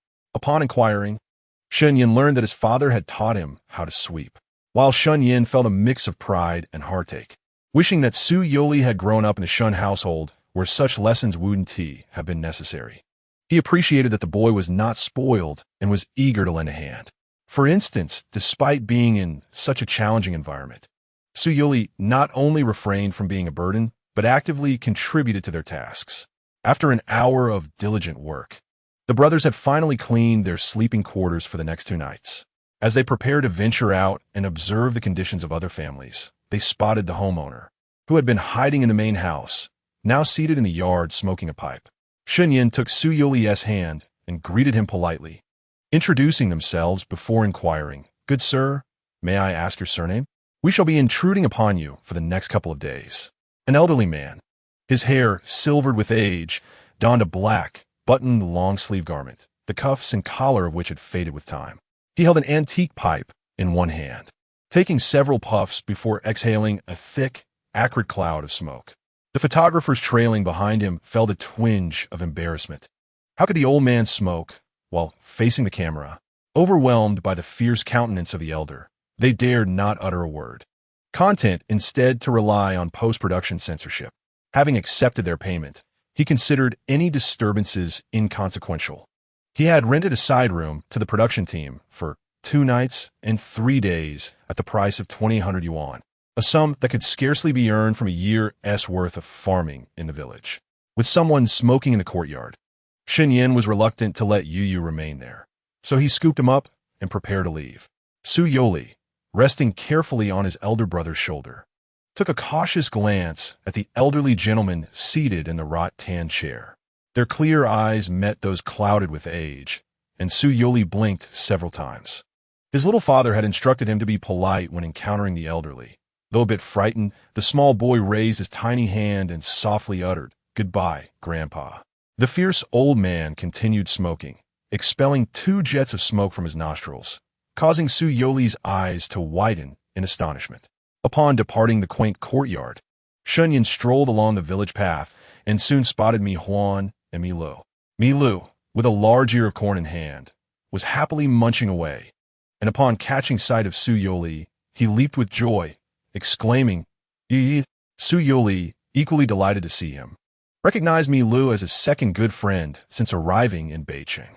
By the time Su Youli trotted over, Mi Lu had already brought out an abundance of freshly boiled sweet corn from his home, dropping some along the way as Mi Huan chased after him to retrieve it. In Chapter 58, I introduced myself as Su Youli, 3.5 years old. The 2 brothers from the Mi family were fortunate enough to have drawn a newly built small bungalow, its walls and floors adorned with tiles. Mi Lu took Youri by the hand to show him their room, which was both neat and spacious, surprisingly equipped with a wall-mounted air conditioner. And the beds were comfortable mattresses protected by mosquito nets. The landlord, a grandmother in her 50s, had her son and daughter-in-law working away, and upon hearing of the television crew's arrival, she decided to rent out her son's wedding home. Shunyin sat on the sofa, enviously gazing around, only to turn and find his brother perched on a small stool, clutching an ear of corn that was nearly as large as his face, mouth agape in delight. "Is it delicious, Youri?" Mi Lu inquired. Su Youli nodded enthusiastically. "It's so tasty and sweet." Mi Huan observed the 2 little friends seated in the corner, gnawing on corn, with a large red character for happiness adorning the wall behind them. The corn was homegrown by Grandma Zhang, and since Youri enjoyed it, she encouraged them to take a few ears home. As Shunyin pondered how to manage their meals, curiosity got the better of him. "Is it permissible for us to eat the landlord's food?" Mi Huan scratched his head, a bit embarrassed. "I'm not sure. Grandma Zhang was very welcoming as soon as we arrived. Lele and I had some corn and even drank her beverages. She mentioned she would kill a chicken tonight for Lele to enjoy some drumsticks." Sighing at the disparity of their landlord's hospitality, Shunyin looked up at the sky. Hearing his brother's sigh, Su Youli brought the unfinished ear of corn to his lips, offering a taste. "Brother, I'm not hungry. You can eat by yourself." Su Youli returned with corn in hand, sitting on a small stool to continue nibbling. Mi Huan, sensing that their chosen residence might not be so favorable, tentatively inquired, "Teacher Shun, have you and Youri settled into your place? Do you need any assistance?" Hearing the way she addressed him, Shun Yin replied, "I'm just a tad older than you. You may call me brother." Mi Huan paused, then called out Brother Shun Yin. This title sounded much more pleasant to his ears, and he proceeded to briefly describe the situation of their little courtyard. The house itself was fine, but their landlord was rather difficult to deal with. From the moment they entered, the elderly gentleman had not offered a single smile. While Shun Yin was lost in thought, his handsome face contorted with worry. Mila had already taken Su Youri to play on the sunny terrace at Grandma Zhang's house. When Shun Yin arrived, he found the little one perched on a stone ledge, holding a small bowl with bright, eager eyes. "Oh my, you're truly beautiful. Little one, tell Grandma what your name is." Su Youri felt a familiar warmth from Grandma Zhang, cradling the bowl as he replied, "My name is Su Youri, and I am 3.5 years old." So obedient and lovely, speaking so well, the old lady was utterly enchanted. Grandma Zhang's son and daughter-in-law had married last year and had yet to have children. She wished her grandchild could be as charming as this one. "Such a good boy. Why aren't you drinking the soy milk I've poured for you? I've sprinkled some sugar in it. It's delicious. Hurry, before it cools down and loses its flavor." The bowl in his hands was still steaming, the aroma of the soybeans wafting into the little one's nose. Su Youri recalled the grown-ups saying not to eat things given by others without consent, so he hesitated to drink. Milu, sitting beside him, had already finished, with a ring of white foam around his mouth. "Grandma Zhang, I want more." Milu unceremoniously extended his bowl. Grandma Zhang, being elderly and living alone, cherished the lively company of children. "All right, I will get you some more. I had set aside 2 pots when I made the tofu." The homemade soy milk, crafted from locally grown yellow soybeans, was rich and thick, especially when sweetened with a touch of sugar. Upon noticing his brother's arrival, Su Youri eagerly asked, "Brother, can I drink this?" Shun Yin, seeing the little one's eager expression, gently patted his head. "Go ahead." The child then savored the soy milk, taking a sip for himself before offering some to his brother. Observing him alternating between corn and soy milk, Shun Yin felt a pang of sympathy and asked if he was hungry. The little one wasn't he truly hungry. He simply found the food delightful. Before long, the already settled Nyo made her appearance. Among the 4 little guests, she was the only girl. Upon seeing her, Milu instinctively offered her the bowl of soy milk he had just received. He felt that since he and his brother were residing at Grandma Zhang's, Yu and Nyo were the guests. Nyo hesitated to drink from her bowl, glancing nervously at her father. After Zhe exchanged pleasantries with Shun Yin, he finally noticed her and waved his hand, saying, "Drink a little less. Look at how chubby you've gotten." Grandma Zhang was busy pressing tofu when she overheard a comment that displeased her, and she huffed in response. "What's wrong with being chubby? Children look cuter with a bit of plumpness." The elderly in the countryside are often quite straightforward and may voice their opinions when they hear something unkind, especially since Nyo appeared somewhat timid, and she felt a pang of sympathy for the child. "Please refrain from saying such things in front of children. It might hurt their feelings." Zhe instinctively wanted to retort, claiming he had the right to speak about his own daughter, and that an old woman should mind her own business. However, when he felt Shun Yan's gaze lightly resting on him, he swallowed his words. With all 3 families gathered, the whereabouts of a mischievous child named Xin Yuankai remained uncertain. After some contemplation, Mi Huan cheerfully suggested they should go look for him. Before the 3 could finalize their plans, the director sent over a task card. Most of the young people in Nianbai village had gone out to work, and now was a busy farming season requiring additional hands. The guests would need to labor in exchange for their evening meals, with rewards for the quickest completion of the tasks. 3 little ones sat beside Grandma Zhang, watching as their fathers and brothers stepped forward to select tools. A long table was set on the spacious drying platform, adorned with sickles, baskets, and other implements. Each of the 3 chose one, then went to collect protective clothing and gloves. While the adults ventured out to earn dinner, Su Youri, the youngest, clung closely to his parent, tugging at Shun Yin's sleeve, insisting he would accompany him. Shun Yin held a sickle high, cautious not to let it brush against the little one. "Yu, how about I have Brother Tang stay here with you?"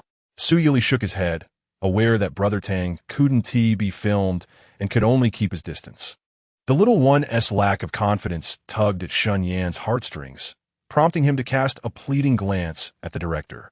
Ultimately, the director relented, arranging for Tang Do to don a sheep costume to keep Su Youri company. By now, Su Youri had already recognized that the little sheep was indeed Brother Tang. Upon seeing him in costume, the child was filled with excitement, immediately letting go of his brother's pants and rushing toward the sheep without a backward glance. Shun Yin remarked, And Mi Huan chuckled. Yu is doing wonderfully. Just look at my Lele. When I said I was leaving, he didn't even glance my way. With Tang Do accompanying Su Yoli, Xinyan felt reassured enough to leave and earn dinner for the little one and himself. Chapter 59. The eldest brother takes first place. Sunlight pierced through the thin mist, casting its glow upon the expansive fields. In the fields, farmers donned simple attire. Straw hats perched upon their heads, laboring diligently with their tools. Upon arriving at the busy farming site, Xinyan and his companions spotted a figure that seemed out of place. Xin Zhiping, clad in a shirt and leather shoes, was bent over, drenched in sweat, struggling to gather peanuts from the ground. The mischievous child, Xin Yuankai, who had previously snatched a toy from Yu, sat on the ridge, his father's soup beneath him, munching on an apple he had somehow acquired, making audible crunching sounds. Xinyan was not particularly fond of this father-son duo and merely cast a glance before heading into the cornfield. The guest's task was to harvest a designated area of corn, peanuts, and sweet potatoes. Xinyan and Du opted to collect corn, while Mi Huan chose sweet potatoes and Xin Zhiping was tasked with gathering peanuts. A row of towering corn stalks swayed gently in the breeze, their golden ears standing erect. Xinyan did not hasten to begin. Instead, he sought the counsel of a seasoned villager. Under the elder's guidance, Xinyan's movements with the sickle grew increasingly adept. His long, sturdy arms swung with precision, and the sickle sliced cleanly through the corn stalks, causing them to topple to the ground. Among the guests, Xinyan was the tallest and had a regular fitness regimen, completing the task in under half an hour. He was determined to secure first place. Otherwise, he and Yu would go hungry that evening. Mi Huan's pace was leisurely. His appetite was not urgent, and given the kindness of Grandma Zhang, even if they had nothing to eat, she would not withhold her generosity. In contrast to Xinyan's swift and skillful efforts, Du appeared rather careless, leaving the cornstalks unevenly cut and often needing to redo his work. His thoughts were far from the task at hand, as he was solely focused on ingratiating himself with Xinyan. Initially, Xinyan would respond to him, but as the conversation grew tiresome, he quickened his pace and left Du far behind. Frustrated, Du wrinkled his nose and spat at Xinyan's retreating figure, thinking, what is so impressive about having a bit of money? Indeed, Xinyan finished the task the quickest, plucking the golden ears one by one and tossing them into his basket before loading them into the cart. As he pushed the cart past the sweet potato field, he glanced up and greeted Mi Huan. Say, Mi Huan, I'm off. Mi Huan smiled, holding a muddy sweet potato, and replied, see you later, Brother Xinyan. While pushing the cart, Xinyan addressed the camera, wondering aloud if Yu missed him, hoping she wasn't crying. The village fields lay predominantly at the foot of the mountains, and as Xinyan walked, he savored the scenery. Why does this path seem to veer off more and more? You aren't leading me astray, are you? Xinyan's cart was quite large, and the incline ahead was steep. By the time he reached his destination, he was drenched in sweat, disregarding everything else as he wiped his forehead with his sleeve. Before him stood a metal door, locked with a heavy iron padlock. Xinyan knocked, the sound echoing sharply, and after a moment, he heard a noise from within. The door was opened by an elderly man with a limp, leaning heavily on a cane, moving with great difficulty. Suddenly, Xinyan understood. The field he had helped harvest belonged to this elderly gentleman. Thank you so much, young man. What is your name? How old are you? Where do you come from? The old man was quite talkative, and Xinyan patiently answered each question while observing the modest dwelling before him. Oh, I've been so busy chatting. Please, have a seat. Let me get you some water. Xinyan chose not to sit, but instead set the cart aside and bent down to quietly stack the scattered firewood that had fallen to the ground. In the countryside, firewood was the primary fuel, and during idle moments, everyone would gather some from the mountains, chop it, and dry it, stacking it beneath the eaves and covering it with plastic during rain. Given the old man's limited mobility, the firewood was haphazardly piled and would topple with the slightest touch. The limping elder emerged with a bowl of water, his deep wrinkles accentuating his smile. This is spring water brought down from the mountain. Please have some. Xinyan held the bowl, his gaze flickering slightly. The white porcelain bowl, somewhat coarse in texture, contained crystal clear spring water. Shen Yin tilted his head and drank it all in one go. The refreshing water quenched his thirst and left a sweet aftertaste. After this, he received a reward from the limping old man, a grass-crafted grasshopper and a small straw hat. The old man's home was adorned with various grass and bamboo crafts. "Grandpa, did you make all of these yourself?" The old man, surnamed Bai, though aged, was nimble with his hands. Simple grass and his grass transformed into many intriguing creations. "Indeed, my legs are not good, so I can only make things with my hands." Shen Yin gently touched the vividly crafted grasshopper, a pang of bittersweetness washing over him. "You craft so well.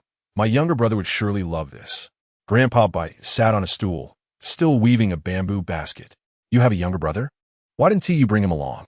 Shen Yin chuckled. "He is too young. I didn't let him come." The two conversed for quite some time before Shen Yin took his leave. On his way back, he belatedly realized that nearly everyone they had encountered since entering the village was elderly. Perhaps this was the reason the production team had brought them here. Halfway through, he was stopped, informed that the other 3 guests had also completed their tasks and needed to gather for the next assignment. As the sun began to set, Shen Yin worried that Su Youli would be hungry if he returned too late. The staff assured him that the children had eaten tofu, pudding, and roasted sweet potatoes at Grandma Zhang's. The village dusk was serene and beautiful. Upon arriving at the meeting point, Shen Yin found the other 3 guests already present. Sin Yuan Kai, who was with his father, had also been sent to Grandma Zhang's to join the children. Shen Yin glanced over at Xin Jiping, who was barefoot and disdainfully polishing his shoes, wishing he could fly to Yu Yu's side.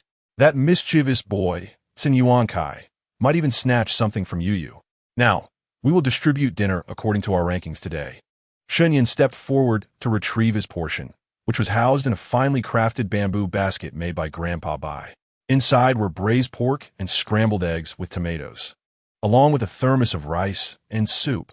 Quite a splendid dinner for a farmhouse. Mi Huan, though not particularly fast at digging sweet potatoes, managed to secure second place with her steady approach. The remaining spots naturally went to the distracted Du Zhe and the clumsy Xin Jiping, who had arrived at the field earlier but fumbled about. As Shen Yin carried the bamboo basket and thermos back to fetch Yu Yu, he was diverted to another location by the director's team. The adults had completed their tasks, and now the main event was about to unfold. On the drying platform of Grandma Zhang's home, each child held a sweet, soft, and fragrant sweet potato in their hands. "Little friends, your fathers and brothers have gotten lost. Can you go find them?" The director's voice boomed through the loudspeaker. Chapter 60. Yu Yu sets off to find his brother. Su Youli's small hands, clutching the sweet potato, were darkened with soil, his face smudged with grime.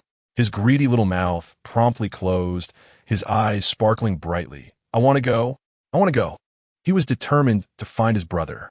For little children, guided by a traveling photographer, embarked on a quest to find their families. As Su Youli took the hand of the little lamb and departed from Grandma Zhang's house, a sudden chorus of shrieks erupted behind him. "Why does Su Youli get to have a little lamb? I want one too." Xin Yuan's piercing voice startled Su Youli. The small child, holding the lamb's hand, tilted his head, seemingly the only one privileged to have the lamb's companionship. Su Youli pursed his lips and embraced the little lamb tightly. The lamb waved goodbye as Tang-Do, confined within a costume, watched the child release him and set off with his diminutive back, clutching his stitch water bottle. During their time together, Tang-Do had always perceived Su Youli as a rather timid child, only willing to venture in places where he felt secure. At this moment, the silhouette of the small figure gradually melded into the cerulean twilight, and as he traversed the rural path, he stumbled upon a small stone, causing his body to sway. Tang-Do was deeply concerned. This was Su Youli's first time undertaking an independent task without familiar companionship. How could he not worry? The director gently patted the shoulder of the lamb, offering reassurance. "It's all right. There are so many people following him." To ensure Su Youli's safety, in addition to the show's staff, Shen Minyan had meticulously arranged for a few trained bodyguards to pose as crew members, shadowing Su Youli throughout the journey. The croaking of frogs echoed from the rice fields as Su Youli gripped his water bottle tightly, following the prompts given by the photographer. After 5 minutes, he turned a corner from Grandma Zhang's backyard onto a narrower path. Although the crew had illuminated the area around the little boy, the way ahead remained shrouded in darkness. Upon reaching the streetlight at the corner, Youri hesitated to proceed further. The photographer followed closely, yet the child uttered not a single word. At such a tender age, how could he not fear the dark, especially in the village where the night wind howled and the rustling leaves created an eerie ambience? The little boy gazed at the pitch-black path ahead, unwilling to take a single step forward. The staff members who had traversed this stretch knew that it posed a particular challenge for Youri. The photographer gently inquired, "Youri, are you tired? Shall we take a break before continuing?" The child leaned against the streetlight, shaking his head. Though fear gripped him, his older brother was lost. What if he couldn't find him, and he fell prey to a bad person? The photographer chuckled softly. "Your brother is already an adult. No trafficker could abduct him." Having grown up in a small town where many children were left behind, Youri had often heard tales of children going missing and being taken by traffickers. Consequently, he had been taught by his two fathers from a young age to be wary of such dangers when venturing outside. Thus, the little boy regarded being lost as a grave matter, fraught with the possibility of encountering ill-intentioned individuals. Resolutely, Youri shook his head. He could not allow fear to overwhelm him. His older brother was waiting for him to come to his rescue. However, the little fellow is indeed quite young, and he is aware that there are many tasks beyond his capabilities. He must think of a solution. The photographer, noticing that he had released his grip on the lamppost, had just begun to breathe a sigh of relief when a pair of small hands tugged at his trousers. "Uncle, please help." Beneath the lamppost was a soft, adorable little face, adorned with a pleading expression, its bright, sparkling eyes fixed intently on the photographer. The photographer felt momentarily paralyzed. His professional integrity led him to hesitate for 2 seconds before shaking his head. Youri pouted, grasping the photographer's trousers tightly as he began to sway back and forth. "Uncle, I beg you, help me." He silently pleaded for a quick affirmative response. The photographer sensed countless eyes fixed upon him. Failing to comply might lead to a scolding after work that evening. Yet, wouldn't that be akin to cheating? How do you wish for your uncle to assist you? Even at such a tender age, Youri understood the importance of adhering to the rules of the game. Otherwise, he wouldn't have separated from the little lamb when Kai mentioned it. "Uncle is by my side." The photographer was either walking with his back to the boy or shifting from side to side, capturing images from behind. The swaying figure provided little comfort to Youri. Such a modest request, yet if the photographer declined, he would struggle with his own conscience. He held the camera while walking alongside Youri, maintaining a distance of 2 meters. In the frame, Youri's small silhouette tugged at the heartstrings. The other 3 children were also struggling with their tasks. Nyonya was crying as she walked, even pausing for 5 minutes to declare that she did not wish to find her father. The accompanying staff encouraged her, assuring her that her father was waiting and missing her to the point of tears. Nyonya lifted her chubby face, her voice quivering as she exclaimed, "My father wouldn't he wait for me? He doesn't he even miss me?" "Shout!" The eldest among the children was rather bold, shouting loudly while walking Brother Mihuan. "Where are you?" He also took the opportunity to criticize his brother, a university student, for getting lost. With his chubby hand pressed against his forehead, he sighed. "My brother is truly a source of worry." The greatest headache for the production team was undoubtedly Kai, who adamantly refused to participate unless the crew provided him with cake. This was unacceptable, and the directors were steadfast in their refusal. Perhaps due to the absence of his father, Kai, after a standoff with the adults lasting 10 minutes, reluctantly set off with his little flashlight. Along the way, this young master complained of stomach aches and leg pains, soon rolling on the ground in distress. He was the most uncooperative child the crew had encountered in years, causing considerable frustration. Not only was the filming outcome poor, but the difficulty of the task had also escalated significantly. Everyone could do nothing but sigh in exasperation, lamenting their lack of fortune in selecting other children.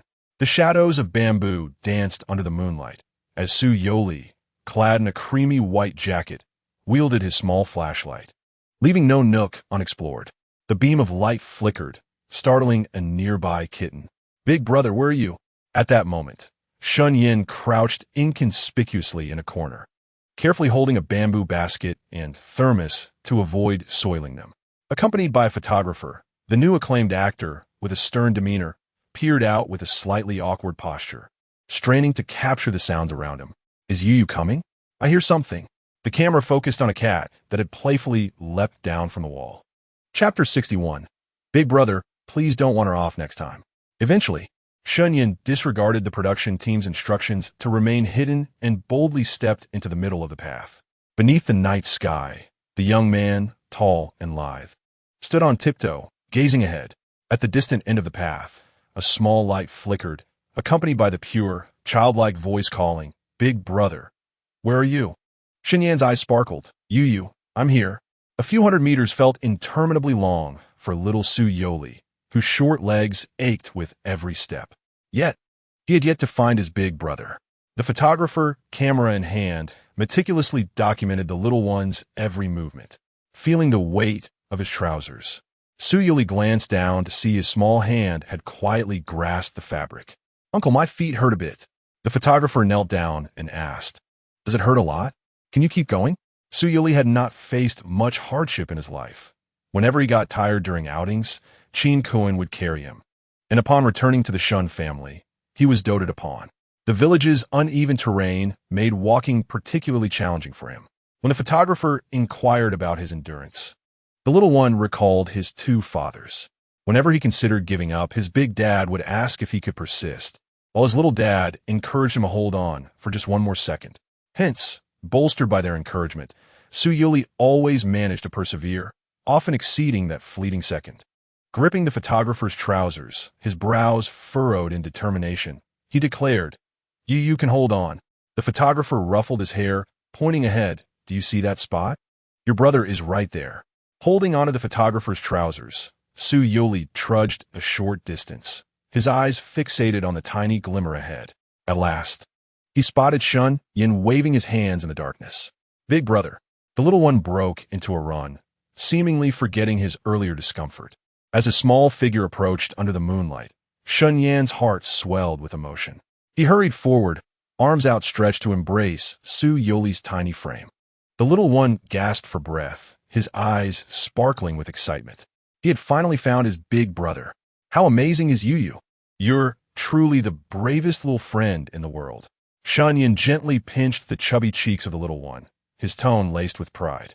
He had just heard the production team mention that his younger brother was the first child to complete the task. Truly, the offspring of the Shun family never fails to excel, always striving for first place wherever they go. Su Youri, buoyed by his elder brother's praise, stood tall with his little chest puffed out.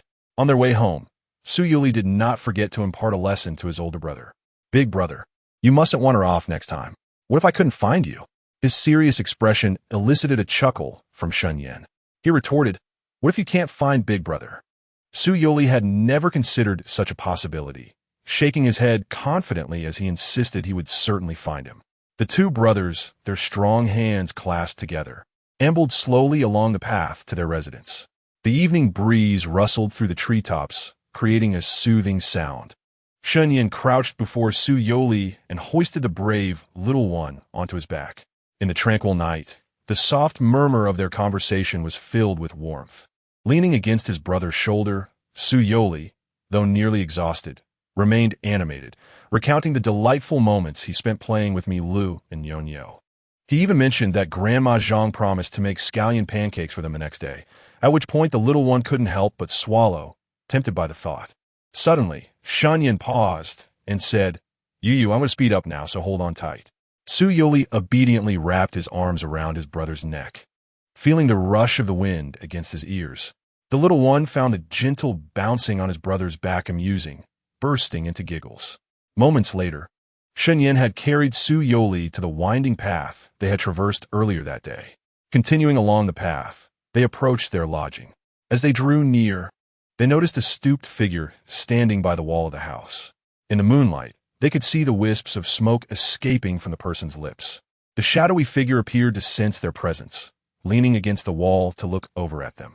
Upon recognizing Shun Yin and Su Youri, a weathered and stern face furrowed its brows before turning away. It was Grandpa Tian, the landlord. That's Grandpa Tian, Youri remarked to Shun Yin. Shun Yin nodded, recalling that he had inquired earlier and learned that the elderly gentleman's name was Tian Hai and that he lived alone. Grandpa Tian, have you eaten? Shun Yin called out, still carrying his brother and holding a basket in his hand. Tian Hai paused for a moment, his back subtly rising and falling, though it was barely noticeable. The old man said nothing, taking a couple of puffs from his pipe before stepping forward to open the door. What are you dawdling for? Hurry and come in, he urged, using his not-so-straight body to prop open the other door, prompting Shun Yin to enter quickly. Shun Yin surmised that the old man was helping out because he noticed him carrying Youri and holding the basket, revealing the warm heart beneath his stern demeanor. As Shun Yin stepped over the threshold, Youri tilted his head against his brother's shoulder and noticed the landlord still holding the door for them. Thank you, Grandpa, he said gratefully. The crisp sound of a child's voice infused a spark of vitality into the otherwise dull and remote house. The elderly man glanced up at the little one, who, with a small pout, called out for his grandfather. He moved his lips, yet uttered no words. It wasn't until the two brothers entered the room that he finally shut the door and locked it. Youri had already been set down by his brother, and as the lights illuminated the space, Shun Yin was able to clearly see the little face of Youri. What had his dear Youri experienced in his absence? His fair complexion was smudged with black and gray, remnants of sweet potato puree lingering around his mouth, and his tiny hands were sticky. Shun Yin inhaled deeply and closed his eyes for a moment. Little cat Youri was rather endearing. Shun Yin decided to postpone cleaning him up and wash his hands first before having a meal. There was no table in the room. The food had to be laid out on the countertop, and without chairs, the two brothers could only sit on the bed to eat. Shun Yin scooped a spoonful of scrambled eggs with tomatoes and mixed it into Youri's rice. The golden eggs, coupled with the sweet and tangy tomato sauce, paired delightfully with the rice purchased from a local farm. Youri took a hearty mouthful, relishing every bite. Shun Yin checked his Stitch water bottle, discovering it was empty.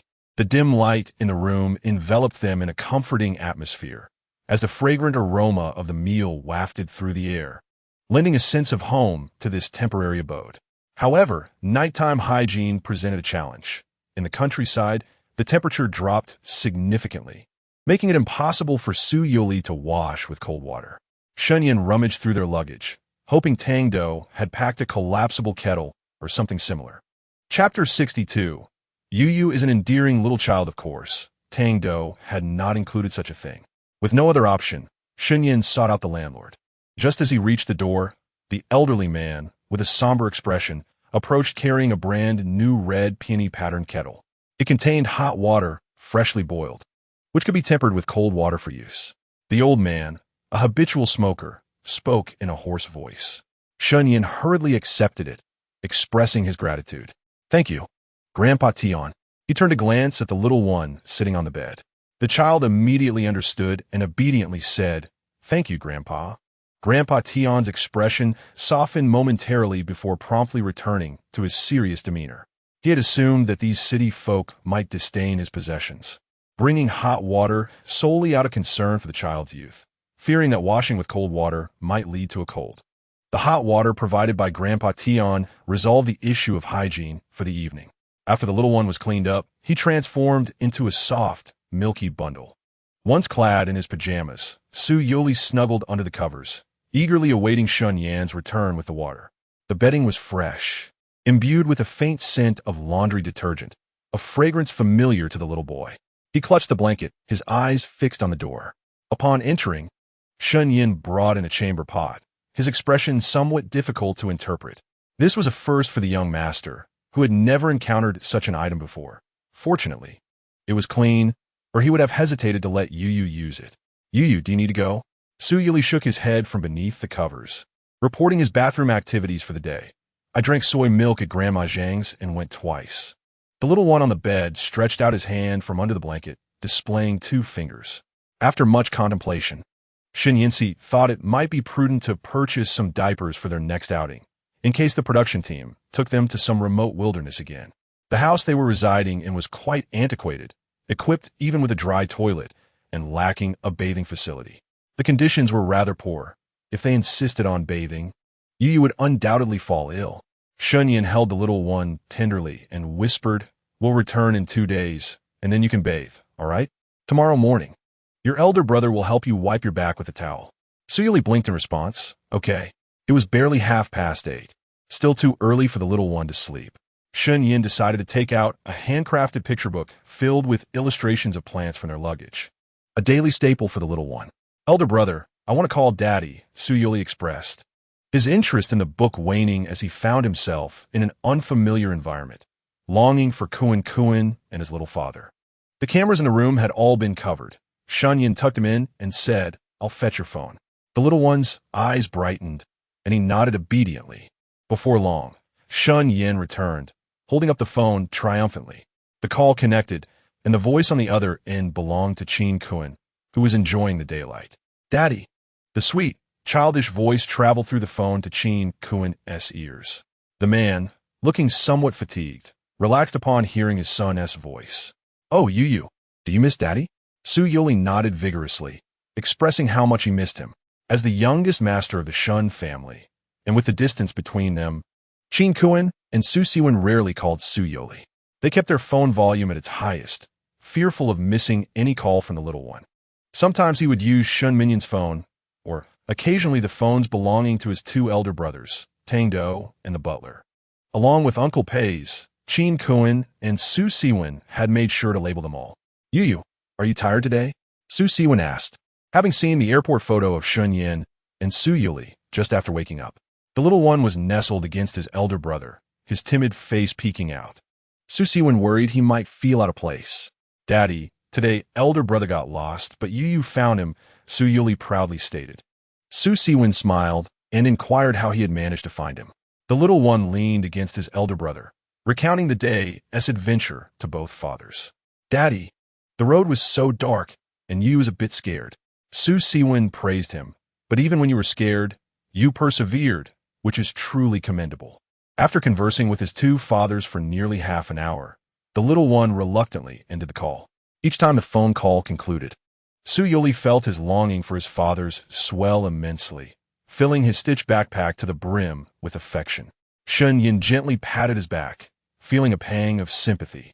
Soon, the little one fell asleep in his embrace. Mornings in the village did not require an alarm clock. The rhythmic sound of a broom sweeping the ground would herald the day, while the animals in the chicken coop and duck pen would become animated upon being fed. In the side room, a little cub nestled in the bed stretched out a pair of tiny arms resembling lotus roots from beneath the covers, rubbing its eyes and gradually awakening. The sounds from outside became increasingly clear.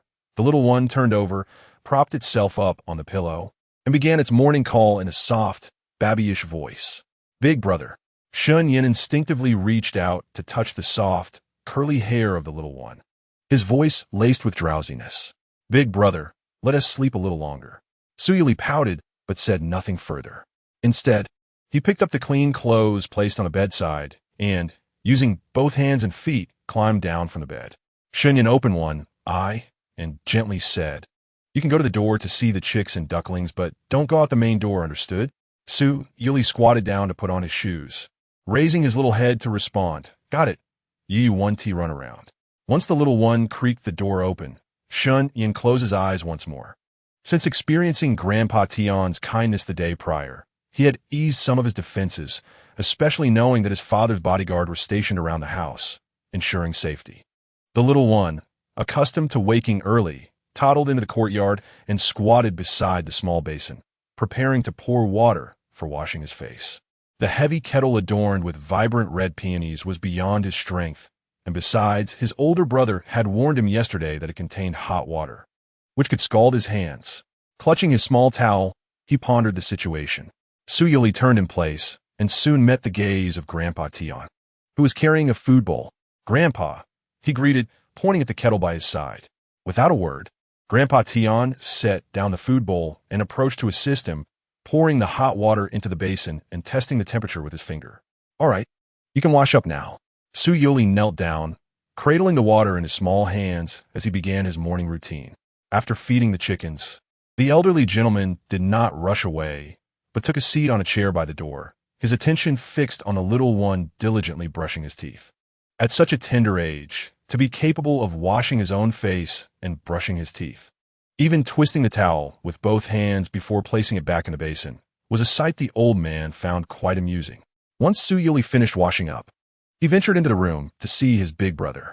Yin was already awake, stretching lazily on the bed without a care for appearances as the little one entered. Chapter 63.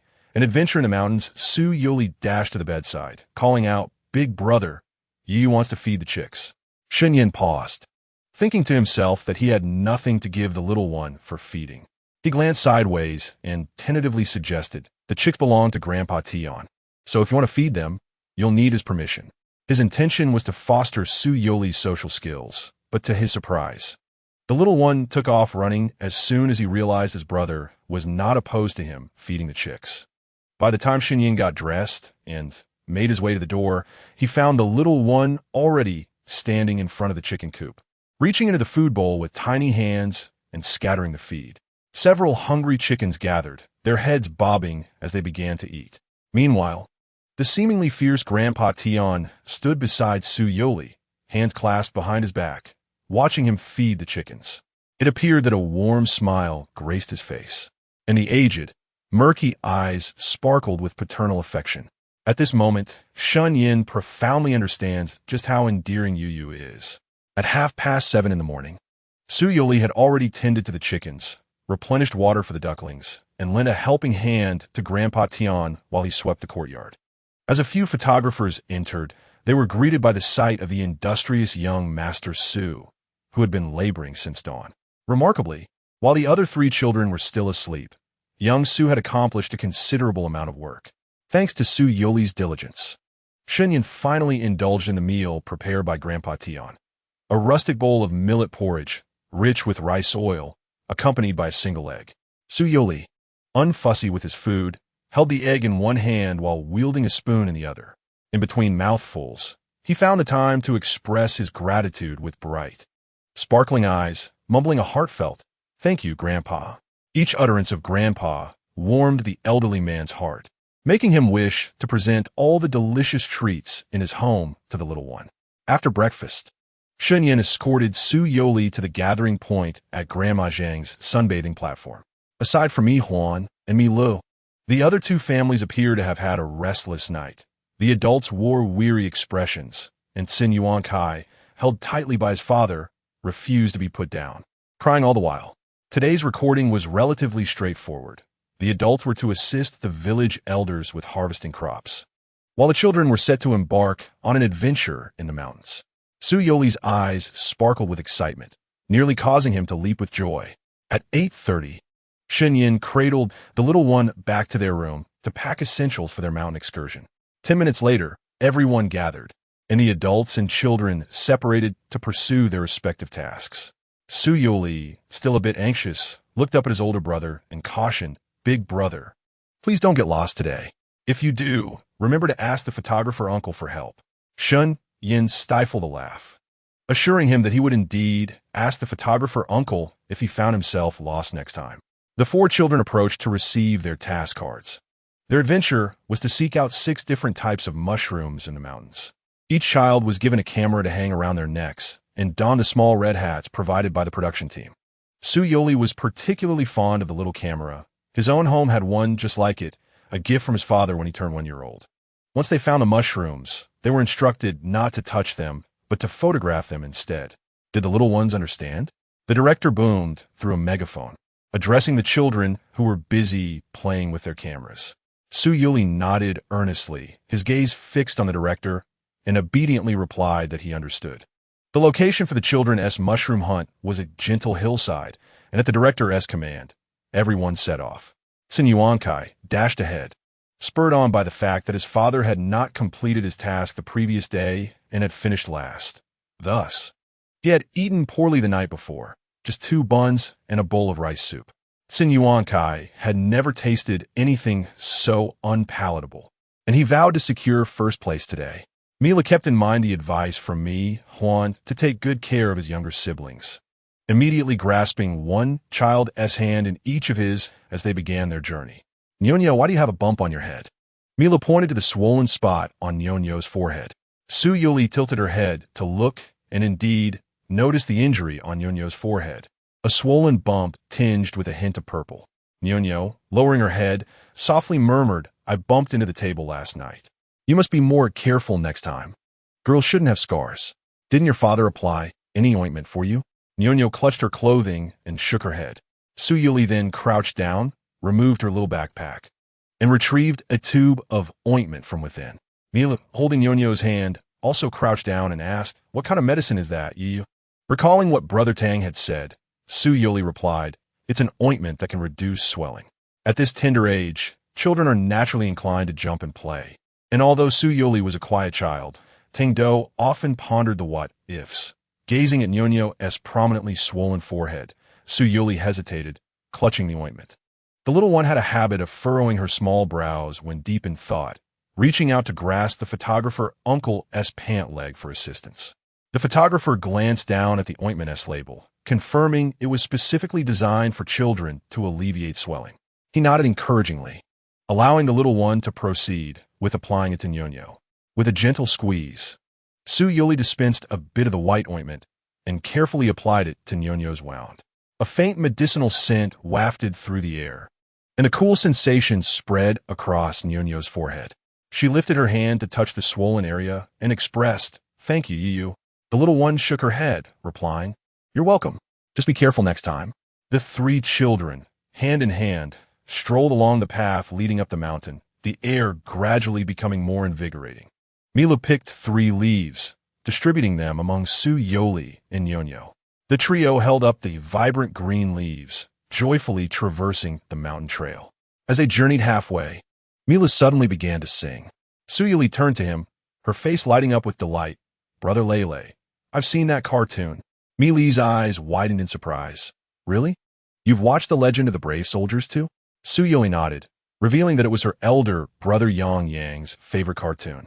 With the mention of the animated series, the children became increasingly chatty. Even Nyonyo, who had been quiet along the way, raised her hand to say she had seen The Legend of the Brave Soldiers as well. Thus, in the following scenes, the 3 little friends who had been holding hands while walking in the mountains began to sing the theme song of the cartoon in their sweet, high-pitched voices.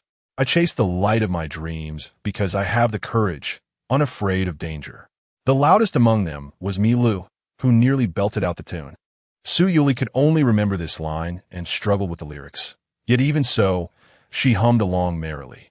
Nyonyo joined in, singing softly with them. The 3 little red hats swayed adorably, their innocence shining through. Sunlight filtered through the gaps in the leaves, casting an array of shapes upon the ground. In the lush forest, 3 tiny guests entered, merrily humming their song as they ventured deeper. Chapter 64. Yu's camera was snatched away. The 3 little friends embarked on an adventurous journey, with Milu picking up 3 small sticks, and the trio rhythmically beat their wooden sticks against the ground. The air was imbued with the refreshing scent of soil and leaves. As a naturally plant-loving child, Youri yearned for the great forest. Where shall we seek mushrooms? It seems quite challenging, growing up in a bustling city. Both Milu and Nyonyo were undoubtedly unfamiliar with wild mushrooms. The 3 little heads huddled together, and Youri whispered, "Mushrooms typically grow beneath fallen leaves and decaying wood, and some can be found at the roots of large trees. My father says they are quite shy. Most mushrooms do not grow large and prefer to conceal themselves." The little one's knowledge of mushrooms stemmed from his father's teachings and the science illustrations in a hand-drawn book. It was the first time Milu had heard Yu speak so much in one breath. After all, the younger brother was quite handsome, and whatever he said was undoubtedly correct. The production team had designated an area for them at the forest entrance, where wild grass and thorns posed no danger to the children. In the frame, Youri knelt on the ground, slowly maneuvering, his eyes unblinking as he searched for mushrooms. The recent dry weather made the quest for mushrooms a bit arduous. As Milu searched, he became distracted by other wonders. High above, a few squirrels danced among the treetops. Having only seen squirrels at the zoo, encountering a wild one was incredibly exciting. "You look, it's a squirrel," Milu exclaimed, pulling Youri up from the ground to chase after the squirrel. Though Youri's attention was diverted, his thoughts remained on the mushroom hunt. The little squirrels in the forest were nimble and elusive, disappearing in the blink of an eye, leaving the child only with the sight of swaying treetops. "I didn't see it," he said, his tone tinged with disappointment. Milu comforted him with a pat. "It's all right. I have my camera on, and I'm sure I can capture them." The little one nodded and resumed his meticulous search for mushrooms. After a considerable time of searching, he finally spotted a cluster of mushrooms nestled at the base of a large tree. Excitedly, he raised his camera and rushed over. Not knowing the name of this particular mushroom, his good habit instilled by his fathers prevented him from recklessly reaching out to touch it. He stepped carefully over the dry leaves and crouched before the mushrooms, which were pale yellow and several in number, tenderly hiding beneath the great tree, glistening with dew. His heart raced with curiosity about how mushrooms grew. Perhaps they drink the dew from the forest and absorb nutrient from soil. The sun might not shine on them too much, he pondered. The little human child, adorned with a red cap, crouched before the mushrooms, lifting the camera hanging from his chest and snapping several photos. Once he had finished, he observed them intently for a while before remembering to call out to his companions. "Nyonyo and me, Luke, both thought you was remarkable." He was the first to discover the mushrooms and generously shared his find with them.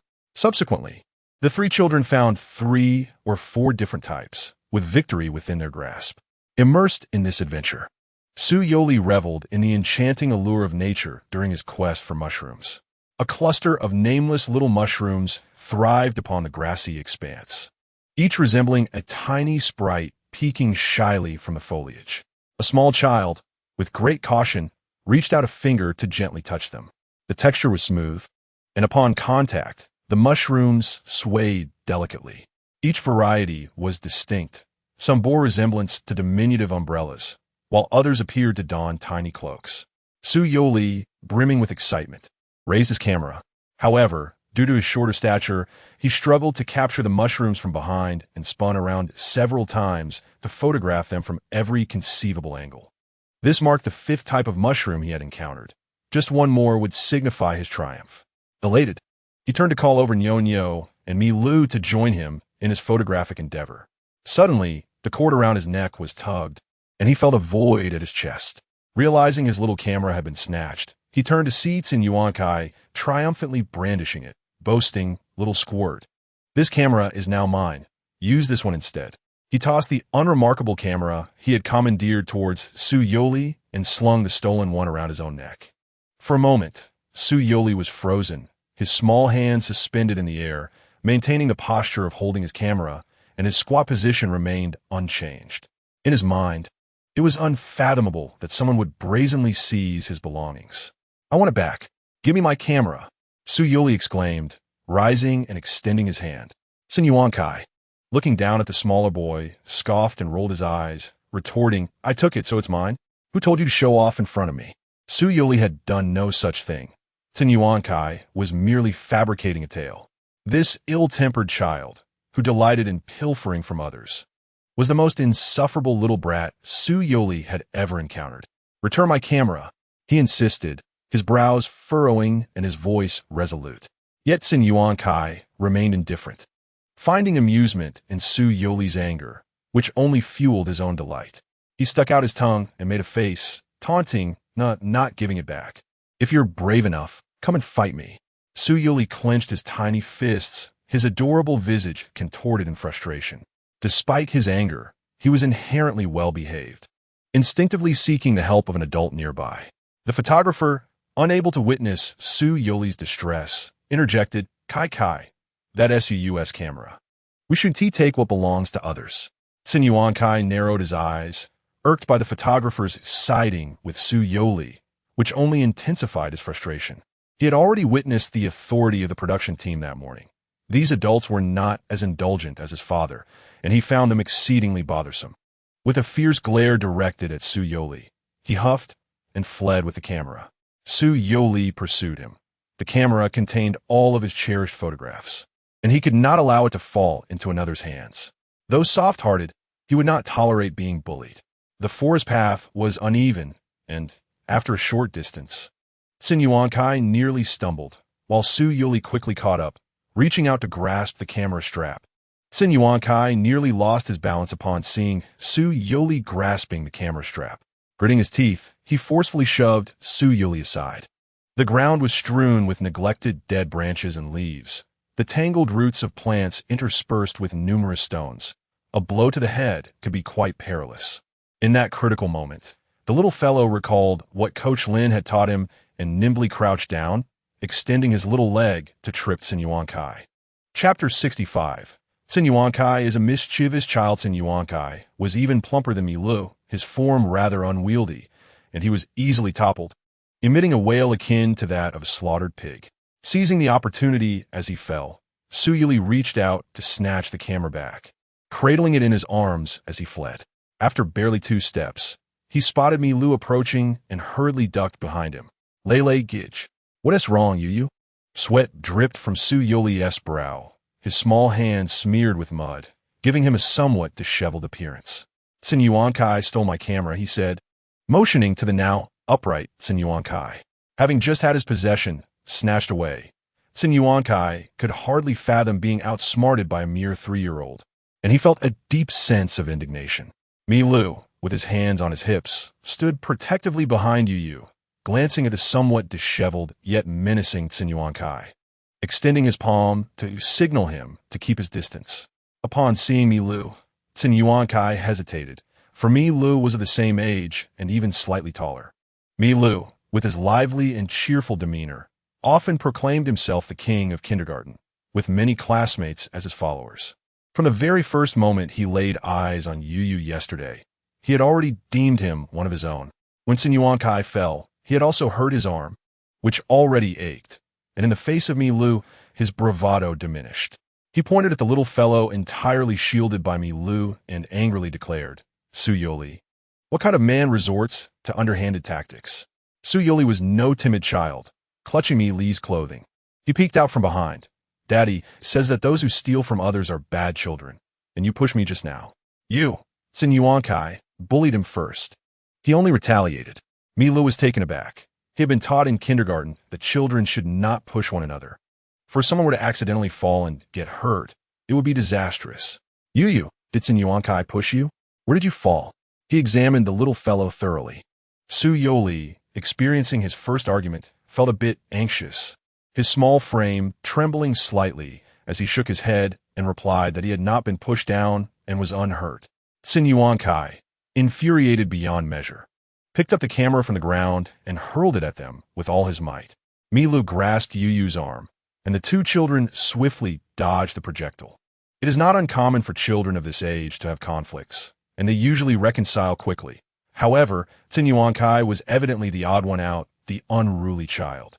Milu recalled what Mi Huan had told him. The photographer would capture all their actions, and he should avoid disputes with other children, lest he be reprimanded by his parents upon returning home.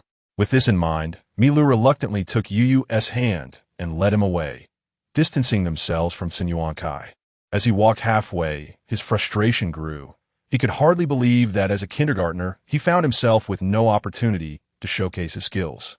Milu rolled up his sleeves and said to Yuyu, next time, let us find a place without cameras, and I'll help you confront him. The little one, still somewhat agitated, glanced back to see Yuankai standing there, his gaze fierce and unwavering. Youri shrank back slightly, feeling quite aggrieved. Brother Lele, Yuankai snatched my camera and hasn't apologized. Daddy says that children make mistakes, but as long as they apologize, they're still good kids. But Yuankai didn't apologize to me. He is a bad kid, and we want to play with him, Milu declared indignantly. Youri nodded, tenderly caressing his camera, still somewhat intimidated by Yuankai's earlier menacing demeanor. Meanwhile, Nyonyo had found the last type of mushroom and joyfully led them to take photographs. The intention behind the program's adventurous segment was to create an engaging interaction between children from the city and nature. Winning or losing was not of paramount importance. More importantly, the 3 children exhibited no sense of competition, demonstrating an understanding of teamwork at such a young age. After completing their tasks, they finally had a moment to rest. The 3 little ones sat on a stone in the forest, fiddling with their cameras. Youri's water bottle was nestled in his backpack, along with the milk tablets that his older brother had bought for him. He eagerly took out the milk tablets to share with his friends. Milu, with keen eyes, spotted a small, woven grasshopper tucked away in the side pocket of Su Youri's backpack. What is this?" The little one, cherishing his grasshopper, replied. "It's the reward for my brother coming first in corn picking." Su Youri adored the grasshopper, carefully lifting it and presenting it to his companions for them to admire as well. Nyonyo's eyes widened, and she whispered, "Can I touch it?" "Generously." Yu placed the grasshopper into her palm. While it was merely a trivial trinket, to the little boy, it symbolized his brother's victory. It was something precious because his brother had gifted him something of value, signifying his love. Sitting atop the large stone, the little one happily swung his legs, boasting to his friends about how remarkable his brother was. His companions enthusiastically clapped, and the trio resembled children on a spring outing, seated on the stone, enjoying milk tablets while playing with the grasshopper. Suddenly, they heard a rustling sound overhead, and their chatter abruptly ceased. "Sho, it's a squirrel," Milo whispered, raising a finger to his lips. Su Youri and Nyonyo quickly covered their mouths, their eyes wide with focus. 2 squirrels were scampering up the tree, their bushy tails trailing behind them. Such small creatures held immense allure for the children. Su Youri watched intently as a squirrel descended from the tree, deftly using its tiny, agile paws to grasp a nut from the ground before nimbly leaping away. Once the squirrels had vanished and the forest fell silent, the 3 little ones finally redirected their gaze. On the other side, the adults had completed their tasks and were approaching to escort the little ones back. Milu jumped down from the stone, extending his hand to first help Nyonyo down, followed by Su Youri. The 3 little ones squatted on the ground, organizing their small backpacks and adjusting their little red caps. As Su Youri carefully placed his stitch water cup away, he suddenly heard a rustling sound nearby. When he turned his head, he noticed that Yuankai had stealthily taken the little grasshopper from his backpack. The vibrant green grasshopper, now in Yuankai's possession, was a source of pride for him, as he believed he had snatched Su Youri's favorite toy. Milu was furious, raising his small fists in a determined swing. He resolved to teach Yuankai a lesson, even if it meant facing the consequences of a meal of stir-fried bamboo shoots with meat later. Yuankai, sensing Mi Li's seriousness, recalled his recent fall, his arms still aching from the impact. He shot a glare at Su Youri and, in a fit of defiance, crushed the little grasshopper underfoot. Su Youri was taken aback, unable to comprehend why Yuankai would commit such an act. After all, this was the reward for the first place in the competition. Chapter 66. Hide and Seek. Everything unfolded too swiftly and unexpectedly, causing tears to well up in the little one's eyes. The crafted grasshopper was fragile. It was flattened underfoot, its eyes, nose, and wings misaligned, transformed into an unrecognizable and unsightly object. The little one began to sob uncontrollably, shoulders trembling. Seeing Su Youri bullied to tears initially filled Yuankai with a sense of triumph. But soon the director, who had been following them, stepped forward with a serious demeanor, insisting that Yuankai apologize to Su Youri. However, there was no way Yuankai would concede. The standoff lasted for a while, with Su Youri clutching the mangled grasshopper and placing it into his backpack, squatting on the ground with his back turned to everyone, grasping something tightly in his palm. The photographer and several staff members took turns comforting him, promising to create an identical one for him to take home, which finally helped soothe his tears. As the group made their way halfway down the mountain, they encountered the adults who had been working in the fields that morning. Upon seeing his elder brother, Su Youri rushed eagerly towards him and was lifted into the air by Shun Yan. Su Youri wrapped his arms around his brother's neck, saying nothing, resting his small face on Shun Yan's shoulder, his eyelashes casting shadows over his cheeks, and his lips pouting in a display of distress. Noticing the little one's downcast mood, Shun Yan gently bounced him in his arms, trying to cheer him up. Yet, the little one remained tightly clinging to his brother, not uttering a word, completely absorbed in his affection. The group descended the mountain and gathered at Grandma Zhang's doorstep. The children, having spent the entire morning in the mountains, had gotten dirty. Grandma Zhang, known for her warm-heartedness, brought over 2 thermoses and poured water into a basin. "Quickly wash your faces. Look at each of you, all dirty." Once she turned to leave, Xin carried Xin Yuankai over first, sitting him on a stool to wash his face. Xin method of washing was rather forceful, as the basin of pristine water was quickly sullied. Observing the dark mud nestled beneath his son's fingernails, Xin turned and called out for Grandma Zhang to bring forth a pot of hot water. Mi Huan, possessing a gentle temperament, couldn't bear to trouble Grandma Zhang and took it upon herself to fetch hot water with the empty thermos. Brother, just now, Xin Yuankai made Yu cry. As soon as they were out of the camera's sight, Milu eagerly recounted Xin Yuankai's transgressions to his brother. What happened? Mi Huan, having boiled the water, sought to understand the unfolding events. No wonder Yu appeared so discontent today. She had indeed been bullied. You did well. In the future, do inform your brother about such matters, and remember, do not resort to fighting. Mi Huan affectionately patted her younger brother's head, offering him praise. However, Milu felt somewhat disheartened, convinced he could have triumphed over Xin Yuankai and avenged Yu. Once the water reached a boil, Mi Huan filled the thermos and instructed Milu to retrieve a clean towel from the suitcase in the room. By this time, Xin Yuankai had already cleaned himself up and was shedding his soiled outer garments while Su Youli was being cradled by Shun Yan for a face wash. Milu handed the new towel to Shun Yan, saying, Brother Shun Yan, here, a towel for you. Shun Yan graciously accepted it with a thank you. The children, now clean, were sent off to play. Grandma Zhang's home was spacious, providing ample room for their activities. And it wasn't long before the 4 children engaged in a game of hide-and-seek. The 3 children were none too fond of the domineering and impolite Xin Yuankai. In turn, was reluctant to seek others, preferring to hide regardless of victory or defeat. This time, it was Su Yoli's turn to seek. The little one covered his eyes, facing the wall, and began to count. 1, 2, 3, 4, 5. He continued counting until he reached 100, then slowly released his hands. Having often played hide-and-seek with Yang on Yinshui Street, he had developed his own strategies for finding his companions. As he walked, he called out, Sister Nyonyo, Brother Lei, I see you. His youthful voice brimmed with confidence, completely devoid of any hint of deceit. A pile of rice husks in the corner stirred slightly. Su Youli covered his mouth, squinting his eyes, then stealthily approached. Hidden beneath the rice husks was Nyonyo, who, having just heard Yu's declaration, mistakenly thought she had been discovered and couldn't resist peeking out. Su Youli continued to explore Grandma Zhang's house, eventually spotting a pair of blue sneakers in the corner of the living room curtains. He paused for a few seconds, then circled around the table, positioning himself behind the blue sneakers. Suddenly, he lifted the curtain and placed his small hand on Xin Yuankai, startling him greatly. Xin Yuankai felt as though his heart might leap from his throat and angrily declared, That doesn't count. You go out. I want to hide again. Su Youli locked eyes with him for a moment before silently turning and exiting the living room. Observing his compliance, Xin Yuankai felt a sense of triumph, convinced that Su Youli had been intimidated during their time on the mountain. Truly, what a coward.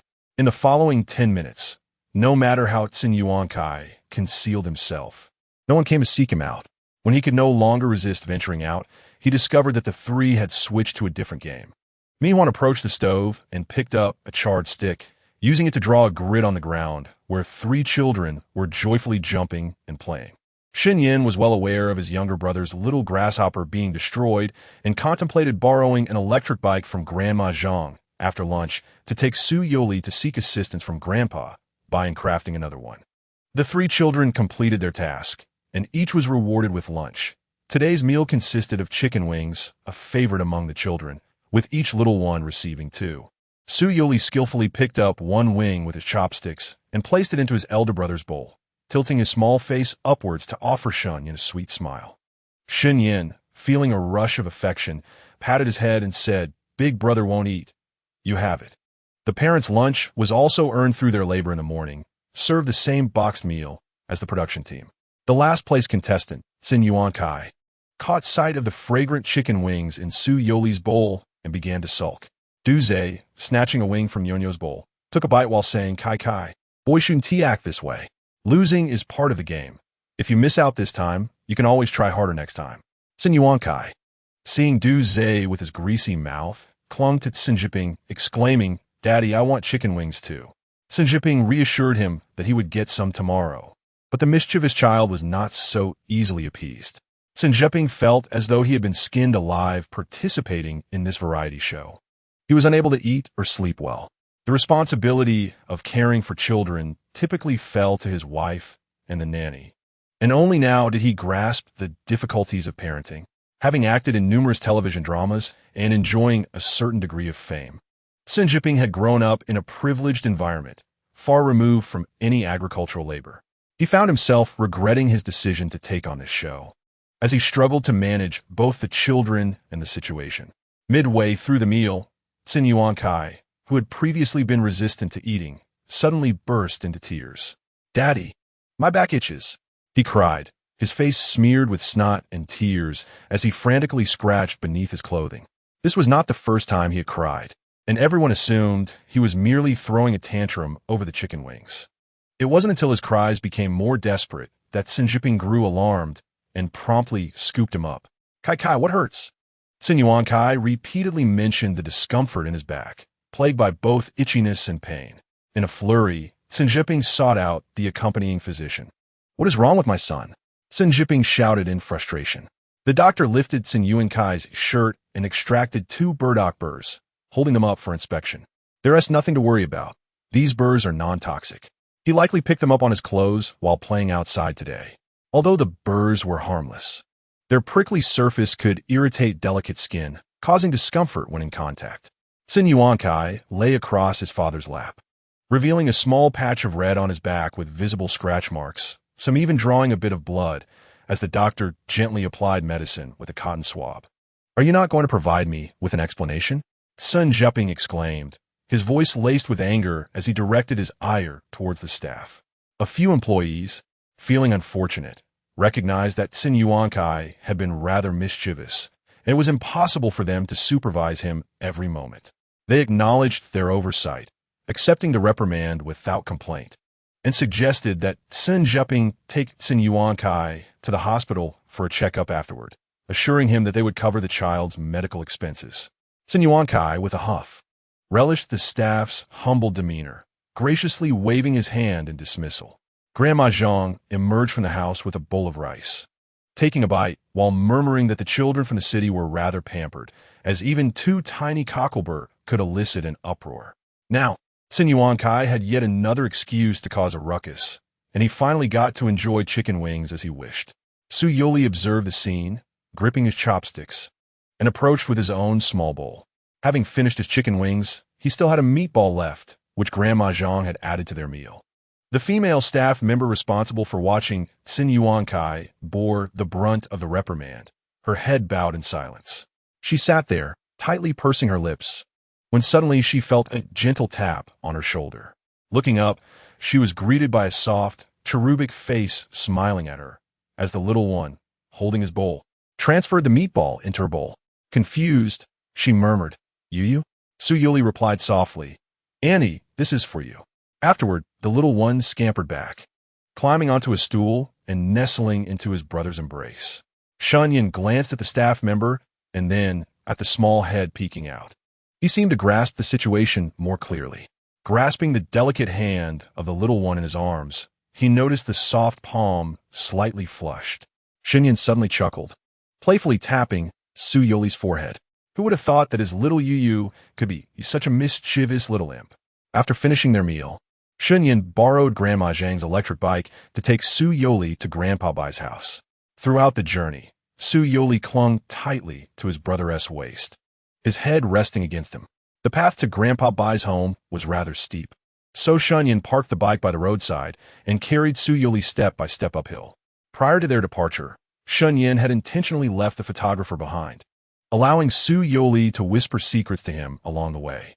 "Brother, I've done something bad," the little one murmured softly. Shunyan chuckled upon hearing this, realizing that it was merely about the 2 cockleburs he had stuffed into Sun Yuankai's collar. He didn't perceive any wrongdoing on Su Youri's part. Rather, he felt a sense of solace knowing that the child could resist malice in his own way. Shunyan laughed, his chest rising and falling. "Oh, what mischief has Yu gotten into?" Su Youri fiddled with his fingers, recalling how, Earlier that morning in the mountains, Kai had crushed his little grasshopper, the prize for his brother's South first place.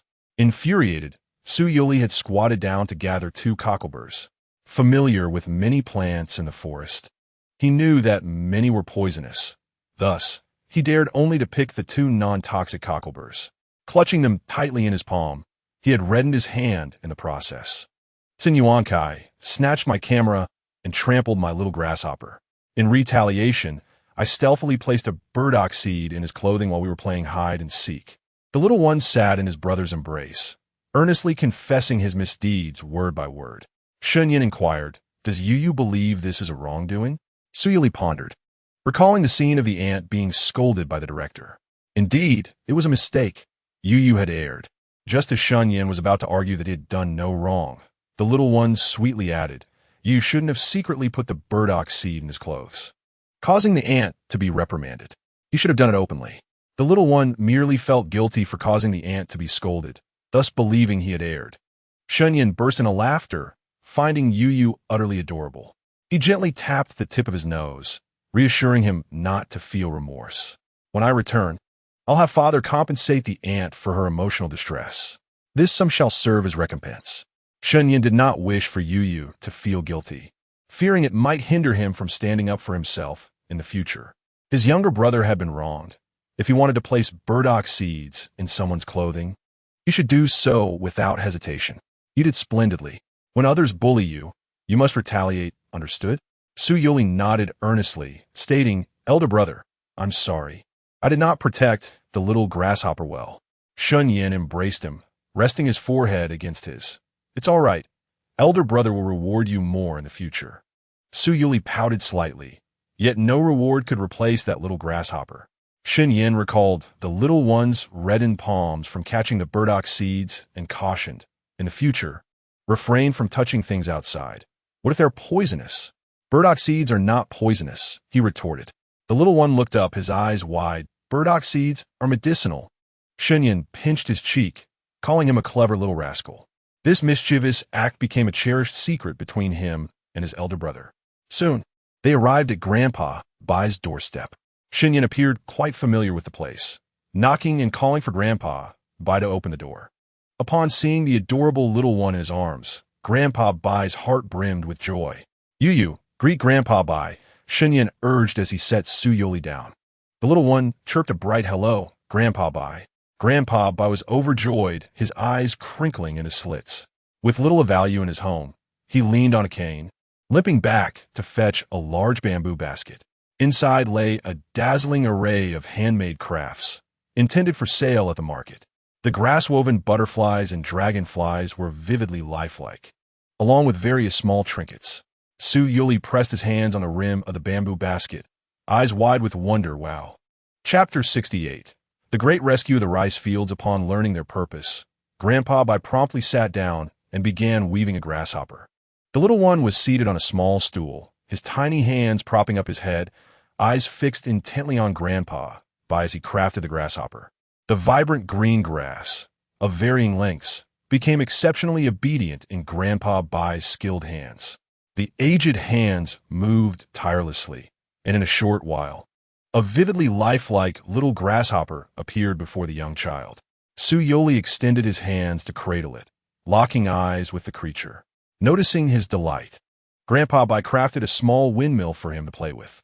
The two brothers lingered at Grandpa Bai's home for over an hour before returning. The little one was exhausted from the day's adventures, falling asleep against Shunyan's back while clutching the grasshopper on the way home. Once they arrived, Shunyan parked the car and carried Youri inside for a midday nap. Time in the village seemed to stretch languidly. In just one day, Shunyan felt as though he and Youri had resided there for a fortnight. The children excelled in their morning escapades, and the afternoon's task involved joining their parents. When the 3 children gathered, they were particularly exuberant. Youri rummaged through a small backpack and produced 2 intricately woven grass dragonflies, gifting one to Nyonyo and the other to Mile. The 2 little friends were overjoyed. Mile even embraced Youri, exclaiming her gratitude, promising to cherish the dragonfly. The young one glanced towards the spot where Kai and his father were supposed to stand, only to find them absent from the gathering. The directing team explained that Sin Yuankai was experiencing a mild skin allergy and a cold, thus would not participate in the afternoon's activities. Su Yuli's eyes widened momentarily, and he tilted his head, calling out, "Big brother." Shun Yin lifted him, patting his back reassuringly. "Yu, do not fear. I will have Brother Tang check on him." Tang Do, mingling among the staff, happened to glance up and locked eyes with Shun Yin from a short distance away. Through their time together, a subtle understanding had developed between them. Tang Do nodded, signaling for him not to worry. The group arrived at a water field in the village, where the crops had already been harvested and the area had been cleared by the production team. Aside from its murky appearance, it posed no real danger. Shun Yin held the little one's hand as they stood at the edge of the field, his brows arching with a hint of mischief. As expected of a variety show, they were soon beckoned to enter the water. The director, microphone in hand, began to announce, "Good afternoon, everyone. We have a delightful game ahead. Do the little ones wish to play?"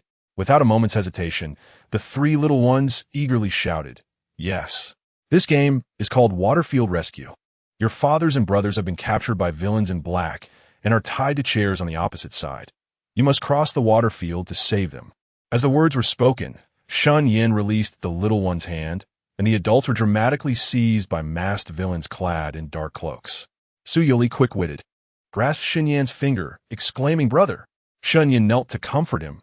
"Yu, do not be afraid. Your brother is right across. If it frightens you, we need not proceed. All right?"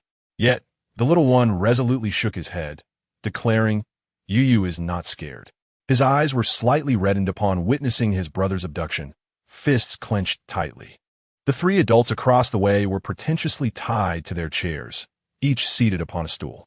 Upon seeing her brother bound by the villains, Mile dashed into the field, shouting, "Brother, I'm coming to save you, wait." With a sturdy build, Mila had barely managed to change into his boots when the cuffs of his pants slipped, and he leapt into the water. Immediately, a powerful suction swept over him, causing him to sway dangerously, nearly plunging his head into the mud.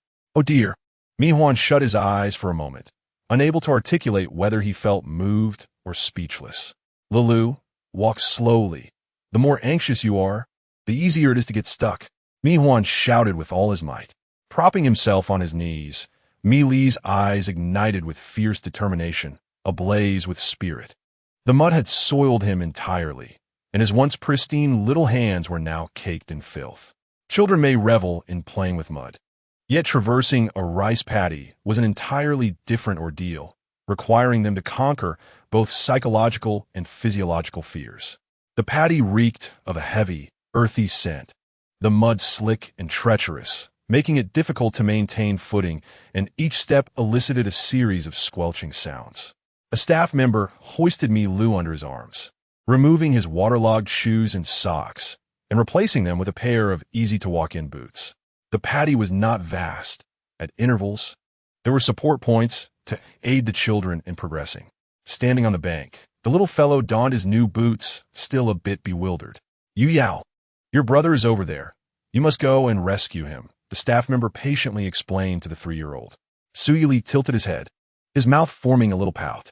He was a tidy child, and during his previous visits to Yinshui Street, he would follow Brother Yang Yang to play by the rice fields, yet he never dared to step in, as the mud felt unclean and was a hassle to wash off once dried.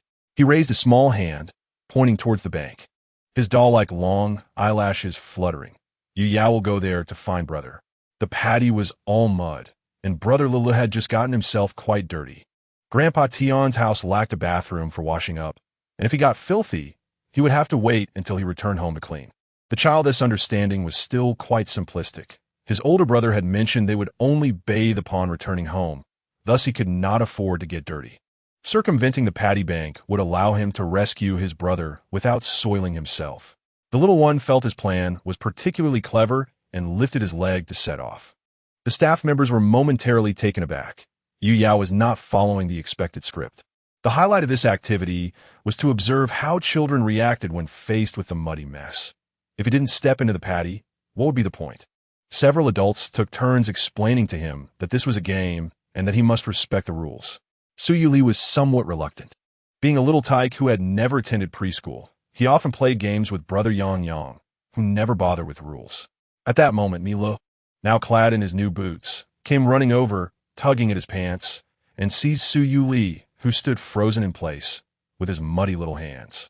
The slick sensation and a strange odor startled Su Youri as he glanced down at his suddenly soiled hands and arms. Mouth agape. Yeah, let's go together.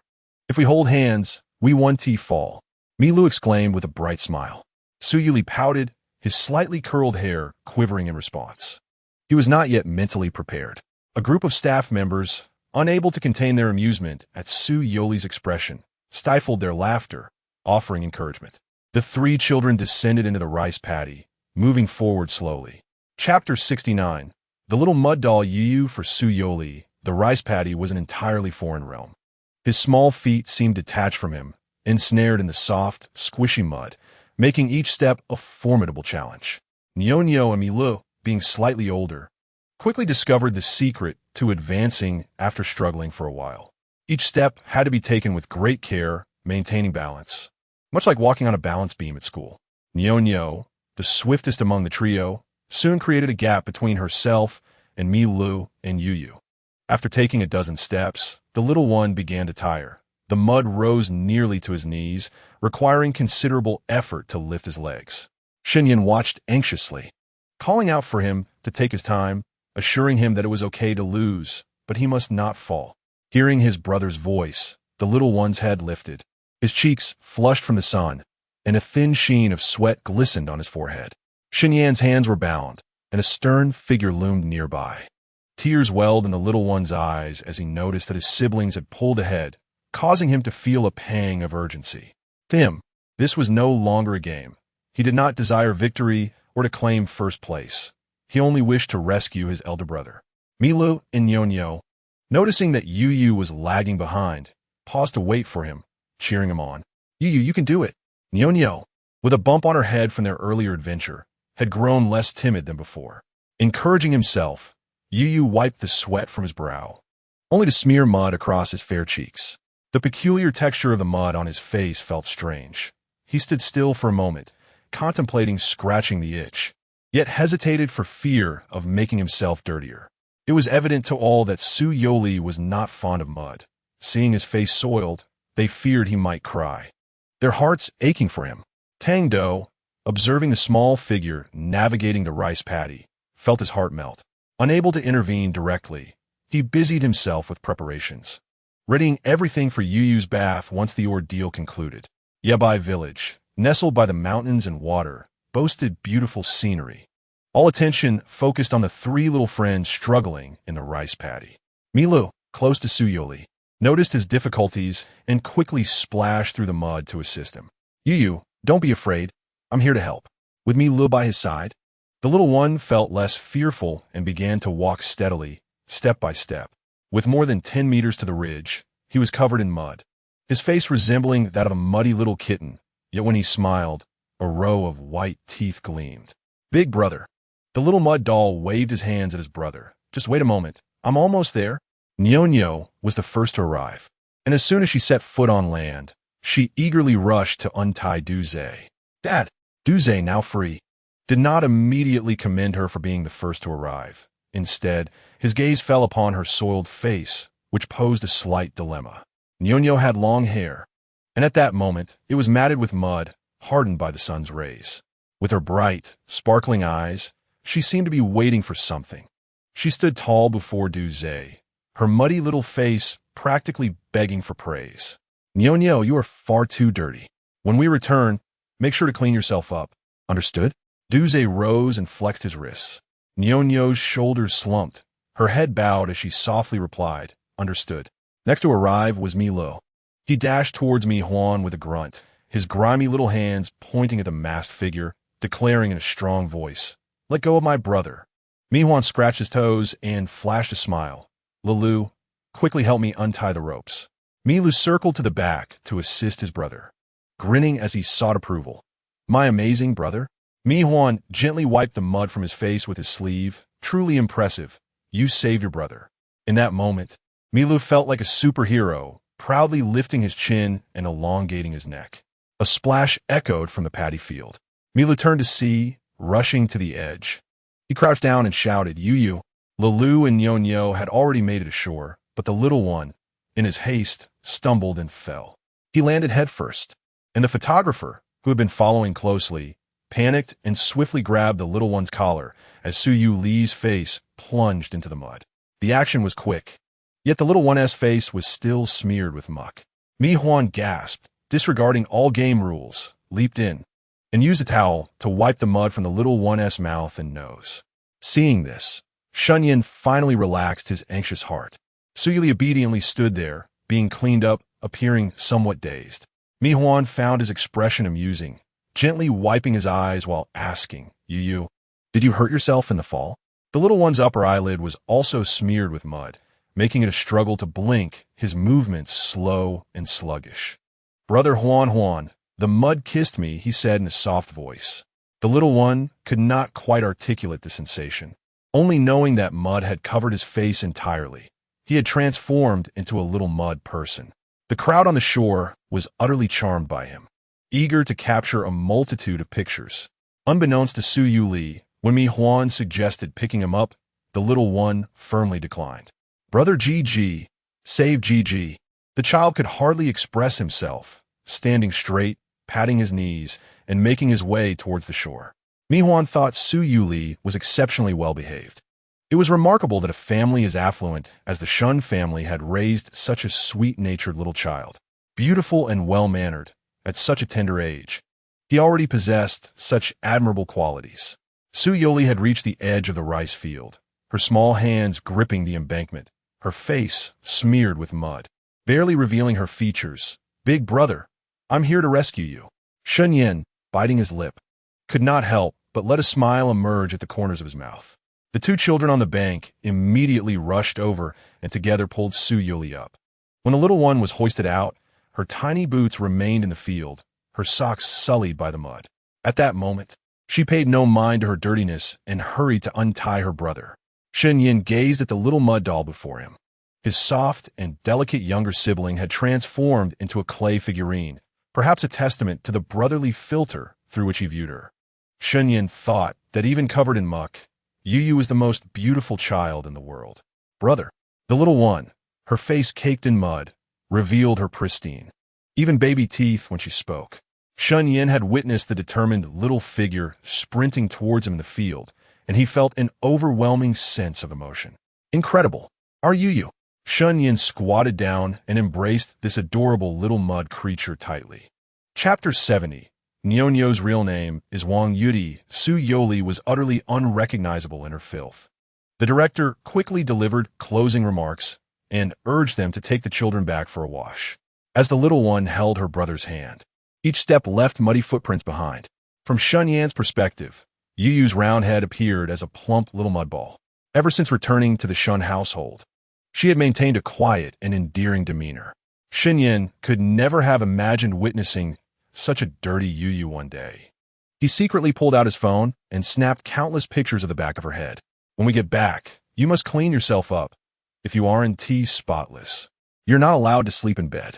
A voice interrupted from behind, and Shunyin turned to see Ze speaking gruffly to Nyo.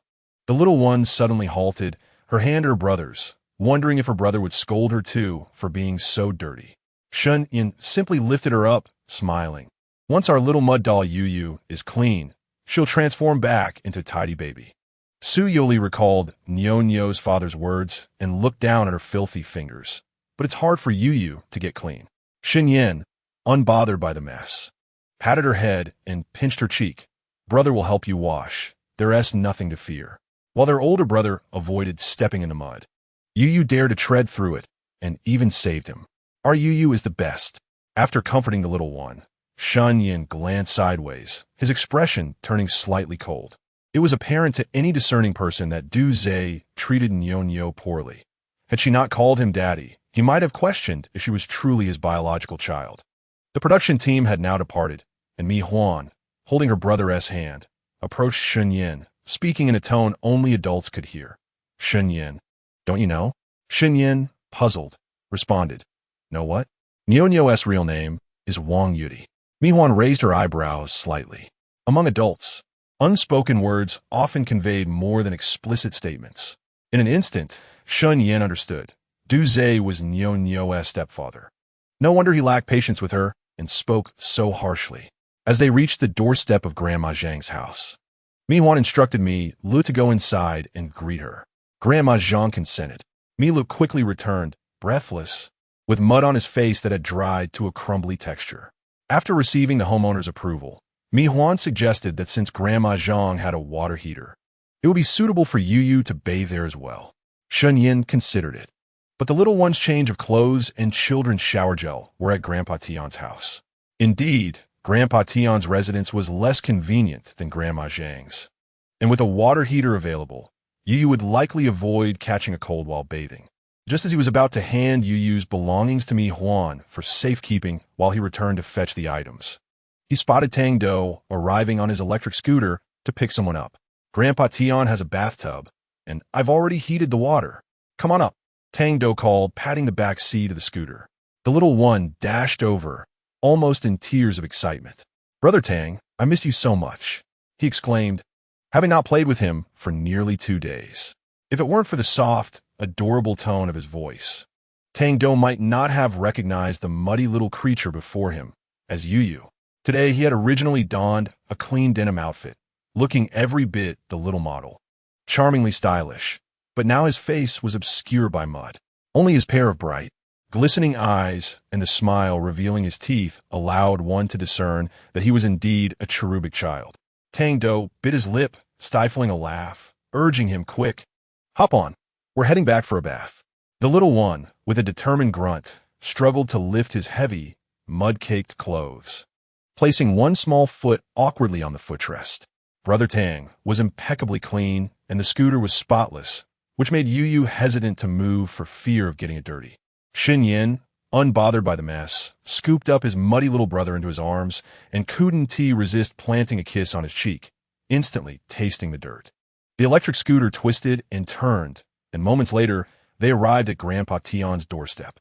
To Shun Yin's surprise, Grandpa Tian seemed to be expecting their return, standing at the entrance with his hands behind his back. As Tang-Do parked the scooter and lowered the kickstand, he called out, Grandpa Tian. The elderly gentleman immediately responded with a tone laced with concern. I've already carried the water into the room. I've sanitized the tub several times with boiling water. It's quite clean. Hearing the familiar voice, a dirty little face peeked out from Shun Yin's embrace, revealing 2 rows of white teeth gleaming in the sunlight. Grandpa Tian. The stoic elder couldn't suppress a soft exclamation upon seeing the child's face. The side room was somewhat cramped, so Grandpa Tian invited the 2 adults to move into the main house. Tang-Do and Shun Yin transported the wooden tub into the central area of the main house, where it could comfortably accommodate an adult for bathing, and inside, a half-washed cherubic child sat. During the first rinse, Tang-Do splashed a few basins of water over the little one, washing off the large clumps of mud. Shun Yin, wielding a large red peony water jug in each hand, shouldered the wooden door open. Inside the tub, the little one still wore a swim ring around his neck, and a few small rubber ducks floated within. As Tang-Do meticulously cleaned the child's ears and the spaces between his fingers, the little one splashed the water with his small hands, gleefully grabbing a rubber duck and breaking into a wide smile. Shun Yin took a stool and sat beside them, retrieving a towel from the basin and mimicking Tang-Do's actions as he began to wash Su Yuli's arms. Ouch, big brother, that hurts, the little one exclaimed, his tender arms feeling the sting. He set down his rubber duck to gaze up at his older brother, his wet, glistening eyes blinking in confusion at why Shun Yin was rubbing his hands. Upon hearing this, Shun Yin immediately loosened his grip and looked closely. The areas he had wiped were already flushed red. I'm sorry, Yu, did I hurt you? Shun Yin had exerted effort to moderate his strength, yet he still caused discomfort to the little one. Su Yuli shook his head and stretched out a hand from the water, indicating just a little bit of pain. Tang-Do chuckled softly. The men of the Shin family were all notably tall and robust. Shun Yin stood at a height of 188 meters, with broad shoulders and long limbs, and even when he deliberately softened his touch, it could hardly be considered gentle. Observing his contemplative demeanor, Tang-Do remarked, When I first took care of a child, I lacked experience too.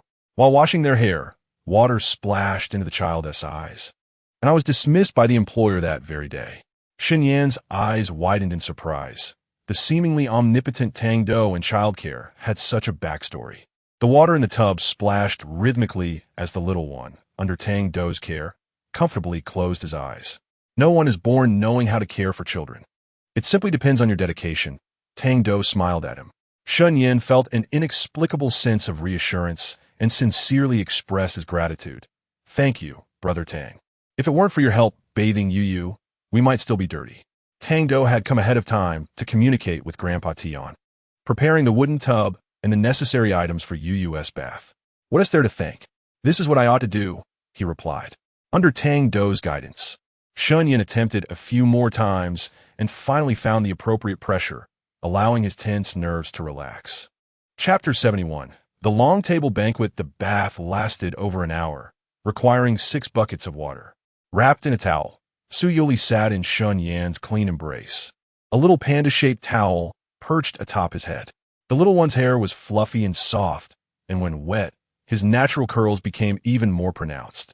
Tang-Do handed Shenyan a child-sized hairdryer, encouraging him to dry the little one's hair. Shenyan's long fingers wove through the soft curls, and he suddenly recalled his mother, who had a head of voluminous curls. The gentle, warm breeze was so soothing that the little one rubbed his eyes and yawned twice, dozing off in less than 2 minutes in Shenyan's arms. For Youri, the day's exertions had indeed exceeded his limits. As the sun set, Shenyan carefully carried the sleeping child back to the side room, gently placing him under the covers. Keep an eye on Yu while I tidy up the room, he instructed Tang-Do, who nodded in agreement. The little one lay sideways on the bed, his small hand resting beneath his face, his soft cheeks squished together. Tang-Do sat nearby, fanning himself gently with a handheld fan. Meanwhile, Shenyan cleaned the main room and then went to the yard to help feed the chicks and ducklings. Life in the countryside is tranquil and leisurely, with the orange glow of the setting sun casting a golden sheen upon the time-worn windows. Through the gaps, one can catch a glimpse of the little ones peacefully nestled under their blankets, soundly asleep. A playful beam of sunlight dances upward, landing delicately upon the eyelashes of a slumbering infant. Sensing something, the little creature, still in a dreamy haze, raises its soft, plump arm to rub its eyelids and turns over. With a creak, the wooden door swings open, revealing 2 small heads peeking from behind. Mile, placing a finger to her lips, whispers Yu is still asleep. Nyo quickly covers her mouth, nodding vigorously. Yu has yet to awaken, and they mustn't disturb him. The little one, roused from his dreams by the rustling sounds, opens his eyes just a slit.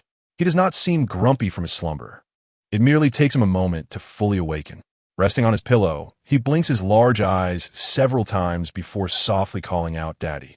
You are finally awake." Hearing his brother's voice, Mile leaps to his feet and darts to the bedside. The bed at Grandpa Tian's house is an old wooden one, quite high. Mile stands on tiptoe, resting his hands on the edge of the bed, peering down at Yu. The little one's cheeks are slightly flushed from sleep, his bright eyes sparkling, and his tousled curls only add to his charm. Gij Lele. At last, the little one has fully awoken, responding to his grandmother's call. The 3 children chat and play in the room, while Youri climbs up to dress himself. The bed is somewhat elevated, and the floor is uneven, so he recalls his brother's advice and refrains from climbing down by himself. Before long, Shenyan enters the room. Noticing that the little one is awake and has dressed himself, Shenyan picks him up, pinching his cheek and asking, "Are you hungry, Yu?" The little one obediently calls out, "Gij," and then shyly touches his tummy, nodding. Shenyan smiles and carries him outside, reminding the other 2 little friends, Nyo Lele, "We are going to Grandma Zhang's house for dinner." As the sun sets, darkness descends rapidly. Unlike the bustling neon lights of the big city, vehicles seldom pass through the village, and only a few streetlights illuminate the main road. Youri, cradled in his brother's arms, rests his head on his shoulder, gently rubbing his little face against his brother's broad shoulder. "Gij, I want Xiaotang, Gij," the little one suddenly exclaims. With a hint of sadness, Shenyan replies, "Yu, Why do you only remember Xiao Tangij? The little one, oblivious to the undertone in his brother's words, earnestly responds, Xiao Tangij is good to you. Reflecting on how Tang-Do meticulously cares for the little one, Shunyin feels a pang of inadequacy. He sighs and explains, we are currently filming a variety show, and Xiao Tangij cannot be on camera. You can play with him tomorrow. Youri nods, somewhat understanding, and struggles to climb down from his brother's embrace. Shunyin bends down to place him on the ground, and Mile and Nyonyo immediately rush over to take his hands. The mushroom hunting team regroups, laughing and chatting as they skip merrily towards Grandma Zhang's house. Shunyin leisurely follow behind, his hands tucked into his pockets, while the children's laughter resonated like the most enchanting melody in the world. This evening marked the final night for everyone in Yinbai Village, and the production team had graciously invited 4 hosts along with Grandpa to share a meal. A long banquet table was set, adorned with an array of dishes including chicken, duck, fish, and meat, all expertly prepared by Grandma Zhang, with others lending a helping hand. The little one spotted Grandpa Bai, who was seated with a cane, and rushed over, exclaiming, Grandpa Bai? Grandpa Bai, fond of the child, lifted his hand to affectionately ruffle the boy's hair. Soon after, the child caught sight of Grandpa Tian, who was emerging with a dish, and his excitement was palpable. Known in the village for his fierce demeanor, Tian Hai had once possessed striking features in his youth, but now his pronounced features and perpetual frown instilled fear in the village children. Yet, none were as audacious as Su Youri, who boldly approached Tian Hai, tugging at his trousers. As Tian Hai stepped over the threshold, a tremor of surprise coursed through him at the child's call of Grandpa. Seeing the little one, resembling a glutinous rice cake, scurry over and clutch at his trousers, Tian Hai glanced around to ensure no one was watching. He discreetly offered the child a morsel of meat with his chopsticks. Is it delicious? He asked. Su Youri nodded, his cheeks moving as he chewed. With a smile, Tian Hai encouraged him to go play, cautioning him to be careful of the hot dishes being served. After a refreshing nap, the little one was brimming with energy.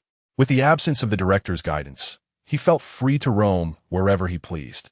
Grabbing Shunyan's hand and dashing toward the production team's tent, Shunyan bent down, allowing the little one to lead him into the bustling crowd. Throughout this journey, Shunyan noticed a slight increase in the child's confidence, albeit just a smidgen. The production team treated the child with great care, and he could sense the kindness of the uncles, aunts, brothers, and sisters around him. Of course, Shunyan understood that this was largely due to his darling Yuyu's charming disposition, as he never caused any trouble for the crew. Who could resist a little angel like Yuyu? The child expressed curiosity about the tall, black racks lined up before him, reaching out to touch them gently. Uncle, are you tired? He asked, looking up at the cameraman who had been following him. The cameraman smiled and shook his head. The child thought to himself that the uncle must be exhausted from carrying that heavy equipment every day. The crowd could hardly contain their smiles as they eagerly pulled out their phones to capture moments of the little one. Chapter 72. On the last night in Yinbai Village during dinner, the Tsin father and son made their appearance, sitting beside Duze and Yonyo. As the afternoon wore on, Tsin Yuan Kai's condition had not improved. In fact, he looked worse, his eyes dull and swollen from crying. Known for his mischievous and domineering nature, the other 3 children were not fond of him. His father, Sun Zhiping, exhibited a similar demeanor. Though adults often put on a facade, Mi Huan and Du Zhe offered polite greetings, inquiring about Tsin Yuan Kai's health. Sun Zhiping sighed repeatedly as he held his son, lamenting that he never anticipated his child would endure such hardship while recording a show. Mi Huan chuckled awkwardly and chose not to engage further. The little one was busily devouring his meal, his bowl brimming with food, as Grandpa Bai, Grandpa Tian, and Grandma Zhang all helped him with the dishes, far beyond his capacity to finish. While munching, Milu cast furtive glances at Tsin Yuan Kai and quietly asked his brother, Brother, isn't that song Erzi non-toxic? Indeed, it is non-toxic. Then why does Tsin Yuan Kai appear so gravely ill? Mi Huan shook his head, speculating, perhaps it is due to his constitution. Some children truly struggle to adapt to rural life. Seated obediently with his chopsticks, the little one noticed Tsin Yuan Kai staring at him with a fierce gaze. He found it difficult to eat properly, reaching out to tug at his older brother's sleeve. Brother. Shun Yin smiled at him, ruffling his hair, then cast a cold glance towards Sun Yuan Kai. Instantly, Sun Yuan Kai shrank back into his father's embrace, trembling uncontrollably until he burst into tears after a few moments. The wailing of the troublesome child was exceedingly vexing, and aside from his father, no one attempted to console him. Sun Yuan Kai felt an unbearable itch on his back and scratched vigorously, erasing the recently applied ointment. The attending physician lifted his shirt to examine the back, revealing distinct scratch marks with blood drawn from his nails. You must not scratch any further. If it becomes infected, healing will be arduous. Sun Yuan Kai could not help but desire to scratch, only to have his father seize his hand. Father, I am so itchy. There are bugs crawling inside. It is unbearable. Sun Jiping frowned. Nonsense. There are no bugs. Sun Yuan Kai gasped. There are bugs on that song Air Z. He persisted in his cries about the bugs, leaving the director at a loss, who ultimately decided to let them return to rest while allowing the doctor to conduct a thorough examination. At the long banquet table, Shun Yin smirked with such little courage. He dares to bully my younger brother. After finishing their meal, the three children played on the sunlit terrace, while the other guests chatted with the village elders. Grandpa Tian felt a tinge of reluctance, knowing they would depart the following day, his murky eyes resting on Su Yuli. Having lived a solitary life without marriage, tending to his few acres, he had unexpectedly formed a bond with such an ethereal little child. Yet despite his fondness, the child was not his.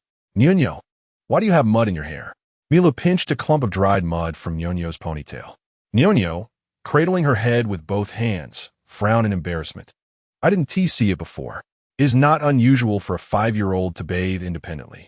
But the three children had become exceedingly dirty from their afternoon play and certainly required adult assistance. Milu was held down by his brother in the water for an hour before he was finally clean. Nyonyo blinked and said, Mom says I must wash myself because I'm a girl. Lele nodded, but doesn't your father help you wash your hair? At this age, children claiming to bathe themselves often merely rinse off, squirt some body wash onto their skin, and then rinse again, not truly discerning cleanliness. Nyonyo, who prided herself on being tidy, became immediately discontent upon realizing her hair was not properly washed. Su Yuli, slightly younger than the others but quite clever, took a deep breath and dashed towards the long banquet table, pressing his hands on Grandma Zhang's knees. Grandma Zhang. Grandma Zhang smiled at him and asked, What's the matter? You? The little fellow cupped his hands into a small horn and leaned closer. Grandma Zhang, could you help Sister Nyonyo wash her hair? Myler was there with Nyonyo, and soon he saw Yu leading Grandma Zhang over. Without delay, Grandma Zhang knelt down to pat Nyonyo's hair and guided her into the house. The two children followed closely like little tails. The rural kitchen had a large stove with a fire still burning, and the air was filled with a faint scent of firewood. Myler and Yu sat on a small stool, watching as Grandma Zhang washed Nyonyo's hair. Your hair is all wet. Why doesn't your father untangle it and dry it for you? Grandma Zhang complained, noting that the child's hair was soaked. If it stays like that overnight, she is sure to fall ill. Nyonyo hung her head, her hair covering her face, while Grandma Zhang scolded her father for his incompetence. The little girl couldn't hold back her tears, her eyes glistening as she sniffled. After washing Nyonyo's hair, Grandma Zhang still felt uneasy and checked Yu's head and ears to ensure they were clean. You're all cleaned up. Go play in the yard, she waved her hand, thinking to herself how fathers these days are not as reliable as older brothers. The three children helped Grandma Zhang pour out the water and wipe the floor dry before heading outside. Grandma Zhang felt a warmth in her heart and, once the children were gone, called her son and daughter-in-law who were working away from home. The first leg of their journey was coming to an end, and the production team had not assigned them any tasks for the evening. After dinner, they allowed the adults to take the children back to rest. Shunyan carried the little one on his back along the country path, feeling the soft, small body pressed against him. He truly felt that over the past 2 days, Yu had grown much closer to him, and he had gained a deeper understanding of the child. A child just over 3 years old, exhausted from play, fell asleep without even realizing how his elder brother had cleaned him up and carried him to bed. Just before drifting off, He had sweetly declared that he wanted to call his fathers when they returned. The little one lay peacefully in bed, his tiny fists resting beside his head, occasionally mumbling in his sleep. Xinyan paused in his actions, leaning in to listen. The child was calling for his father, and then for Kuan Kuan. Xinyan felt a pang in his heart, sympathizing with Yu for having to part from Uncle Su and Uncle Qin at such a tender age. Lost in thought, he recalled the winter 3 years prior. Back then, he was preoccupied with his studies and pursuing his dreams, while his mother, being in advanced maternal age, suffered intensely throughout her pregnancy. Xinyan had even resented the child in her womb for the pain she endured. Naturally, Shen Minyan also found himself on his blacklist. At 16, he was filled with youthful angst, rivaling the current Shen Lin. However, he was not as outspoken as Shen Lin, even in his discontent. He would keep it to himself. His gaze fell upon the peacefully sleeping child before him, striving to remember what transpired on the night Yu was born. The sounds of cicadas and frogs filled the air, and the moonlight was thick. Xinyan's expression softened as he gently stroked the little one's hair. Now that he has grown up, what is there to fear? Regardless of what transpires, he will undoubtedly safeguard Yu. Xinyan lifted the covers, turned over, and embraced his younger brother, drifting into a peaceful slumber. Chapter 73. Brother Youri's daily routine was remarkably consistent. As the clock struck 7:30, he stretched and awoke. Nestled in his elder brother's embrace, he reached out to pinch his brother's nose. "Brother, wake up!" Xinyan sighed in resignation. While everything about Yu was delightful, he had an aversion to sleeping in. "Little one, we are still young. There is no need to be so disciplined." Youri tilted his head, his sleepy expression adorably vacant. "What is discipline?" With his eyes closed, Xinyan explained the concept of discipline in simple terms. However, the little one, with limited comprehension and a lack of interest in his brother's words, crawled out from the blankets, dressed himself, and slipped his tiny feet into his slippers before opening the door and stepping outside. By the time Xinyan emerged, fully attired, the little fellow had already completed his morning routine, standing there with the food bowl given by Grandpa Tian, feeding the chicks and ducklings. Afterward, he lent a hand to Grandpa Tian, assisting in sweeping the floor.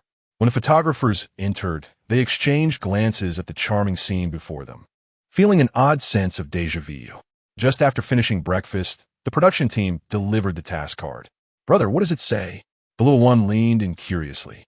After reading it, Xinyan found himself at a loss for words, casting a worried glance at Youri. "Yu, the task card states that today you will be the brother, and I will be the younger sibling." Youri tilted his head in confusion. "What does that mean?" Xinyan explained the concept of role reversal, and the little one immediately grasped it, even raising his hand eagerly to respond. "Yu will be the brother, taking care of the elder brother and earning food for him." Xinyan felt a headache coming on, recalling how he had nearly collapsed from exhaustion while harvesting in the fields just a couple of days prior. Could it be that the production team truly expected Yu to gather corn? The little one's small shoulders could hardly bear the weight of 5 ears of corn. Meanwhile, the task's protagonist, young Youri, brimmed with confidence, puffing out his chest and adopting a serious demeanor. Since he could remember, all the friends he had known were older than him, always looking after him. What child does not wish to grow up? He found the director's game design to be utterly brilliant. The return to Beijing was scheduled for noon, leaving little time for activities. So the production team had not arranged collective events for the day. The director hoped to engage the audience through interesting segments that would allow them to better understand the 4 families. Just as Xinyan was still regaining his composure, a pair of small hands reached out to him. "Brother, eat quickly. This is the egg that Yu peeled for you." The little one almost misspoke, currently. Xinyan was not the older brother. He was. Xinyan's lips twitched, a fleeting smile breaking across his handsome face. "Thank you, Yu." He accepted the egg. The little one pouted at him, withholding the egg. Xinyan, in exasperation, rephrased, "Thank you, brother Yu, for peeling the egg for me." As the little one relished his new role, his eyes sparkled with joy, his legs swinging beneath the stool. The feeling of caring for his younger brother was utterly delightful, filling him with an overwhelming sense of achievement. As Xinyan consumed his egg, The little one sat beside him, occasionally raising his tiny hand to dab Shun Yan's mouth with a tissue. The interaction between the two brothers brought a smile to Grandpa Tian, who observed from the side. Now that he had assumed the role of an elder brother, the younger sibling was free to play, leaving the task of packing to his brother Youri. Having been capable of tidying up his toys since he was 6 months old, packing was a simple endeavor for him. Or at least, that was his conviction. The muddy clothes from yesterday remained unwashed, and considerate Brother Tang had thoughtfully separated them into a clean bag, placing it atop the cabinet. The little one, not tall enough to reach the bed, struggled to lean over it and remove the 4-piece bedding set. However, it was evident that such a task proved exceedingly challenging for a small child with short limbs. His body twisted as he noticed his brother sitting on a stool by the door, resting his chin in his hands, wearing an expression that seemed to plead for assistance. But as the elder brother, how could he ask for help from his younger sibling? The younger brother's sole responsibility was to play, without any obligation to assist. The little one, embodying the spirit of a true big brother, squatted down to remove his shoes before climbing onto the bed. The petite figure, resembling a cocoon, crawled about in search of a zipper, finally managing to pull it open with a satisfying zzz sound. Yet, his abilities reached their limit there. Youri sat on the bed, reminiscing about 2 days prior when his elder brother could effortlessly grasp the 2 corners of the quilt and with a gentle shake, arrange it perfectly. He spread his arms wide, knelt on the bed, and wiggled to the other side, clutching one corner of the quilt. He managed to grasp it. However, when he extended his other hand, attempting to seize the opposite corner as his brother had, reality struck. The little one, incredulous, looked down at his palms, gaining a clear realization of just how short they were. Much like when he had clumsily attempted to wash dishes like Kuin, only to drop them instead. He faced the same fate now. He simply could not wrap the quilt. For although he was a brother now, his body remained quite small. Xinyan sat at the door, legs crossed, silently observing the entire scene.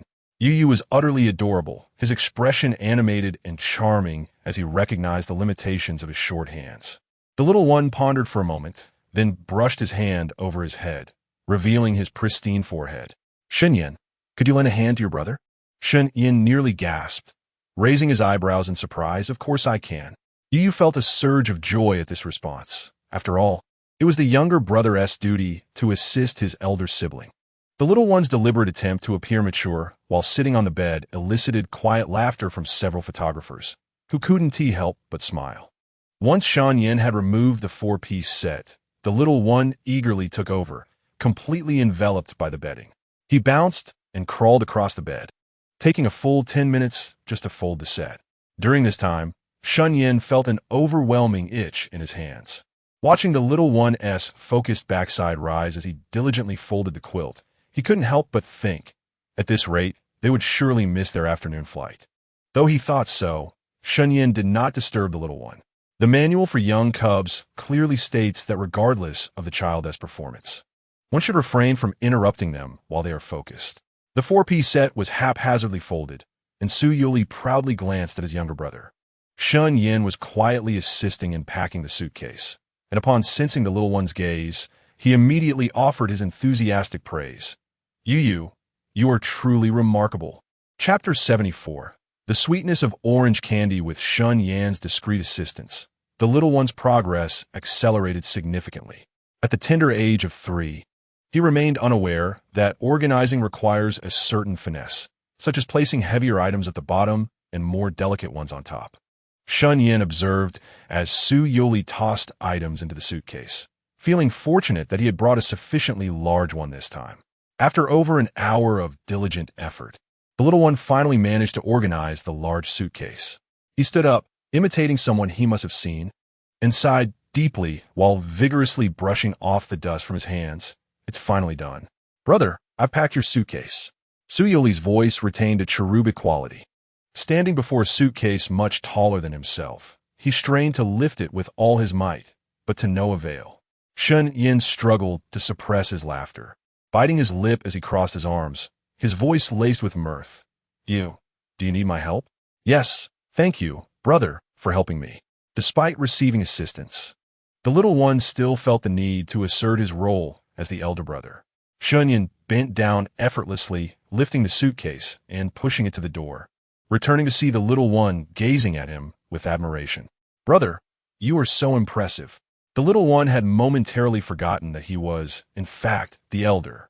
Growing up in an environment rich with praise and positive reinforcement, he was generous with his compliments. Shunyan crouched down and pinched his cheek. After tidying up his brother's suitcase, the little one proceeded to pack his own stitched suitcase. His belongings were minimal: 2 sets of small pajamas, a few pairs of tiny socks, and finally, he retrieved his little pillow from the bed to pack it away. The small suitcase primarily served to emphasize participation. The two brothers spent 2 hours packing everything up, and Shunyan stood at the door with the suitcase, waiting for Youri, who was saying farewell to the chicks and ducklings. The world of children is pure and innocent. In the past couple of days, Youri had grown fond of them while feeding them. As he approached, the chicks and ducklings scurried towards him eagerly. Youri pursed his lips and gently stroked the soft feathers of a duckling. "Goodbye." Shunyan watched as the little one waved goodbye to the chickens and ducks with a heartfelt gesture, his expression one of reluctance. He smiled, his gaze drifting to the tightly shut door of the main house. Grandpa Tion had vanished after breakfast that morning, and Shunyan had hoped to personally thank him, along with presenting the prepared gift. "Brother, where's Grandpa Tion?" The little one, having concluded his farewells to the chicks and ducklings, ran over to grasp Shunyan's hand. Shunyan shook his head. "I'm not certain. Perhaps Grandpa Tion is busy in the fields. Let's place the gifts here, and when Grandpa Tion returns, he will discover them." They needed to depart swiftly. Time was of the essence. The little one nodded, genuinely fond of Grandpa Tion. Despite his stern demeanor, he had always treated him kindly. Youri, being somewhat shy, was not the type to warm up to a stranger upon their first meeting. Grandpa Tion, with his fierce appearance and character, seldom smiled. Yet, Youri remembered that on the first day when his brother got lost, Grandpa Tion had waited at the door for them to return home. He had prepared hot water, boiled eggs, and millet porridge for him, and even played with the chicks and ducklings. As his brother held his hand to cross the threshold, the little one glanced back at the empty courtyard, his eyes brimming with tears. He had even said goodbye to Grandpa Tion. With his head hung low, he looked rather pitiful. Shunyan decided to lift him onto his back. "You," he said, clinging to his brother's neck lest he fall. The little one, momentarily distracted from his sorrow, wrapped his arms tightly around his brother's neck. Youri rested his head on his brother's shoulder, enjoying the expansive view. As they turned the corner of the path, he excitedly called out, "Grandpa Tion." On the roadside, a frail old man clad in a worn, open front long gown held a red plastic bag in his hand. Before he could clearly see the figure, he heard the familiar voice of the little one echoing from the courtyard. "Grandpa Tion," Youri called out again. Shunyan was equally surprised to encounter him on the way. "Grandpa Tion." Shunyan greeted him as he came to a halt. Grandpa Tion's gaze lingered on the 2 suitcases for a moment. His voice aged. "Are you all leaving?" Youri wriggled out of his brother's grasp and hurried to Grandpa Tion.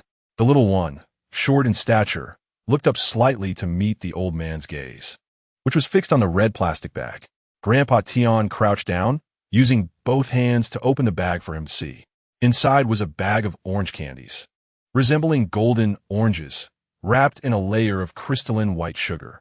Candies in the village were scarce, and it had taken Grandpa Tion a while to select this delightful and delicious treat. Seeing such a candy for the first time, Youri exclaimed in wonder. The old man encouraged him to take one. Youri turned to his brother, and upon receiving a nod, he reached in. "Is it delicious?" Grandpa Tion inquired. The little one took a bite of the orange candy, the white sugar crackling delightfully, bursting in his mouth, while the chewy candy revealed a refreshing orange sweetness. Observing the child's innocent delight, Grandpa Tion felt a pang of reluctance to part with him. Initially, when the production team came to the village seeking to rent houses, every household had participated. That day, he had merely been passing by with his hoe when he was drawn into the commotion. A famous star was coming to film. 7 or 8 vehicles had arrived that day alone, offering rental agreements to any villager willing to host them. Grandpa Tion had little interest in such matters and had merely turned to leave with his hoe in hand. As soon as he moved, he was pulled back. The villagers were familiar with him and understood that as a lonely old man, life was challenging. You still have 2 vacant rooms in your home. You should register. Who knows, you might be selected, they suggested. Tian Hai had long forgotten the specifics of that day he was chosen, only recalling that a few young individuals visited his home, inquiring whether he had anyone else living with him. It was then that the decision was made. He speculated that perhaps his solitary status made it easier for filming. After receiving the payment, he began to worry about the potential judgment of the stars regarding his humble abode. He also heard that children would accompany them. Those city kids were quite delicate, and he feared what might happen if one of them cried. Even when the Shun brothers arrived, he remained cautious, attempting to avoid interaction with them. Yet, the younger boy was exceptionally handsome, the most exquisite child he had ever seen. With bright, large eyes, he called him Grandpa. Such a well-behaved little one could soften even the hardest of hearts. Before Tian Hai could fully gather his thoughts, a hint of sweetness brushed against his lips. Grandpa, the orange candy is so sweet, you should try some too. Chapter 75. Yu misses second brother with the candy still not fully dissolved in his mouth. The little one waved goodbye, hoisted back onto his brother's back, and they headed toward the village entrance. Tian Hai stood there for a long time, watching until he could no longer see their figures, until the candy in his mouth had completely melted. Returning home, he was met with the stark reality of his life, bleak and uninteresting. The tender laughter of the little boy seemed to echo in the yard. The feed troughs for the chickens and ducks were full, the water basin brimming, and the ground had been thoroughly cleaned. As he stepped toward the main house, he noticed the items left for him by Shun Yen, 2 new sickles and a brand new hoe lay beside a box of tea leaves. Once the production crew had departed, the old man ambled slowly toward Zhang's home, hands clasped behind his back.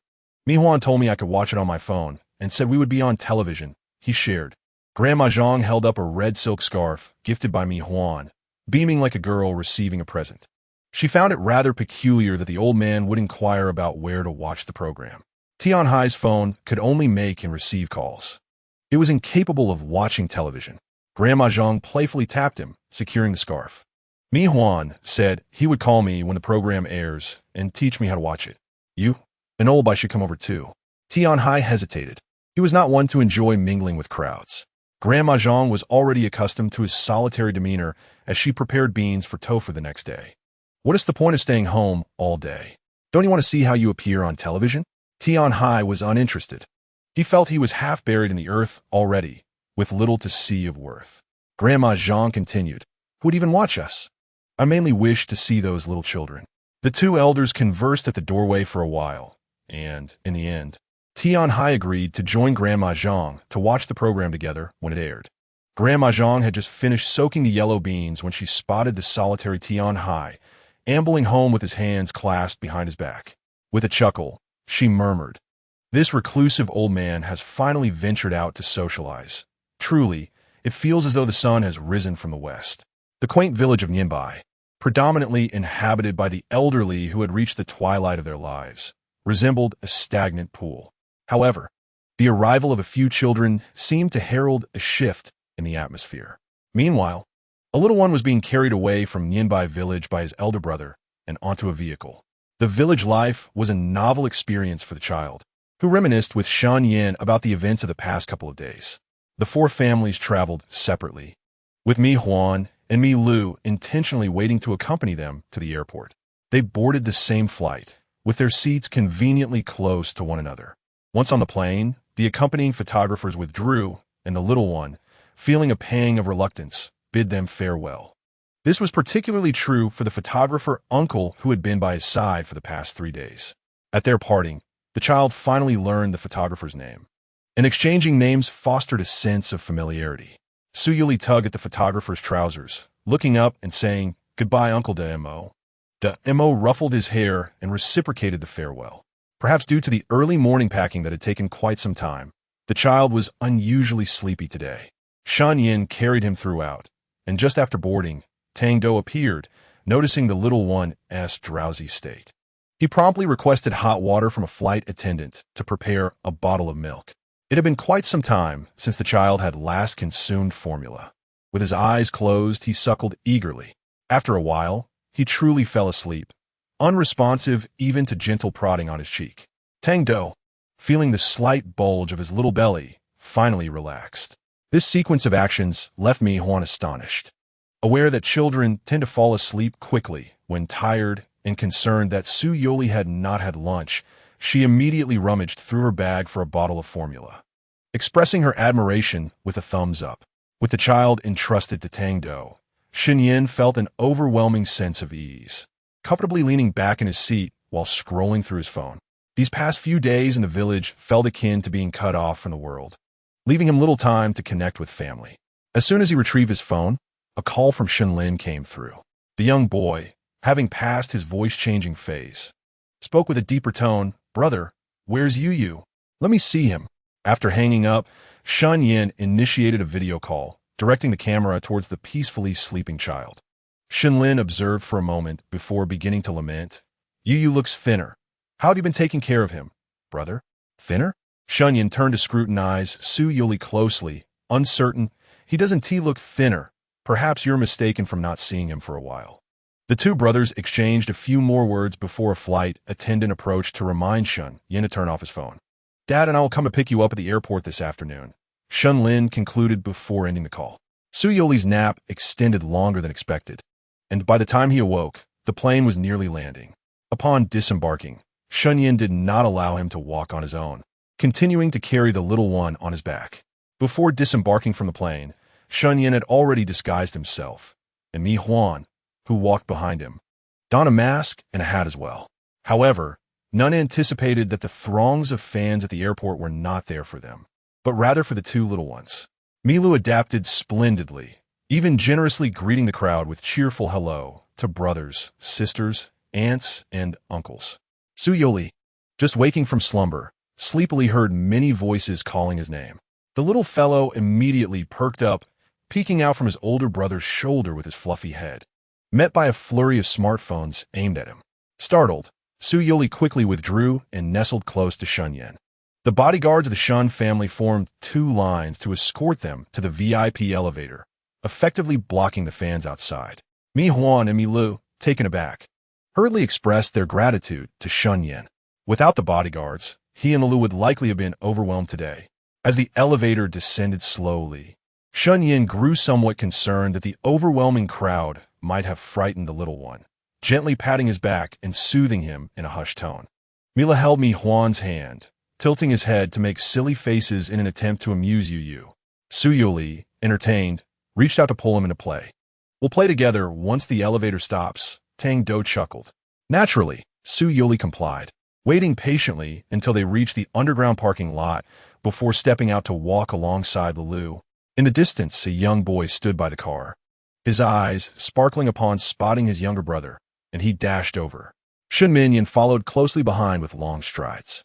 The little one, spotting his second brother, eagerly rushed forward, exclaiming, "Second brother!"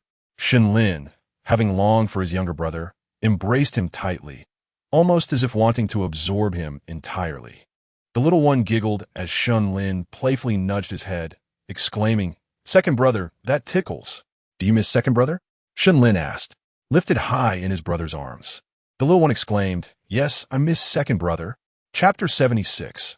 The one you must not cross is Yu having not seen his brother for several days. Shen Lin refused to let go, his face affectionately pressed against the little one's. The child, enjoying playtime with his second brother, did not forget to greet their father. He raised his tiny hand, squinting his eyes to call out Daddy. Shen Minyan stepped forward, ruffling his hair, and asked, "Do you miss Daddy?"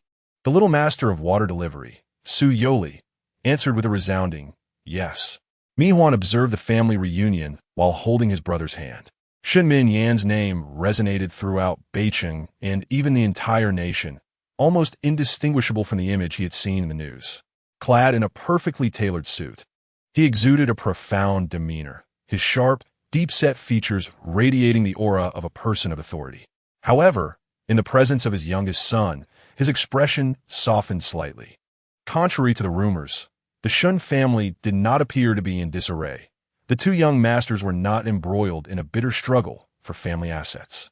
Mi Huan concealed his thoughts and politely approached to greet them before leading his brother away. Shen Lin, unabashed, carried his younger brother over and called out to Mi-hwan. Brother. Mi-hwan was somewhat taken aback. He felt unworthy of being addressed as such by the second young master of the Shun family. Brother Mi-hwan, thank you for looking after Yu and Lulu during the show. Upon the conclusion of his statement, both Shun Yin and Mi-hwan were enveloped in perplexity. Shun Minyan, with a solemn tone, inquired, Are you unaware that one of the cameras from the production team is broadcasting live throughout the event? It dawned upon Shun Yin and Mi-hwan that they had completely overlooked the aspect of live streaming, mistakenly believing it would only occur during the promotional segments. Although the production team did indeed provide a continuous live feed, the camera angles were fixed and distant, rendering the visuals rather unclear. Shenlin was privy to these details largely due to his daily conversations with Tang-do. After bidding farewell to the Mi brothers, Shenlin embraced the little one and boarded the car, closely followed by Shun Minyan and Shun Yin, while Tang-do reminded the bodyguards to load the luggage. The group swiftly arrived home. As the little one disembarked, he was greeted by Su Yuanzai, who wagged her tail and licked him affectionately. Su Yuli also missed Yuanzai dearly, taking hold of the leash to take her to the garden for some playtime. With the little one gone, Tang-do followed suit. The remaining three watched the exuberant little one frolicking in the garden, their smiles from the journey evaporating in an instant. Brother, what on earth is going on with that Sin Yuan-kai? Shun Yin queried, perplexed, as the identities of the guests were supposed to remain confidential until the contract was signed. He had never anticipated the presence of such a mischievous child among them. Shun Lin, walking beside his brother, suddenly chuckled and patted his shoulder, saying, That kid must have been scared out of his wits by you. What did you say to him? Shun Minyan turned to listen, and recalling his own childish antics. Shun Yin felt a twinge of embarrassment. In such reality shows, every action is laid bare before the camera. While Shun Yin lacked experience in variety shows, he was acutely aware of the tactics employed by marketing accounts. Conflicts among children are best left untouched by adults. Were he to reprimand Sin Yuan-kai, he would undoubtedly be accused of bullying, and perhaps even Yu would suffer the repercussions. Upon hearing Shun Yan's words, Shun Lin declared, If it were me, I would certainly give that kid a good thrashing for daring to take my brother's belongings. Shun Yin shook his head, ruffling Shun Lin's hair and responding languidly. That day, Yu pouted and refused to speak the moment he saw me. The production team informed me that Sin Yuan-kai first snatched Yu's camera and then crushed his little grasshopper. Shun Lin, infuriated, felt a strong urge to grab that troublesome child and teach him a lesson. Shun Minyan interjected in a low voice. I've instructed Zhang Shun to terminate our company's collaboration with the Tsin family. And as for the funds they previously owed, we are now pressing for repayment. Both brothers were left speechless. While the penalty for Shun's unilateral cancellation of the partnership amounted to merely a few million, the Tsin family's losses would undoubtedly exceed that figure. Typically, Chairman Shun disregarded debts under 500 million, and whether to pursue collection depended solely on his mood.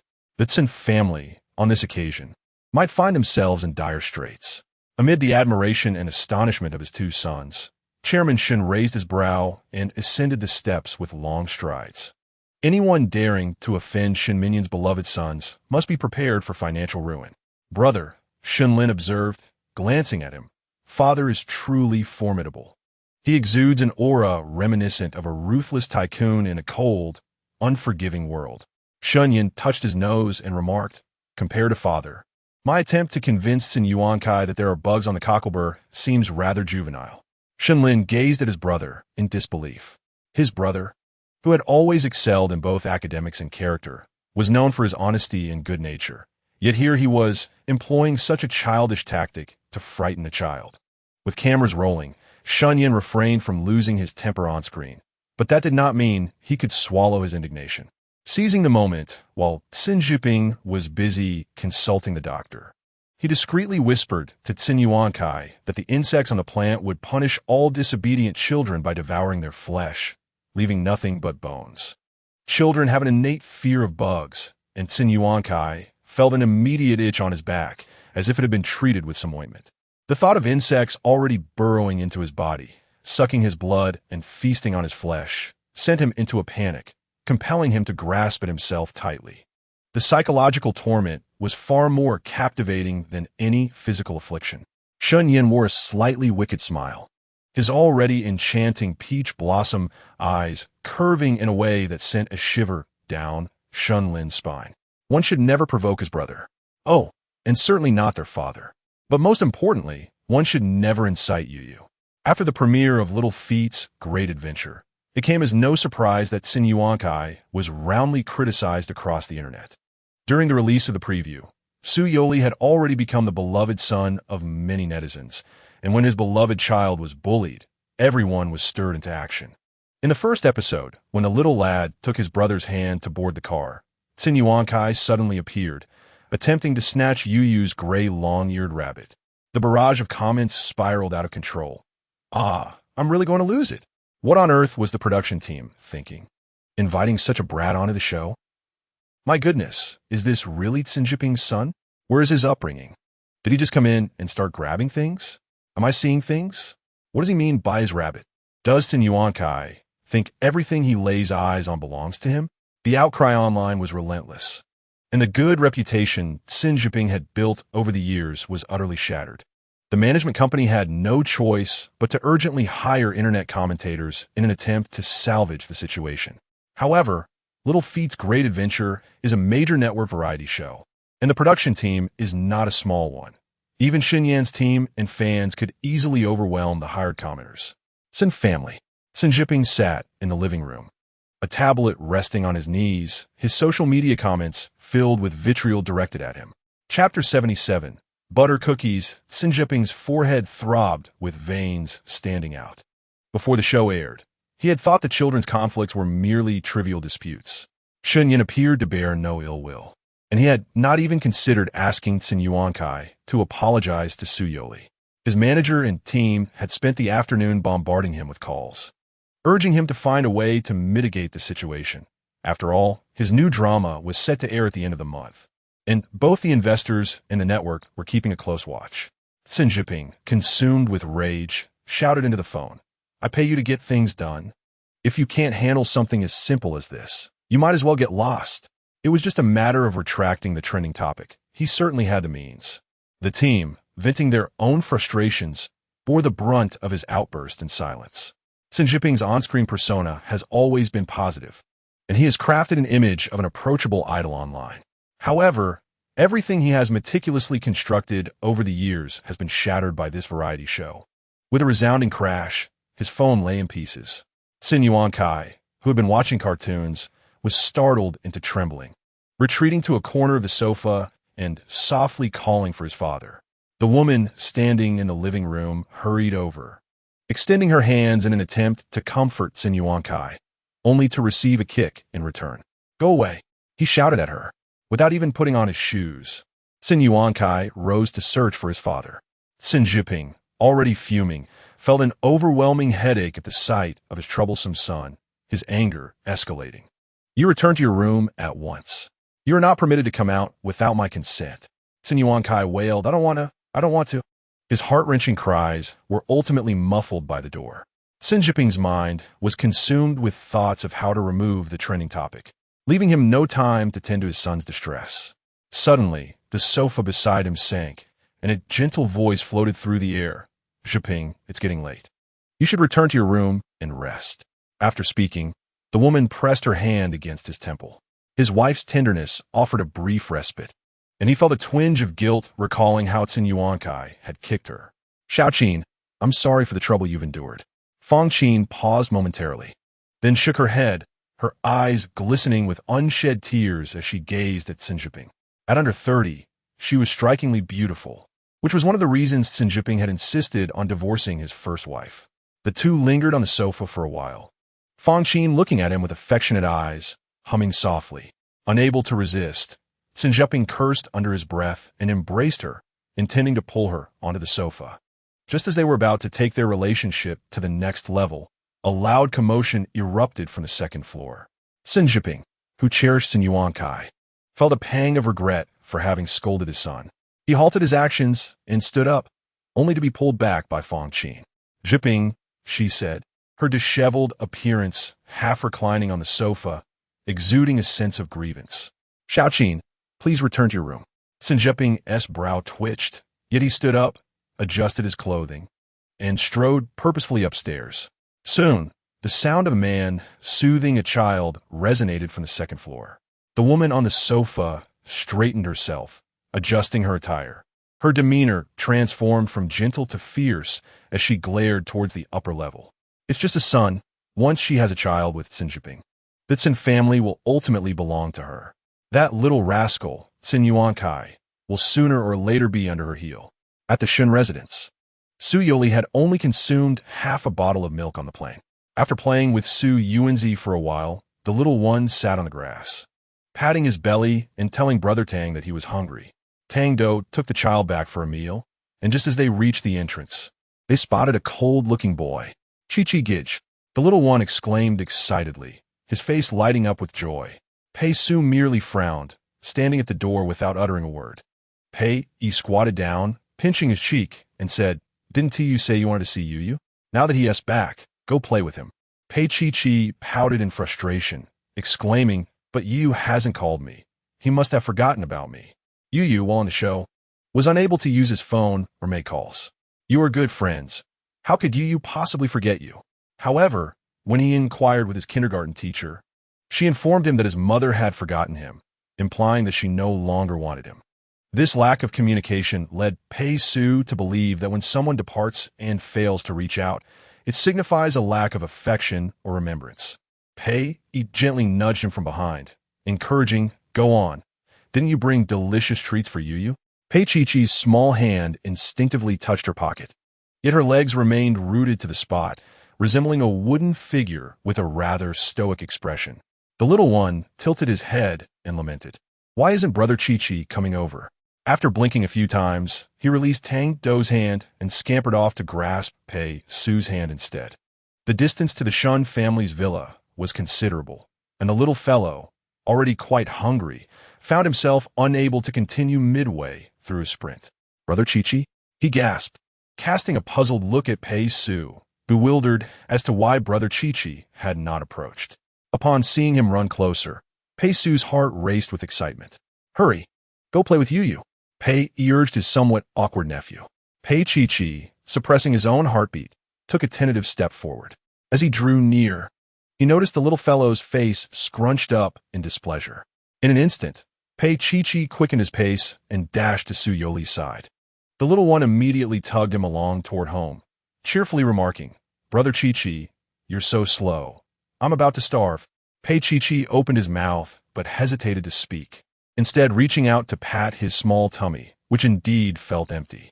His serious little mouth pressed into a thin line as he retrieved a small stitch cookie from his pocket, unwrapped it, and offered it to the little one. Su Youri's eyes brightened at the sight, his mouth already anticipating the delightful buttery flavor. "Thank you, Brother Chi-Chi." The little one beamed, squinting with delight, and reached out to take it himself. However, Pei Chi-Chi did not release his hold, guiding the cookie to the little one's mouth instead. Used to being fed by his family, Su Youri opened his mouth wide, eagerly consuming the cookie bit by bit from Pei Chi-Chi's hand. By the time they neared the entrance of the house, the cookie had vanished. With a longing gaze, he fixated on Brother Chi-Chi's pocket, which was now empty. The little fellow's big eyes darted, spotting a few cookie crumbs still clinging to Pei Chi-Chi's fingers.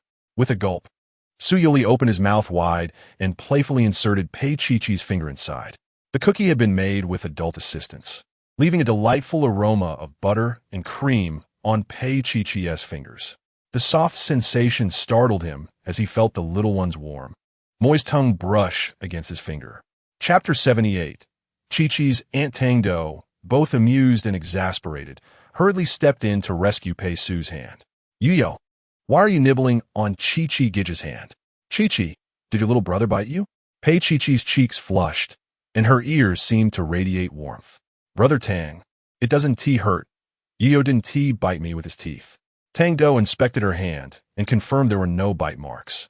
He then took a children's wet wipe from his pocket to clean Pei Chi-Chi's hand and playfully tapped the tip of her nose. "You know, can one really eat brother's hand?" The little one merely smiled, licking her lips in delight, for Chi-Chi Gij's hand was sweet. Before long, Pei Su completely forgot to call his brother and reconciled with Yuyo instead.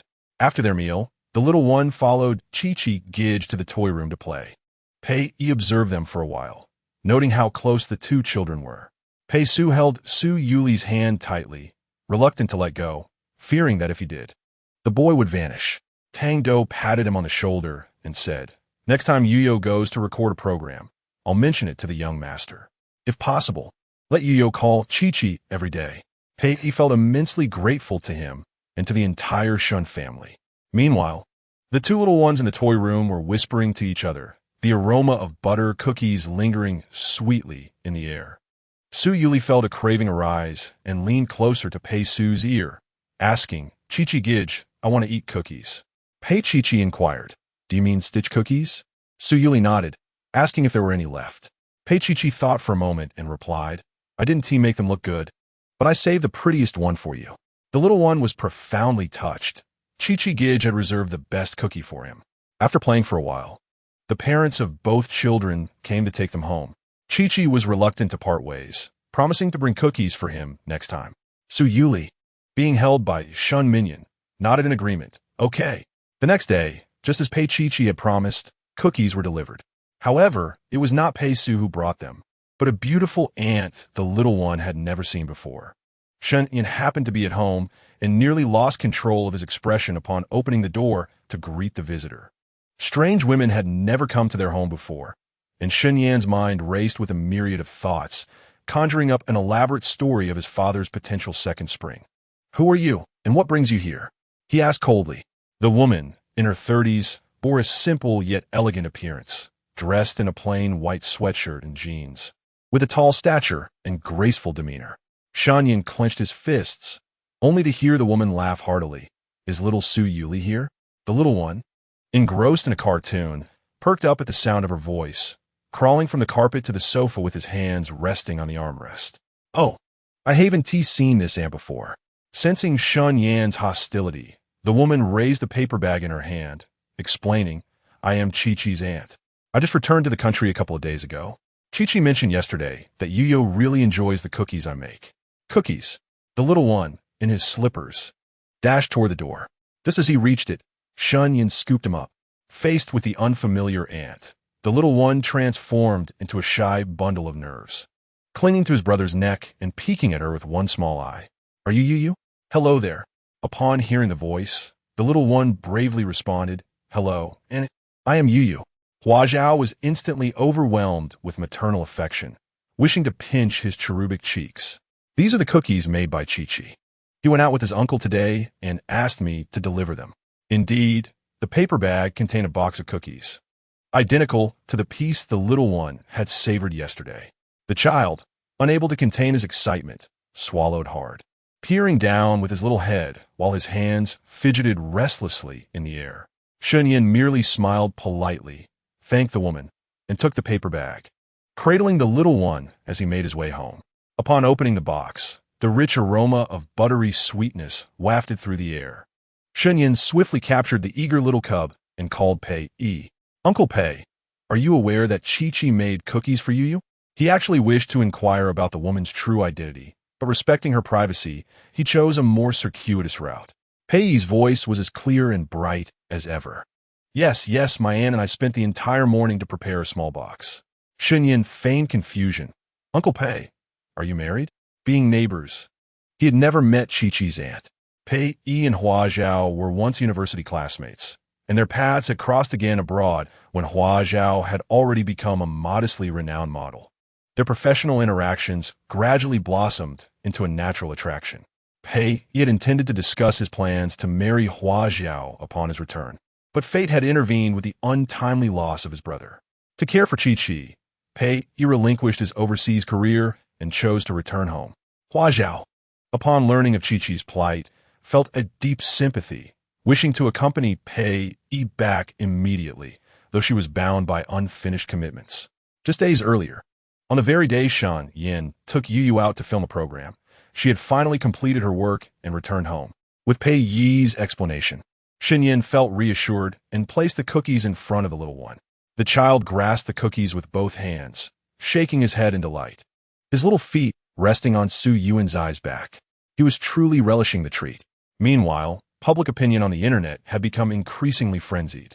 The first episode had merely showcased the children's adventure of walking through the night. Sin Yuankai's performance had been lackluster from the outset, culminating in a lack of integrity during the final challenge, which he completed through sheer stubbornness. Viewers, now hardened, flocked to the program's official account to voice their discontent. I won't resume watching until the father-son duo leaves the show. How much are you being paid to air this? What grave sin have I committed to be subjected to such content? I merely wish to see adorable and understanding little ones. If I want to see mischievous children, I could just stroll down the street. Don't let one rotten apple spoil the whole barrel, director. Oh no, our Yu must be frightened by some troublesome child. Fear not, dear, Annie will protect you. Even more astonishingly, at 10 o'clock that evening, another thunderous revelation erupted. A certain editing enthusiast has meticulously compiled footage from a live broadcast featuring fixed camera angles from a production team. Although the distance renders the images somewhat unclear, the editor conducts a frame-by-frame analysis and enlarges the visuals. It quickly becomes apparent that during a task on the hillside, Sin Yuankai has once again seized an item from a child. This particular child, donned in a small red fisherman's hat and the smallest among the group, is unmistakably Youri. Oh dear, it is evident that he dares to bully Youri solely because of his tender age. How much distress has my Youri endured? Shunyan, you must hasten to rescue your younger brother. He is at the mercy of a mischievous child. Goodness, does this imply that Sin Yuankai deliberately targets Youri when the adults are absent? I shudder to think of the fear Youri must feel. I am filled with righteous indignation. I shall take the initiative, even if alone, to stand against Sin Yuankai and Xin Jiping. Chapter 79, The Stepmother. Xin Jiping's agency promptly issued a statement, asserting that every child possesses a unique personality. Sin Yuankai was merely attempting to make friends in his own way and did not inflict any actual harm on Youri. Additionally, they seized the opportunity to promote Xin Jiping's upcoming new drama set to air at the end of the month. This statement, however, only incited further unrest among netizens. There are few appealing children's variety shows, and the production team's previous endeavors have garnered acclaim, leading audiences to harbor high expectations. The initial reactions to the pilot episode featuring 4 families have been quite positive, making the subsequent events all the more shocking. Who are they attempting to deceive with such a response? As a mere bystander, I find it utterly repugnant. What does it mean that children have different personalities? Not a single apology was included throughout the entire statement. I am truly astounded. How has Xin Jiping raised a child? The lack of clarification is baffling. I once thought favorably of Xin Jiping, but now that illusion has been shattered. Xin Jiping, visibly agitated, watched as the clarifying statement once again trended on social media. Just hours prior, he had spent a significant amount to have a previous trending topic retracted, suffering considerable losses, only to find himself in the same predicament once more. Struggling to devise a better strategy, his head felt as if it might explode. Darling, why not take a sip of water and rest for a moment? Fang Qin inched closer, her voice saccharine. Presently, Xin Jiping lacked the time for romantic exchanges. He pushed her away with a sigh. Glancing at the clock, he noted it was already 10 in the evening. Has Kai gone to bed? He asked, his tone laced with concern. Since the day she married Xin Jiping, Fang Qin has been acutely aware of her role as a stepmother. Her goals were clear. At 5 years old, Xin Yuankai was in need of companionship. Though she was not his biological mother, she believed that with enough affection, she could win his heart. After all, children tend to grow closest to those who care for them most. However, she overestimated both her capabilities and Xin Yuankai's willingness to accept her as a stepmother. The Xin family has a long-standing tradition of passing down their lineage, and Xin Yuankai, as the sole great-grandson, is cherished and indulged beyond measure. He holds little regard for Fang Qin, his stepmother, feeling a pang of disappointment. She recalled just moments ago being dismissed by Xin Yuankai and regretted not having the chance to soothe him to sleep. Xin Jiping furrowed his brow, increasingly vexed. As I gaze at the beautiful woman standing there, utterly helpless and unable to assist him in any way, I felt an unfamiliar wave of annoyance wash over me. Forget it. You should go back and get some rest, Fang Qin murmured, her fingers clenched as she approached. She whispered that he hadn't spent the night with her in quite some time. A surge of anger coursed through Xinjiping, and with a resounding thud, he slammed his hand on the table, his neck reddening as he shouted, "Can you not fixate on such trivial matters? Can't you see that I'm busy? You can't even manage to soothe a child." Fangqin's eyes brimmed with tears, disbelief etched on her face. "Husband, how can you say that to me? In the throes of passion, men may indulge your every whim, yet such fervor inevitably wanes with time." Previously, Xinjiping had always been an elegant and gentle man, both on screen and off. Now, however, as he participated in a reality show, the layers of his facade were being stripped away. The woman before him wept like a rain-soaked pear blossom, a sight that once captivated Xinjiping. Fangqin was acutely aware of how to leverage her advantages, and a mere glance from her would ensnare him. Yet now, all he felt was weariness and regret at her current state. "Am I mistaken? What can you do? You can't even care for a child properly." Suddenly, Fangqin's demeanor shifted, and she shouted back, "How can you blame me? You know full well how difficult Kai is to manage." Unable to tolerate any disparagement of his son, Xinjiping sneered and advanced on her, "Difficult to manage? Or is it that you simply lack the commitment to do so?" Although their son was a bit mischievous, he had not displayed such resistance when under the care of previous nannies. Fangqin could hardly fathom how he could place the blame entirely on her shoulders. The man before her bore no resemblance to the gentle soul he had once been. "Xinjiping, I even forsook my own son to step into the role of a stepmother for Kai, and you dare speak to me like this?" Xinjiping merely scoffed, his gaze unwavering. "A woman who would abandon her own child. How could I possibly expect you to care for Kai?" He reminisced about how obedient Kai had been before the divorce from his mother, attributing any misbehavior to Fangqin's influence. "From tomorrow onward, you are no longer needed in matters concerning Kai." With an outlet for his emotions, Xinjiping discarded any pretense. Pointing toward the door and commanding Fangqin to leave. Stung by his words, she walked to the door, feeling a chill on her face as she raised a hand to wipe away her tears. She could scarcely believe that the man she had forsaken everything for would treat her in such a manner. Regret, boundless regret, engulfed her. She trudged toward the bedroom, her mind involuntarily replaying memories of her former husband, Pei, showering her with affection, as well as the son she had left behind in a daycare. The following morning, Xinjiping indeed hired 2 nannies to care for Xinyuan Kai. At the dining table, Xinyuan Kai sat obediently in his chair, allowing the nanny to feed him. His demeanor was remarkably accommodating, an experience Fangqin had never witnessed. She inhaled deeply, gripping the knife and fork so tightly that her nails almost pierced her flesh. Xinyuan Kai seemed to harbor a dislike for her, finding amusement in her anger, and throughout the day, he remained unusually well-behaved. In the week that followed, Fangqin seldom encountered Xinjiping and remained unaware of his daily schedule and activities.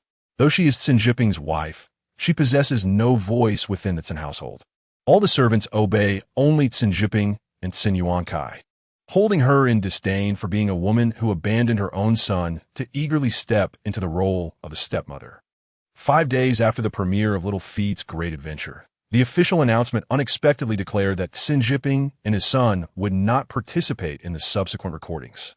This revelation prompted the online community to cease their grievances against the production team, redirecting their discussions towards speculating on the identity of the new guests.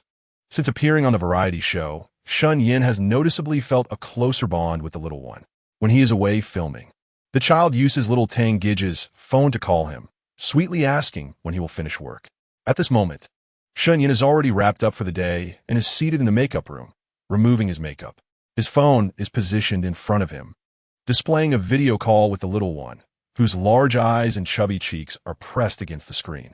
"Gij, you want to eat a little bunny cake." The bunny cake is one he bought a few days prior while passing by a trendy cake shop on his way home from work. Its adorable design endearing it to the little one. "All right, but we must finish dinner first. You understands." Suddenly, there's a knock on the break room door. Assistant Xiao Gao, seated on the sofa, rises to open it, feeling a twinge of curiosity. This makeup room is exclusively for Shun Yin, and with the entire crew having wrapped up, Who could possibly be knocking? Miserable is the fate of those who betray genuine hearts. Feng Qin, bear it well. Chapter 80. Xin Jiping's apology. As Xiao Gao opened the door, he instinctively glanced inside at Shun Yin, who was engaged in a video call with his brother. Teacher Shun. Shun Yin also heard the knock and turned his gaze towards the door. Xiao Gao hesitated before asking the man at the threshold, Xin Laoshi, what brings you here? Xin Jiping has recently encountered a series of misfortunes, nearly jeopardizing his standing in the industry due to the trending topic. The persona he has meticulously crafted over the years has crumbled, and numerous marketing accounts have unearthed his past scandals, each of which he finds impossible to refute. The online community now mockingly refers to him as Brother Pretender, claiming his entire image is fabricated. As his reputation plummeted, his family's company also suffered significant setbacks. His father has been incessantly calling, berating him for provoking the two young masters of the Shun family. Shun Minyan is notoriously protective of his own, remaining silent in public while taking decisive actions behind the scenes. The cancellation of the Shun Group's collaboration with the Tsin family unequivocally signals to all that the Tsun family has offended the Shuns, eliminating any possibility of future partnerships. The upper echelons of society in Beijing adhere to an unspoken standard of allegiance. The Shun family is beyond their reach. Yet following in the footsteps of the powerful is always a prudent choice. Is Teacher Shun available? I have a matter I wish to discuss with him. Xin Yin took a moment to glance over. The man at the door appeared disheveled, with drooping shoulders, unkempt hair and makeup, and dark circles under his eyes. You. Gage has some matters to attend to. I'll bring you the little bunny cake later, Xin Yin said with a warm smile, his eyes crinkling as he spoke to the little one on the screen. Su Yuli nodded understandingly and waved his hand, saying, Big brother, see you later. After the call ended, the makeup artist behind him sensed the tension in the atmosphere and voluntarily suggested stepping out for a moment. Shen Yin gestured for him to continue. Xin Jiping stood at the door, feeling incredibly awkward due to Shun Yan's demeanor. He opened his mouth but found himself unable to utter a single word. Shun Yan, without inquiring about his purpose, finished removing his makeup, donned his coat, and proceeded to leave. Teacher Shun, wait. Xin Jiping called out to him. Is there something you need? Shen Yan glanced at him sideways. Xin Jiping hesitated for a moment and then began. I am here to apologize on behalf of Kai Kai. He truly did not mean to take your brother's toy. That child has been spoiled at home, and I can only blame myself for being too busy and neglecting his upbringing. Shun Yan raised his hand to halt him, already exasperated by the sound of his voice. Do you have anything else? If not, I shall take my leave. My family is waiting for me to return home for dinner. Seeing that Shun Yan was unyielding, Xin Jiping stiffened his neck and disregarded his pride. Teacher Shun, I sincerely come to apologize. We were indeed in the wrong before. I beg you, please let your father spare my family. As he spoke, he stepped forward to grasp Shun Yan's hand, but Shun Yan swayed away, scoffing. It's been nearly 10 days since the incident, and only now do you think to apologize? If you were truly sincere, you should have apologized when Xin Yuankai first took Yu Yu's little rabbit. Shen Yan was acutely aware that every word and action of those under the camera would be scrutinized, and even the slightest detail could be magnified. This was also the reason he refrained from exploding in front of the lens. After all, Xin Yuankai must have been thoroughly tormented and would likely carry a lifelong shadow of the incident. The Tsin family was on the brink of bankruptcy, thanks to his father, and at that moment, Shun Yan felt a sense of relief. As the bakery was nearing closing time, he needed to collect the pre-ordered little rabbit cake and had no intention of wasting time there. Teacher Shun, young Master Shun, I implore you, can't you grant me this? I would even kneel to plead if necessary. Kai Kai and I have already agreed not to participate in the upcoming recordings. Shun Yan did not even glance at him, preoccupied with retrieving the cake for his brother. Xiao Gao, somewhat concerned, suggested, Teacher, should I call a cab for Xin Jiping to send him back? He is genuinely worried about being photographed by paparazzi. Who knows what fabricated news might arise tomorrow. Upon exiting, Shen Yan's car awaited him outside. He peered through the car window towards the corridor and saw Xin Jiping dejectedly leaning against the wall. Do you think he is genuinely apologetic? It is likely that public opinion has adversely affected his drama, compelling him to seek me out. Xiao Gao checked his phone and confirmed that the official announcement regarding the delayed airing of the drama, in which Xin Jiping invested and starred, had indeed been released. Moreover, the potential bankruptcy of the Xin family was of no concern to him. Seeking him out would be futile. Who was unaware of Chairman Shun's notorious ruthlessness? The Xin family had exhausted every means to meet Shen Minyan in the past few days, which led Xin Jiping to approach Shun Yin in the studio to plead for leniency, only to discover that Shun Yin was as unapproachable as his father. Little Su Youri waited and waited, finally receiving the little rabbit cake brought by his elder brother just before nightfall. The butler had even set up a small stool for him to sit on while he waited in the courtyard. As Shun Yin returned, carrying a cake bag, he was greeted by a picturesque scene. The sun was gradually descending, casting a warm glow. By the entrance, a charming little child sat on a small stool, playing with toy cars, while a fluffy white dog with a pink nose lay at his feet. The child would occasionally pause to tug playfully at the dog's wagging tail. Shun Yin slowed his pace, captivated by Su Youri's innocent smile.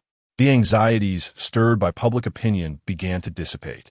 In that moment, Shun Yin found himself devoid of other aspirations. All he desired was for Su Youri to remain perpetually joyful, growing up carefree under the protection of family. Suddenly, the adorable little one dashed towards him, followed excitedly by the little dog. Shun Yin lifted him high, planting a big kiss on his soft, tender face. Su Youri pushed at his face, eagerly stating, "Big brother, the bunny cake." "I bought it," Shun Yin replied, gently tapping the child's nose with his fingertip. "But you can only enjoy the bunny cake after dinner." Mimicking a character from a cartoon, Su Youri saluted him, exclaiming, "At your command." After dinner, Shen Minyan and Shun Yin retreated to the study for a conversation. Shen Yin informed his father about the visit from Xin Jiping that day, to which Shen Minyan merely acknowledged with a nonchalant hum. Shen Yin was aware that Xin Jiping would not let the matter rest easily. He was determined to prevent any encounter between Xin Yuyu and him. An undercurrent of worry tugged at Shun Yin. His schedule had been quite hectic lately, and his father was no less occupied. Although Shen Lin could be considered a guardian of sorts, his reliability was questionable. Shen Minyan grasped the documents tightly, inquiring once more about how Xin Yuankai had bullied Yuyu. When he learned that the little one had been shoved and nearly toppled over, a fierce glint flashed in the chairman's eyes. He realized he had been too lenient with the Xin family. If anything were to happen to his soft, cherubic son, the consequences would be dire. Shen Minyan began to contemplate whether there was any point in continuing the show. Their discussion concluded around 11:30 at night, and Shen Minyan stood to accompany Shun Yin upstairs to check on the little one. Just then, the phone on the desk rang unexpectedly. Shen Minyan picked it up, and his pupils dilated in surprise. Shen Yin turned around, concerned. "Dad?" Shen Minyan shifted his gaze from the phone, clearing his throat as he instructed, "You go ahead. I need to take this call." Chapter 81. Mommy is coming to see us. The heavy door was sufficient to muffle any sound. Shen Minyan answered the call, instinctively holding his breath. "Hello," Kim's melodious female voice. Shen Minyan's hand trembled slightly, almost losing his grip on the phone. "Chewing, why are you calling me?" The woman on the other end sighed, her voice sounding faint. Shen Minyan dared not breathe too heavily, fearing he might miss a crucial word. "Ahem. I watched the show, and I wanted to discuss something regarding Yuyu." Without a moment's hesitation, Shen Minyan replied, "Rest assured, I can grant you custody of Yuyu. How have you been?" In the dimly lit study, moonlight streamed through the window, casting half of Shen Minyan's face into shadow. Under the moonlight, the half of his face that was visible bore no trace of his usual composure, instead reflecting a hint of confusion. "I'm fine," he said. "I was also hoping to return home with you. I felt reassured knowing that you were with him." Shen Minyan was somewhat flustered. He understood Chu Ying's physical condition all too well. On the day that Yuyu returned, Chu Ying had called him, stating that she would come to see Yuyu the following day. However, instead of Chu Ying, it was their eldest son who arrived. Upon inquiry, he learned that Chu Ying had fainted from overwhelming emotion upon discovering her child had been found. Years ago, she had been an advanced maternal age patient, suffering from amniotic fluid embolism and subsequent shock during childbirth. It could be said that her life was snatched back from the clutches of death by the doctors. And upon hearing the devastating news that her child had been abducted, her health had deteriorated rapidly. Shin Minyan acknowledged his own ineptitude with words. A torrent of sentiments was lodged in his throat, culminating in a simple, "What would you like to discuss with me?" "In a few days, I would like to come see Yu, if that's all right." Shu Ying's voice was nearly a plea. His heart ached at her words, prompting him to respond immediately, "Of course. Yu is your child. You have every right to see him. Given your health, I could have Shan Yin bring Yu to visit you." Shu Ying interjected, insisting that the hospital environment was unsuitable and urged him not to bring Yu there. The phone call, though brief, left a lasting impact. Shin Minyan found himself dazed for several minutes as he processed the conversation. What had Shu Ying said? She mentioned she would come to see Yu the next day. In the past 3 years, their encounters had been few and far between, each taking place in the confines of a hospital. With a heart full of anticipation, Chairman Shen silently made his way to the children's room on the second floor. The little one had never slept apart from Qin Kuan and Su Siwen, and upon returning to Beicheng, the entire family indulged him immensely, taking turns to accompany him to sleep. To Shen Minyan, the notion of separating him from his bed seemed entirely unnecessary. The opportunity to share a bed with the little one was something he had longed for. The door was slightly ajar as Shen Minyan stood at the threshold. A small night light illuminated the room, casting a soft glow on Shen Lin, who lay straight on the bed, his hands folded over his navel. Beside him, the little one sprawled out, his small hands resting on Shen Lin's chest. His little legs draped over him, a restless sleeper indeed. The dim light highlighted the faint smile that graced Shen Minyan's lips. The following morning, Shu Ying called once more to confirm the time for her visit to see Yu. On this occasion, Shen Minyan made an exception and allowed Shen Lin to skip school, informing him that his mother would be coming over. Shen Lin usually visited Chu Ying several times a week. Chu Ying held a superstitious belief that frequent visits to the hospital were not beneficial for children, so she would always urge him not to go. The little rascal was quite obstinate, yet this time he cheerfully agreed, promising to return next time without fail. He had witnessed his mother in the intensive care unit, connected to a respirator, and he was genuinely concerned about her well-being. Would she really come? Shen Lin immediately discarded his backpack and grasped Shin Minyan's hand. Shin Minyan, affected by his enthusiasm, allowed a smile to curve his lips. Yes, she said she would come to see you. Mommy is coming. Mommy is coming to see me. Shen Lin exclaimed like a young student, dashing upstairs to change his clothes, ensuring he looked just right. The early riser was being led outside for a stroll by his older brother Tang. Outside the Pei family's flower garden, Pei Chi-Chi was being guided by the beautiful lady the little one had encountered yesterday. Brother Chi-Chi, the little one sprinted over. Upon seeing Yu approach, Pei Chi-Chi swiftly withdrew his hand from Hua Zhao's grasp. Yu. The two children leaned in together, their small heads huddled as they conversed. Brother Chi-Chi, your aunt is truly lovely. Pei Chi-Chi pressed his lips together in silence, tilting his head back to glance behind him. When he caught sight of Hua Zhao smiling at him with her hands tucked into her pockets, his cheeks flushed. The little one was quite enamored with appearances. Whenever he spoke while holding Brother Chi-Chi's hand, he couldn't help but glance back at his brother's beautiful aunt, raised by 2 foster fathers. He had no female friend around them. The only woman he was familiar with was Grandma Yang from Yinshui Street. However, with the sudden presence of such a beautiful lady, the little one felt a wave of curiosity and found himself continually looking towards Hua Zhao. Each time he did so, she would smile warmly at him, her elegant dress fluttering in the breeze. The little one was entranced. Half an hour later, the little one's morning exercise concluded. Yu, it's time to head back. As Tang Do lifted the little one, his soft, fair hands still held onto Hua Zhao. Why has the young master ever been this proactive? Could this be the allure of beauty? Tang Do mused. Hua Zhao gazed at Su Yuli's innocent, youthful face, her heart softening. Yu, why don't you go home with Brother Tang first? Su Yuli blinked his large eyes and obediently nodded. Goodbye, Aunt Chi-Chi. Hua Zhao couldn't help but chuckle as she pinched his cheek. Just call me Aunt Hua. Goodbye, Aunt Hua, the little one chimed. As he was carried away by Tang Do, he stretched his head back, glancing at her with a reluctant expression. Tang Do shook his head in exasperation. Aunt Hua lives right across from us, so you can see her often. The little one beamed, then quietly asked, "Why doesn't Yu have an aunt?" Tangdo was momentarily at a loss for words. The little one naturally felt a fondness for women, yet, regrettably, had never interacted with young females. Thinking of the little one's background, Tangdo felt a pang of sympathy. Just as they reached the door, a chorus of cheers erupted from inside. The little one looked at Tangdo. It was his second brother. The moment they entered, a blur rushed past Tangdo, and suddenly his arms were empty. The little one who had just been nestled in his embrace was now being held by Shunlin. "Yu, your second brother is so happy today. Mom said she was coming to see us." The little one was tossed into the air by his second brother, his big eyes wide with confusion as his hands flailed helplessly in the air. Tangdo felt a shiver run down his spine. His second brother was indeed quite the lively father. Chapter 82.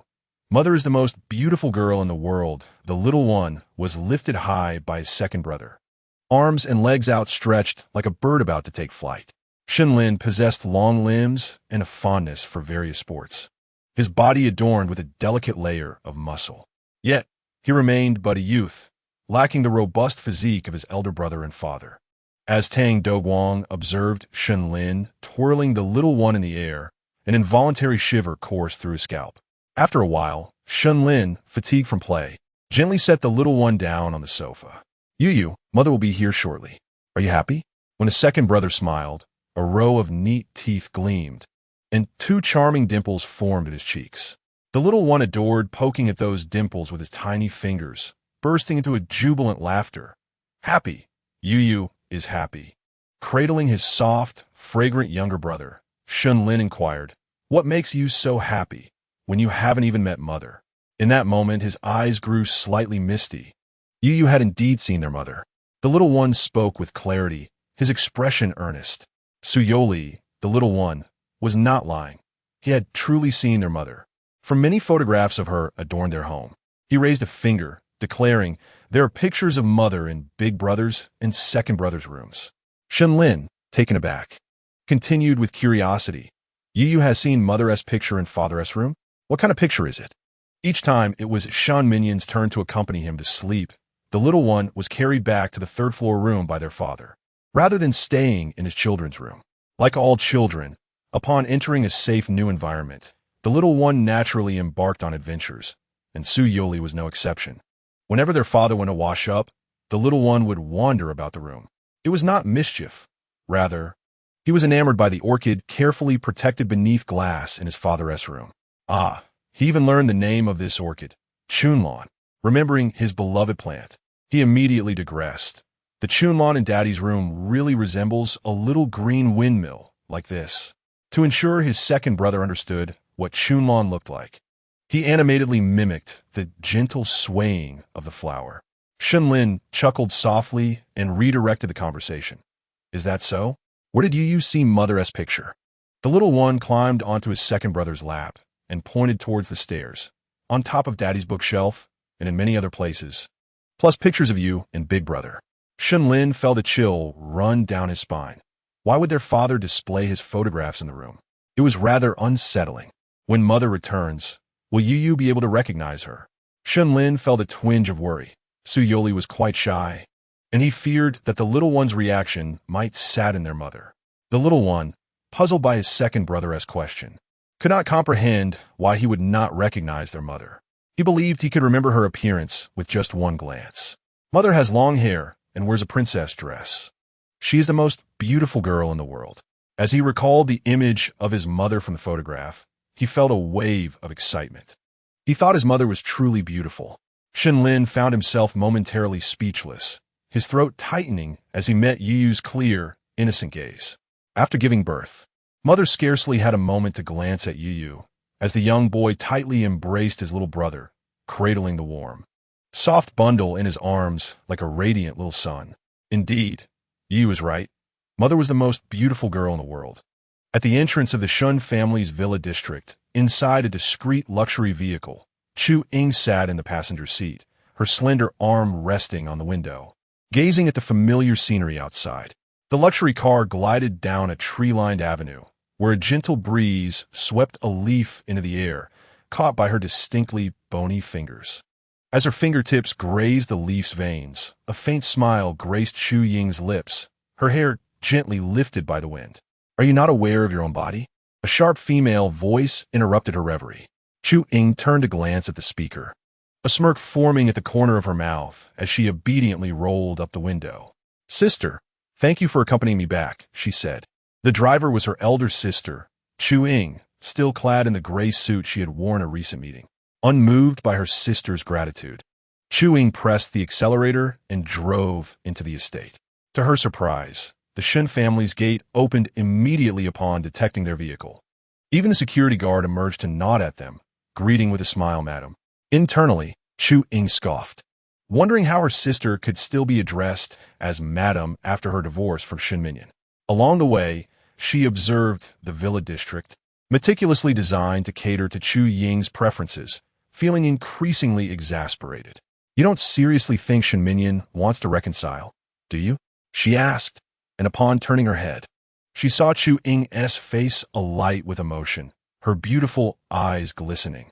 Chu Ying felt her heart race with frustration, and before her sister could retort, she began to admonish, "You haven't forgotten everything he did to you, have you? I warn you, don't let the wounds heal only to forget the pain."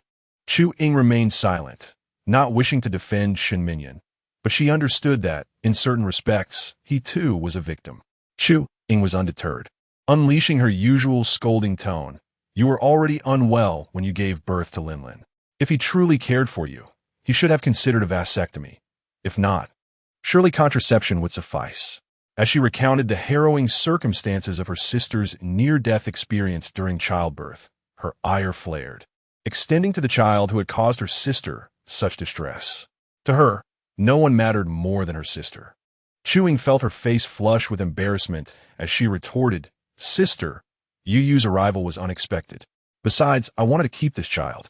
Aware of her sister's sensitivity, Chu Ying fell silent, focusing on driving. "Sister, look at Yu Yu. He's utterly adorable," Chu Ying exclaimed, engrossed in the first episode of Little Feet's Big Adventure. The boy in the video, with his tiny legs, was irresistibly cute, wandering down a dark country path with a flashlight in search of his brother. Chu Ying cast a fleeting glance before dismissing it, thinking it should be deemed endearing rather than cute, for he had caused her sister so much hardship. Meanwhile, Chu Ying remained oblivious to her elder sister's murderous glare, lost in the charm of Yu Yu. In truth, Chu Ying had not always held Shen Minyan in disdain. Even at the outset, when she learned that her sister's boyfriend was indeed him, Chu Ying held a certain admiration for him. However, the reality of her sister's married life was far from idyllic. Her husband spent countless hours at the office, leaving all household responsibilities to Chu Ying. Particularly after Chu Ying became pregnant with Lin, Shen Minyan frequently traveled for work, often disappearing for 10 days to half a month at a time. During those times, Chu Ying would gently caress her growing belly and rationalize that the company was undergoing a critical period, assuring herself that things would improve in a couple of years. Yet, when Chu Ying gave birth to Shen Minyan arrived at the hospital only the following day. Later, when Chu Ying unexpectedly found herself pregnant with a third child, it nearly drove Chu Ying to despair. At that moment, the esteemed President Chu had just concluded a high-level meeting when he received the news that his sister intended to keep the child. It felt as though his mind had been struck with a heavy blow. How had the Chu family produced such a romantic thinker? "Chu Ying, do you believe you're still young? You're already 40. Do you know what it means to be a high-risk pregnant woman? Perhaps you should consult Baidu." Chu Ying, with an air of innocence, replied, "Sister, I've already looked it up online. Many people have children in their 40s and 50s. Medical science is so advanced now. It'll be fine." Chu Ying gritted her teeth. Others may choose to take the risk of high-age childbirth because it's their first child. You've already had two. Is this one absolutely necessary? She even thought that if her sister loved having children so much, perhaps she should be reborn as a pig. In truth, Shen Minyan was initially opposed to having this child as well. Chu Ying's health was not particularly robust, and after finally recovering from Shenlin's birth, he was concerned for her well-being. Yet, no matter what Shen Minyan said, Chu Ying was resolute in her desire to keep the child, driven by her wish for a daughter, a soft, beautiful little girl. Her reverie was interrupted by the scene before her. At the entrance of the exquisite villa, The Shun family stood, 3 towering figures over 6 feet tall and one barely over 3 feet, along with a butler and nanny, all awaiting their arrival with eager anticipation. Upon spotting the license plate, Shun Lin jumped for joy, eager to showcase his leaping skills to his mother. Chu Ying caught sight of her 2 older sons and then quickly focused on Su Yu Li, who was obediently standing to the side, holding hands with his father. Prior to their arrival, Chu Ying had mentally prepared herself for this moment. This was her child, who had once shared a heartbeat with her. Regardless of their past, her younger son was now thriving. The little one, hand in hand with his father, stretched his neck and tiptoed, desperately trying to catch a glimpse of his mother out of curiosity, faced with the expectant gazes of those around her. As the car drew nearer, Chu Ying felt a twinge of anxiety. As the vehicle slowed, Chu Ying pressed the brake and brought the car to a halt. Turning her head, she noticed that her sister, who had been in good spirits throughout the journey, now had red-rimmed eyes, and her hands resting on her lap were trembling slightly. With a gentle hand covering her delicate fingers, Chu Ying, unable to bear seeing her sister distressed, leaned down to ease the atmosphere. "I promise I won't scold Shin Minyan later." Chu Ying broke into a smile, casting a sidelong glance at her sister. After adjusting her attire, they both opened the car doors and stepped out. Shun Lin and Shun Yin approached her together, greeting her sweetly. Chu Ying held a deep affection for her 2 nephews, gently alternating between patting their heads. From a moment, the little one caught sight of his mother. He was utterly captivated. She appeared quite different from the photograph he had seen, almost unrecognizable. Adorned with a white knitted hat that concealed her ears, she wore a dress paired with a thick coat that reached her calves, presenting a frail figure. The 3-year-old child struggled to articulate the dissimilarity in his mother-esque presence. Feeling an overwhelming urge to cry, his heart heavy with emotion. "Daddy." He gazed upwards, tears welling in his eyes. Shin Minyan lifted him, offering a few gentle pats on his back. "Yo-yo, that is your mother." The little one murmured a subdued acknowledgement. Yes, it was his mother, the same one he had seen in the photograph. Yet she appeared as though she were unwell. Not far away, Chu Ying had managed to tend to her 2 sons. But now she hesitated to take a step forward. Her younger son, more vibrant and radiant than the image she had viewed on her phone, resembled a soft, sticky rice dumpling. Yet at that moment, her mind was inundated with a myriad of distressing images. The memory of her newborn being taken away, lost and unknown, haunted her. Such a cold day, and he was so very small. What had he endured? The kidnappers were ruthless and cunning. Had he succumbed to the bitter cold before even experiencing the world? How did such a fragile infant survive in such weather? With tiny hands and feet turning blue and purple, closing her eyes, she imagined the weak cries of the baby, resembling the mewling of a kitten, or perhaps lacking the strength to even cry. Her child, whom she had yet to meet, had not even been given a name, nor tasted a drop of milk. Why? Why should her child suffer such a fate? She had never committed any wrongdoing in her life. Why was this happening to her and her child? For 3 years, these intangible phantoms gradually consumed her mental landscape. Chu Ying pinched her palm, reminding herself not to frighten Yo-Yo. Chu Ying, you have prepared thoroughly for this meeting. Yo-Yo is doing well, capable of running and jumping, growing adorably and obediently. Each night over the past 3 years, she had spent half her time tossing and turning in sleeplessness, the other half lost in nightmares. Many times, she questioned her worth as a mother, thinking that if she could not protect her own child, what kind of mother was she? She had dreamt of a pale, ethereal figure whose weak, childish voice questioned her. "Mother, you brought me into this world. Why do you not love me properly? Mother, you do not love me, so I no longer wish for you to be my mother. Mother, I am in pain. I'm so cold, and my belly is hungry. May I have something good to eat? Mother, why am I not dressed? Other babies wear warm and soft clothes, beautiful little outfits, and I want those too. Mother, it seems you forgot to give me a name. A nameless child is an unwanted child. Mother, do you not want me anymore? Mother, it is so cold. I want you to hold me. Mother, I am leaving." Faceless and limbless, a mass of white void appears in her dreams each day. The fleeting thoughts of ending her life were intercepted by Shun Minyan, the towering man kneeling before her. His eyes reddened with anguish as he uttered each word like a stab to the heart. I will find our child, Chu-ing. The child will be safe. It is uncertain whether he was deceiving her or himself. Chu-ing once pondered whether her feelings towards Shun Minyan were rooted in hatred. The answer was yes. She had indeed harbored resentment. After all, this was their child, and despite his wealth and power, he seemed unwilling to devote more attention to their family. If only Shun Minyan had been more vigilant, perhaps their child would never have gone missing. From that moment on, every appearance of Shun Minyan felt like a fresh wound reopening, a relentless reminder of their lost child. She was the one who initiated the divorce. Just a month after the child was taken and she had emerged from intensive care. Let us divorce, Shun Minyan. He stumbled, caught off guard by her words. His wife, a mere shadow of her former self, stood before him, her body frail and her eyes reflecting a mix of despair and numbness.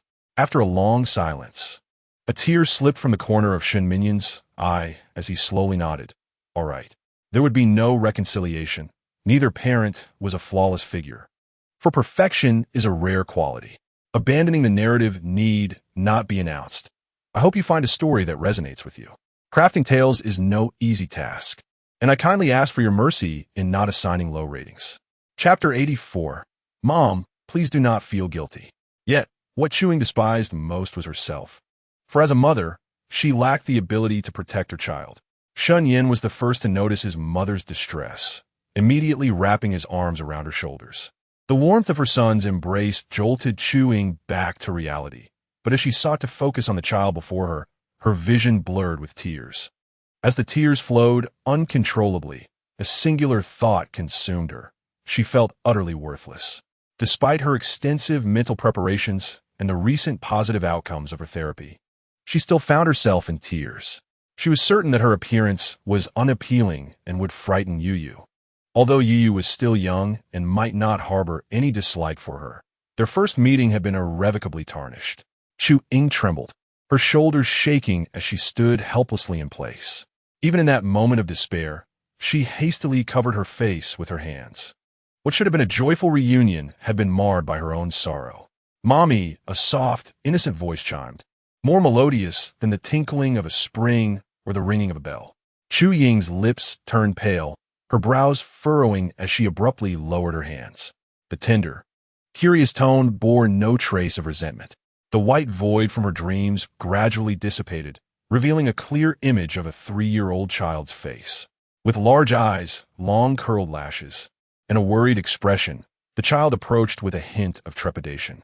Initially cradled by his father, he had suddenly seen his mother in tears. Unable to articulate why, Youri felt a profound ache within his heart, reminiscent of the painful moments when he had been ill and received injections at the hospital. He struggled to articulate his feelings. It was as if the needle that pierced his bottom had now lodged itself in his heart. He detested seeing his mother weep. As she cried, his elder brothers also reddened their eyes, embracing their father with a sorrowful demeanor. Why? Why did mother have to cry? Mother, please do not cry. Yu has a bunny cake to share with you. During this time, the little fellow had watched numerous videos with his second brother and had learned that cakes, flowers, and milk tea could bring joy to girls. Yet, the current situation was truly urgent. He possessed only the bunny cake. All eyes were fixed upon them. The Shun family and Chu-ing understood that Chu-ing had suffered not only physically, but had also endured emotional turmoil. The atmosphere was tense, everyone holding their breath as they observed the interaction between mother and son. Chu-ing wiped her tears and squatted down, rubbing her hand on her clothing several times before daring to extend it slowly. The little one locked eyes with his mother, gaining clarity. This was his mother, and she was indeed beautiful. With slightly dry hands, she grasped the little one's arm, scrutinizing Youri from head to toe repeatedly. He was healthy, adorable, and possessed a delightful temperament, a well-behaved child, with tears glistening in her eyes. Chu-ing finally subdued her emotions and reached out to touch her younger son's naturally curly hair. Yu, I am your mother. The little fellow smiled, I know. He recognized her as his mother. Moments later, he was enveloped by a warm and fragrant embrace. I'm sorry. Mother is sorry for not protecting Yu well. The bewildered child widened his eyes as his mother incessantly whispered this in his ear, nestled against her shoulder. His chubby cheeks squished together, and his large eyes blinked a few times. Why was mother apologizing to him? Was it because she hadn't visited him for so long? Yet, he understood that her absence was due to her illness. Mother, do not apologize. With small hands, he endeavored to encircle her back, imitating the adults who comforted him. Gently patting her back, he was comforting her. After experiencing profound sorrow, Chu Ying's vision finally cleared. She cradled the soft face of her little one. In that moment, the pain of 3 years ago began to heal, and the small void in her heart slowly became whole. This emotional reunion between mother and son left everyone present on edge. When Chu Ying composed herself, a collective sigh of relief echoed in the room. Yu, may I hold you? She longed to embrace her little one and walk home together. Eager to be close to her son, Chu Ying was enthusiastic. However, the little one shook his head. No, mother. A pang of anxiety gripped Chu Ying's heart. Had she frightened Yu, causing him to refuse her embrace? After all, today was the first time he had met her, and Yin Yin had mentioned that Yu was quite shy. A flicker of disappointment crossed Chu Ying's eyes. Yu is quite heavy, and his mother feels fatigued. As an exceptionally considerate young child, Su Yuli understood from an early age that those who are unwell should not overexert themselves. For instance, his little father, who cherishes him immensely, always wishes to hold him, resulting in discomfort for his legs. Chu Ying was astonished by the little one's thoughtfulness, perhaps sensing her discontent. He promptly extended his tiny hand to grasp hers when he gently declined her. Thus, Chu Ying found herself walking slowly alongside the child, as if she were the one in need of care, the one deserving of attention. At a distance, Shen Minyan had composed himself, striving to maintain his composure as Chu Ying approached. However, the clenched fist resting beside his leg betrayed him. The little one looked up at his father, whose face was flushed, and generously reached out his small hand. Daddy, let us go home.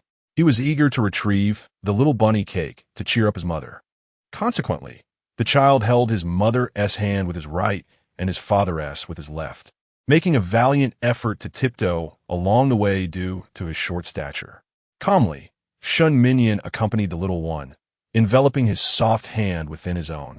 During this brief journey, Shun Minyan suddenly felt a wave of emotion, his nose tingling with unshed tears. Yet, as the chairman, he would not permit himself to lose control in front of others, regardless of his circumstances. He possessed the fortitude to remain unflinching even in the face of adversity. Though the butler standing by the door noticed his slight stumble as he ascended the stairs, pausing to catch his breath before continuing upward. It was a seemingly ordinary workday at 10 in the morning, yet the Shun household transformed with Chu Ying's arrival. Upon entering the home, the little one released his parents' hands and thoughtfully advised his father, Daddy, please take care of Mommy. He blinked rapidly several times before hopping onto his little ride-on toy, catching up with Su Yuenji along the way. We're going to get a cake for Mommy. The expansive living room echoed with his sweet, yet penetrating voice. Chapter 85. Yu Yu's display of splendor. Chu Ying felt a profound sense of satisfaction merely by observing him. Yu Yu was even better and cuter than she had imagined. The child's driving skills had reached an impressive level, and before long, he returned with a little bunny cake. A gentle breeze blew today, and Tangdo had dressed him in a soft, pale yellow sweatshirt, which made him look irresistibly adorable, perhaps buoyed by his mother's presence. The little one was eager to impress her. As he returned from the kitchen, he pressed a small button on his toy vehicle, activating lively children's music that grew nearer. With his chest puffed out, he performed an impressive drift and stop in front of his mother. Then, he opened the car door and retrieved the little bunny cake from the back seat. Tangdo, with the remote control in hand, momentarily closed his eyes, sensing that today's little one seemed to be flaunting himself like a peacock. Could this be the allure of a beautiful mother? Indeed, when young boys encounter beautiful girls, they are often compelled to present themselves in a valiant manner. Even a tiny 3-year-old is no exception. Chu Ying finally savored the delightful bunny-shaped cake, watching her mother with her hands tucked away, her gaze earnest and somewhat anxious. It was delectable. Chu Ying believed it to be the sweetest cake she had ever tasted. With a sigh of relief, the little one pondered whether this meant his mother had been cheered up and would no longer be sorrowful. He truly feared the prospect of her tears. Observing the little fellow standing aside, swallowing nervously, Chewing couldn't help but chuckle, offering him a spoonful. "Go ahead, eat." Youri, of course, was eager to indulge, yearning for a taste, yet he extended his palm toward his mother, saying, "You isn't hungry. You eat, Mama." The entire bunny cake was dedicated to her. Thus, under the watchful eyes of the family, Chewing consumed the entire bunny cake. The cake, aptly named, resembled an adorable little rabbit, coated in white chocolate, with a sponge cake and cream interior, measuring the size of two small children's fists. Everyone present, except for the 3-year-old Youri, was aware that Chewing had a notoriously poor appetite and lacked desire for food. Had it not been for the doctor's insistence on regular meals, she could have easily gone an entire day without eating. Yet here she was, having devoured an entire cake by herself. "All right, Mama has finished eating. Thank you, Yu."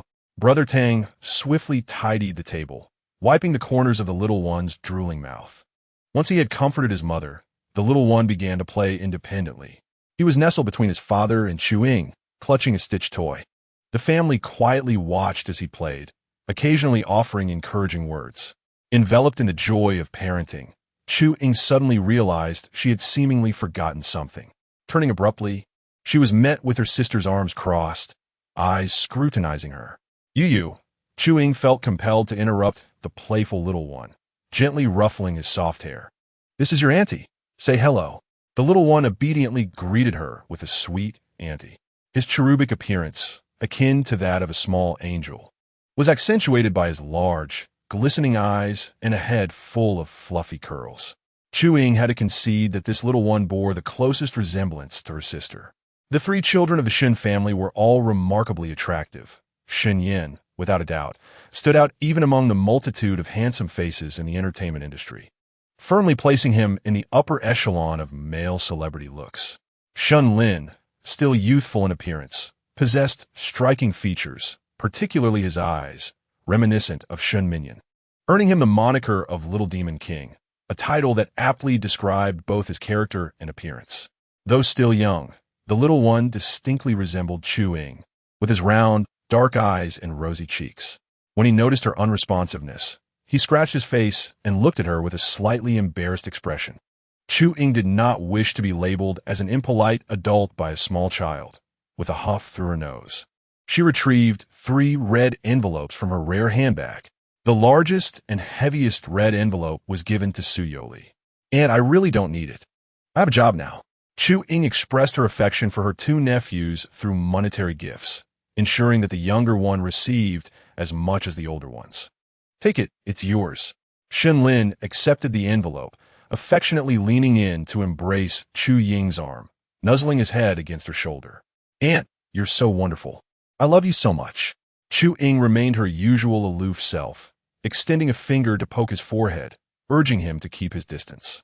Youri was familiar with red envelopes as well. Being the most adored child on Yanshui Street, he received a multitude of them every new year. However, this particular envelope from his aunt felt unusually heavy, making it difficult for him to carry. "And it's so heavy." Chewing remained unfazed. "You can use it to buy countless little rabbit cakes, enough to fill this entire house with them." The child's eyes sparkled, and his expression shifted from wanting to let go to tightly clutching his large red envelope, eagerly turning his head to survey the house. "Wow, I can buy so many little rabbit cakes." His reaction amused Chewing, who had initially thought she would never take a liking to this little fellow. She nearly broke into laughter, charmed by his innocent demeanor. In truth, she was not one to easily change her opinions, yet the child's well-behaved nature had won her over, at least for the moment. The Shun family graciously allowed Chewing to take the little one to the toy room on the first floor to play. The toy room had been newly constructed since Youri's return to the Shun household, and it was not an exaggeration to call it his private playground. A special area had been set aside for Yuenzi, where the child and a dog often played to their heart's content. Listening to the sweet laughter around her, Chewing felt an overwhelming sense of tranquility. The toy room was bathed in natural light, allowing her to observe the little one's antics effortlessly. During this time, she also took the opportunity to inquire with the child's nanny, Tang-Do about his daily habits. Tang-Do spoke for over an hour, detailing Su Yuli's preferences and routines. Chu-Ying listened intently, diligently noting everything on her phone. Observing her attentiveness, Tang-Do offered to compile a document for her once she returned home, including the parenting manual created by Su Siwin and Qin Cohen. "Thank you for your help, Tang." Tang-Do shook her head, dismissing her own contributions as insignificant. After spending over an hour playing in the toy room, it was time for lunch. For a child immersed in a sea of toys, the allure of food was nearly non-existent. Drawing from her experience of raising two sons, Chu-Ying pondered how to persuade Yu to eat before resuming play. Just then, she noticed the little one, who had been happily playing moments ago, swiftly organizing his toys. He patted Yuenzi's head and hurried over. "How can you be full after eating so little? No wonder you're so short." He did not need any adult encouragement, displaying a remarkable sense of self-discipline. Even when stepping out, he promptly requested his elder brother Tang-Do to take him to wash his hands. Then, like a well-behaved child, he was lifted by his father onto his elevated dining chair, one hand grasping chopsticks and the other pressing down on his small bowl, eagerly awaiting his meal. In response to Chu-Ying's astonishment, Tang-Do explained, "Yu has already learned to use chopsticks. He eats very well."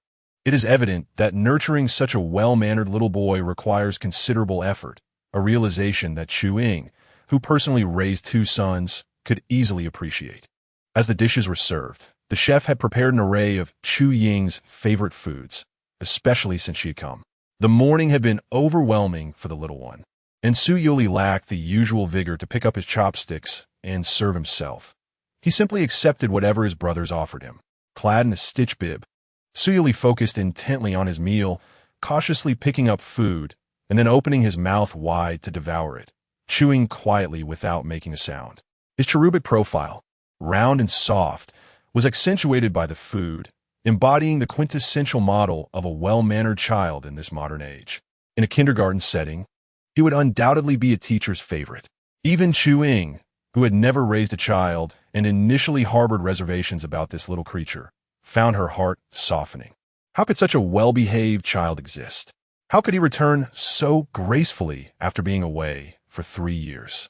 Indeed, Chu-Ying perceived a certain elegance in the way a 3-year-old approached mealtime.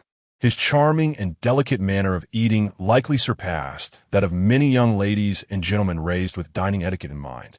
The little one had consumed a small fistful of rice, along with vegetables, eggs, and meat, and was nearing fullness.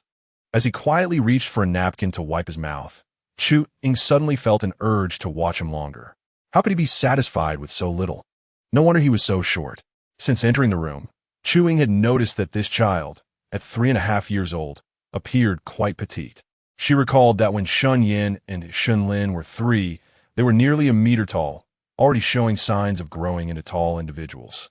Shun Lin, casting furtive glances her way, felt ignored.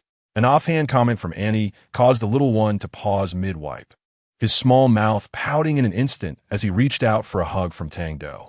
Tang-Do quickly embraced the little one, whose pride had been wounded. The moment he was in the embrace, the child's face buried into Tang-Do's chest, unwilling to show his face again regardless of what others said. Chu-Ying was taken aback. What just happened? He had been so well-behaved moments ago. Had she not merely spoken the truth? Shun Lin leaned closer, lowering his voice. Yu was previously teased by a rowdy child, being called short. He cannot tolerate anyone mentioning his height.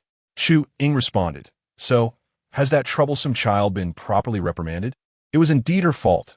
She had not realized how fragile a child's emotions could be. Everyone gathered around to comfort the child, while the source of the turmoil, Chu-Ying, sat uneasily, a wave of guilt washing over her like a cold splash of water. At her age, it is truly surprising that she has managed to upset her little nephew, who might still be weeping at this very moment. The ever-so-regretful President Chu felt a pang in his heart upon seeing the little one's round head, marked by a sense of grievance. Annie was wrong. Annie was wrong. I should not have called you a little shorty, he thought, as he removed his exquisite watch, worth millions, and attempted to tuck it into the child's pocket. Nestled in the embrace of his older brother, Tang, the little one protested softly, "Yu is not a shorty." The obedient child had not been angry for long. Upon hearing his mother's voice, he tilted his head towards her. Chu, noticing the little fellow's flushed cheeks, felt compelled to take him in her arms and soothe him in the living room. As she passed her sister, she shot a glare in her direction. The fact that Youri is not particularly tall has always been a matter of concern for everyone in the family. Chu immediately pondered whether the little one's slower growth might be attributed to experiences from his early years. The family refrained from discussing this in front of him, each taking turns to comfort him gently. Our Youri is still small. When he grows up, he will surely be as tall as his father, they said, with Shun Yin mindlessly affirming. Shun Lin, ruffling his curly hair, chimed in, "Yes, you've grown 2 centimeters in the past 2 months. How tall you are." The innocent little one believed the adults wholeheartedly and soon felt comforted. After finishing his meal, he was eager to play for a while before his nap. Having already enjoyed his toys for quite some time today, Tang-Do took him to the garden. "See you later, Mom. See you later, Dad. See you later, big brother. See you later, second brother." He waved with his tiny hand, bidding farewell to his family. Feigning calm while eating, Chewing secretly perked up, her ears attentively tuned in. Although she insisted she was not waiting for anyone to greet her. "Annie will see you later," she declared. Her eyes widened with sudden brightness as several adults finished their meals and prepared to discuss serious matters. Shun Yin, now an adult, naturally joined his parents. While the 16-year-old high school student Shun Lin had no official standing at the table but had brazenly secured his place as an observer through sheer audacity. The family unanimously agreed on the little one's future living arrangements, as Youri had become accustomed to life in the Shun household. Transitioning to a new environment would require considerable time for adjustment. Shun Minyan recalled Su Siwen and Qin Kuan, who were abroad for medical treatment, and remembered his promise to inform Chewing about them. He initially thought that after regaining her son, Chewing would be reluctant to have Yu return to Nanxing. However, after a moment of contemplation, she simply nodded in agreement. Ultimately, everything would revolve around Yu's wishes, as long as he was happy. He could choose where to live and with whom to spend his days.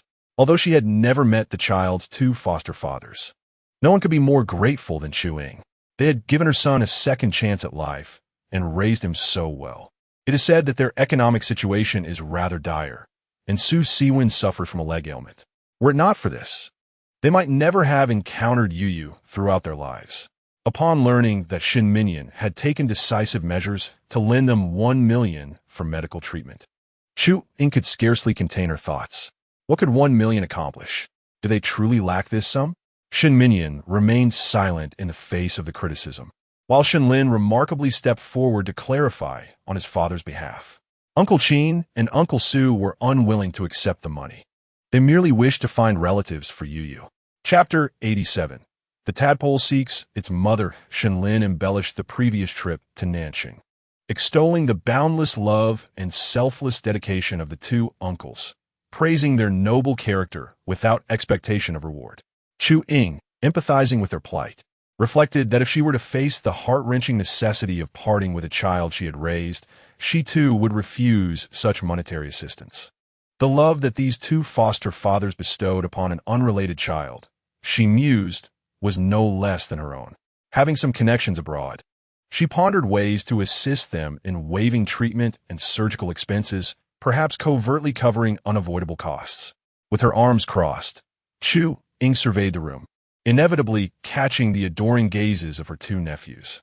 The Shun family had little involvement in the medical field. Apart from financial support, they had little else to offer. Yet, the stubbornness inherent in Su Siwen and Qin Kuan meant that the 1 million was discreetly provided by him. The consensus on this matter was unanimous. During the meeting, the family took turns lauding Su Siwen and Qin Kuan.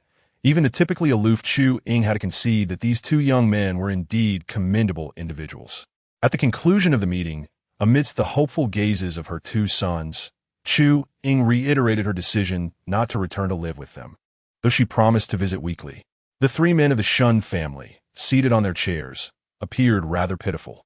In the garden, the little one, who had been walking with Yuanzi, grew tired and settled on a bench, clutching a stitched straw cup. After quenching his thirst, the little one succumbed to sleepiness. As the wind rustled, he blinked a few times, yawned, and adeptly took the hand of his older brother, Tang. With ample experience, Tang-do effortlessly lifted the child from the ground, playfully tapping his delicate nose. "Whom shall you nap with today, Yu?" As the names of his father, older brother, and brother Tang swirled in his mind, Youri pondered thoughtfully, extending a finger. "Mommy, you want to sleep with Mommy?"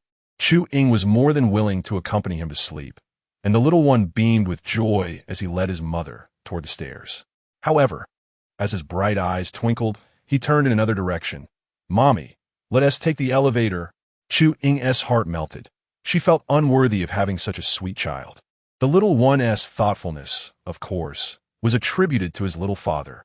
Due to Su Siwen's leg condition, he could not stand or walk for extended periods, and climbing stairs was, understandably, out of the question.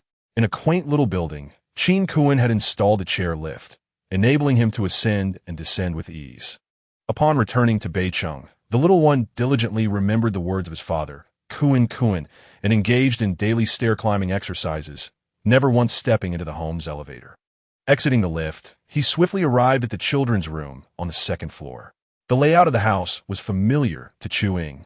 The room where the little one now resided was the very one she had previously designed with Shinminyan.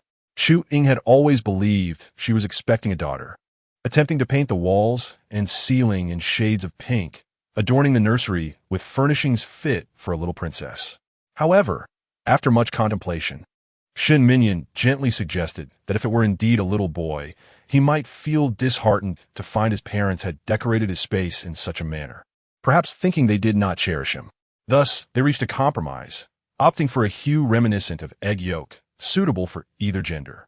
It had been over 3 years since Chu-ing last set foot in this children's room, which now brimmed with the little one's belongings, a stark contrast to its previous emptiness. The housekeeper had brought over Chu-ing's fresh clothes, and, as she settled on the edge of the bed, a sense of bewilderment washed over her. It felt as though she were caught in a dream. The 2 small pillows at the head of the bed were clearly handcrafted. She picked one up to examine it. The stitches were tight, with the name Su Youri embroidered in the upper right corner, and a cartoonish little tree stitched in the lower left. The pillows were soft, imbued with the scent of the little one, unmistakably his, a fragrance he carried daily. Meanwhile, the young Su Youri stood before his little mirror, meticulously combing his curly locks. Today marked the first night his mother would sleep beside him, and he was determined to look dapper. After washing his hands and face and styling his hair, he emerged in his little slippers. His mother, now dressed in her pajamas, awaited him at the bedside. The little one felt a twinge of nervousness, nervously twisting the hem of his shirt into 2 small triangles in his hands. Upon seeing his bashful demeanor, Chu-ing set down the pillow and beckoned. "Yu, come over and get ready for bed." Just a smile from his mother made all his worries vanish, and he dashed over to snuggle beside Chu-ing. "Shall I help you into bed?" Chu-ing bent down to assist. The little one, however, stylishly tossed his curls and declared, "Mom, Yu can climb into bed by himself. The thick carpet cushioned the floor." So Chu-ing refrained from intervening. With determination, the small body exerted great effort, wriggling his little bottom as he scrambled up to the bed. Soon enough, Su Youri had climbed onto the bed, pulling up his blanket snugly, and, noticing his mother still seated, he extended his little arm to pat the space beside him, inviting Chu-ing to lie down next to him. The little one, clearly excited, had his carefully styled hair slightly tousled, a single stubborn curl bobbing with his movements. Chu-ing saw no trace of shyness in him. His demeanor towards her was nothing short of enthusiastic. "Mom?" Upon being gently urged, Chu-ing lifted the quilt and nestled within. The bedding was exceedingly soft, imbued with a scent reminiscent of childhood innocence. It was, in fact, the fragrance of Su Youri's bath gel, shampoo, and baby cream. When his mother lay beside him, the little one found himself wide awake, turning to gaze at her with bright eyes. It was quite peculiar. Despite it being their first encounter, he already held a fondness for her. "Would you like me to tell you a story, Yu?" Chu-ing inquired, noticing his lack of sleepiness. Su Youri nodded, for he was quite fond of bedtime tales. Chu-ing turned on her side, enveloping him with her arms, her voice soft and soothing. One day, Mother Duck took her little ones to play in the middle of the pond. The tadpoles, seeing the ducklings swimming alongside their mother, began to yearn for their own. Where could our mother be? They wondered, but no one knew where she was. The little one nestled closer, captivated by the story, his soft body snuggling against Chewing. Mommy, where will the tadpoles find their mother? They must find her. Chapter 88. Yu also found his mother. Where are our mothers? The tadpoles swam together to Mother Duck and asked, Mother Duck, have you seen her mother? Please tell us what she looks like. Mother Duck replied, Your mother has 2 big eyes atop her head and a wide mouth. Go and seek her out. The little one was wholly absorbed in the tale, his expression earnest, as though he too were on a quest for his mother. The tadpoles faced numerous challenges in their search, yet they persevered. After several failed attempts, they finally discovered their mother, the frog. The little one in the quilt clapped his hands in excitement, as if he could truly envision the scene of Mother Frog playing with the tadpoles in the river. Chewing gently stroked his soft hair. All right, the story is over. It's time for our afternoon nap. Hom, Youri responded. As Chewing watched the little one close his eyes, she too shut her own, a smile gracing her lips. She was unaware of how much time had passed when, just as sleep began to envelop her, a pair of small hands quietly pressed against her belly. Yu also found his mother. The little one chuckled softly, his head burrowing further into her, his tiny feet kicking in excitement. Chewing felt warmth radiate from the spot where he touched her, a mix of tenderness and bittersweet emotion, her eyes welling with tears. Youri, being a sensitive child, sensed his mother-esque movement and looked up to find her in tears. Mommy, why are you crying? Chewing raised her hand to wipe her tears. These are tears of joy, my dear. The little one climbed up to gently brush the tears from her face. Thank you, Yu. Chewing smiled. He shook his head, adopting a serious demeanor. No, it is Yu who must thank Mommy. The little one nestled once again in his mother's embrace, while his father remarked that Yu had grown within her womb, that it was she who had given him life. Chewing felt a twinge of surprise. Why would Yu's adoptive father share such profound truths with a child so small? The reality was that by the time Youri reached the age of 3, he had transformed into a veritable fountain of curiosity, bombarding his guardians with questions from dawn till dusk. At that time, Susuin was still unaware that Yu had not been abandoned by his family, but rather stolen by malevolent individuals. Deep down, he harbored a sincere wish that Yu would never come to remember his origins. Those dark and chilling truths were best left undisclosed for a lifetime. Yet, children are inherently curious about their bodies and existence. Susuin did not want the little one to grow into a child who could only remember hatred. His Yu was meant to blossom into a warm, delightful, kind-hearted soul, deserving of the finest love in the world, and certainly not a forsaken child. Yu was their entire universe, shared between him and Chin Kuan. Thus, Susuin gently conveyed to the young Youri, you are a precious gift. Born through your mother's arduous labor, you grew within her womb, developing hands, feet, a heart, and this naturally curly little head of yours. It was early spring, and the sun shone brightly over Yinshui Street. Susuin cradled Youri in his arms, seated on a rocking chair in the courtyard, as the father and son swayed gently while gazing at the azure sky. Although Youri had never seen his mother in his memories, she was akin to the white clouds above, the gentle breeze of spring, imbued with the fragrance of sunshine and blooming flowers. It was his father who told him that he had spent a long time in his mother's womb before becoming who he was. However, Yu had never laid eyes on his mother. That's all right, for you still have your father and Kuan. Your mother gave you life, and your father and Kuan found you in a wondrous place, making you their son. But does my mother think of me? Indeed, she does. Will she be sad if she cannot see me? Will she cry? Susuin tightened his embrace around his son, opting not to answer that question directly, instead saying, Kuan, and I would be very sad if we couldn't see you. We would weep quite terribly. Youri looked up from his father's embrace. Daddy, don't cry.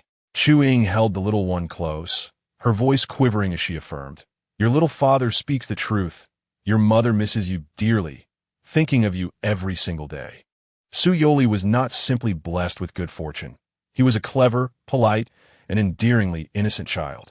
She knew that this was a reflection of Su Siwen and Qin Kuin's nurturing.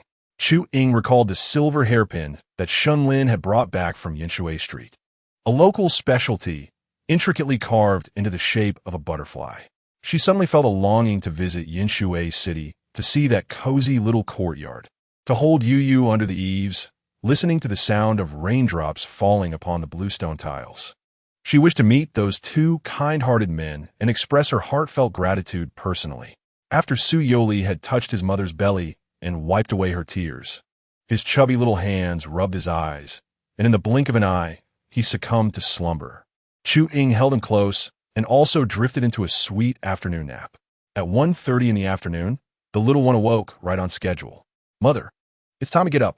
The little one did not awaken with any grumpiness.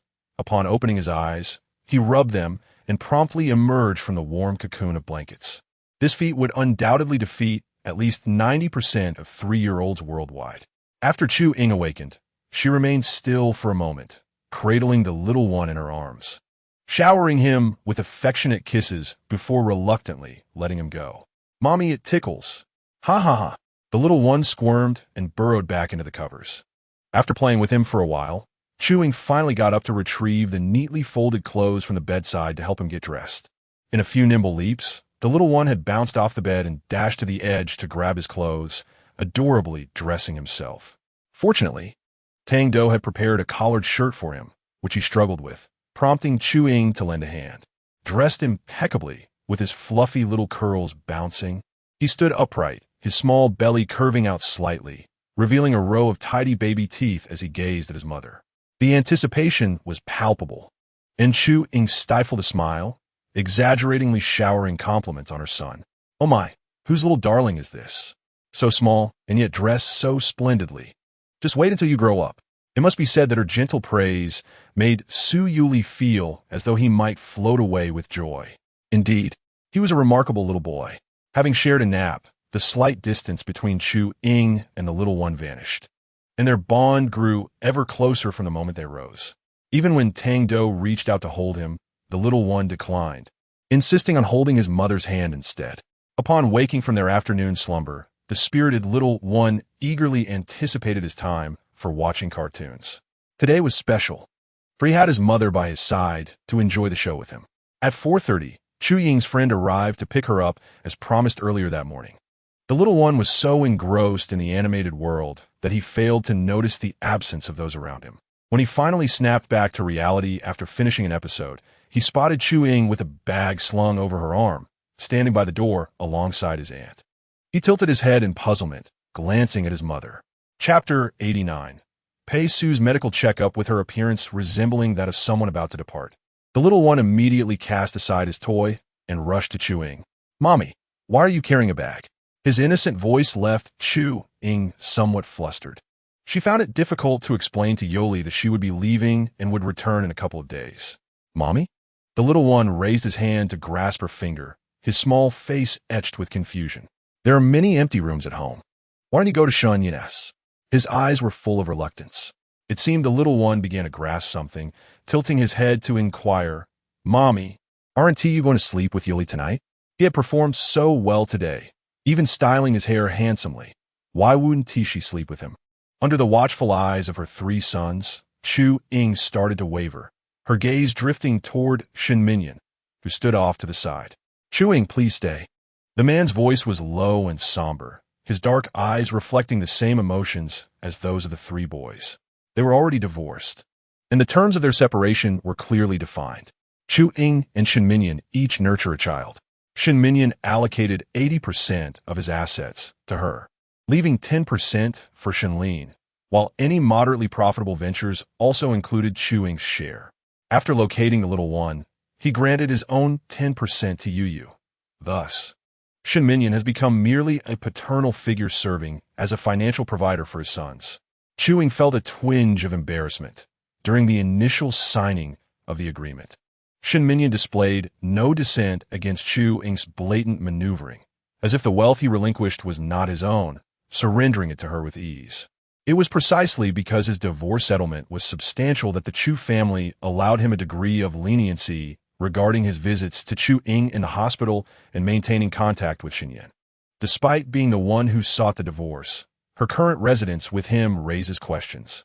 Yet, how could she explain to her innocent young son that she and his father are no longer together and cannot live under the same roof?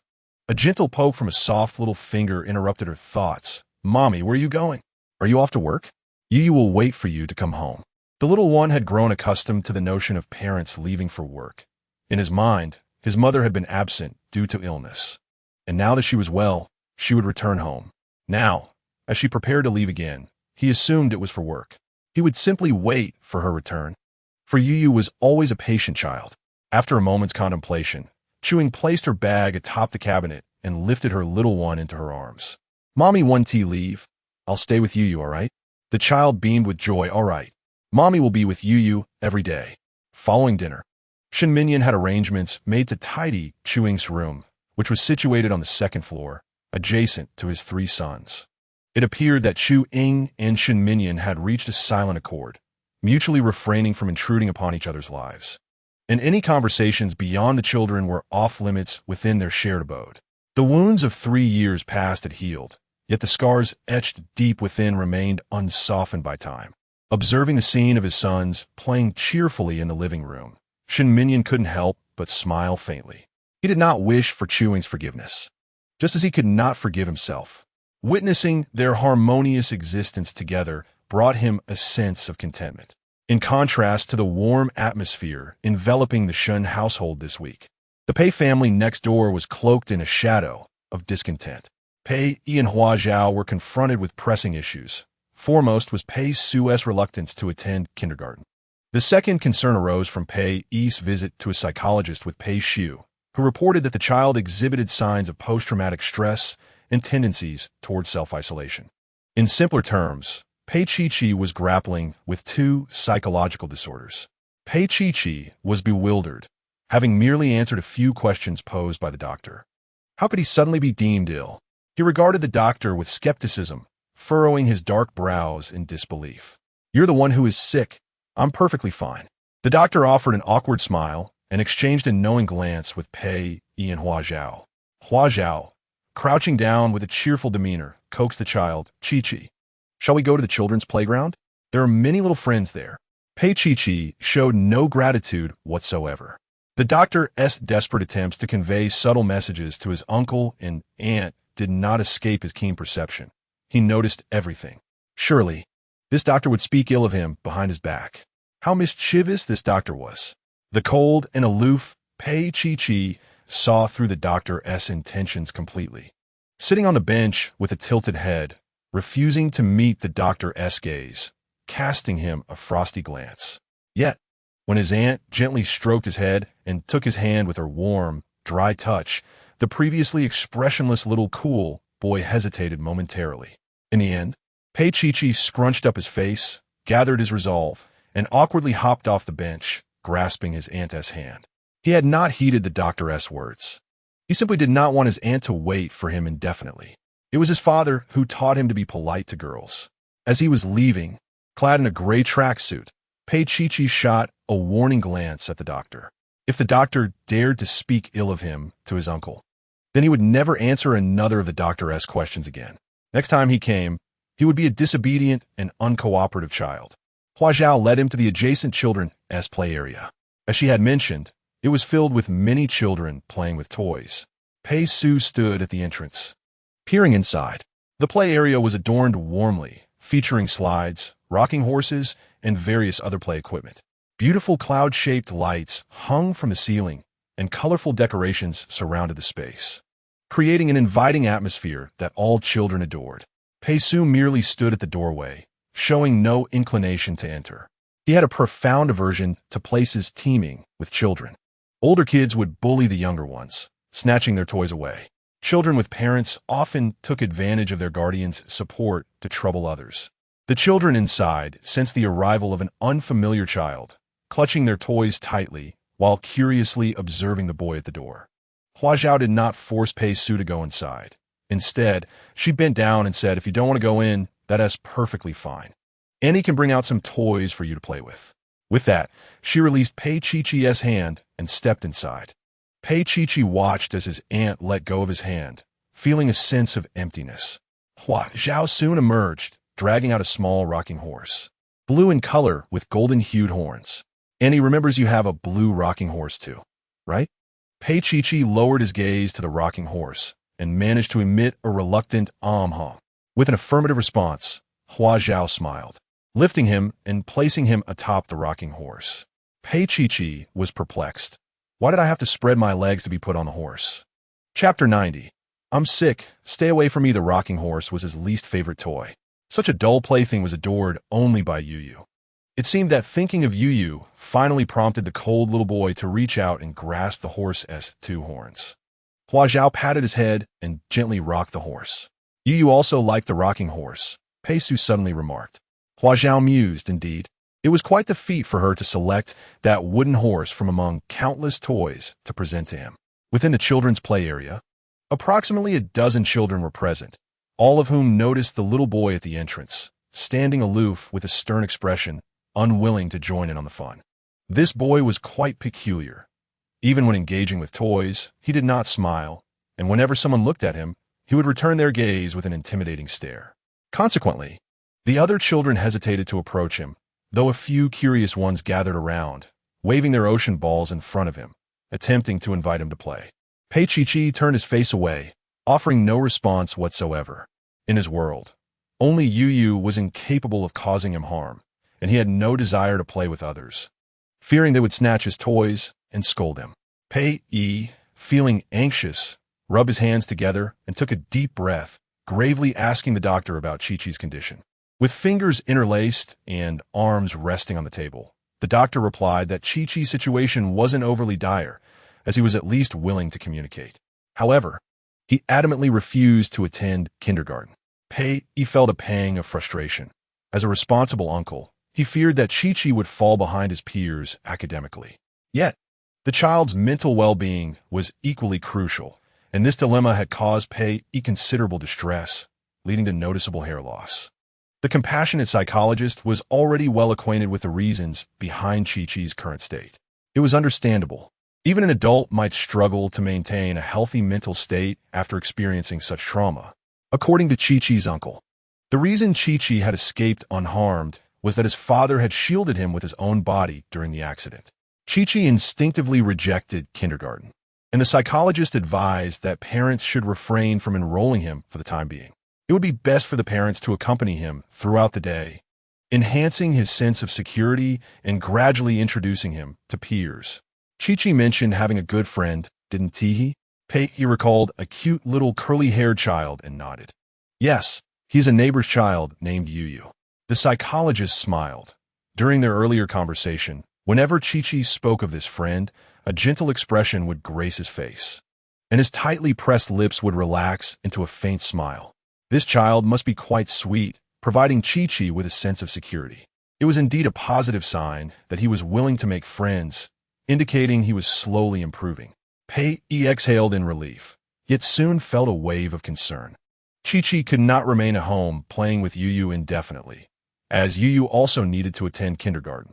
After conversing with the doctor for about half an hour, Pei Yi found it challenging to articulate his feelings.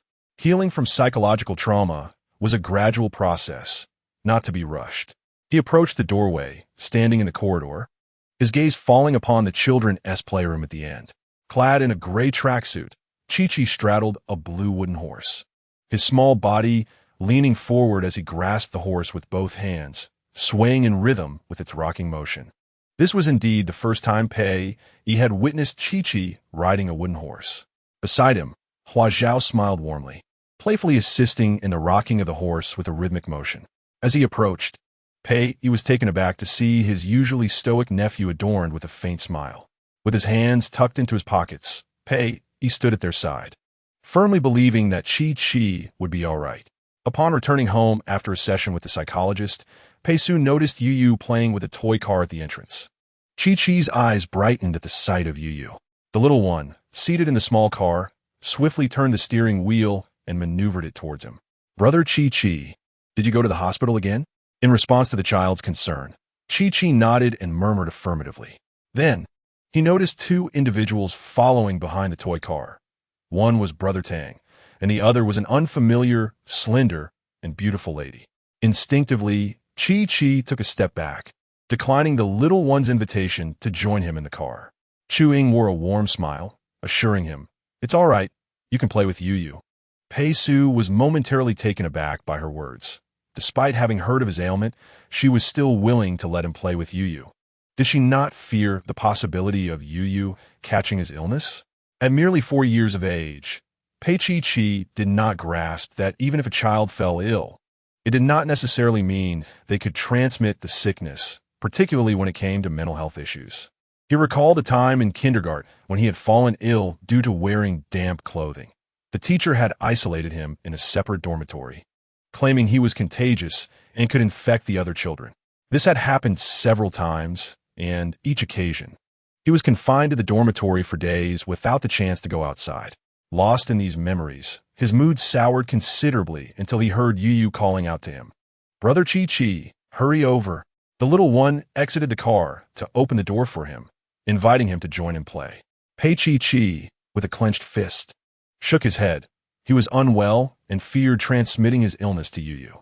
Su Youri, an impatient little one, could not bear the delay. After waiting for a while, he dashed over to grasp Pei Chi's hand. "Brother Chi, you are so slow. Is it because you took medicine?" He recalled feeling sluggish when he had been ill and on medication.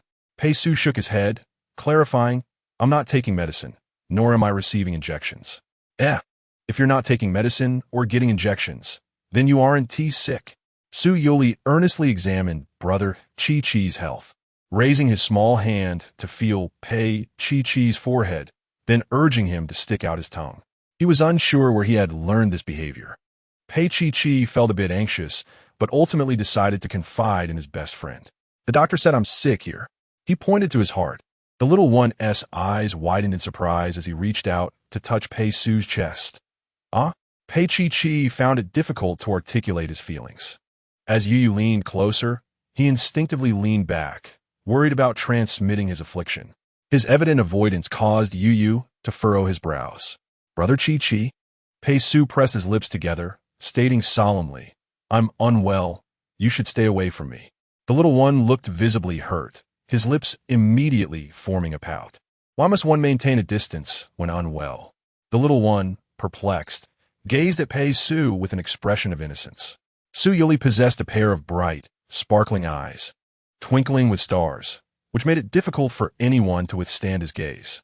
Pei Chi held back for a moment before saying, "I am not scolding you. Please don't be upset." Chapter 91. Good morning. Auntie Pei Chi had inadvertently upset her younger brother and stood frozen, uncertain of how to proceed. Casting a pleading look towards Pei and Hua Zhao, she wished for someone to comfort the child. Anyone would do. Hua Zhao, having perceived her distress, crouched beside the car and gently tousled Pei Chi's hair, saying, "Chi, you want to pass your illness to Yu, so there's no need to worry." With these reassuring words, Pei Chi felt the tension in her spine ease, and she cautiously took the little one's hand. Yu's mother and Brother Tang had not scolded him either. Instead, they smiled and encouraged them to play. In Pei Su's world, Yu was the first person, apart from family, who dared to approach him after learning of his sickness, willing to play together. The realm of childhood is simple, and Pei Chi felt that no other child could be as kind-hearted as Yu. In the days that followed, Pei and Hua Zhao frequently took Pei Chi to see a psychologist, and to their astonishment, it was Chi herself who had initiated the idea. From the driver's seat, Pei jovially inquired, "Why has Chi been so obedient lately? Want to chat with the doctor?" Pei Chi, seated in her child's seat, felt a rare flush on her cheeks and whispered, "I want to get better soon." She had observed how her uncle sometimes hid on the balcony, secretly weeping, only to have Auntie comfort him, which resulted in her aunt crying as well. Pei Su stood behind them, his eyes becoming misty. The thought that his illness caused his uncle and aunt to cry made him reluctant to be unwell. Moreover, since Yu learned of his sickness, he had been caring for him, pouring water and helping him wipe his hands. As the elder brother, he felt it should be his responsibility to care for his younger sibling. In conclusion, being ill was exceedingly unpleasant immensely troublesome and utterly detestable. At the hospital, Uncle Do, I have been following your advice and frequently looking at my father's photos. Inside the consultation room, the little boy with dark chestnut hair wore a somber expression. In reality, it had been quite some time since Chi-Chi last viewed her father's photographs. Instead, she would incessantly draw the image of her father from memory, distorted and oddly expressive. The last visage she had seen of him. Yet now, she was confronted with a pristine and handsome photograph of her father. Dr. Do expressed his satisfaction with her cooperation during treatment and rewarded her with a piece of chocolate, asking, "What does your father look like in your heart now?" "My father is crying, calling my name," she replied, as painful memories surged forth, causing Pei Chi-Chi's eyes to redden. Her head bowed low to conceal her tears from the doctor. In Dr. Do's perspective, it was indeed rare for a 4-year-old to exhibit such a strong desire for self-healing. A glance through the door revealed 2 adults secretly peeking inside. Dr. Do felt a sense of joy for Pei Chi-Chi, despite the loss of her father. She still had a loving family. His uncle and aunt fearlessly set aside all their work, attending to every facet of life, from daily meals to household chores, with their own hands. After residing in the Pei household for 2 days, Hua Zhao observed that Pei Chi-Chi was not particularly fond of the housekeeper, and thus offered an additional month's salary to have her leave. For Pei Su, his uncle's home became the safest refuge. He was averse to the presence of others in the house. From that day forth, all of Pei Chi-Chi's meals were prepared by his aunt, and Pei Yi, feeling for her, frequently brought back takeout from restaurants. Both Pei Yi and Hua Zhao were still quite young, lacking prior experience in child-rearing. Chi-Chi actively cooperated with Dr. Do for psychological treatment, while his uncle and aunt did not lag behind, dedicating 2 hours each day to online courses in child psychology and education after watching him sleep. Pei Chi-Chi was an early riser, compelling the night owl Pei Yi and Hua Zhao to adjust their routines to align with his. One day, after getting dressed and ready, Pei Chi-Chi instinctively glanced towards the kitchen as he descended the stairs. The little boy's footsteps were light, each step taken slowly and cautiously. "Good morning, Chi-Chi," greeted the woman in the kitchen, turning with a smile upon hearing his deliberate soft steps.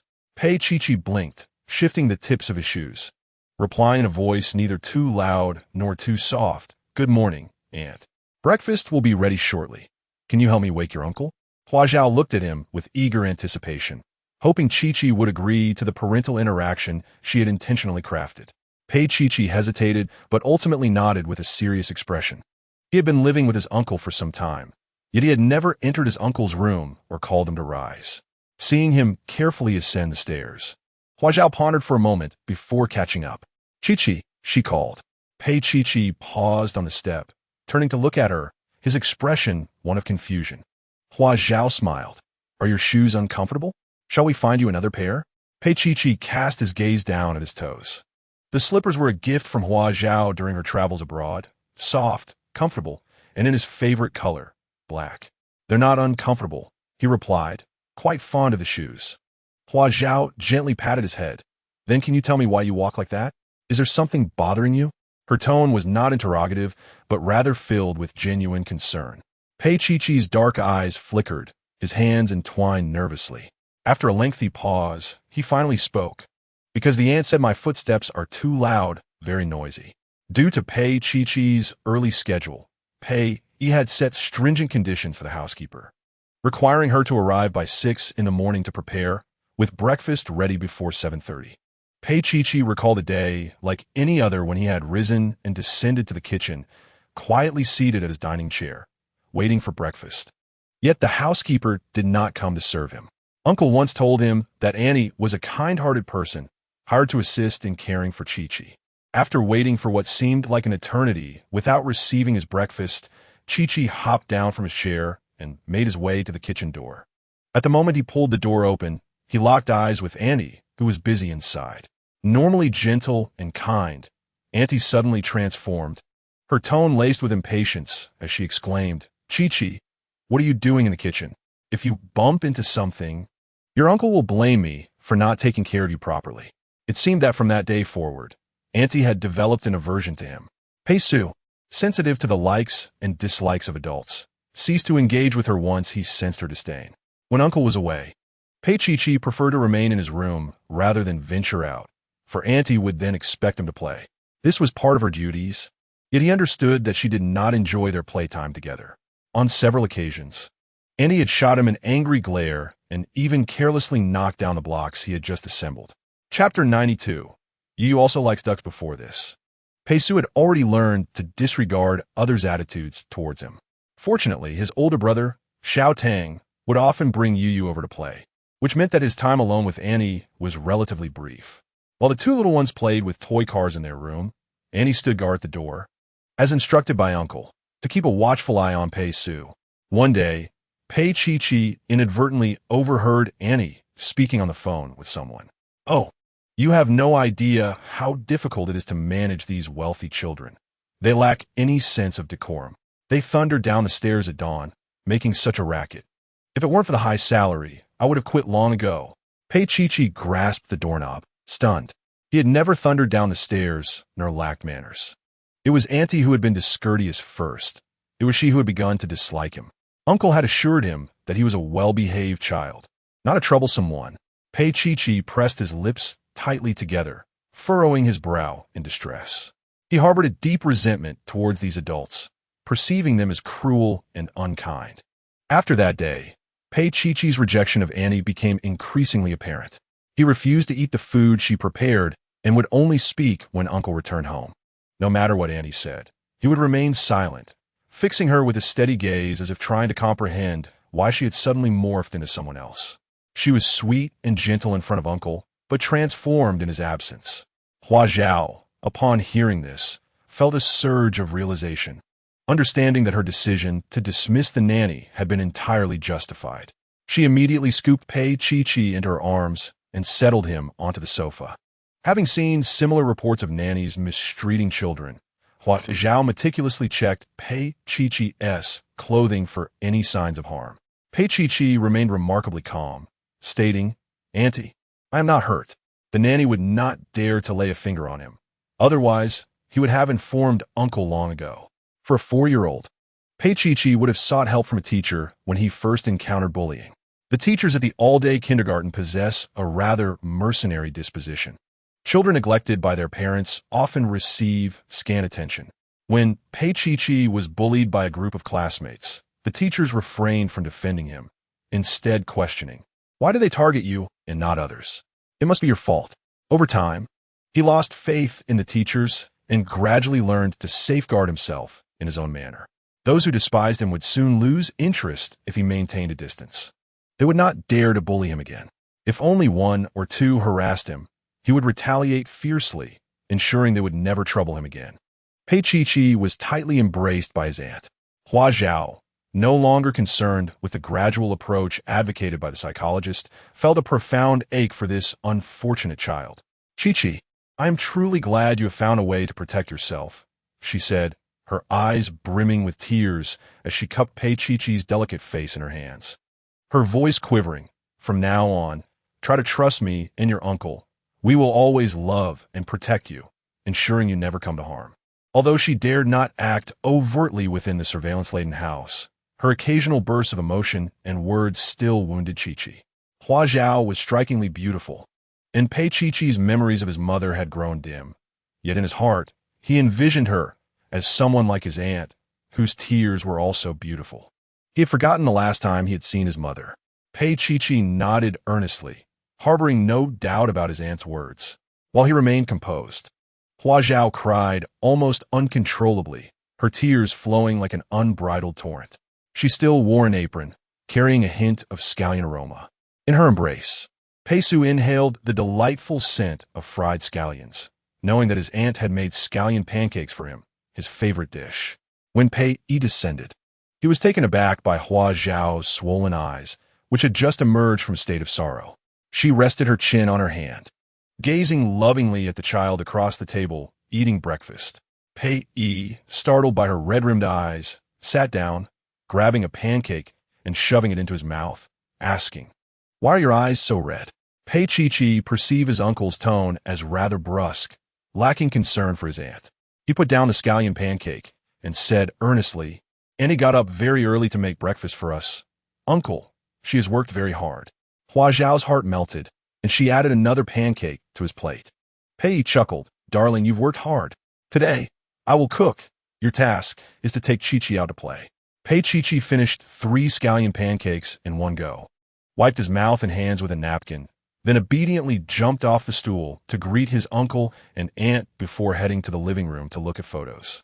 Once he departed, Pei, savoring his meal, suddenly received a sharp slap to the back of his head. All you do is eat. You didn't even notice that Chi-Chi has been mistreated by the nanny. What? It struck him like a thunderclap. Pei slammed the table and was about to make a phone call when Hua Zhao firmly pulled him back down to his seat.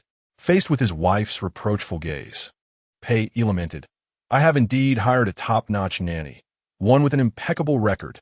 Hua Zhao had regained her composure and was now quite calm. This matter could not be brushed aside. Today, you must review the surveillance footage and gather all the evidence. Even if we cannot imprison her, we must ensure that she vanishes completely from the realm of caregiving. Pei was awestruck by his wife's commanding presence, nuzzling his head into her embrace. Darling, you are truly remarkable. Without you, what would become of me and Chi-Chi? Just as Hua Zhao had conveyed to Pei Su, she bestowed upon him ample patience and affection. Pei Chi-Chi was visibly improving. The father depicted in his writings was no longer a figure of distorted lines. In the children's entertainment area of the hospital, whenever a child approached him to greet him, offering a gesture of goodwill, he would lift his chin and flash a smile at the little one, acknowledging their exchange. Dr. Du's medical care for him extended beyond the confines of the consultation room. He would take Chi-Chi to the pond at the hospital to observe the ducks swimming and the fish flicking their tails in the crystalline waters. Yu also adored ducks. Possessing 5 of them in his bathtub, his desire to share his thoughts had grown, particularly relishing the opportunity to boast about his good friend Youri. Dr. Du would always join in praising Yu, expressing a genuine wish to meet that incredibly charming little fellow. Pei Chi-Chi found it somewhat perplexing. Dr. Du appeared to be only slightly older than her uncle. Why didn't he utilize the internet? Uncle Du, Yu is on television. You can watch him there.